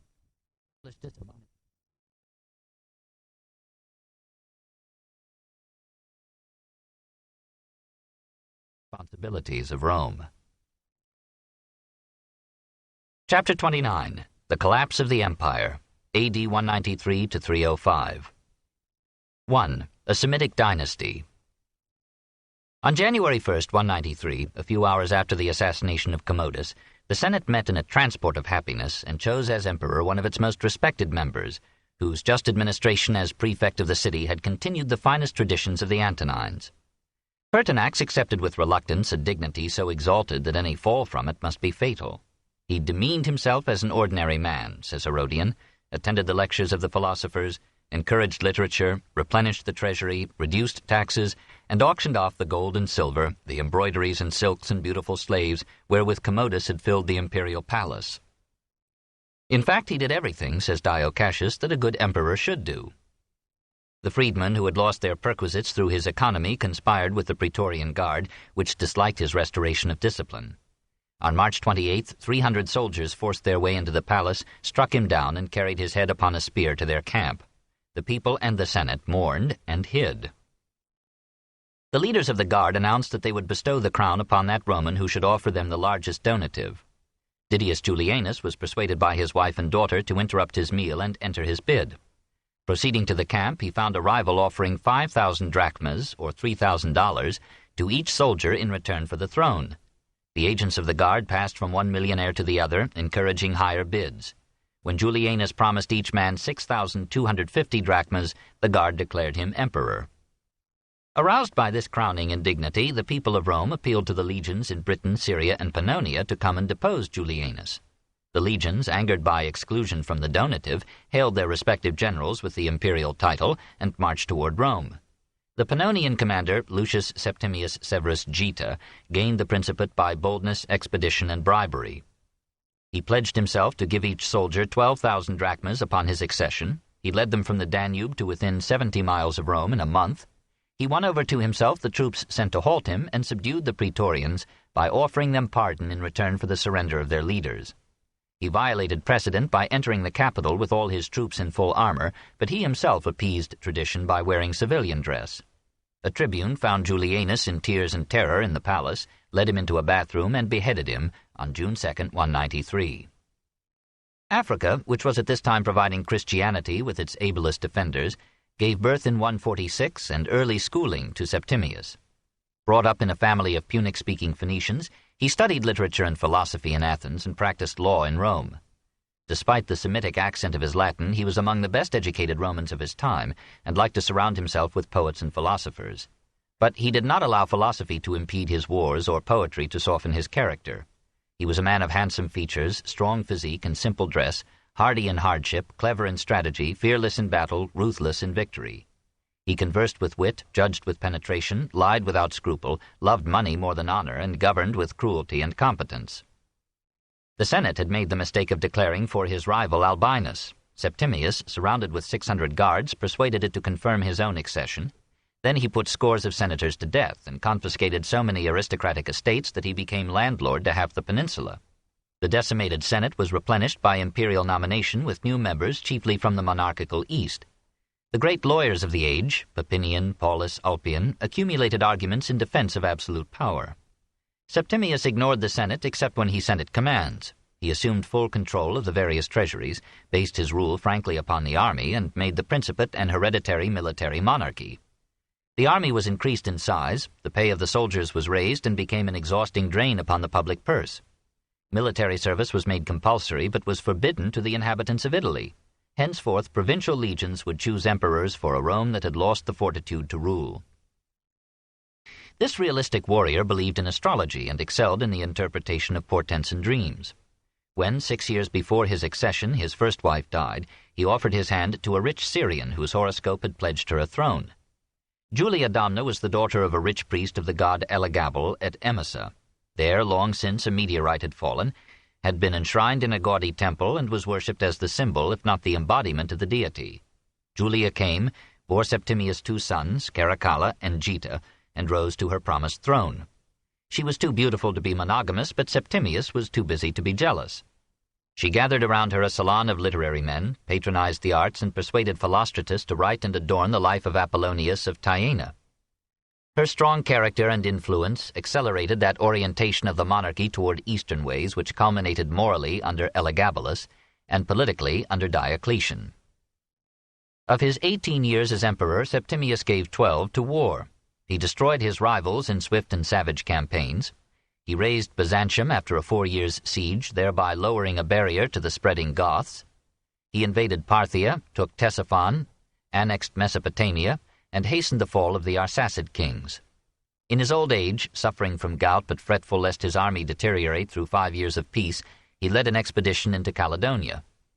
After expensive victories against the Scots, he withdrew into Britain and retired to York to die in 211. "I have been everything," he said, "and it is worth nothing." Caracalla, says Herodian, was much vexed that his father's decease was so lingering, and solicited the physicians to dispatch the old man by any means that might come to hand. Septimius had blamed Aurelius for yielding the empire to Commodus. Now he bequeathed it to Caracalla and Geta with cynical advice. "Make your soldiers rich and do not bother about anything else." He was the last emperor for 80 years who died in bed. Caracalla, like Commodus, seemed made to prove that a man's quota of energy seldom allows him to be great in both his life and his seed. Attractive and obedient in boyhood, he became in manhood a barbarian infatuated with hunting and war. He captured wild boars, fought a lion single-handed, kept lions always near him in his palace, and had one as occasional table companion and bedfellow. He particularly enjoyed the company of gladiators and soldiers, and would keep senators cooling their heels in his antechambers while he prepared food and drink for his companions. Unwilling to share the imperial power with his brother, he had Geta assassinated in 212. The youth was slaughtered in his mother's arms and covered her garments with his blood. We are told that Caracalla condemned to execution 20,000 of Geta's following, many citizens, and 4 Vestal virgins whom he accused of adultery. When the army murmured at the killing of Geta, he silenced it with a donative equal to all the sums that Septimius had gathered into all the treasuries. He favored the soldiers and the poor against the business classes and the aristocracy. Possibly the stories we read about him in Dio Cassius are a senator's revenge. Anxious to raise more revenue, he doubled the inheritance tax to 10%, and noting that the tax applied only to Roman citizens, he extended the Roman franchise to all free male adults in the empire, this in 212. They achieved citizenship precisely when it brought a maximum of obligations and a minimum of power. He added to the adornment of Rome an arch to Septimius Severus, which still stands, and public baths whose gigantic ruins attest their ancient grandeur. But for the most part he left the civil government to his mother, and absorbed himself in campaigns. He had made Julia Domna secretary both a libellis and ab epistulis, of petitions and correspondence. She joined or replaced him in greeting high members of the state or foreign dignitaries. Gossip whispered that she controlled him by incestuous means. The wits of Alexandria maddened him by referring to her and him as Jocasta and Oedipus. Partly in revenge against these insults, partly because he feared that Egypt might revolt while he was fighting Parthia, he visited the city and superintended, we are assured, the massacre of all Alexandrians capable of bearing arms. Nevertheless, the founder of Alexandria was his model and envy. He organized 16,000 troops into what he called Alexander's phalanx, equipped them with ancient Macedonian arms, and dreamed of subduing Parthia as Alexander had conquered Persia. He tried hard to be a good soldier, sharing the food and toil and marches of his army, helping it to dig ditches and build bridges, bearing himself bravely in action, and often challenging the enemy to single combat. But his men were not as eager for the Parthian campaign as he was. They loved spoils more ardently than battle, and at Cari, where Crassus had been defeated, they stabbed him to death, this in 217. Macrinus, prefect of the guard, acclaimed himself emperor, and ordered the reluctant Senate to make Caracalla a god. Julia Domna, banished to Antioch and bereft within 6 years of empire, husband, and sons, refused food until she died. She had a sister, Julia Misa, as capable as herself. Returning to Emesa, this second Julia found there 2 promising grandsons. One, by her daughter Julia Soemius, was a young priest of Baal. His name was Varius Avitus, and would be Elagabalus, the creative god. The other, by Misa's daughter Julia Mammia, was a boy of 10 called Alexianus, and would be Alexander Severus. Though Varius was the son of Varius Marcellus, Misa spread the rumor that he was the natural son of Caracalla, and gave him the name Bassianus. The empire was worth her daughter's reputation, and Marcellus was dead. The Roman soldiers in Syria were already half won to Syrian cults, and felt a pious respect for the 14-year-old priest. Moreover, Misa suggested that if they would make Elagabalus emperor, she would distribute a substantial donative among them. The soldiers were convinced and complied. Misa's gold brought over to her cause the army that Macrinus sent against them. When Macrinus himself appeared with a substantial force, the Syrian mercenaries wavered, but Misa and Soemius sprang from their chariots and led the softened army to victory. The men of Syria were women, and the women were men. In the spring of 219, Elagabalus entered Rome dressed in robes of purple silk embroidered with gold, his cheeks stained with vermilion, his eyes artificially brightened, costly bracelets on his arms, a string of pearls around his neck, a jeweled crown on his pretty head. Beside him his grandmother and his mother rode in state. On his first appearance in the Senate, he demanded that his mother should be allowed to sit beside him and attend the deliberations. Soaemius had the sense to withdraw, and contented herself with presiding over that cenaculum, or little senate of women, which Hadrian's Sabina had founded, and which dealt with questions of feminine dress, jewelry, precedence, and etiquette. Grandmother Misa was left to govern the state. The young emperor had some elements of charm. He made no reprisals against the supporters of Macrinus. He loved music, sang well, played the pipes, the organ, and the horn. Being too young to rule the empire, he only asked permission to enjoy it. Pleasure, not Baal, was his god, and he was resolved to worship it in all its genders and forms. He invited every class of the free population to visit his palace. At times he would eat and drink and make merry with them. Often he would distribute among them lottery prizes ranging from a furnished home to a handful of flies. He loved to play jokes upon his guests, to seat them on inflated cushions that would suddenly burst, to stupefy them with wine and let them wake up amid harmless leopards, bears, and lions. Lampridius assures us that Elagabalus never spent less than 100,000 sesterces, or $10,000, and sometimes 3,000,000, on a banquet to his friends. He would mix gold pieces with peas, onyx with lentils, pearls with rice, amber with beans.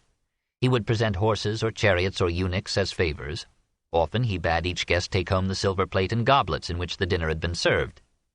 As for himself, he would have nothing but the best. The water in his swimming pools was perfumed with essence of roses. The fixtures in his bathrooms were of onyx or gold. His food had to be of costly rarities. His dress was studded with jewelry from crown to shoes. And gossip said that he never wore the same rings twice. When he traveled, 600 chariots were needed to carry his baggage and his bauds. Told by a soothsayer that he would die a violent death, he prepared worthy means of suicide if occasion required. Cords of purple silk, swords of gold, poisons enclosed in sapphires or emeralds. He was slain in a latrine. Probably his enemies of the senatorial class invented or exaggerated some of these tales. Certainly the stories of his sexual depravity are beyond belief. In any case, he perfumed his lust with piety and schemed to spread among the Romans some worship of his Syrian Baal. He had himself circumcised and thought of emasculating himself in honor of his god. He brought from Emesa the conical black stone which he worshipped as the emblem of Elagabal. He raised an ornate temple to house it. The stone, encrusted with gems, was carried to it on a chariot drawn by 6 white horses, while the young emperor walked backward before it in dumb adoration. He was willing to recognize all other religions. He patronized Judaism and proposed to legalize Christianity. He merely insisted, with admirable loyalty, that his stone was the greatest of gods. His mother, absorbed in amours, looked with indulgence upon this priapic farce, but Julia Misa, failing to control it, resolved to forestall a debacle that would end this remarkable dynasty of Syrian women. She persuaded Elagabalus to adopt his cousin Alexander as successor and Caesar. She and Mammia trained the boy in the duties of his office, and by every art drew the Senate and the people to look upon him as a desirable alternative to the priestly satyr who had offended Rome not by his extravagance or obscenity, but by his subordination of Jupiter to a Syrian Baal.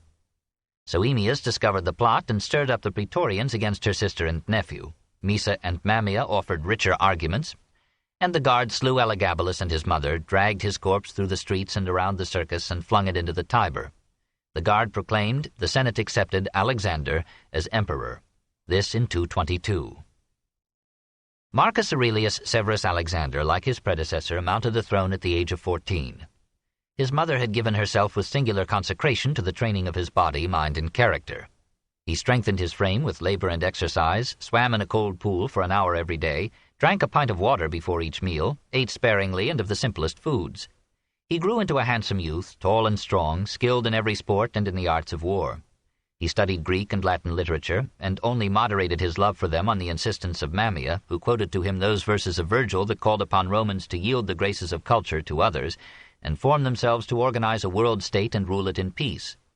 He painted and sang with distinction, and played the organ and the lyre, but never allowed any but his own household to witness these performances. He dressed and behaved with modest simplicity, was temperate in the enjoyment of love, and would have nothing to do with catamites. He showed high respect for the Senate, treated its members as his equals, entertained them in his palace, and often joined them in their homes. Kindly and affable, he visited the sick without distinction of class, gave ready audience to any citizen of decent repute, quickly forgave opponents, and shed no civilian blood in the 14 years of his reign. His mother reproved his amiability, saying, "You have made your rule too gentle and the authority of the empire less respected," to which he answered, "Yes, but I have made it more lasting and secure." He was a man of gold, without the alloy required to withstand the rough usage of this world. He recognized the absurdity of his cousin's effort to replace Jove with Elagabalus, and he cooperated with his mother in restoring the Roman temples and ritual. But to his philosophic mind it seemed that all religions were diverse prayers to one supreme power. He wished to honor all honest faiths, and in his private chapel, where he worshipped every morning, he had icons of Jupiter, Orpheus, Apollonius of Tyana, Abraham, and Christ. He quoted frequently the Judeo-Christian counsel, "What you do not wish a man to do to you, do not do to him." He had it engraved on the walls of his palace and on many a public building. He recommended the morals of the Jews and the Christians to the Roman people. The unimpressed wits of Antioch and Alexandria referred to him as head of the synagogue. His mother favored the Christians, protected Origen, and summoned him to explain to her his flexible theology. Julia Misa having died soon after Alexander's accession, Mammia, with his tutor Ulpian, determined the policies and conceived the reforms of Alexander's administration. She ruled with wisdom and restraint, caring more for the success of the dynasty than for the pageantry of power. She yielded to the great lawyer and the young emperor the credit for the achievements of his reign. She and Ulpian chose 16 outstanding senators to serve as an imperial council, without whose approval no major measures were carried out. She could control everything except her love for her son. When he married and showed an affectionate partiality for his wife, Mammia had her banished, and Alexander, forced to choose, surrendered to his mother. As he grew older, he took a more active part in administration. He would give his attention to public business even before dawn, says his ancient biographer, and would continue at it to an advanced hour, never growing weary or irritated, but always cheerful and serene. His basic policy was to weaken the disruptive dominance of the army by restoring the prestige of the Senate and the aristocracy. Rule by birth seemed to him the only actual alternative to rule by money, myth, or the sword. With the cooperation of the Senate, he effected 100 economies in administration, dismissed the supernumeraries in his palace, in governmental offices, and in provincial rule. He sold most of the imperial jewelry and deposited the proceeds in the treasury. Perhaps with less senatorial approval, he legalized, encouraged, and reorganized the workers' and tradesmen's associations, and allowed them to have advocates chosen from their own numbers. Assuming a severe censorship over public morals, he ordered the arrest of prostitutes and the deportation of homosexuals. While reducing taxes, he restored the Colosseum and the baths of Caracalla, built a public library, a 14-mile aqueduct and new municipal baths, and financed the construction of baths, aqueducts, bridges, and roads throughout the empire.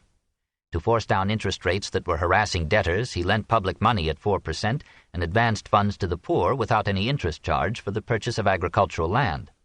All the empire prospered and applauded. The godly Aurelius, it seemed, had returned to earth and to power. But as the Persians and the Germans had taken advantage of the philosopher king, so now they took advantage of the emperor saint. In 230, Ardashir, founder of the Sassanid dynasty in Persia, invaded Mesopotamia and threatened Syria. Alexander sent him a philosophical epistle reproving his violence and arguing that everyone ought to rest content with his own domain. Ardashir judged him a weakling and replied by demanding all Syria and Asia Minor. Accompanied by his mother, the young emperor took the field and waged with more courage than subtlety an indecisive campaign.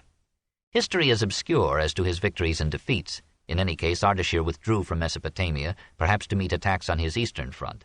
And the Roman coins of 233 pictured Alexander crowned by victory and having the Tigris and Euphrates at his feet. Meanwhile, the Alemanni and the Marcomanni, noting that the Rhine and Danube garrisons had been depleted to reinforce the legions in Syria, broke through the Roman limes and ravaged eastern Gaul. This book is continued on Cassette 10, Side 1.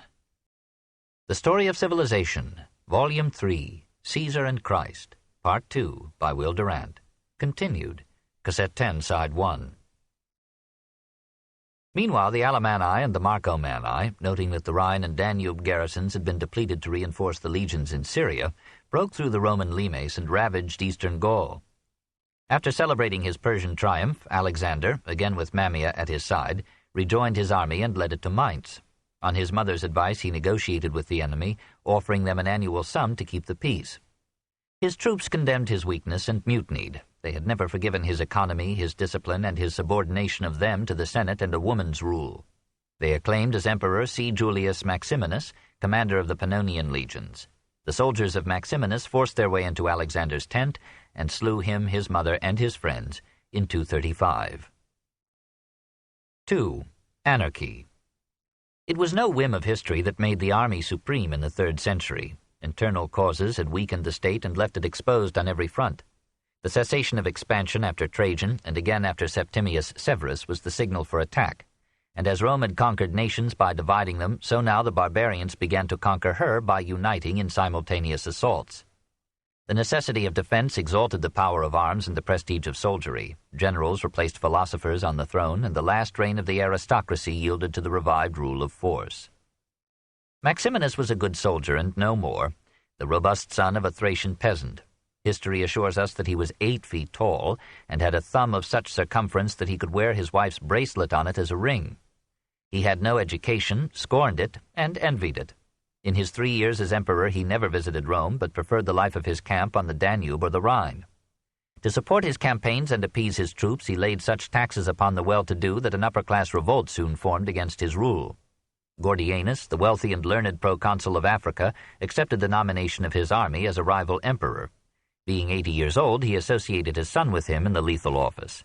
They failed to withstand the forces sent against them by Maximinus. The son was killed in battle, the father killed himself. Maximinus revenged himself by proscriptions and confiscations that almost destroyed the aristocracy. Every day, says Herodian, one could see the richest men of yesterday turned beggars today. The Senate, which had been reconstituted and reinvigorated by Severus, fought back valiantly. It declared Maximinus an outlaw, and chose 2 of its members, Maximus and Balbinus, as emperors. Maximus led an improvised army to meet Maximinus, who came down across the Alps and besieged Aquileia. Maximinus was the better general and had the superior forces. The fate of the Senate and the propertied classes seemed sealed. But a group of Maximinus's soldiers who had suffered from his savage punishments killed him in his tent. Maximus returned in triumph to Rome and was assassinated along with Balbinus by the Praetorian Guard. The Praetorians made a 3rd Gordian emperor, and the Senate confirmed the choice. We shall not repeat in bloody detail the names and battles and deaths of these emperors of anarchy. In the 35 years between Alexander Severus and Aurelian, 37 men were proclaimed emperors. Gordian III was slain by his troops while fighting the Persians in 244. His successor Philip the Arab was defeated and killed at Verona by Decius in 249, an Illyrian of wealth and culture whose devotion to Rome well deserved a name so honorable in ancient history. Between campaigns against the Goths, he laid out an ambitious program for the restoration of Roman religion, morals, and character, and gave orders for the destruction of Christianity. Then he returned to the Danube, met the Goths, saw his son slain beside him, told his wavering army that the loss of any one individual was of little importance, pressed on against the enemy, and was himself struck down in one of the worst defeats in Roman history, this in 251. He was succeeded by Gallus, who was murdered by his troops in 253, and then by Aemilianus, who was murdered by his troops in 253. The new emperor, Valerian, already 60 and facing war at once with the Franks, the Alemanni, the Marcomanni, the Goths, the Scythians, and the Persians, made his son Gallienus ruler of the Western Empire, kept the east for himself, and led an army into Mesopotamia. He was too old for his tasks and soon succumbed. Gallienus, now 35, was a man of courage, intelligence, and a culture that seemed almost out of place in this century of barbaric war. He reformed the civilian administration in the West, led his armies to victory against one after another of the empire's enemies, and yet found time to enjoy and patronize philosophy and literature, and promote a transient revival of classic art. But even his very genius was overwhelmed by the accumulating evils of the time. In 254, the Marcomanni raided Pannonia and North Italy. In 255, the Goths invaded Macedonia and Dalmatia, Scythians and Goths invaded Asia Minor, and Persians invaded Syria. In 257, the Goths captured the fleet of the Bosporan kingdom, ravaged the Greek cities on the Black Sea coasts, burned Trapezus and enslaved its people, and raided Pontus. In 258, they took Chalcedon, Nicomedia, Prusa, Apamea, Nicaea. In the same year, the Persians conquered Armenia, and Postumus declared himself the independent ruler of Gaul. In 259, the Alemanni broke into Italy, but were defeated by Gallienus at Milan. In 260, Valerian was overwhelmed by the Persians at Edessa and died in captivity at a time and place unknown. Shapur I and his clouds of cavalry advanced through Syria to Antioch, surprised the population in the midst of its games, sacked the city, killed thousands, and led more thousands into slavery. Tarsus was taken and devastated, Cilicia and Cappadocia were overrun, and Shapur returned to Persia laden with spoils. Within a decade, 3 ignominious tragedies had overtaken Rome. A Roman emperor had for the first time fallen in defeat, another had been captured by the enemy, and the unity of the empire had been sacrificed to the necessity of meeting simultaneous attacks on many fronts. Under the force of these blows and the disorderly elevation and assassination of emperors by troops, the imperial prestige collapsed. Those psychological forces which time consecrates into habitual and unquestioned authority lost their hold upon Rome's enemies, even upon her subjects and citizens. Revolts broke out everywhere. In Sicily and Gaul, the oppressed peasantry flared up in wild jacquerie. In Pannonia, Ingenuus proclaimed himself sovereign of the eastern provinces. In 263, the Goths sailed down the Ionian coast, sacked Ephesus, and burned down the great temple of Artemis. All the Hellenistic East was in terror. An unexpected ally saved the empire in Asia. Odenathus, who governed Palmyra as a vassal of Rome, drove the Persians back across Mesopotamia, defeated them at Tisiphon in 261, and declared himself king of Syria, Cilicia, Arabia, Cappadocia, and Armenia. He was assassinated in 266. His youthful son succeeded to his titles, his widow to his power. Like Cleopatra, from whom she claimed descent, Zenobia combined beauty of person with statesmanly capacity and many accomplishments of mind. She studied Greek literature and philosophy, learned Latin, Egyptian, and Syriac, and wrote a history of the East. Apparently connecting chastity with vigor, she allowed herself only such sexual relations as were needed for motherhood. She inured herself to hardship and fatigue, enjoyed the dangers of the chase, and marched on foot for miles at the head of her troops. She governed with sternness and wisdom, made the philosopher Longinus her premier, gathered scholars, poets, and artists at her court, and beautified her capital with Greco-Roman Asiatic palaces whose ruins startle the desert traveler today. Feeling that the empire was breaking up, she planned a new dynasty and realm, brought Cappadocia, Galatia, and most of Bithynia under her control, fitted out a great army and fleet, conquered Egypt, and took Alexandria after a siege that destroyed half the population. The subtle Queen of the East pretended that she was proceeding as the agent of the Roman power, but all the world knew that her victories were an act in the spacious drama of Rome's collapse. Seeing the wealth and weakness of the empire, the barbarians poured down into the Balkans and Greece. While the Sarmatians pillaged again the cities on the Black Sea, a branch of the Goths sailed in 500 ships through the Hellespont into the Aegean, took isle after isle, anchored in the Piraeus, and sacked Athens, Argos, Sparta, Corinth, and Thebes, this in 267. While their navy brought some of the marauders back to the Black Sea, another group fought its way overland towards its Danube home. Gallienus met them at the river Nestus in Thrace and won a costly victory, but a year later he was murdered by his troops. In 269, another Gothic horde descended into Macedonia, besieged Thessalonica, and pillaged Greece, Rhodes, Cyprus, and the Ionian coast. The Emperor Claudius II rescued Thessalonica, drove the Goths up the Vardar Valley, and defeated them with great slaughter at Naissus, the modern Nish, this in 269. If he had lost that battle, no army would have intervened between the Goths and Italy. 3. The economic decline.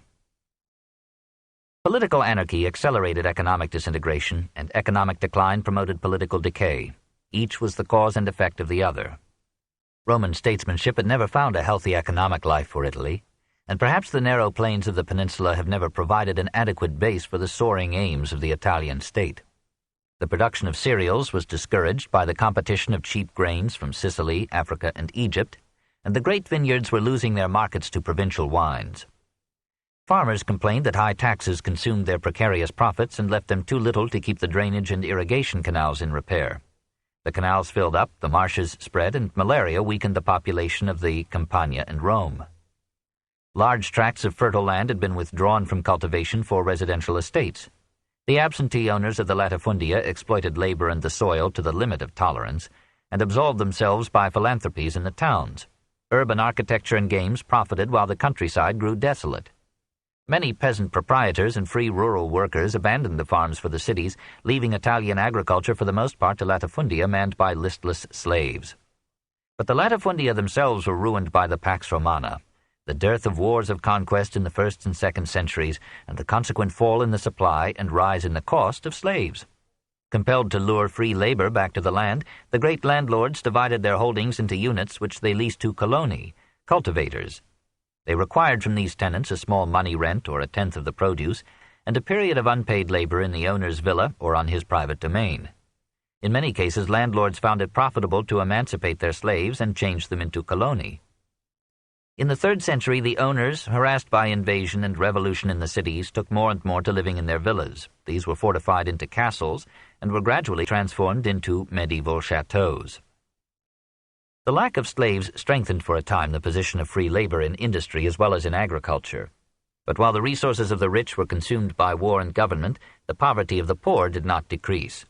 Wages were from 6 to 11, prices some 33% of comparative wages and prices in the United States of the early 20th century. The class struggle was becoming more violent, for the army, recruited from the provincial poor, often joined in the attack upon wealth and felt that its services to the state justified confiscatory taxation for donatives, or more direct pillaging of the well-to-do. Industry suffered as commerce declined. The export trade of Italy fell as the provinces graduated from customers to competitors. Barbarian raids and piracy made trade routes as unsafe as before Pompeii. Depreciated currencies and uncertain prices discouraged long-term enterprise. The extension of the frontier having ceased, Italy could no longer prosper by supplying or exploiting an expanding realm.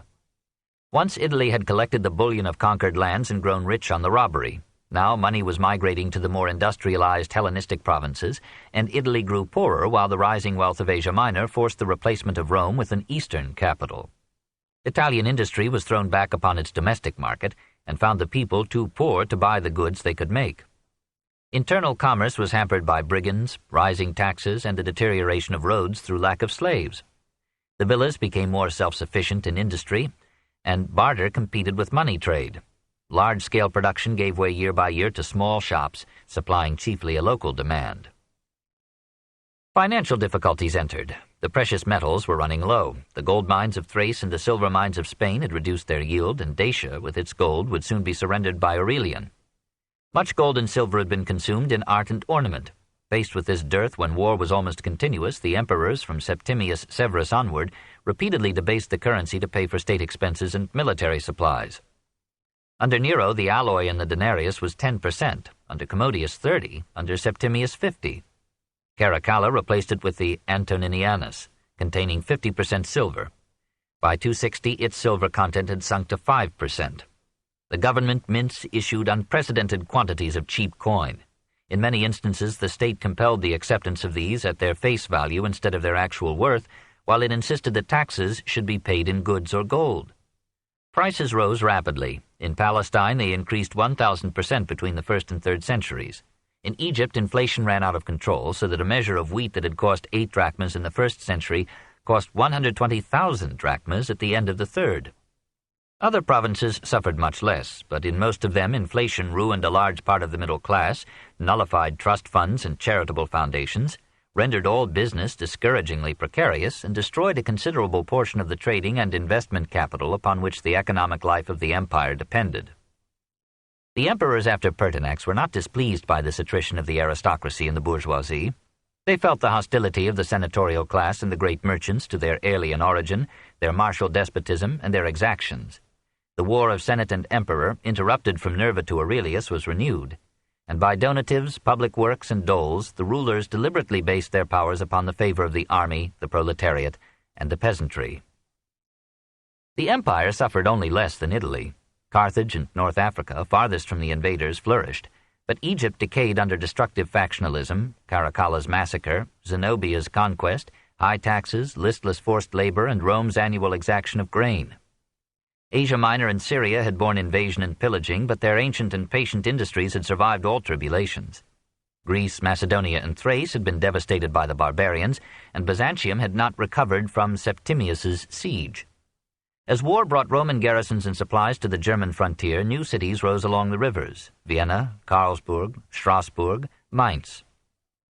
Gaul had been disordered and discouraged by German attacks. 60 of her cities had been sacked, most of her towns and cities were shrinking within new walls, and were abandoning the broad, straight streets of Roman design for more easily defended irregular alleys of early antiquity and the Middle Ages.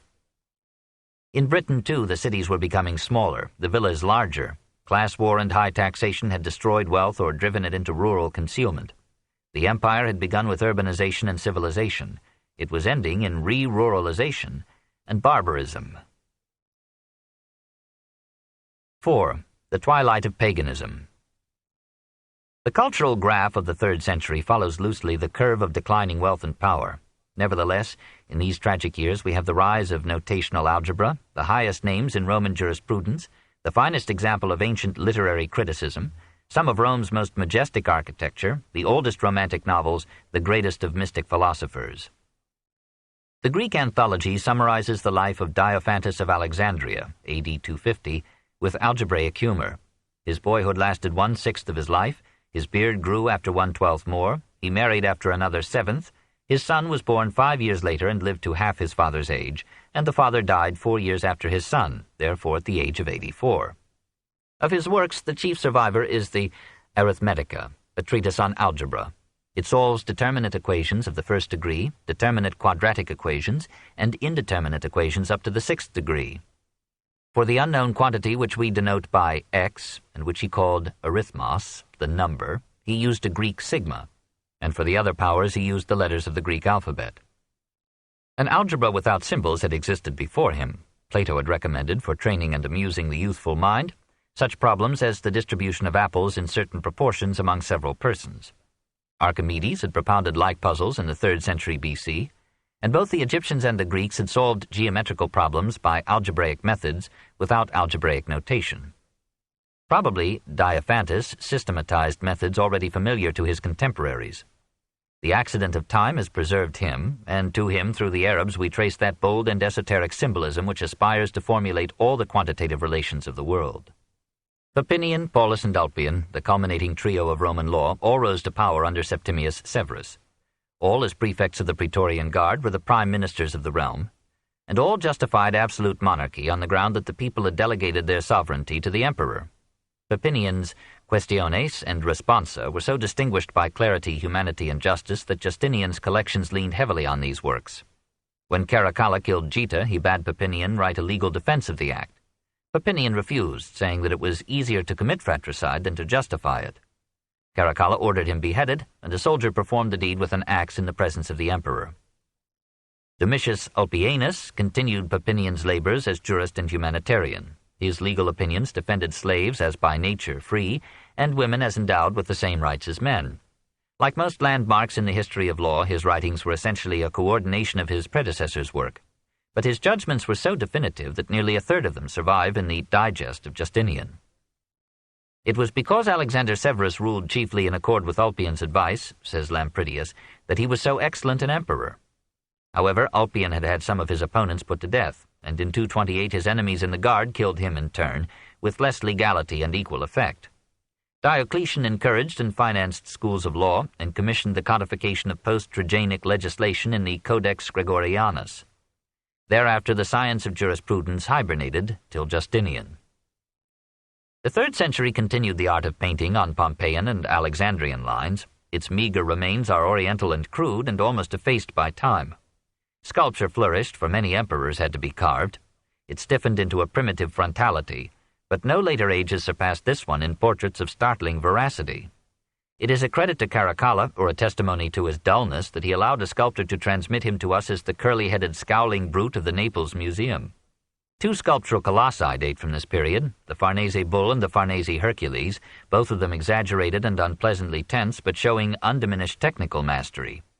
That sculptors could still work in the classic style appears from the chaste reliefs on the sarcophagus of Alexander Severus and on the Ludovisi battle sarcophagus.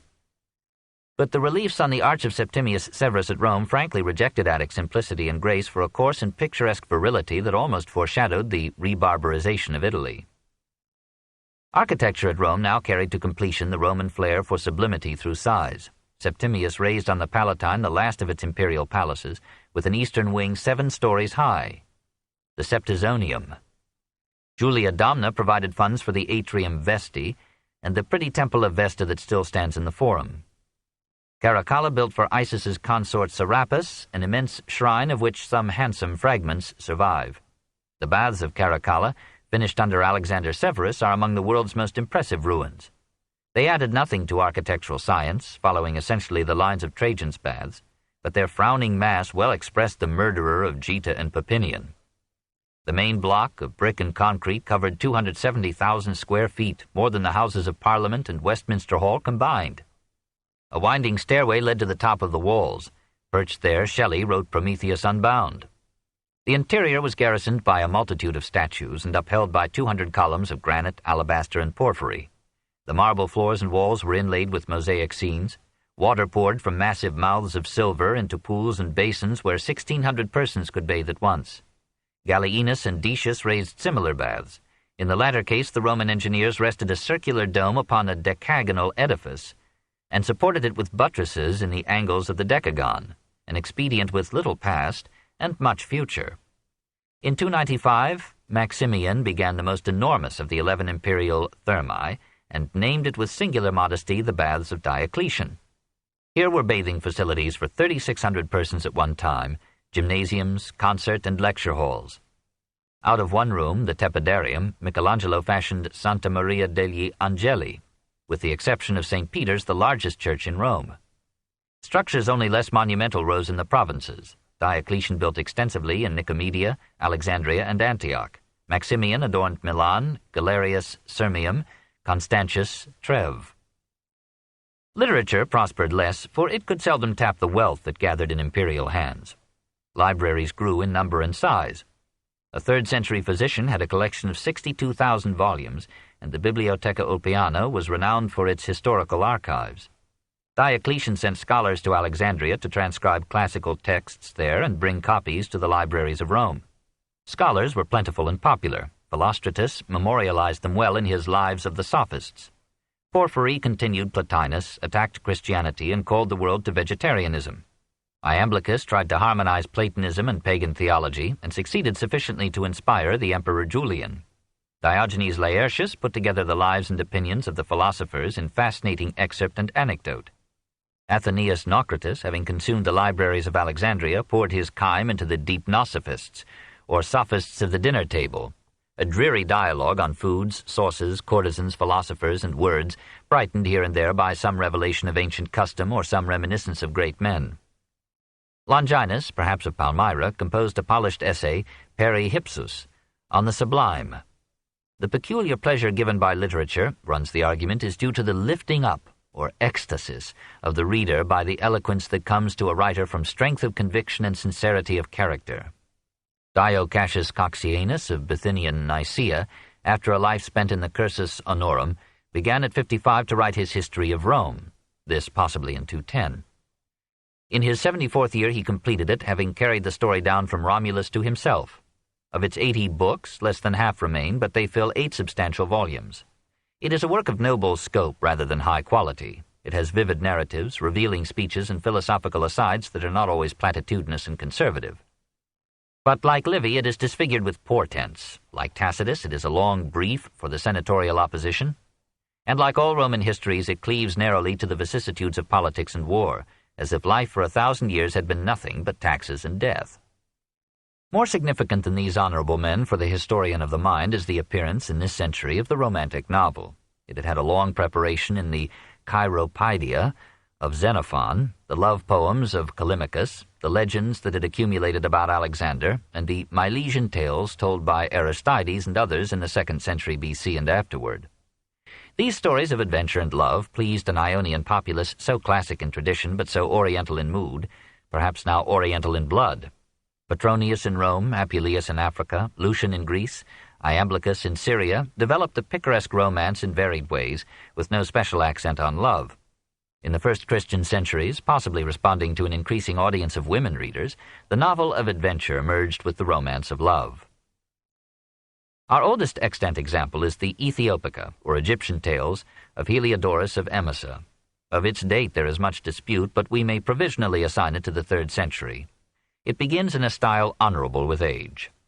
The day had begun to smile cheerfully, and the sun was already brightening the tops of the hills, when a band of men, in arms and appearance pirates, having ascended the summit of a slope that overlooks the Heracleotic mouth of the Nile, paused and surveyed the sea. Finding no sail there to promise them booty, they turned their eyes to the shore beneath them, and this is what they saw. At once we meet the rich and handsome youth Theagenes and the lovely and tearful Princess Chariclea. They have been captured by pirates, and there befalls them such a medley of mishaps, misunderstandings, battles, murders, and reunions as might supply a season's fiction today. Whereas in Petronius and Apuleius the chastity of maidens is a matter of swiftly passing concern, it is here the essence and pivot of the tale. Heliodorus preserves Chariclea's virginity through a score of narrow escapes, and writes persuasive homilies on the beauty and necessity of feminine virtue. There may be here some Christian influence. Indeed, tradition made the author become the Christian bishop of Thessalonica. The Ethiopica unwittingly fathered an endless chain of imitations. Here is the model for Cervantes's Persiles y Sigismunda, the story of Clorinda in Tasso's Jerusalem Delivered, and the vast romances of Madame de Scudéry. Here are the love potions, signs, moans, faintings, and happy endings of a million pleasant tales. Here is Clarissa Harlowe, 1,500 years before Richardson. The most famous love story in ancient prose was Daphnis and Chloe. Of its author we know only the name Longus. We merely guess at the 3rd century as his time. Daphnis is exposed at birth, is rescued and reared by a shepherd, and becomes a shepherd in turn. Excellent passages of rural description suggest that Longus, like his poetic model Theocritus, had discovered the country after long residence in the city. Daphnis falls in love with a peasant girl who has also been rescued from infant exposure. They tend their flocks in charming comradeship, bathe together in innocent nudity, and intoxicate each other with an unprecedented kiss. An old neighbor explains their fever to them and describes from his own youth the sickness of romantic love. "I thought not of my food, I cared not for my drink. I could take no rest, and sleep deserted me. My soul was heavy with sadness, my heart beat quickly, my limbs felt a deadly chill." In the end, their fathers, now wealthy, discover and enrich them, but they ignore their wealth and return to their modest pastoral life. The tale is told with the simplicity of finished art. Translated into supple French by Amiot in 1559, it became the model for Saint-Pierre's Paul and Virginia, and the inspiration of countless paintings, poems, and musical compositions. Akin to it is a fragment of poetry known as Per Vigilium Veneris, the Eve of Venus. No one knows who wrote it or when. Probably it belongs to this century. The theme is that of Lucretius's apostrophe and Longus's romance, that the goddess of love, by inflaming all living things with reckless desire, is the real creator of the world. Tomorrow let him love who never loved. Tomorrow let him love who loved before. Fresh spring has come and sings her amorous song. The world is born anew, and vernal love drives birds to mate, and all the waiting woods unloose their tresses to the showers of spring. Tomorrow let him love who never loved, and let him love who loved before. So the limpid verse flows on, finding the work of love in the fertilizing rain, in the forms of lovers, in the songs of merry festivals, in the awkward tentatives of desirous youth, in timid trysts amid woodland haunts. And after each stanza the pithy promise returns. Cras amet qui numquam amavit, quique amavit cras amet. Here in the last great lyric poem of the pagan soul we hear the trochaic cadence of medieval hymns and a melodious premonition of the troubadours. 5. The Oriental Monarchy. When Claudius II died of a pestilence that was decimating Goths and Romans alike in 270, the army chose as his successor the son of an Illyrian peasant. Domitius Aurelianus had risen from the lowest ranks by strength of body and will. His nickname was Manu ad Ferrum, hand on sword. It was a sign of reawakened good sense in the army that it chose a man who exacted as hard a discipline from others as from himself. Under his lead, the enemies of Rome were repulsed at every point except the Danube. There Aurelian ceded Dacia to the Goths, hoping that they would stand as a barrier between the empire and ulterior hordes. Perhaps encouraged by this surrender, the Alemanni and the Vandals invaded Italy, but Aurelian in 3 battles overcame and dispersed them. Meditating distant campaigns and fearing an assault upon Rome during his absence, he persuaded the Senate to finance and the guilds to erect new walls around the capital. Everywhere in the empire city walls were being built, signifying the weakening of the imperial power and the end of the Roman peace. Preferring offense to defense, Aurelian determined to restore the empire by attacking Zenobia in the east, and then Tetricus, who had succeeded Postumus as the usurper of sovereignty in Gaul. While his general Probus recovered Egypt from Zenobia's son, Aurelian marched through the Balkans, crossed the Hellespont, defeated the queen's army at Emesa, and besieged her capital. She tried to escape and enlist Persia's aid, but was captured. The city surrendered and was spared, but Longinus was put to death in 272. While the emperor was leading his army back to the Hellespont, Palmyra revolted and slew the garrison he had left there. He turned about with the speed of Caesar, again besieged and soon took the city. Now he abandoned it to pillage by his troops, razed its walls, rerouted its trade, and let it lapse into the desert village that it had been before and is today. Zenobia graced in golden chains Aurelian's triumph in Rome and was allowed to spend her remaining years in comparative freedom at Tibur. In 274, Aurelian defeated Tetricus at Chalons and returned Gaul, Spain, and Britain to the empire. Happy at the resumption of its mastery, Rome hailed the victor as Restitutor Orbis, restorer of the world. Returning to the tasks of peace, he re-established some economic order by reforming the Roman coinage, and reorganized the government by applying to it the same severe discipline that had regenerated the army. Ascribing Rome's moral and political chaos in some degree to religious disunity, and impressed by the political services of religion in the East, he sought to unite old faiths and new in a monotheistic worship of the sun god and of the emperor as the vicar of that deity on earth. He informed the skeptical army and senate that it was the god, and not their choice or confirmation, that had made him emperor. He built at Rome a resplendent temple of the sun, in which he hoped the Baal of Emesa and the god of Mithraism would merge. Monarchy and monotheism were advancing side by side, each seeking to make the other its aid. Aurelian's religious policy suggested that the power of the state was falling, that of religion rising. Kings were now kings by the grace of God. This was the Oriental conception of government, old in Egypt, Persia, and Syria. In accepting it, Aurelian advanced that Orientalization of the monarchy which had begun with Elagabalus and would complete itself in Diocletian and Constantine. In 275, as Aurelian was leading an army across Thrace to settle matters with Persia, a group of officers, misled into thinking that he planned to execute them, assassinated him. Shocked by its own accumulated crimes, the army asked the Senate to appoint a successor. None wanted an honor that so regularly heralded death. Finally, Tacitus, being 75 years old, consented to serve. He claimed descent from the historian and illustrated all the virtues preached by that laconic pessimist, but he died of exhaustion 6 months after taking the crown. The soldiers, repenting their repentance, resumed the prerogative of force and saluted Probus as emperor in 276. It was an excellent choice and a merited name, for Probus stood out in courage and integrity. He expelled the Germans from Gaul, cleared the Vandals from Illyricum, built a wall between the Rhine and the Danube, frightened the Persians with a word, and gave peace to the whole Roman realm. Soon he pledged his people there would be no arms, no armies, and no wars, and the reign of law would cover the earth. As a prelude to this utopia, he compelled his troops to clear wastelands, drain marshes, plant vines, and perform other public works. The army resented this sublimation, murdered him in 282, mourned him, and built a monument to his memory. It now hailed as imperator one Diocles, the son of a Dalmatian freedman. Diocletian, as he henceforth called himself, had risen by brilliant talents and flexible scruples to the consulate, a proconsulate, and command of the palace guards. He was a man of genius, less skilled in war than in statesmanship. He came to the throne after a period of anarchy worse than that which had prevailed from the Gracchi to Antony.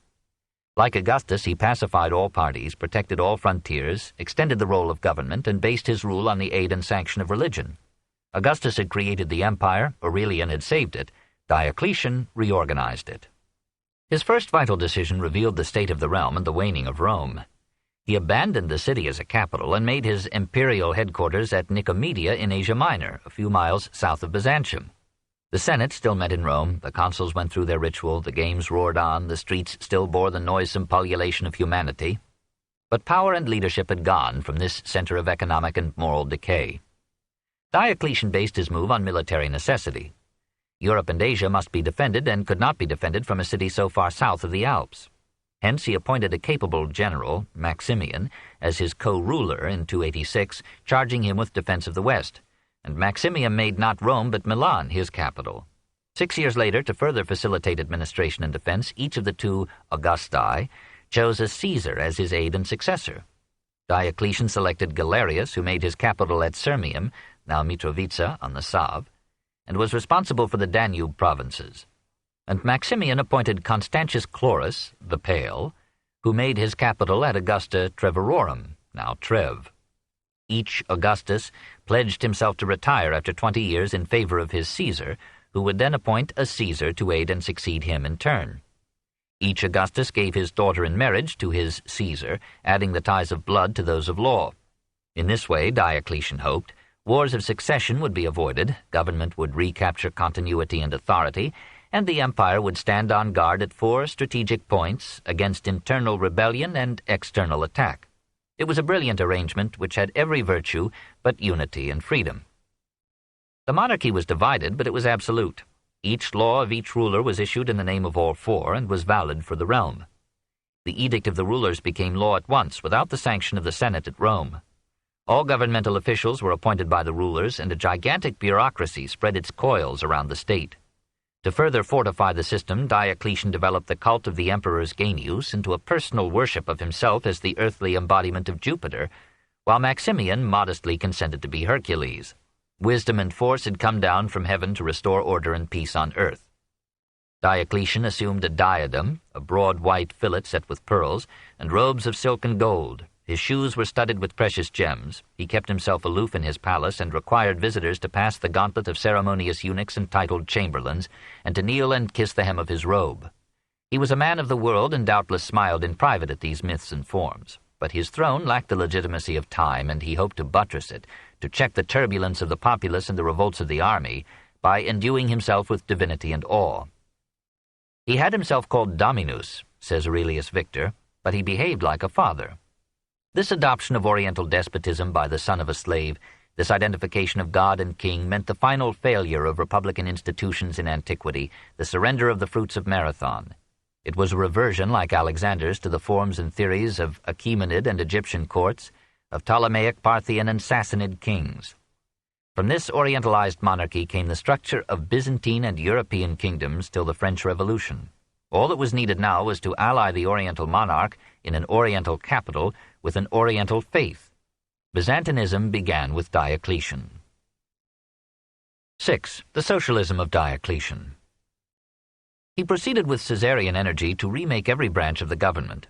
He transformed the aristocracy by raising to it many civil or military officials, and making it a hereditary caste with an Oriental gradation of dignities, profusion of titles, and complexity of etiquette. He and his colleagues redivided the empire into 96 provinces, grouped into 72 dioceses and 4 prefectures, and appointed civil and military rulers for each division. It was a frankly centralized state, which considered local autonomy like democracy a luxury of security and peace, and excused its dictatorship by the needs of actual or imminent war. Wars were waged, and with brilliant success. Constantius recovered revolted Britain, and Galerius defeated the Persians so decisively that they surrendered Mesopotamia and 5 provinces beyond the Tigris. For a generation, Rome's enemies were held at bay. In years of peace, Diocletian, with his aides, faced the problems of economic decay. To overcome depression and prevent revolution, he substituted a managed economy for the law of supply and demand. He established a sound currency by guaranteeing to the gold coinage a fixed weight and purity which it retained in the Eastern Empire till 1453. He distributed food to the poor at half the market price or free, and undertook extensive public works to appease the unemployed. To ensure the supply of necessaries for the cities and the armies, he brought many branches of industry under complete state control, beginning with the import of grain.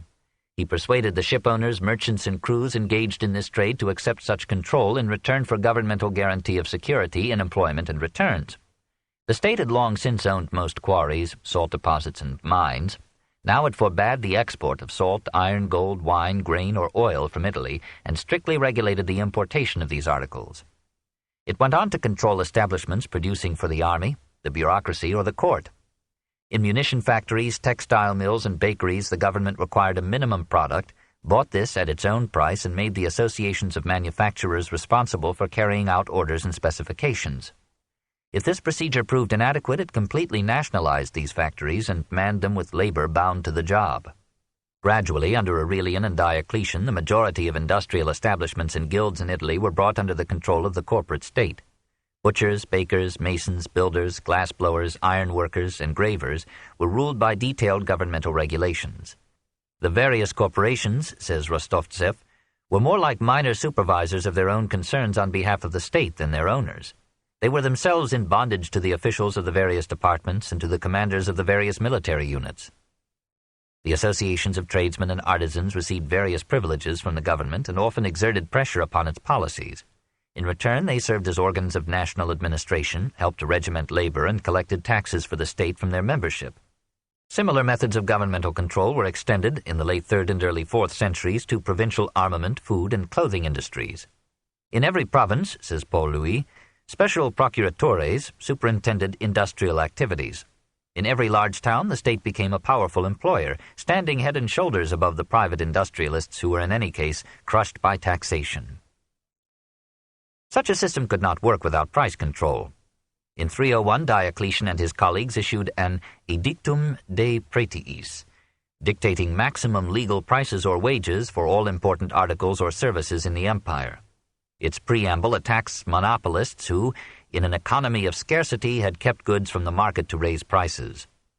Who is so devoid of human feeling as not to see that immoderate prices are widespread in the markets of our cities, and that the passion for gain is lessened neither by plentiful supplies nor by fruitful years, so that evil men reckon it is their loss if abundance comes? There are men whose aim it is to restrain general prosperity, to seek usurious and ruinous returns. Avarice rages throughout the world. Wherever our armies are compelled to go for the common safety, profiteers extort prices not merely 4 or 8 times the normal, but beyond any words to describe. Sometimes the soldier must exhaust his salary and his bonus in one purchase, so that the contributions of the whole world to support the armies fall to the abominable profits of thieves. The edict was until our time the most famous example of an attempt to replace economic laws by governmental decrees. Its failure was rapid and complete. Tradesmen concealed their commodities, scarcities became more acute than before, Diocletian himself was accused of conniving at a rise in prices, riots occurred, and the edict had to be relaxed to restore production and distribution.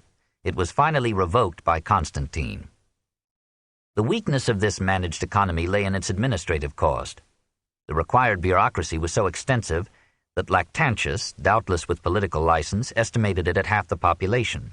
The bureaucrats found their task too great for human integrity, their surveillance too sporadic for the evasive ingenuity of men. To support the bureaucracy, the court, the army, the building program, and the dole, taxation rose to unprecedented peaks of ubiquitous continuity. As the state had not yet discovered the plan of public borrowing to conceal its wastefulness and postpone its reckoning, the cost of each year's operations had to be met from each year's revenue. To avoid returns in depreciating currencies, Diocletian directed that, where possible, taxes should be collected in kind. Taxpayers were required to transport their tax quotas to governmental warehouses, and a laborious organization was built up to get the goods thence to their final destination. In each municipality, the decuriones, or municipal officials, were held financially responsible for any shortage in the payment of the taxes assessed upon their communities. Since every taxpayer sought to evade taxes, the state organized a special force of revenue police to examine every man's property and income. Torture was used upon wives, children, and slaves to make them reveal the hidden wealth or earnings of the household, and severe penalties were enacted for evasion. This book is continued at this point on the other side of this cassette. Please reverse or turn the cassette over now. The Story of Civilization, Volume 3, Caesar and Christ, Part 2, by Will Durant, continued, Cassette 10, Side 2. Since every taxpayer sought to evade taxes, the state organized a special force of revenue police to examine every man's property and income. Torture was used upon wives, children, and slaves to make them reveal the hidden wealth or earnings of the household, and severe penalties were enacted for evasion. Towards the end of the 3rd century, and still more in the 4th, flight from taxes became almost epidemic in the empire. The well-to-do concealed their riches, local aristocrats had themselves reclassified as humiliores to escape election to municipal office, artisans deserted their trades, peasant proprietors left their overtaxed holdings to become hired men. Many villages and some towns, for example Tiberias in Palestine, were abandoned because of high assessments. At last, in the 4th century, thousands of citizens fled over the border to seek refuge among the barbarians. It was probably to check this costly mobility, to ensure a proper flow of food to armies and cities and of taxes to the state, that Diocletian resorted to measures that in effect established serfdom in fields, factories, and guilds. Having made the landowner responsible through tax quotas in kind for the productivity of his tenants, the government ruled that a tenant must remain on his land till his arrears of debt or tithes should be paid. We do not know the date of this historic decree, but in 332 a law of Constantine assumed and confirmed it, and made the tenant adscriptitious, bound in writing to the soil he tilled. He could not leave it without the consent of the owner, and when it was sold, he and his household were sold with it. He made no protest that has come down to us. Perhaps the law was presented to him as a guarantee of security, as in Germany today. In this and other ways, agriculture passed in the 3rd century from slavery, through freedom, to serfdom, and entered the Middle Ages. Similar means of compelling stability were used in industry. Labor was frozen to its job, forbidden to pass from one shop to another without governmental consent. Each collegium or guild was bound to its trade and its assigned task, and no man might leave the guild in which he had been enrolled.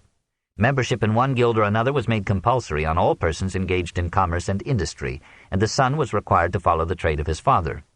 When any man wished to leave his place or occupation for another, the state reminded him that Italy was in a state of siege by the barbarians, and that every man must stay at his post. In the year 305, in impressive ceremonies at Nicomedia and Milan, Diocletian and Maximian abdicated their power, and Galerius and Constantius Chlorus became Augusti, emperors respectively of the East and the West. Diocletian, still but 55 years of age, lost himself in his immense palace at Spalato, spent there the remaining 8 years of his life, and saw without interference the breakdown of his tetrarchy and civil war. When Maximian urged him to return to power and end the strife, he replied that if Maximian could see the excellent cabbages he was growing in his garden, he would not ask him to sacrifice such content for the pursuit and cares of power. He deserved his cabbages and his rest. He had ended a half-century of anarchy, had re-established government and law, had restored stability to industry and security to trade, had tamed Persia and stilled the barbarians, and despite a few murders, had been, all in all, a sincere legislator and a just judge. It is true that he had established an expensive bureaucracy, had ended local autonomy, had punished opposition harshly, had persecuted the church that might have been a helpful ally in his healing work, and had turned the population of the empire into a caste society with an unlettered peasantry at one end and an absolute monarch at the other. But the conditions that Rome faced would not permit liberal policies. Marcus Aurelius and Alexander Severus had tried these and failed. Confronted by enemies on every side, the Roman state did what all nations must do in crucial wars. It accepted the dictatorship of a strong leader, taxed itself beyond tolerance, and put individual liberty aside until collective liberty was secured. Diocletian had, with more cost but under harder circumstances, repeated the achievement of Augustus. His contemporaries and his posterity, mindful of what they had escaped, called him the father of the Golden Age. Constantine entered the house that Diocletian built. Chapter 30, the last chapter, the triumph of Christianity, AD 306 to 325. 1. The War of Church and State, AD 64 to 311. In pre-Christian days, the Roman government had for the most part allowed to the rivals of Orthodox paganism a tolerance which they in turn had showed to the official and imperial cults. Nothing was demanded from the adherents of new faiths except an occasional gesture of adoration to the gods and head of the state. The emperors were piqued to find that of all the heretics under their rule, only the Christians and the Jews refused to join in honoring their Genius. The burning of incense before a statue of the emperor had become a sign and affirmation of loyalty to the empire, like the oath of allegiance required for citizenship today. On its side, the Church resented the Roman idea that religion was subordinate to the state. It saw in emperor worship an act of polytheism and idolatry, and instructed its followers to refuse it at any cost. The Roman government concluded that Christianity was a radical, perhaps a communist movement, subtly designed to overthrow the established order. Before Nero, the two forces had found it possible to live together without blows.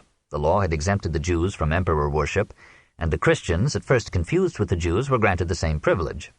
But the execution of Peter and Paul, and the burning of Christians to light up Nero's games, turned this mutual and contemptuous tolerance into unceasing hostility and intermittent war. We cannot wonder that after such provocation the Christians turned their full armory against Rome, denounced its immorality and idolatry, ridiculed its gods, rejoiced in its calamities, and predicted its early fall. In the ardor of a faith made intolerant by intolerance, Christians declared that all who had had a chance to accept Christ and had refused would be condemned to eternal torments. Many of them foretold the same fate for all the pre-Christian or non-Christian world. Some accepted Socrates. In reply, pagans called the Christians dregs of the people and insolent barbarians, accused them of hatred of the human race, and described the misfortunes of the empire to the anger of pagan deities whose Christian revilers had been allowed to live. 1,000 slanderous legends arose on either side. Christians were charged with demonic magic, secret immorality, drinking human blood at the Paschal feast, and worshipping an ass. But the conflict was profounder than mere pugnacity. Pagan civilization was founded upon the state, Christian civilization upon religion. To a Roman, his religion was part of the structure and ceremony of government, and his morality culminated in patriotism. To a Christian, his religion was something apart from and superior to political society. His highest allegiance belonged not to Caesar but to Christ. Tertullian laid down the revolutionary principle that no man need obey a law that he deemed unjust. The Christian revered his bishop, even his priest, far above the Roman magistrate. He submitted his legal troubles with fellow Christians to his church authorities rather than to the officials of the state. The detachment of the Christian from earthly affairs seemed to the pagan a flight from civic duty, a weakening of the national fibre and will. Tertullian advised Christians to refuse military service, and that a substantial number of them followed his counsel is indicated by Celsus's appeal to end this refusal, and Origen's reply that though Christians will not fight for the empire, they will pray for it. Christians were exhorted by their leaders to avoid non-Christians, to shun their festival games as barbarous, and their theatres as stews of obscenity. Marriage with a non-Christian was forbidden.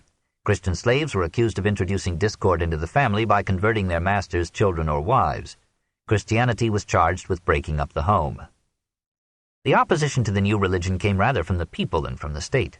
The magistrates were often men of culture and tolerance, but the mass of the pagan population resented the aloofness, superiority, and certainty of the Christians, and called upon the authorities to punish these atheists for insulting the gods.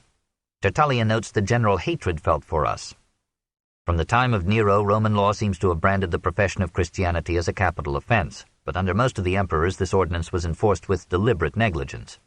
If accused, a Christian could usually free himself by offering incense to a statue of the emperor. Thereafter he was apparently allowed to resume the quiet practice of his faith. Christians who refused this obeisance might be imprisoned or flogged or exiled or condemned to the mines or, rarely, put to death. Domitian seems to have banished some Christians from Rome, but being in some degree human, says Tertullian, he soon stopped what he had begun and restored the exiles. Pliny enforced the law with the officiousness of an amateur in 111, if we may judge from his letter to Trajan. The method I have observed toward those who have been denounced to me as Christians is this. I interrogate them whether they were Christians. If they confess it, I repeated the question twice again, adding the threat of capital punishment. If they still persevered, I ordered them to be executed. The temples, which had been almost deserted, begin now to be frequented, and there is a general demand for sacrificial animals, which for some time past have met with but few purchasers. To which Trajan replied, The method you have pursued, my dear Pliny, in sifting the cases of those denounced to you as Christians is eminently proper. No search should be made for these people. When they are denounced and found guilty, they must be punished. But where the accused party denies that he is a Christian and gives proof by adoring our gods, he shall be pardoned. Information without the accuser's name subscribed must not be admitted in evidence against anyone. The passage here italicized, no search should be made for these people, suggests that Trajan only reluctantly carried out a pre-existing statute.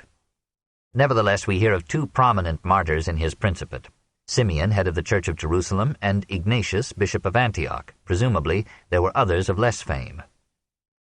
Hadrian, a skeptic open to all ideas, instructed his appointees to give the Christians the benefit of every doubt. Being more religious, Antoninus allowed more persecution. At Smyrna, the populace demanded of the Asiarch Philip that he enforce the law. He complied by having 11 Christians executed in the amphitheater in 155. The bloodthirst of the crowd was aroused rather than assuaged. It clamored for the death of Bishop Polycarp, saintly patriarch of 86 years, who is said in his youth to have known St. John. Roman soldiers found the old man in a suburban retreat and brought him unresisting before the Asiarch at the games. Philip pressed him. "Take the oath, revile Christ, and I will let you go." Polycarp, says the most ancient of the Acts of the Martyrs, replied, "For 86 years I have been his servant, and he has done me no wrong. How then can I blaspheme my king who saved me?" The crowd burnt out that he should be burned alive.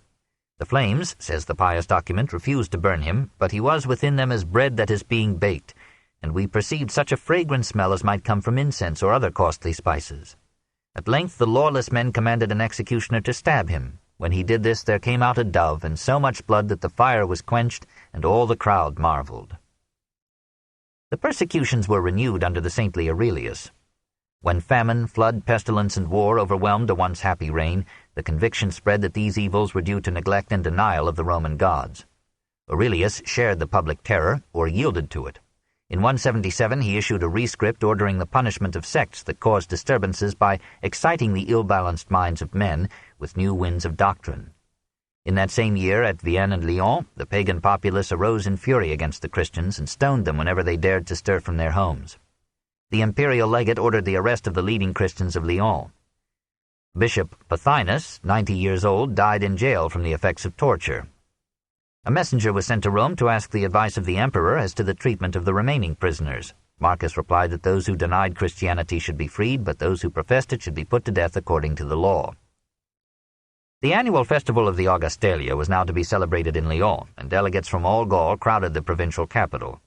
At the height of the games, the accused Christians were brought to the amphitheatre and were questioned. Those who recanted were dismissed. 47 who persisted were put to death with a variety and barbarity of tortures equaled only by the Inquisition. Attalus, second to Pothinus in the Christian community, was forced to sit on a chair of red-hot iron and roast to death. Blandina, a slave girl, was tortured all day, then bound up in a bag and thrown into the arena to be gored to death by a bull. Her silent fortitude led many Christians to believe that Christ made his martyrs insensitive to pain. The same result might have come from ecstasy and fear. The Christian, said Tertullian, even when condemned to die, gives thanks. Under Commodus the persecutions waned. Septimius Severus renewed them, even to the point of making baptism a crime.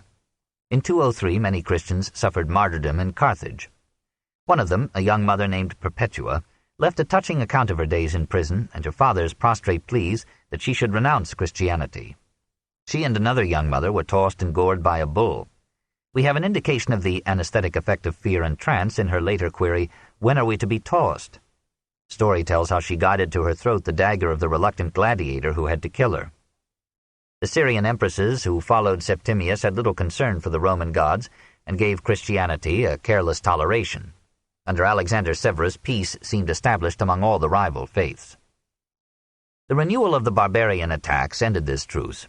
To understand the persecution under Decius or Aurelius, we must imagine a nation in the full excitement of war, frightened by serious defeats, and expecting hostile invasion. In 249 a wave of religious emotion swept the empire. Men and women flocked to the temples and besieged the gods with prayers. Amid this fever of patriotism and fear, the Christians stood apart, still resenting and discouraging military service, scorning the gods and interpreting the collapse of the empire as the prophesied prelude to the destruction of Babylon and the return of Christ.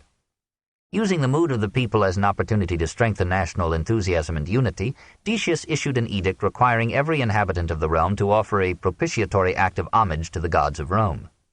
Apparently Christians were not asked to abjure their own faith, but were commanded to join in the universal supplicatio to the deities who, the populace believed, had so often saved imperiled Rome. Most Christians complied. In Alexandria, according to its bishop Dionysius, the apostasy was universal. It was likewise in Carthage and Smyrna. Probably these Christians considered the supplicatio a patriotic formality. But the bishops of Jerusalem and Antioch died in jail, and the bishops of Rome and Toulouse were put to death, this in 250. Hundreds of Roman Christians were crowded into dungeons. Some were beheaded, some were burned at the stake, a few were given to the beasts in holiday festival. After a year the persecution abated, and by Easter of 251 it was practically at an end. 6 years later Valerian, in another crisis of invasion and terror, ordered that all persons must conform to the Roman ceremonials, and forbade any Christian assemblage. Pope Sixtus II resisted and was put to death with 4 of his deacons. Bishop Cyprian of Carthage was beheaded, the Bishop of Tarragona was burned alive.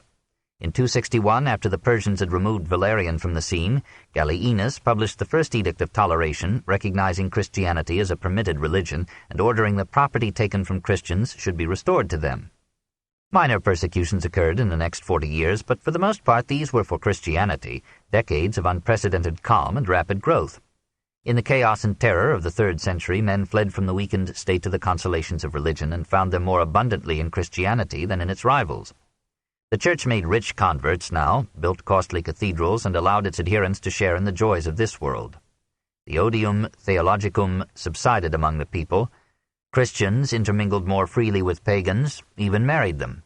The Oriental monarchy of Diocletian seemed destined to consolidate religious as well as political security and peace.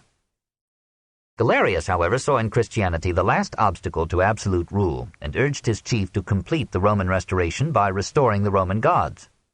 Diocletian hesitated. He was averse to needless risks and estimated more truly than Galerius the magnitude of the task. But one day, at an imperial sacrifice, the Christians made the sign of the cross to ward off evil demons. When the augurs failed to find on the livers of the sacrificed animals the marks that they had hoped to interpret, they blamed the presence of profane and unbelieving persons. Diocletian ordered that all in attendance should offer sacrifice to the gods or be flogged, and that all soldiers in the army should similarly conform or be dismissed, this in 302. Strange to say, Christian writers agreed with the pagan priests. The prayers of the Christian, said Lactantius, kept the Roman gods at a distance, and Bishop Dionysius had written to the same effect a generation before. Galerius at every opportunity argued the need of religious unity as a support to the new monarchy, and at last Diocletian yielded. In February 303, the four rulers decreed the destruction of all Christian churches, the burning of Christian books, the dissolution of Christian congregations, the confiscation of their property, the exclusion of Christians from public office, and the punishment of death for Christians detected in religious assembly. A band of soldiers inaugurated the persecution by burning to the ground the cathedral at Nicomedia. The Christians were now numerous enough to retaliate. A revolutionary movement broke out in Syria, and in Nicomedia incendiaries twice set fire to Diocletian's palace. Galerius accused the Christians of the arson. They accused him. Hundreds of Christians were arrested and tortured, but the guilt was never fixed. In September, Diocletian ordered that imprisoned Christians who would worship the Roman gods should be freed, but that those who refused should be subjected to every torture known to Rome. Infuriated by scornful resistance, he directed all provincial magistrates to seek out every Christian and use any method to compel him to appease the gods. Then, probably glad to leave this miserable enterprise to his successors, he resigned. Maximian carried out the edict with military thoroughness in Italy. Galerius, become Augustus, gave every encouragement to the persecution in the east. The roll of martyrs was increased in every part of the empire except Gaul and Britain, where Constantius contented himself with burning a few churches. Eusebius assures us, presumably with the hyperbole of indignation, that men were flogged till the flesh hung from their bones, or their flesh was scraped to the bone with shells. Salt or vinegar was poured upon the wounds, the flesh was cut off bit by bit and fed to waiting animals, or, bound to crosses, men were eaten piecemeal by starved beasts. Some victims had their fingers pierced with sharp reeds under the nails, some had their eyes gouged out, some were suspended by a hand or a foot, some had molten lead poured down their throats. Some were beheaded or crucified or beaten to death with clubs. Some were torn apart by being tied to the momentarily bent branches of trees. We have no pagan narrative of these events. The persecution continued for 8 years and brought death to approximately 1,500 Christians, Orthodox or heretic, and diverse sufferings to countless more. Thousands of Christians recanted. Tradition said that even Marcellinus, Bishop of Rome, denied his faith under duress of terror and pain. But most of the persecuted stood firm, and the sight or report of heroic fidelity under torture strengthened the faith of the wavering and won new members for the hunted congregations. As the brutalities multiplied, the sympathy of the pagan population was stirred. The opinion of good citizens found courage to express itself against the most ferocious oppression in Roman history. Once the people had urged the state to destroy Christianity. Now the people stood aloof from the government, and many pagans risked death to hide or protect Christians until the storm should pass.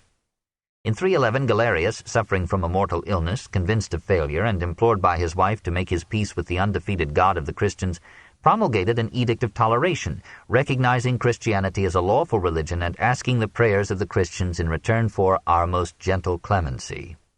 The Diocletian persecution was the greatest test and triumph of the Church. It weakened Christianity for a time through the natural defection of adherents who had joined it or grown up during a half-century of unmolested prosperity. But soon the defaulters were doing penance and pleading for readmission to the fold. Accounts of the loyalty of martyrs who had died or of confessors who had suffered for the faith were circulated from community to community, and these, acta martyrum, intense with exaggeration and fascinating with legend, played a historic role in awakening or confirming Christian belief. The blood of martyrs, said Tertullian, is seed.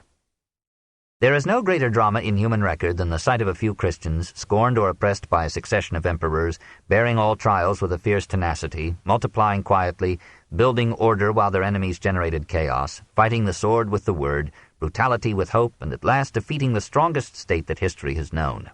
Caesar and Christ had met in the arena, and Christ had won. 2.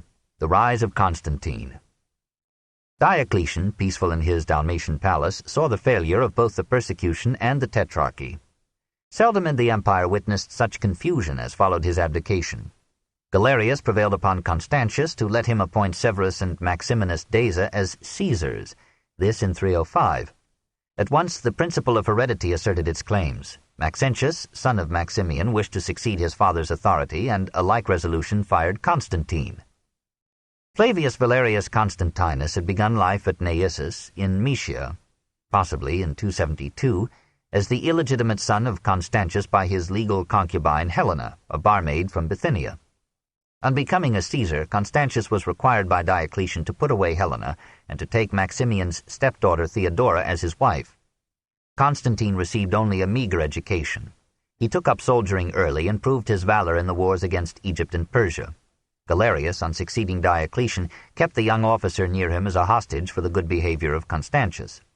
When the latter asked Galerius to send the youth to him, Galerius procrastinated craftily, but Constantine escaped from his watchers and rode night and day across Europe to join his father at Boulogne and share in a British campaign.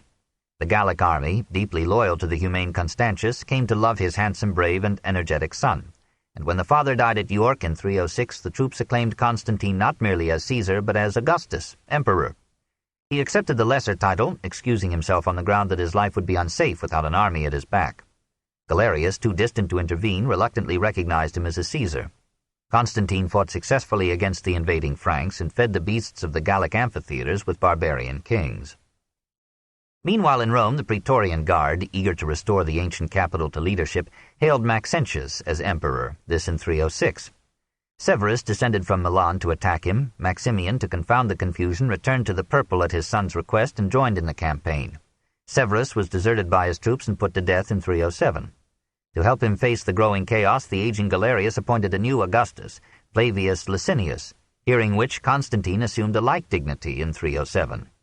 A year later, Maximinus Daza adopted the same title, so that in place of the 2 Augusti of Diocletian's plan, there were now 6. No one cared to be merely Caesar. Maxentius quarreled with his father. Maximian went to Gaul to seek Constantine's aid. While the latter fought Germans on the Rhine, Maximian tried to replace him as commander of the Gallic armies. Constantine marched across Gaul, besieged the usurper in Marseille, captured him and granted him the courtesy of suicide in 310. The death of Galerius in 311 removed the last barrier between intrigue and war. Maximinus plotted with Maxentius to overthrow Licinius and Constantine, who conspired to overthrow them. Taking the initiative, Constantine crossed the Alps, defeated an army near Turin, and advanced upon Rome with a celerity of movement and restraining discipline of his troops that recalled the march of Caesar from the Rubicon. On October 27, 312, he met the forces of Maxentius at Saxa-Rubra, or Red Rocks, 9 miles north of Rome, and by superior strategy compelled Maxentius to fight with his back to the Tiber and no retreat possible except over the Mulvian Bridge. On the afternoon before the battle, says Eusebius, Constantine saw a flaming cross in the sky with the Greek words, "Ontutoi Nika," in this sign conquer. Early the next morning, according to Eusebius and Lactantius, Constantine dreamed that a voice commanded him to have his soldiers mark upon their shields the letter X with a line drawn through it and curled around the top, the symbol of Christ. On arising he obeyed and then advanced into the forefront of battle behind a standard, known henceforth as the labarum, carrying the initials of Christ interwoven with a cross. As Maxentius displayed the Mithraic Aurelian banner of the unconquerable sun, Constantine cast in his lot with the Christians, who were numerous in his army, and made the engagement a turning point in the history of religion. To the worshippers of Mithras in Constantine's forces, the cross could give no offense, for they had long fought under a standard bearing a Mithraic cross of light. In any case, Constantine won the Battle of the Mulvian Bridge, and Maxentius perished in the Tiber with thousands of his troops. The victor entered Rome and welcomed the undisputed master of the West. Early in 313, Constantine and Licinius met at Milan to coordinate their rule. To consolidate Christian support in all provinces, Constantine and Licinius issued an Edict of Milan, confirming the religious toleration proclaimed by Galerius, extending it to all religions, and ordering the restoration of Christian properties seized during the recent persecutions. After this historic declaration, which in effect conceded the defeat of paganism, Constantine returned to the defense of Gaul, and Licinius moved eastward to overwhelm Maximinus, this in 313. The death of Maximinus shortly afterward left Constantine and Licinius the unchallenged rulers of the empire. Licinius married Constantine's sister, and a war-weary people rejoiced at the prospect of peace. But neither of the Augusti had quite abandoned the hope of undivided supremacy. In 314 their mounting enmity reached the point of war. Constantine invaded Pannonia, defeated Licinius, and exacted the surrender of all Roman Europe except Thrace. Licinius revenged himself upon Constantine's Christian supporters by renewing the persecution in Asia and Egypt. He excluded Christians from his palace at Nicomedia, required every soldier to adore the pagan gods, forbade the simultaneous attendance of both sexes at Christian worship, and at last prohibited all Christian services within city walls. Disobedient Christians lost their positions, their citizenship, their property, their liberty, or their lives. Constantine watched for an opportunity not only to succor the Christians of the East, but to add the East to his realm. When barbarians invaded Thrace and Licinius failed to move against them, Constantine led his army from Thessalonica to the rescue of Licinius's province. After the barbarians were driven back, Licinius protested Constantine's entry into Thrace, and as neither ruler desired peace, war was renewed. The defender of Christianity with 130,000 men met the defender of paganism with 160,000 men, first at Adrianople and then at Chrysopolis, now Scutari, and won and became sole emperor in 323. Licinius surrendered on a promise of pardon, but in the following year he was executed on the charge that he had resumed his intrigues. Constantine recalled the Christian exiles and restored to all confessors their lost privileges and property. While still proclaiming liberty of worship for all, he now definitely declared himself a Christian and invited his subjects to join him in embracing the new faith. 3. Constantine and Christianity. Was this conversion sincere? Was it an act of religious belief or a consummate stroke of political wisdom? Probably the latter. His mother Helena had turned to Christianity when Constantius divorced her. Presumably she had acquainted her son with the excellences of the Christian way, and doubtless he had been impressed by the invariable victory that had crowned his arms under the banner and cross of Christ. But only a skeptic would have made so subtle a use of the religious feelings of humanity. The Historia Augusta quotes him as saying, "It is Fortuna that makes a man emperor," though this was a bow to modesty rather than to chance. In his Gallic court he had surrounded himself with pagan scholars and philosophers. After his conversion he seldom conformed to the ceremonial requirements of Christian worship. His letters to Christian bishops made it clear that he cared little for the theological differences that agitated Christendom, though he was willing to suppress dissent in the interests of imperial unity. Throughout his reign he treated the bishops as his political aides. He summoned them, presided over their councils, and agreed to enforce whatever opinion their majority should formulate. A real believer would have been a Christian first and a statesman afterward. With Constantine it was the reverse. Christianity was to him a means, not an end. He had seen in his lifetime the failure of 3 persecutions, and it was not lost upon him that Christianity had grown despite them. Its adherents were still very much in the minority, but they were relatively united, brave, and strong, while the pagan majority was divided among many creeds, and included a dead weight of simple souls without conviction or influence. Christians were especially numerous in Rome under Maxentius, and in the East under Licinius. Constantine's support of Christianity was worth a dozen legions to him in his wars against these men. He was impressed by the comparative order and morality of Christian conduct, the bloodless beauty of Christian ritual, the obedience of Christians to their clergy, their humble acceptance of life's inequalities in the hope of happiness beyond the grave. Perhaps this new religion would purify Roman morals, regenerate marriage and the family, and allay the fever of class war. The Christians, despite bitter oppression, had rarely revolted against the state. Their teachers had inculcated submission to the civil powers and had taught the divine right of kings. Constantine aspired to an absolute monarchy. Such a government would profit from religious support. The hierarchical discipline and ecumenical authority of the Church seemed to offer a spiritual correlate for monarchy. Perhaps that marvelous organization of bishops and priests could become an instrument of pacification, unification, and rule. Nevertheless, in a world still preponderantly pagan, Constantine had to feel his way by cautious steps. He continued to use vague monotheistic language that any pagan could accept. During the earlier years of his supremacy, he carried out patiently the ceremonial required of them as Pontifex Maximus of the traditional cult.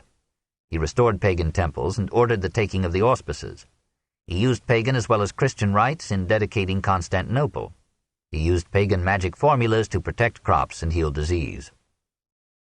Gradually, as his power grew more secure, he favored Christianity more openly. After 311, his coins dropped one by one their pagan effigies until by 323 they bore only neutral inscriptions.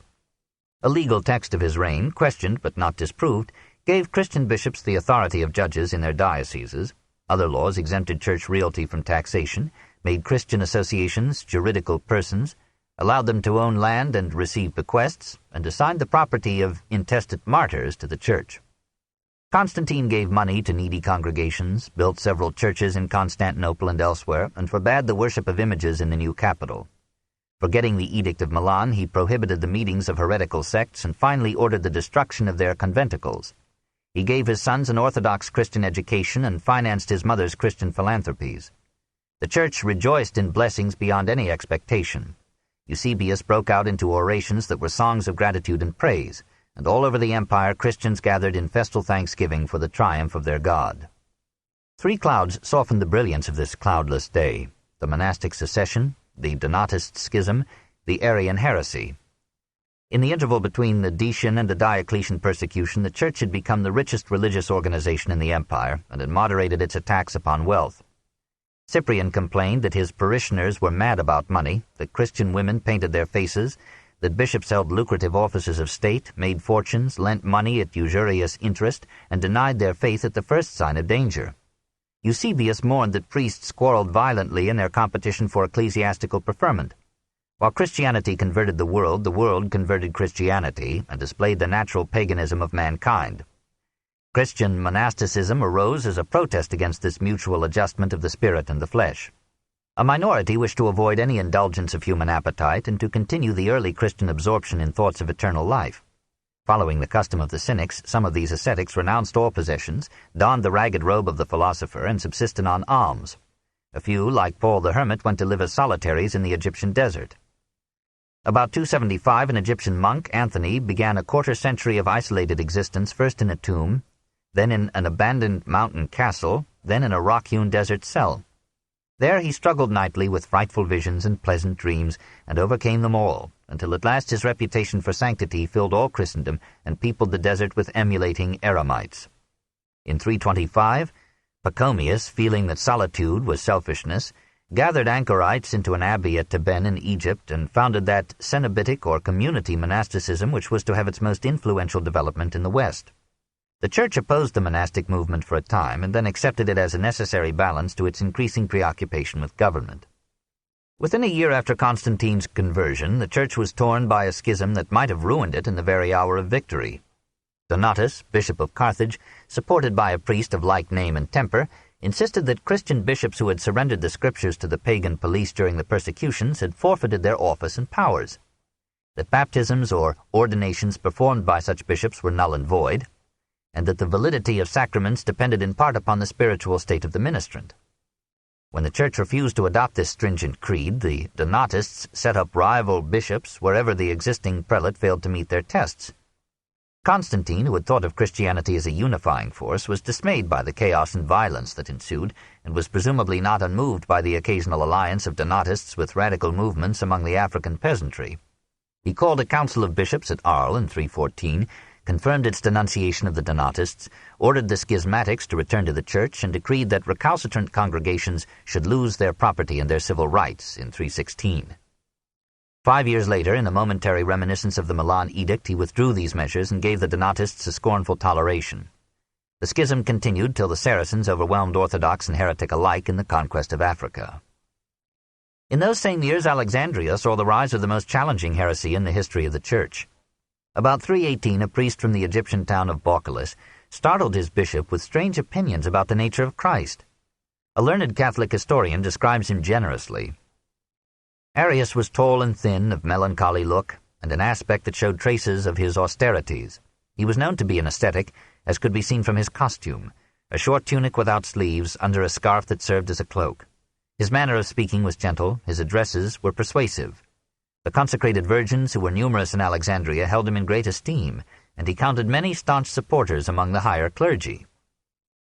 Christ, said Arius, was not one with the Creator, he was rather the Logos, the first and highest of all created beings. Bishop Alexander protested, Arius persisted. If, he argued, the Son had been begotten of the Father, it must have been in time. The Son therefore could not be co-eternal with the Father. Furthermore, if Christ was created, it must have been from nothing, not from the Father's substance. Christ was not consubstantial with the Father. The Holy Spirit was begotten by the Logos and was still less God than the Logos. We see in these doctrines the continuity of ideas from Plato through the Stoics, Philo, Plotinus, and Origen to Arius.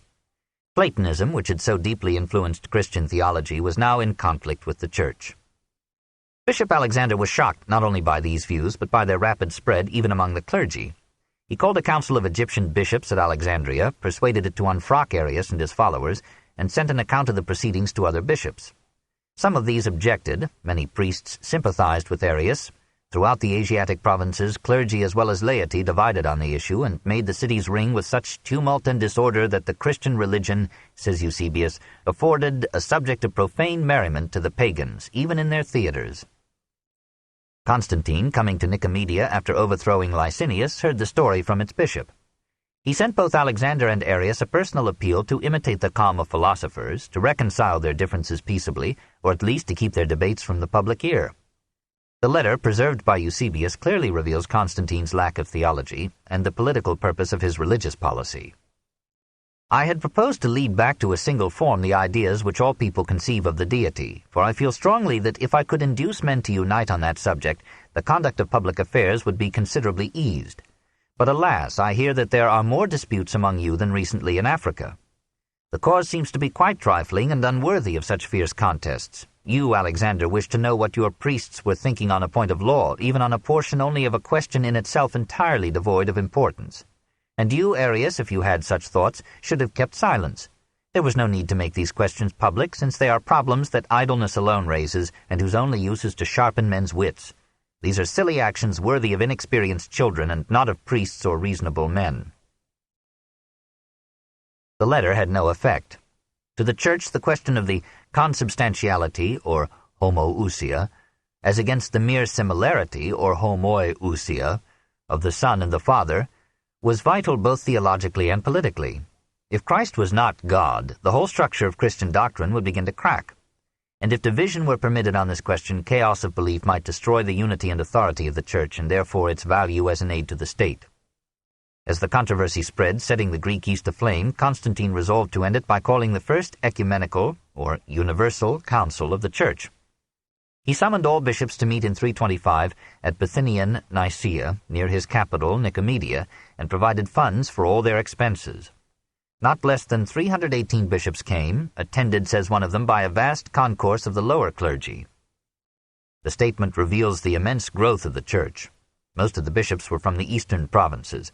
Many western dioceses ignored the controversy, and Pope Sylvester I, detained by illness, was content to be represented by some priests. The council met in the hall of an imperial palace. Constantine presided and opened the proceedings by a brief appeal to the bishops to restore the unity of the Church. He listened patiently to the debates, reports Eusebius, moderated the violence of the contending parties, and himself joined in the argument. Arius reaffirmed his view that Christ was a created being, not equal to the Father, but divine only by participation. Clever questioners forced him to admit that if Christ was a creature, and had had a beginning, he could change, and that if he could change, he might pass from virtue to vice. The answers were logical, honest, and suicidal. Athanasius, the eloquent and pugnacious archdeacon whom Alexander had brought with him as a theological sword, made it clear that if Christ and the Holy Spirit were not of one substance with the Father, polytheism would triumph. He conceded the difficulty of picturing three distinct persons in one God, but argued that reason must bow to the mystery of the Trinity. All but 17 of the bishops agreed with him and signed a statement expressing his view. The supporters of Arius agreed to sign if they might add one iota, changing homoousion to homoiousion. The council refused and issued with the emperor's approval the following creed. We believe in one God, the Father Almighty, maker of all things visible or invisible, and in one Lord Jesus Christ, the Son of God, begotten, not made, being of one essence, or homoousion, with the Father, who for us men and our salvation came down and was made flesh, was made man, suffered, rose again the third day, ascended into heaven, and comes to judge the quick and the dead. Only 5 bishops, finally only 2, refused to sign this formula. These 2, with the unrepentant Arius, were anathematized by the council and exiled by the emperor. An imperial edict ordered that all books by Arius should be burned and made the concealment of such a book punishable with death. Constantine celebrated the conclusion of the council with a royal dinner to all the assembled bishops and then dismissed them with the request that they should not tear one another to pieces. He was mistaken in thinking that the controversy was ended, or that he himself would not change his view of it, but he was right in believing that he had struck a great blow for the unity of the Church. The council signalized the conviction of the ecclesiastical majority that the organization and survival of the Church required a certain fixity of doctrine, and in final effect it achieved that practical unanimity of basic belief which gave the medieval Church its Catholic name. At the same time, it marked the replacement of paganism with Christianity as the religious expression and support of the Roman Empire, and committed Constantine to a more definite alliance with Christianity than ever before. A new civilization based on a new religion would now rise over the ruins of an exhausted culture and a dying creed. The Middle Ages had begun. 4. Constantine and civilization. A year after the council, Constantine dedicated, amid the desolation of Byzantium, a new city which he termed Nova Roma, and which posterity called by his name. In 330 he turned his back upon both Rome and Nicomedia and made Constantinople his capital. There he surrounded himself with the impressive pomp of an Oriental court, feeling that its psychological influence upon army and people would make its expensive pageantry a subtle economy in government. He protected the army with able diplomacy and arms, tempered despotism with humane decrees, and lent his aid to letters and the arts. He discouraged the schools at Athens and founded at Constantinople a new university where state-paid professors taught Greek and Latin, literature and philosophy, rhetoric and law, and trained officials for the empire. He confirmed and extended the privileges of physicians and teachers in all provinces. Provincial governors were instructed to establish schools of architecture and to draw students to them with divers privileges and rewards. Artists were exempted from civic obligations so that they might have time to learn their art thoroughly and transmit it to their sons. The art treasures of the empire were drawn upon to make Constantinople an elegant capital. In Rome, the architectural works of this period were inaugurated by Maxentius. He began in 306 and Constantine finished an immense basilica that marked the climax of classical architecture in the West. Adapting the structure of the great baths, this edifice covered an area 330 by 250 feet. Its central hall, 114 by 82 feet, was roofed by 3 cross vaults of concrete 120 feet high, partly supported by 8 broad piers faced with fluted Corinthian columns 60 feet tall. Its pavement was of colored marble, its bays were peopled with statuary, and the walls of these bays were prolonged above their roofs to serve as elevated buttresses for the central vaults. Gothic and Renaissance architects found much instruction in these vaults and buttresses. This book is continued on Cassette 11, Side 1. The Story of Civilization, Volume 3, Caesar and Christ, Part 2, by Will Durant. Concluded. Gothic and Renaissance architects found much instruction in these vaults and buttresses. Bramante, designing St. Peter's, planned to raise the Pantheon over the Basilica of Constantine, that is, to crown a spacious nave with a massive dome. The first Christian emperor built many churches in Rome, probably including the original form of San Lorenzo outside the walls.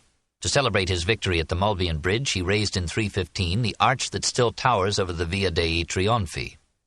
It is one of the best preserved of Rome's remains, and its majesty is not visibly injured by the diverse pilferage of its parts.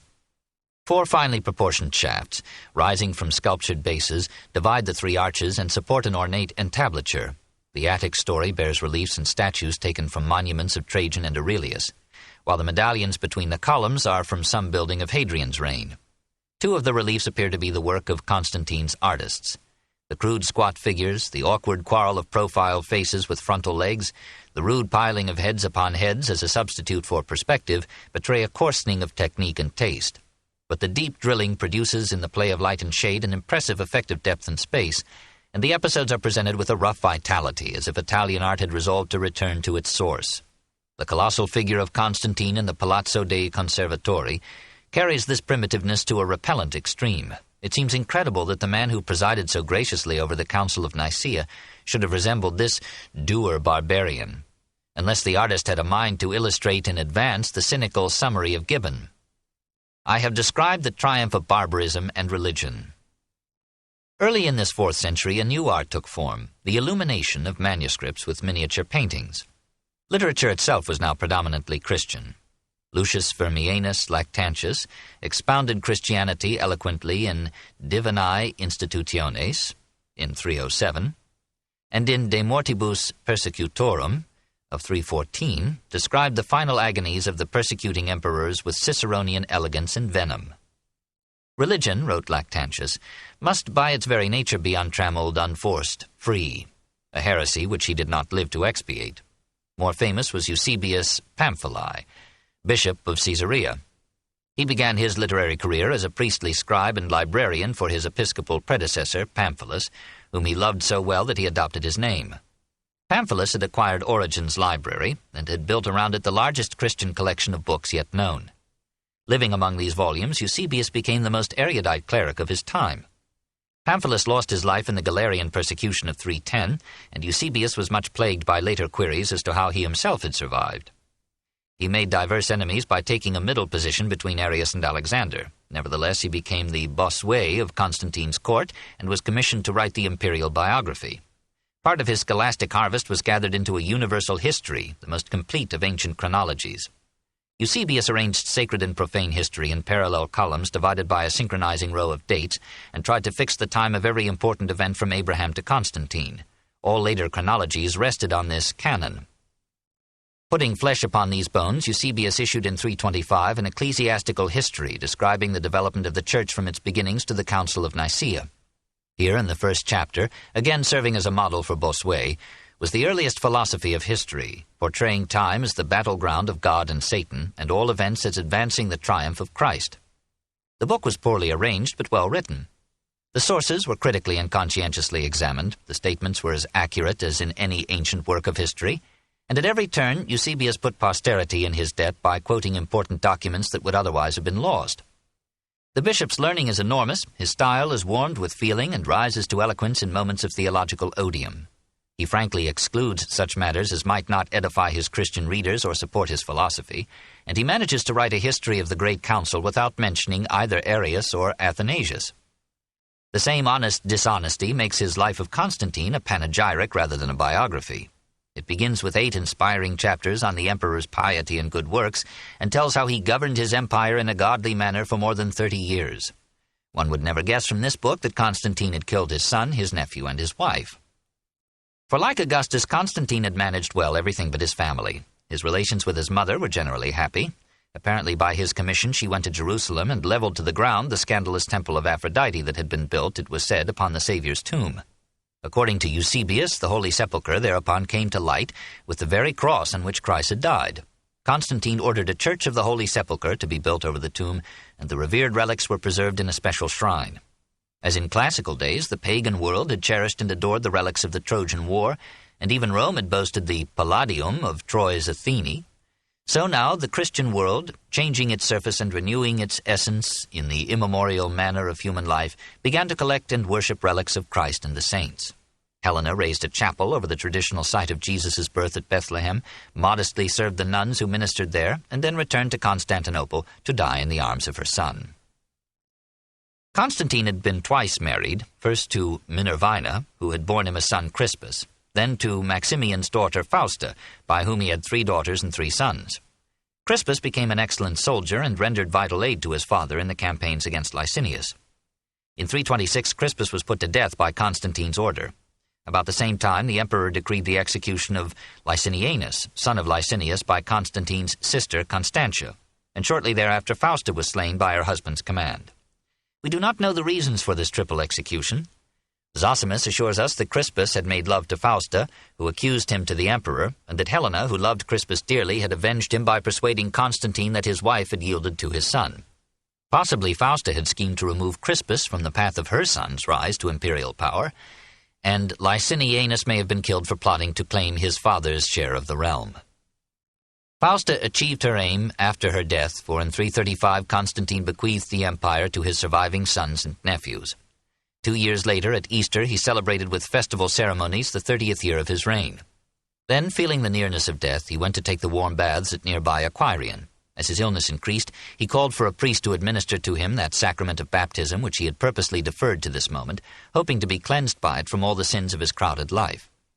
Then the tired ruler, aged 64, laid aside the purple robes of royalty, put on the white garb of a Christian neophyte, and passed away.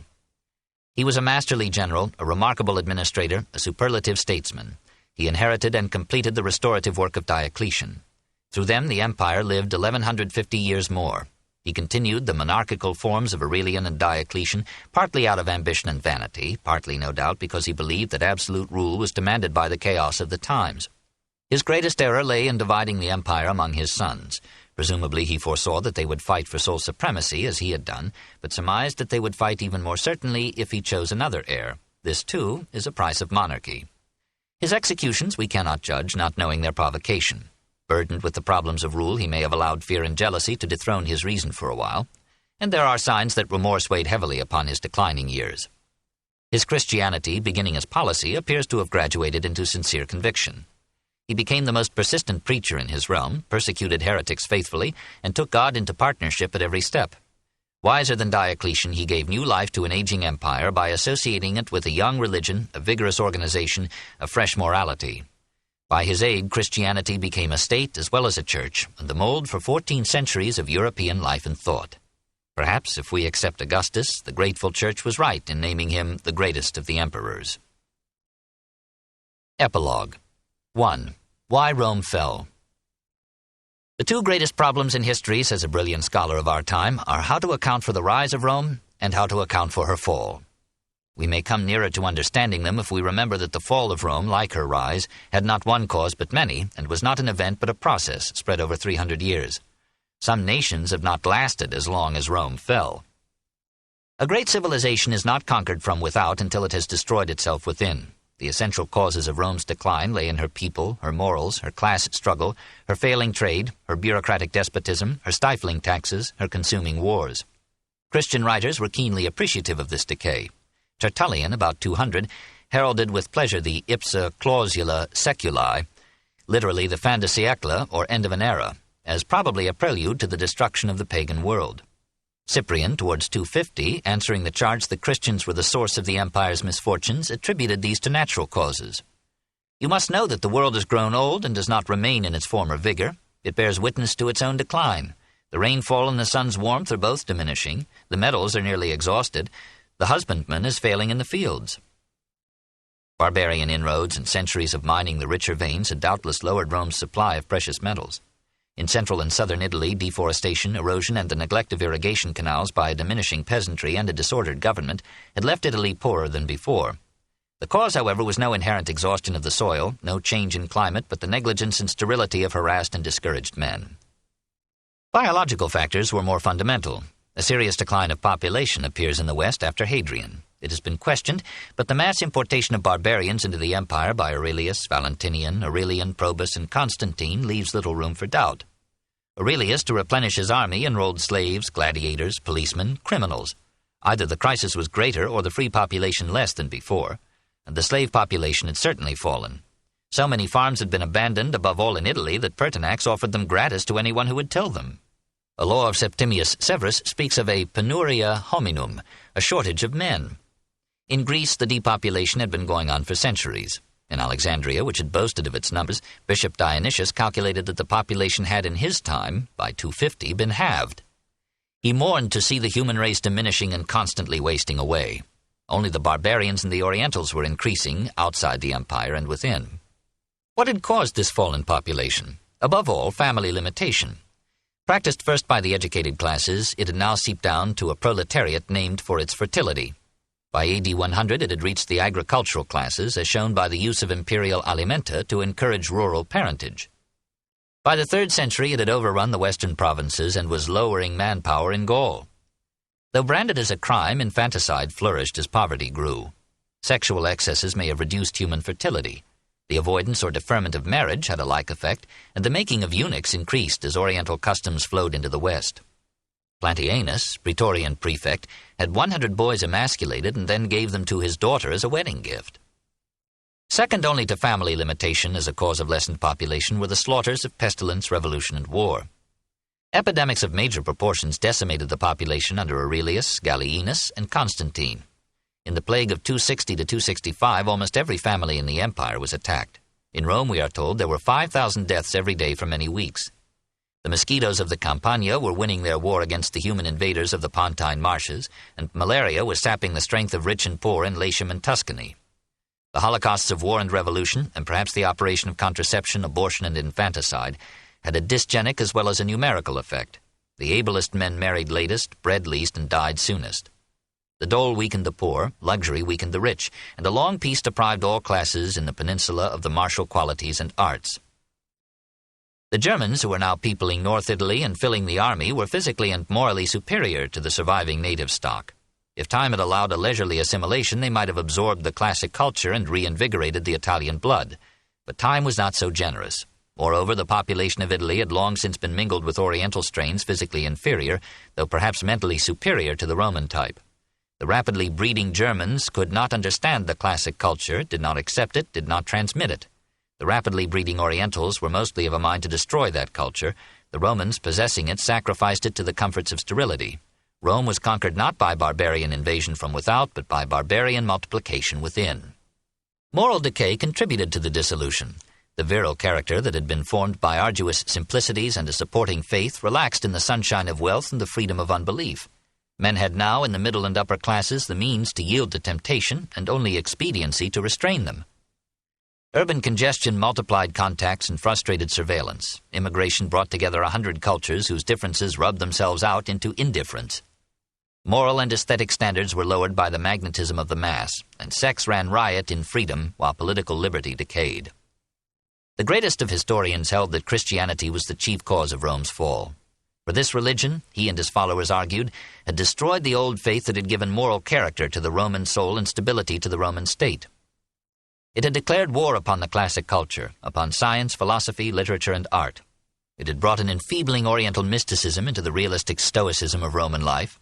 It had turned men's thoughts from the tasks of this world to an enervating preparation for some cosmic catastrophe, and had lured them into seeking individual salvation through asceticism and prayer rather than collective salvation through devotion to the state. It had disrupted the unity of the empire while soldier emperors were struggling to preserve it. It had discouraged its adherents from holding office or rendering military service. It had preached an ethic of non-resistance and peace when the survival of the empire had demanded a will to war. Christ's victory had been Rome's death. There is some truth in this hard indictment. Christianity unwillingly shared in the chaos of creeds that helped produce that medley of mores which moderately contributed to Rome's collapse. But the growth of Christianity was more an effect than a cause of Rome's decay. The breakup of the old religion had begun long before Christ. There were more vigorous attacks upon it in Ennius and Lucretius than in any pagan author after them. Moral disintegration had begun with the Roman conquest of Greece and had culminated under Nero. Thereafter, Roman morals improved, and the ethical influence of Christianity upon Roman life was a largely wholesome one. It was because Rome was already dying that Christianity grew so rapidly. Men lost faith in the state not because Christianity held them aloof, but because the state defended wealth against poverty, fought to capture slaves, taxed toil to support luxury, and failed to protect its people from famine, pestilence, invasion, and destitution. Forgivably, they turned from Caesar preaching war to Christ preaching peace, from incredible brutality to unprecedented charity, from a life without hope or dignity to a faith that consoled their poverty and honored their humanity. Rome was not destroyed by Christianity any more than by barbarian invasion. It was an empty shell when Christianity rose to influence and invasion came. The economic causes of Rome's decline have already been stated as prerequisite to the understanding of Diocletian's reforms. They need only a reminding summary here. The precarious dependence upon provincial grains, the collapse of the slave supply and the latifundia, the deterioration of transport and the perils of trade, the loss of provincial markets to provincial competition, the inability of Italian industry to export the equivalent of Italian imports, and the consequent drain of precious metals to the east, the destructive war between rich and poor, the rising cost of armies, doles, public works, an expanding bureaucracy, and a parasitic court, the depreciation of the currency, the discouragement of ability and the absorption of investment capital by confiscatory taxation, the emigration of capital and labor, the straitjacket of serfdom placed upon agriculture, and of caste forced upon industry. All these conspired to sap the material bases of Italian life until at last the power of Rome was a political ghost surviving its economic death. The political causes of decay were rooted in one fact, that increasing despotism destroyed the citizen's civic sense and dried up statesmanship at its source. Powerless to express his political will except by violence, the Roman lost interest in government and became absorbed in his business, his amusements, his legion, or his individual salvation. Patriotism and the pagan religion had been bound together, and now together decayed. The Senate, losing ever more of its power and prestige after Pertinax, relapsed into indolence, subservience, or venality, and the last barrier fell that might have saved the state from militarism and anarchy. Local governments, overrun by imperial correctores and exactores, no longer attracted first-rate men. The responsibility of municipal officials for the tax quotas of their areas, the rising expense of their unpaid honors, the fees, liturgies, benefactions, and games expected of them, the dangers incident to invasion and class war, led to a flight from office corresponding to the flight from taxes, factories, and farms. Men deliberately made themselves ineligible by debasing their social category. some fled to other towns, some became farmers, some monks. In 313, Constantine extended to the Christian clergy that exemption from municipal office and from several taxes which pagan priests had traditionally enjoyed. The church was soon swamped with candidates for ordination, and cities complained of losses in revenue and senators. In the end, Constantine was compelled to rule that no man eligible for municipal position should be admitted to the priesthood. The imperial police pursued fugitives from political honors as it hunted evaders of taxes or conscription. It brought them back to the cities and forced them to serve. Finally, it decreed that a son must inherit the social status of his father and must accept election if eligible to it by his rank. A serfdom of office rounded out the prison of economic caste. Gallienus, fearing a revolt of the Senate, excluded senators from the army. As martial material no longer grew in Italy, this decree completed the military decline of the peninsula. The rise of provincial and mercenary armies, the overthrow of the Praetorian Guard by Septimius Severus, the emergence of provincial generals, and their capture of the imperial throne destroyed the leadership, even the independence of Italy, long before the fall of the empire in the west. The armies of Rome were no longer Roman armies. They were composed chiefly of provincials, largely of barbarians. They fought not for their altars and their homes, but for their wages, their donatives, and their loot. They attacked and plundered the cities of the empire with more relish than they showed in facing the enemy. Most of them were the sons of peasants who hated the rich in the cities as exploiters of the poor in the countryside.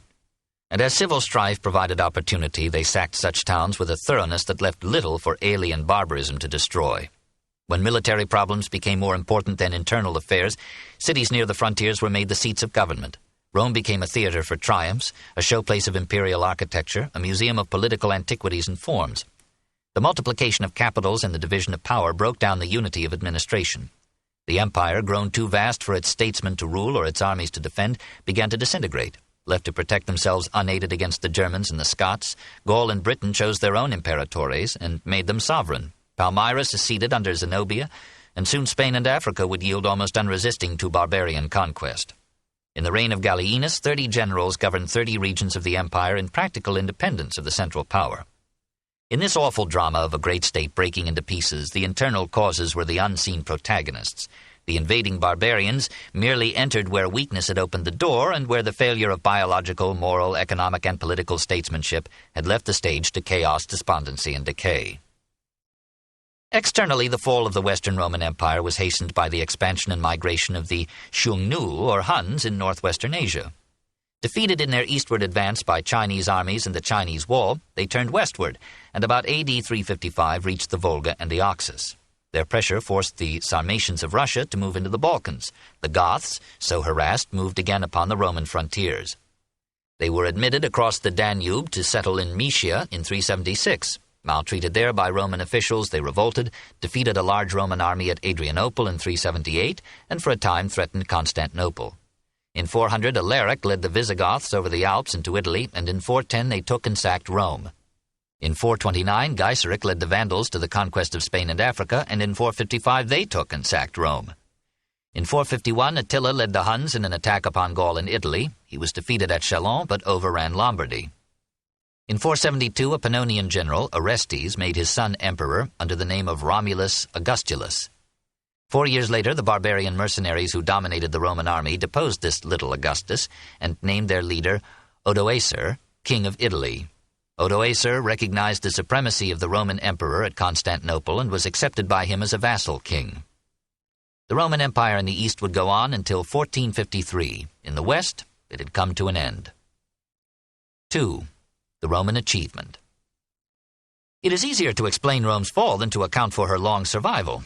This is the essential accomplishment of Rome, that having won the Mediterranean world, she adopted its culture, gave it order, prosperity, and peace for 200 years, held back the tide of barbarism for 2 centuries more, and transmitted the classic heritage to the West before she died. Rome has had no rival in the art of government. The Roman state committed 1,000 political crimes. It built its edifice upon a selfish oligarchy and an obscurantist priesthood. It achieved a democracy of freemen and then destroyed it with corruption and violence. It exploited its conquests to support a parasitic Italy which, when it could no longer exploit, collapsed. Here and there in east and west it created a desert and called it peace. But amid all this evil it formed a majestic system of law which through nearly all Europe gave security to life and property, incentive and continuity to industry, from the decemvirs to Napoleon. It molded a government of separated legislative and executive powers, whose checks and balances inspired the makers of constitutions as late as revolutionary America and France. For a time it united monarchy, aristocracy, and democracy so successfully as to win the applause of philosophers, historians, subjects, and enemies.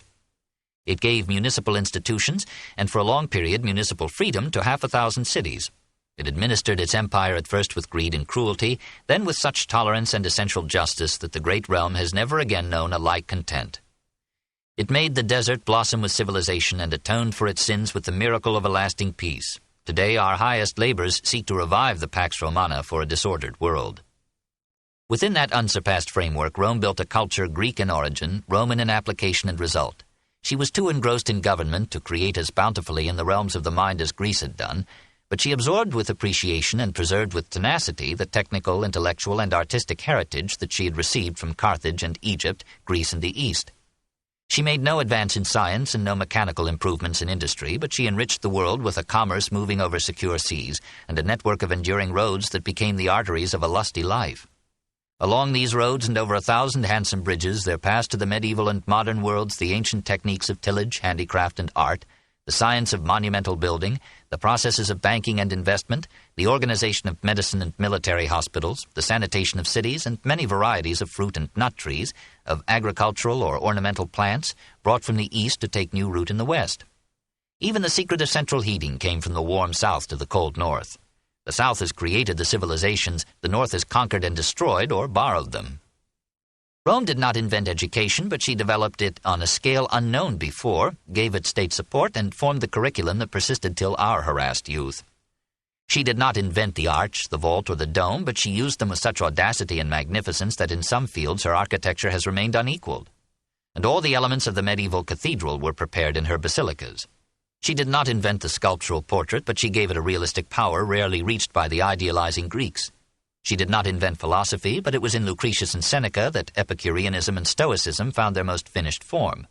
She did not invent the types of literature, not even the satire, but who could adequately record the influence of Cicero on oratory, the essay and prose style, of Virgil on Dante, Tasso, Milton, of Livy and Tacitus on the writing of history, of Horace and Juvenal on Dryden, Swift, and Pope?